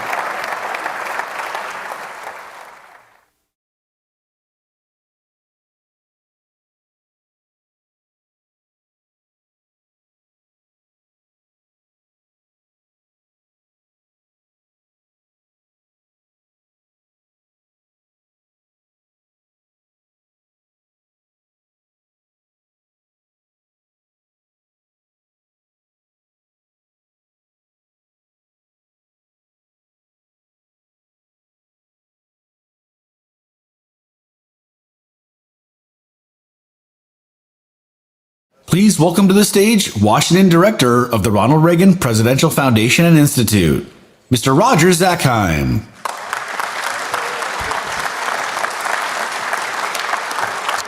Thank you, everybody. It's been a long but rewarding day, and our closing plenary will be on stage in just a minute. But before they join us, on behalf of the Ronald Reagan Presidential Foundation Institute, I want to thank all of you for making our first Reagan National Economic Forum a great success. Thank you, everybody.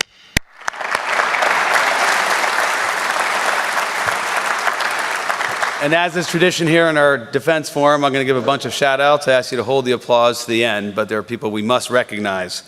Of course, to our government leaders, our corporate partners and thought leaders and moderators for participating in the forum. We thank you for getting us to this great launch. I want to give a special thank you to our trustees in attendance, Chairman of the Board, Fred Ryan, Ms. Alia Tudor, Speaker Paul Ryan, Secretary Elaine Chao, Mr. Michael Castine, and Ambassador Susan McCaw. It's wonderful to have you all here and participating. We can applaud them.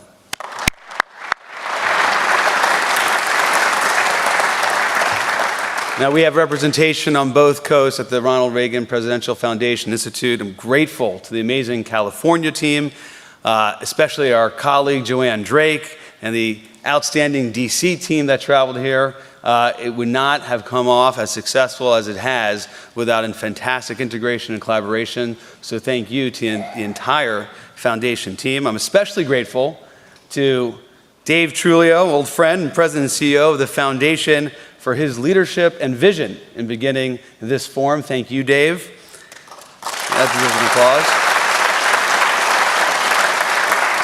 And I have deep gratitude and admiration for the members of the Reagan National Economic Forum Executive Committee, my partner in crime here, Bob Cochran, Dan Rothschild, Alice Burns, Laura Bridge, and Melissa Giller. Thank you guys for pulling this together. Your great work here. Indulge me here for a moment on one substantive point, and it begins with quoting President Reagan. In 1986, President Reagan reflected on his administration's accomplishments, saying, quote, "American strength is once again a sheltering arm of freedom in a dangerous world." That was true in 1986, and we need to make sure it is true in 2025. President Reagan was referring to America's military and economic strength. And at the Reagan Foundation, we are proud to carry on President Reagan's commitment to national defense, second to none through our Reagan National Defense Forum. And now we are proud to fulfill President Reagan's commitment to a strong and prosperous economy with our Reagan National Economic Forum. So thanks to all of you for your trust and support in making this inaugural forum a great success. We look forward to welcoming you back next year. And now I'm pleased to welcome a member of our Board of Trustees, Ms. Alia Tudor, to introduce our closing plenary. Thank you.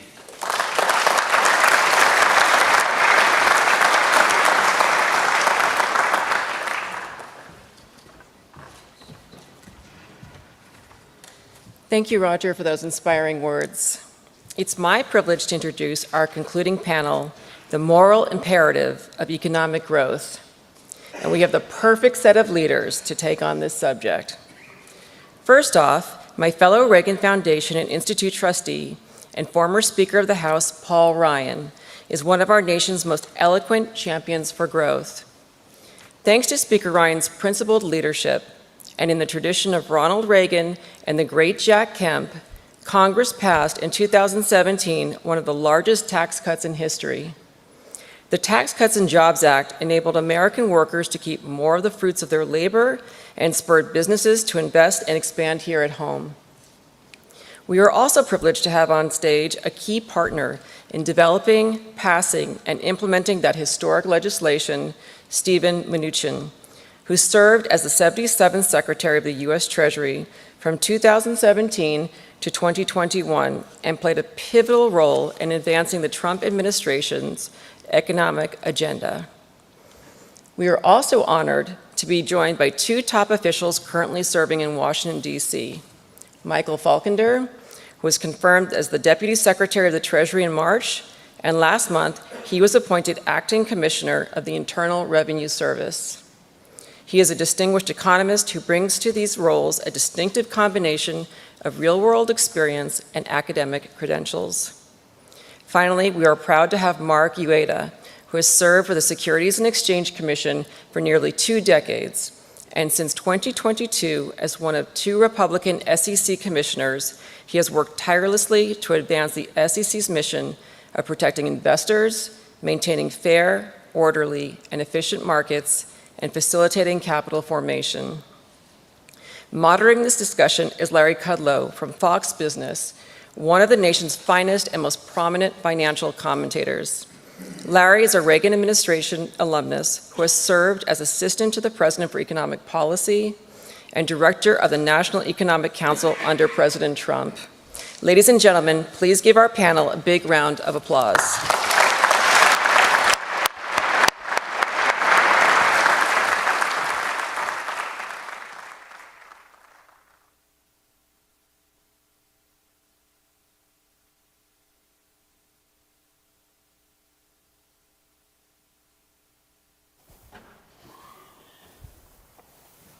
I guess I'll go here. All right. Mic's on? Yes. It's okay. Well done. Thank you for your intro. So, yeah, I'm Larry Kudlow. I did work for Ronald Reagan, and I did work for Donald Trump. And these are my pals for today. So, just parsing through this, it's a serious question. Moral imperative of economic growth. I'm not 1,000% sure I know what moral imperative means. We were looking it up around moral obligation. Somebody, I think, in our circle outside, just kind of, I like the notion of virtues, the virtues of economic growth. Economic growth is a really good thing. And it's a good thing for a number of reasons. And I want to say regarding Ronald Reagan, who always said, you're strong at home and then you're strong abroad. And a lot of politicians have picked up on that down through the years. Strong at home, strong abroad. If you prosper the citizens at home, you'll be able to protect the citizens, national security. And Reagan defeated Gorbachev and hastened the end of Soviet communism and the downfall of the Berlin Wall and so forth, because we were growing here in the U.S.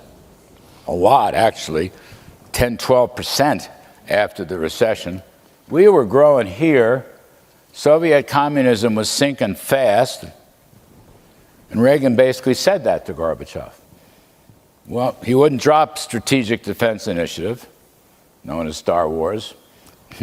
Now it's a great-great-great-grandson known as the Golden Dome. Gorbachev said, you have to drop that. Reagan said no. He said no in 85, said no in 86. He said, we have the economy to produce it, and you don't. Played his hand very well. So I'll start with that idea, the virtues of growth, and I'll just walk through it, and my panelists will add or subtract or do everything you want. My first one sounds almost mundane, but it's my favorite. When there's prosperity and growth, people are happy. And I commend to you the work of an old friend of mine, Arthur Brooks, who written extensively and actually polled tens of thousands of people. They're happier. They're happier when they have a job than when they're on the government dole. Countries that don't grow are unhappy, do weird things, hate. I won't go through it because we're seeing as much weirdness these days as anybody could believe, because we haven't had any good growth in several years here. But anyway, I'm saying one of the virtues of growth, people are happier, they have jobs, they have better pay, they have better opportunities, they're off the dole. Families are closer and healthier and stronger during periods of growth and prosperity. Marriages are healthier and stronger during periods of growth and prosperity. Fathers and mothers parent better during periods of growth and prosperity. Some people call that esteem or self-esteem. You can take it as you want. I'm not a psychologist, but growth is good for all of those things. Communities benefit from growth. Communities. Local businesses prosper. There's less crime and more safety. All virtues of growth. There are more resources for good education, more resources for good health, more resources for good cops and policing, all from growth. If there's no prosperity, you're not going to get that. And finally, you know, us Reaganites, we're free market people. We're free market people. We believe the incentives of lower tax rates and deregulation promote businesses and entrepreneurship and economic growth, help the job creators. We are for free markets. Free markets are the best allocators of resources.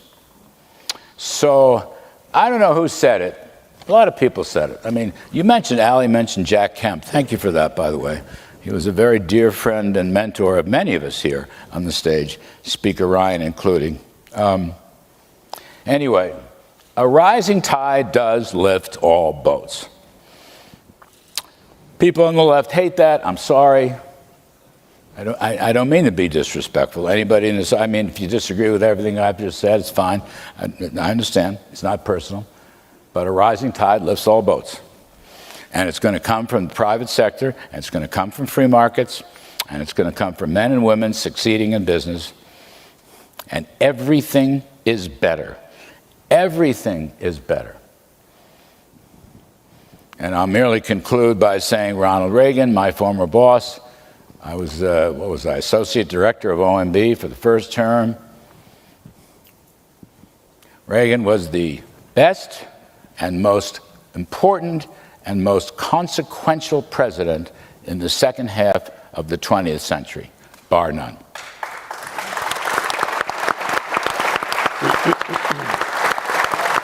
So, I appreciate that, and I appreciate the support from many of you. I said my piece. I'm sure the others will improve upon it or prove me wrong.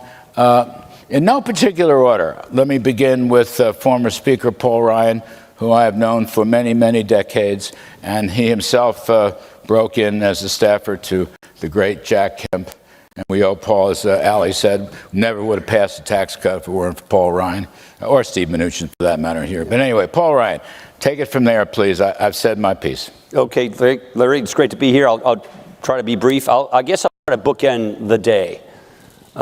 Seeing that we're here at the Reagan Library, Ronald Reagan brought a new economic philosophy to government. Ronald Reagan brought the supply side school of thought to government. And Ronald Reagan put this on his back and made it law, and the prosperity that ensued after the Carter years was really unprecedented. And the intellectual fathers of that movement were Larry Kudlow, Bob Bartlett, 7 Fat Years, Jude Wanniski, The Way the World Works, George Gilder, Wealth and Poverty, Paul Craig Roberts, and a whole bunch of other first-generation supply-siders that Ronald Reagan grabbed, got over the finish line with his partner in the Congress, Jack Kemp, and did it. And then a lot of us, I was a staffer for Jack Kemp, we learned under you guys. And then we became sort of the supply-sider 2.0. First-generation supply-siders, sound money, Tax rates were as high as 92% at one time in this country, the tax rates. So they did Kemp-Roth tax cuts, then they did TEFRA, and brought it down. The second generation supply setters said, well, this was a time when deficits weren't as big a deal than they were. We were a little more worried about debt and deficits, size of government, and we sort of extended the supply side mantra from not just monetary policy and tax policy, but to regulatory policy, education policy, like school choice. And that fueled our movement for a while, and it fueled the Tax Cuts and Jobs Act. I would say, to bookend today, we're probably due a third generation wave of reforms for third generation supply side economics. I think you saw a little bit about that at lunch with Mark Andreessen and Joe Lonsdale, with all this amazing technology that's coming. So hopefully we can be inspired by our forefathers, Ronald Reagan and the first generation supply siders, the second gens that are around, to come up with a new added movement to take pro-growth economics, the moral imperative that comes from that, to meet this moment with the kind of growth and opportunity that we have met in the past, and be inspired from the Reagan example to do that. The last thing I'll say, and I want to be careful of the time, is since this is about the morality of economic growth, in a growing environment, the politics and culture that comes from pro-growth economics is positive-sum game. It's win-win. We strive for equality of opportunity, not equality of outcome in people's lives. Your politics are better. It is not one side wins and one side loses. It is positive-sum, added game, and the populism that comes from that kind of movement is positive. We're happy about another person's success. We don't want a class-based society. We want a society punctuated by upward mobility. Build it up. If you don't have that, build it up. Then you're going to go into darker, populist, zero-sum game kind of thinking. And that is what would be the antithesis of the Reagan economic miracle that hopefully we're in the midst of renewing today. And thank you, Paul. Treasury Secretary Steve Mnuchin, my dear friend, we worked hand in glove together for 3 years. I don't know if you're second generation or third generation. You're a great Treasury man, and you helped drive the tax cut through. What do you think in these days? Well, first of all, it's great to be back here. The last time I was here, I came and spoke under Air Force One to talk about the Tax Cuts and Jobs Act, and there was no better place to talk about it after we passed it. So, I think I'm not sure I'm going to agree with the line of a moral imperative of growth, but I will say we have an economic imperative of growth. And I think if you look at Trump 2.0, we have a lot of the same things: tax cuts, regulatory relief, and trade. We are in a different economic environment. Interest rates were much lower in Trump 1.0. The deficits were smaller at the time. And we had an economy that was really ready with regulatory relief and with tax cuts to grow. And there's no question that the Tax Act worked and the regulatory worked. And prior to COVID, we saw the growth. And when we scored that bill and people said, oh, it cost $1.5 trillion static, our response was, there will be growth. The difference between 2% growth and 3% GDP is trillions of dollars. And this will pay for itself. And I really do believe, had we not had COVID, that would have been the case. Now, fast forward, we have COVID. We had to have big government spending. It would have been a depression, not a recession. But I think the problem is, under the Biden administration, we never reset government spending back down to pre-COVID levels. So I think that, it's pretty simple to say, look, why should we be spending so much more money today than we did in 2019? Maybe there should be some normal level of expense growth. But I think we have a problem, Larry, where one, we have too much government spending because of higher interest rates. We have a real problem with the deficit and where it is, and we need to have growth. So it is imperative that we have an economy that grows, because the difference between having growth and not having growth is both opportunities, but it's also what can we afford to do, whether it's our role in national defense, which, if anything, I think we need to continue to spend more money, or the issue that nobody wants to tackle is Social Security. Every year I had to put out the Social Security Trust Fund report. It will run out of money. we do need to fix the government spending, and we need to pass tax cuts again that will be pro-growth. So I'm looking forward to both of those things. So I would say, you got to have this, because the alternative is if we don't have growth and we have these types of deficits, we're going to have an economic environment that's going to create real issues, and at some point the bond market's going to have a problem and back up. Thank you, Steve Mnuchin. Mark, hang on. I'm going to get you in a second. But I got to get Faulkner in here, Michael Faulkner, who's an old pal, and the Deputy Treasury Secretary, to comment on what Secretary Mnuchin said. So I would say, just to have a little fun here, just to have some fun. There's not enough talk about growth in the present administration, even though there are a lot of believers. It doesn't exactly come through. But after that personal attack, I want to ask this question. Steve Mnuchin said the difference between 2% and 3% growth is trillions of dollars. He is right. Maybe $4 trillion, actually, in that neighborhood. So why... $4 trillion of government revenue, not just $4 trillion of economic output. $4 trillion of additional government revenue. Well, I'm just saying, over the next Hassett, it's an enormous amount. Kevin Hassett was on the show the other day and used the term $4 trillion. Okay, he's smarter than I am, so I'll use that term. Why aren't you all putting out that kind of 3% growth? It's like, I had Russell Vought on, who I love, OMB director, love the guy. I was on the show. So you can put out, administration can put out a budget, good, after the reconciliation bill is passed. Not so good, because they need a little push for growth, I mean, remember, Reagan took the top income tax, just a little history here, I'm sure most people know this, but if you don't, I'm going to remind you. The top income tax when he became president was 70%. When he left, it was 28%. Now that's fine work.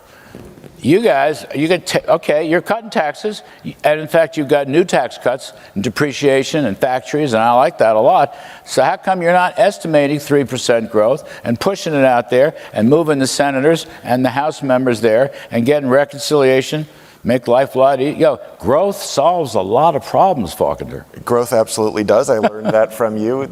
My favorite word you ever taught me was growthy. Let me start again by thanking the Reagan Institute for being here. I will get to your question. I will tell you guys the same thing I told Larry on his TV show this afternoon. I grew up in Sacramento. That was back when it was run by Republican governors, not the current group we've got in there right now. But I grew up in a household where my grandmother would throw you out of the house if you said an ill word about Ronald Reagan. And so I have been a Reaganite from the time I was single-digit years old and grew up with the values that are espoused by this building, this library, and Reagan's legacy. And it's a privilege to be here today. When it comes to the economic plan, Larry, we have been talking about getting ready for this reconciliation bill for a year and a half now. If the voters gave not just President Trump an opportunity for a second term, but control of both the House and the Senate. And the basic economic agenda is the combination of extending tax reform, some new pro-growth and pro-labor supply elements to Tax Cuts 2.0, combined with bringing back energy dominance and deregulation, and then engaging in spending cuts, we will simultaneously see a continuation or expansion of economic growth and deficits as a percentage of GDP come down. And so the basic math is that on a static basis, the tax cuts extension costs somewhere in the $4 to $4.5 trillion range when you also throw in some of the president's additional agenda items. If you go from 1.8% growth up to 3% growth through the combination of all of those elements, it gets you paid for most of it. We're doing another $1.5 trillion in spending cuts on top of it. And then you throw in the president's international trade agenda on top of it. And we should see by the end of the 4 years us get to the 3% of GDP deficits that Secretary Bessent has been talking about. And so those are exactly the numbers that we have been putting out, that when you combine the entirety of the president's economic agenda together, we will more than not only pay for the tax reform bill, but we will, by getting us to higher growth rates, we will bring deficits as a percentage of GDP down. Like what? Higher growth rates, like what? into the three, up to three. Good. 1.8 up to 3. Well gets you done. that $4 trillion. Well done. And I hope that's in the budget. But don't wait. Don't be bashful. You know, some of these senators don't read that well. You have to talk to them. You have to go up and talk to them. All right? Mano, mano. It's great stuff. Now, Mark, I don't mean to be rude. The best is last. You're an SEC man. Part of the virtues of growth, I think, come from, we talked about lower taxes, deregulation, which I guess is your specialty du jour. I'm interested in one thing. The Trump administration is gaga over Bitcoin and cryptocurrencies. Very interesting to me. Some even in the official family have seemed to have started their own little crypto businesses. We'll see about that. But what are you thinking about this? You're a deregulator. You work for all the good SEC commissioners. And you got this crypto thing. What's Bitcoin's about 110,000 now? It's almost as good as NVIDIA. So, tell us. Well, we got a lot of stuff that we're going to need to address in this administration to clean up from the last one. But before I go there, let's say, I grew up just now on I-5 out of Orange County, California. And as a high schooler in the 80s, Ronald Reagan was big. And in fact, I would say the pinnacle event in my high school career was standing on the south lawn of the White House in 1987 and being able to shake hands with President and Mrs. Reagan as they departed the White House to get on Marine One. Now, when I think of President Reagan and his legacy, he had a couple relatively simple ideas. One is you got to provide people with the freedom to have opportunities to pursue their own enterprises. Two, you got to let people keep a good chunk of what they make and what they earn. And three, we need to make sure that the government stays out of the way with unnecessarily and overly burdensome regulation. Now, going to Bitcoin, we've got multiple tracks at the SEC. One of them is in crypto. And one of my fellow commissioners, Hester Peirce, has been tasked with leading our own SEC crypto task force. She's working with the White House crypto and AI group that's led by David Sachs. And one of the important parts of crypto is, first, we as a regulator, by law, we're supposed to be merit neutral. We're not supposed to decide whether crypto or a particular crypto is a good or bad thing to put your money in. That's up to the market. Our job is to make sure that there are at least a set of guardrails. And many of those in the crypto area would say, we want those guardrails because, as with most things, there are a few rotten apples who are spoiling the whole batch. And that's the job of what good regulation does. We at a very cost-efficient level, try to get rid or mitigate the appearance of the bad apples to basically ruin it for everyone else. Now, on the deregulatory side, when I think of economic growth and the moral imperative, a good chunk of that is going to be powered by capital formation. And for the last several years, we have made it harder and harder for people to raise capital and want to go public. Why be a public company when you're going to be hit with very, very significant climate change disclosure regulations? When the government is going to tell you and put very hard regulations on if you decide to do share buybacks.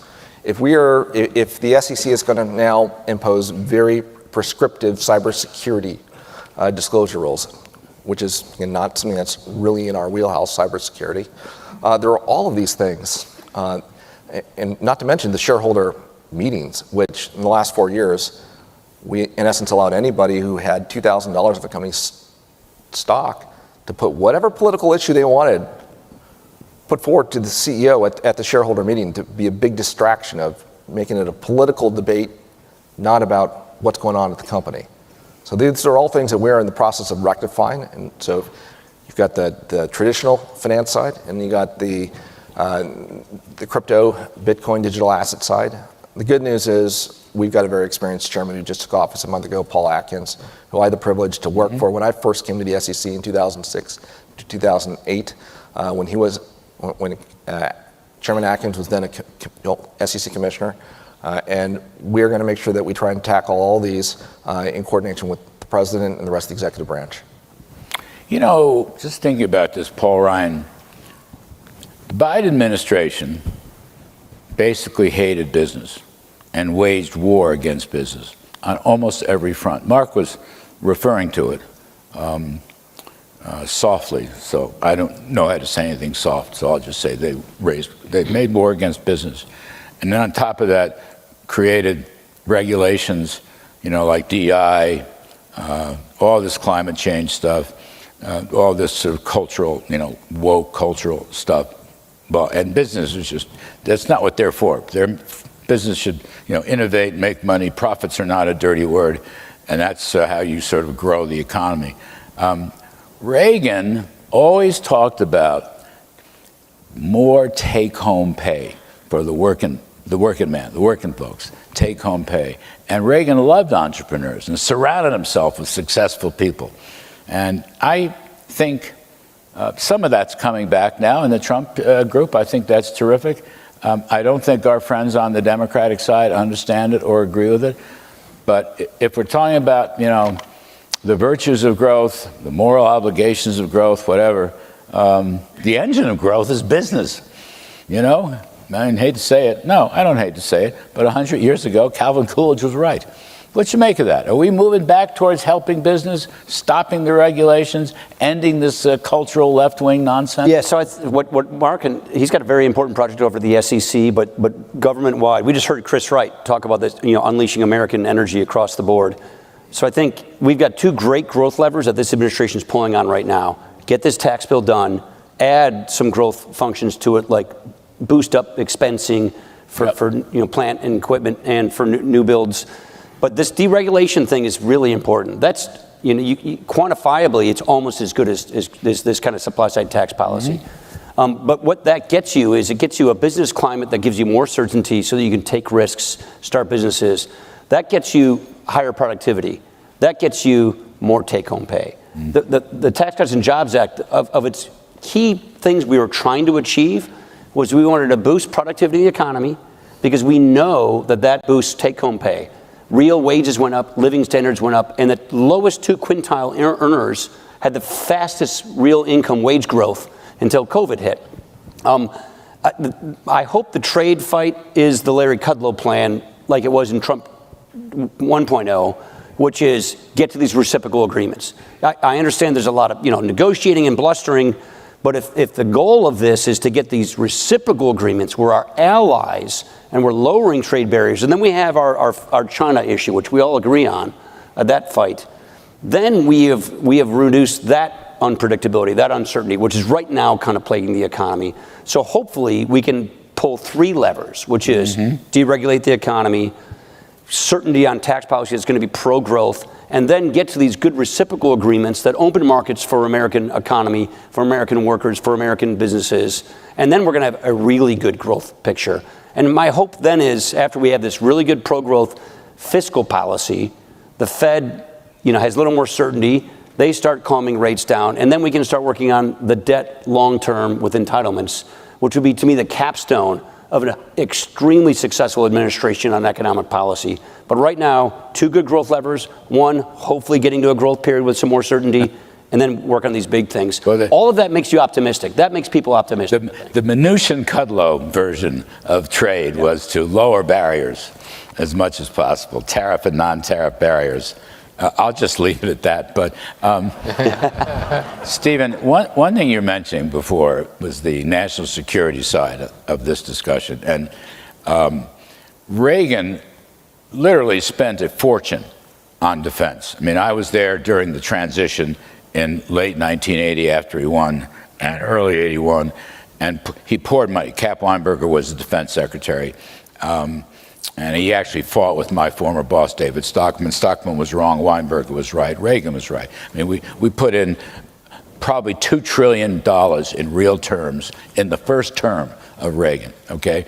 And it increased the budget deficit, and he didn't care. Now, my question to you, Steve, is on the national security side, are we doing enough? Are we sufficiently Reagan-esque in your judgment? Well, let me just say again, kind of Reagan was right, and it worked. Yes. And if you want to negotiate, in the case it was the Soviet Union, you have to negotiate from a point of strength. Yes. And you have to be willing to say, we're going to have Star Wars because this is a long-term project and we have to protect the United States. So, I think in Trump 1.0, the president was very effective. We had maximum pressure against Iran. They were not selling oil to China and India. We had maximum pressure against North Korea. China was working with us on North Korea. So I think you see these programs, and they were driven by sanctions. And these are economic tools that work. Mike knows this. He saw this in the first term.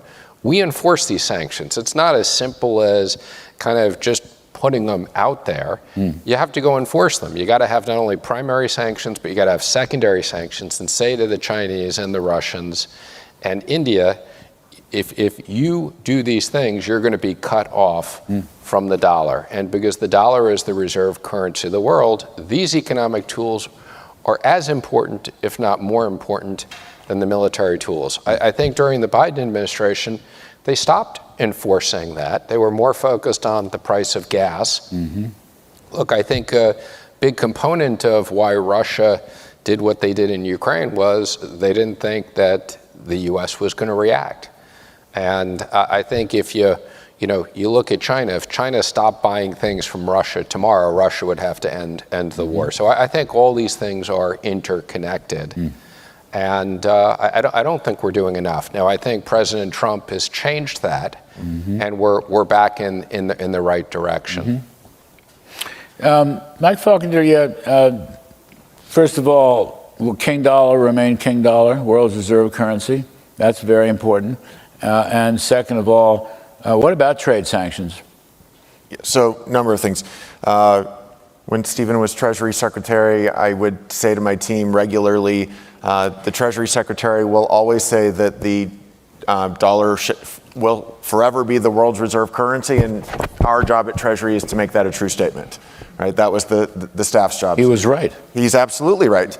And let me expand on the national security implication of it, and again come back to the virtue of growth, which is our sanctions tool only persists because we are the dominant world economy. The rest of the world wants to invest in the United States. They therefore must hold dollar-denominated reserve assets in order to facilitate those investments by their domestic population into the United States.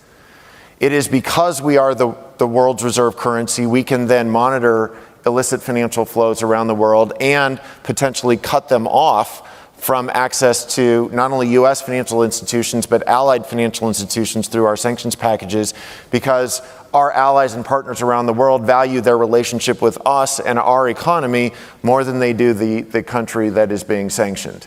And so that all goes away if you don't have the growth that facilitates staying the world's reserve currency and the place that everybody else in the world wants to invest in.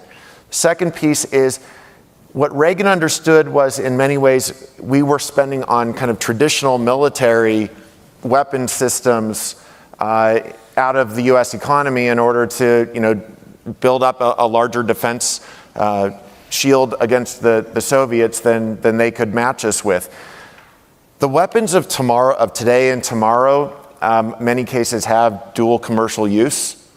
And so if we are not, again, the lead in things like AI, in payment system modernization, in quantum computing, that have all of these private sector benefits, but they also have dual use over on the military side, then we are not keeping up with those potential new threats, those vulnerabilities that are being created by them, and we are not the international standard setter when it comes time to negotiate abroad with how those technologies are going to be used. But are we putting enough money in? I don't know that we are. Are we putting? And remember, here we're talking about Reagan. Reagan wanted the dollar to be as good as gold. He said it a million times. So very unpopular. Good as gold. Better than gold. Better than gold. Thank you. I mean, now it's okay. The dollar story is like okay. Sometimes I think it's hanging by its fingernails. I'm not ascribing this to you in the Treasury Department. Treasury is always stronger than some other agencies. But will the dollar be as good as gold? Are we actually putting enough money into the defense? But I don't think we are. I think we're putting more money in, okay? But I don't think we're putting enough in the way Stephen described it. And I can just tell you, look, as a junior kid at OMB in those days, he put in $2 trillion in real dollars, Reagan. $2 trillion, some odd. Stockman was furious, went up against Cap Weinberger. It was a famous confrontation. Reagan observed the debate and went with Weinberger. The Stockman was wrong, and with $2 trillion, whatever. You're not going to get, I'm not going to disagree with you that we need to do more to be funding our defense. We have the smallest Navy that we have had since World War II. We are not updating our ships. And the problem, as Secretary Mnuchin said, was the growth of, and Speaker Ryan talked about it as well, and knows the math as well as anybody, the demography of this nation has been unaddressed and is crowding out the necessary functions of government. And growth is essential to simultaneously meeting those, but we are eventually going to have to address the demography time bomb because, as Secretary Mnuchin discussed, I chaired the working group that would write those Social Security and Medicare trustees reports that document the time frame and the cause of it. And lack of attention is not going to solve it. It just makes that problem. No, I get that. But Paul, I was just thinking, again, coming back to this cliche, but it's not cliche. Strong at home, strong abroad. But you got to have major growth at home to produce the resources necessary for the proper national security posture. Okay, and that includes recruitment, it includes weaponry, and so forth and so on. Look, I would argue, get rid of all the barriers to growth at home. So one of the barriers, and then you're going to have a much better, defense posture. Yeah, I think one of the barriers that's newer is our interest rates, and our interest on our debt is bigger than we spend on defense. So that's why we keep coming back to mandatory spending entitlements. We could see a day where a Treasury auction's out there after the Fed's done cutting rates, and we find out that the 25 broke primary dealers just filled, 50% of the book because the auction was otherwise going to fail. We put a gun to their head and said, buy it all. I think that's how you would do it. So the concern is, first of all, we are the healthiest looking horse in the glue factory worldwide, fiscally speaking. So the dollar is still king dollar. But if the world begins to conclude that we're going to monetize our debt, then we're going to pay off our debt, then we could lose this thing. And with the digitization of currencies that's occurring, that could happen faster than we realize it. Thankfully, I think we're going to get the stablecoin bill passed. These guys are going to put out good regs on this. That's going to help push treasuries and get the dollar digital into the world. That's a great move. But at the end of the day, if we do not deal with entitlement spending, then no amount of digitization is going to save us from the world possibly concluding that the Americans are going to monetize their debt. And that's the challenge. So that's the one big thing we got to get done after these other big pro-growth things that are happening. And if we do that, we're going to have a great century. We're going to leave China in the dust, but we've got to get over that hump. I'd like to leave them in the dust for different ways and means. Mark, I don't mean to exclude you from this whole conversation, but SEC is DEI out of the SEC and is climate out of the SEC regulations. I mean, at one point, Gary Gensler, whom, by the way, I know rather well and personally think he's a really lovely guy, just terrible, nutty SEC chairman. At one point, he had various stages, stage 1, stage 2, and stage 3 of climate change. He wanted the companies to report their emissions, the emissions of their suppliers, and I think the emissions of the customers who also bought stuff. And then he went through his DEI stage. This is a guy who was, as I said, he's a moderate Democrat money manager when I first met him in my CNBC days, pardon the phrase. Anyway, is all that stuff out? DEI out of the SEC? Is climate change out of the SEC? Can the business of America be business again? Well, before I get to that, let me just, if I can chime in on your defense question. Yeah, sure. In the late 2000s, the chairman of the Joint Chiefs of Staff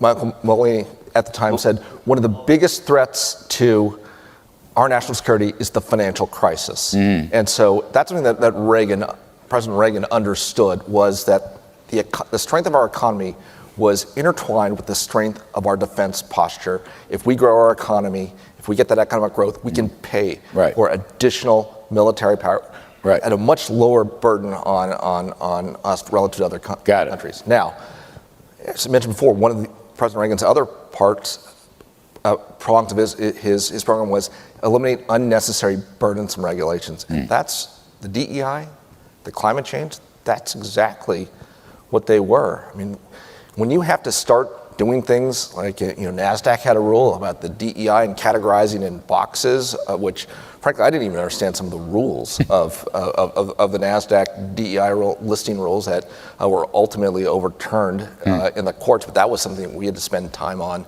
at the SEC. One reason I didn't understand was the definition of anybody apparently who self-identifies who grew up in any territory or who was from any territory formerly controlled by Spain or the Spanish Empire could self-classify as being Hispanic. So I said, well, does that mean all the Texans and Californians and Floridians do they self-identify? Is that okay? And I never got an answer on that. Tricky business, really was. But you need a lot of people to regulate it. You end up spending a lot of lawyer time on that, and a small fortune. When you have the threat, because this goes in your proxy statement, that somebody can sue you for a false and misleading disclosure. Yeah. Some shareholder plaintiff's lawyer can launch that.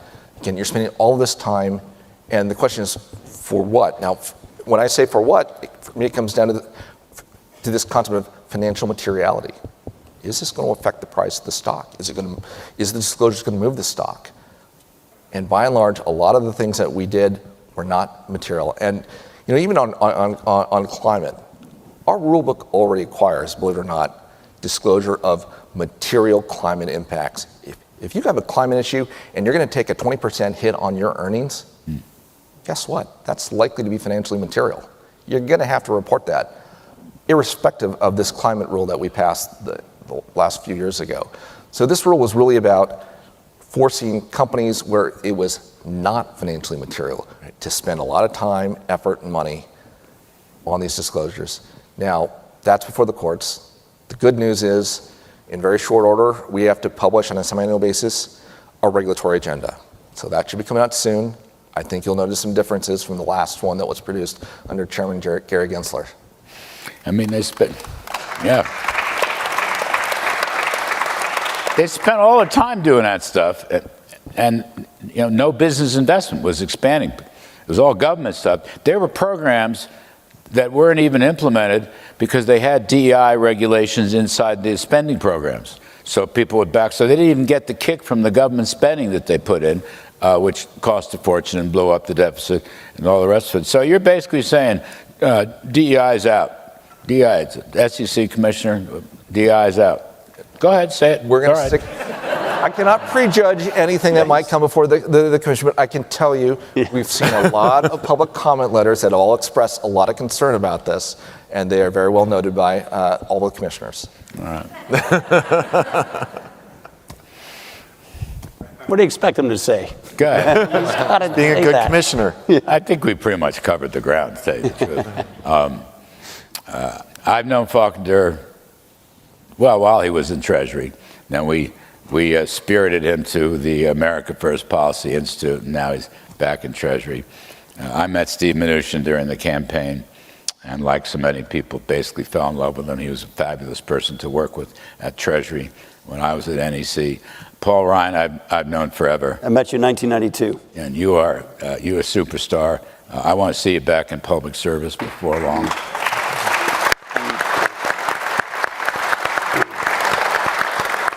And Mark Ueda, you're doing a good job, buddy. Just coming out. Folks, I'm Larry Kudlow. Thanks for listening. All right.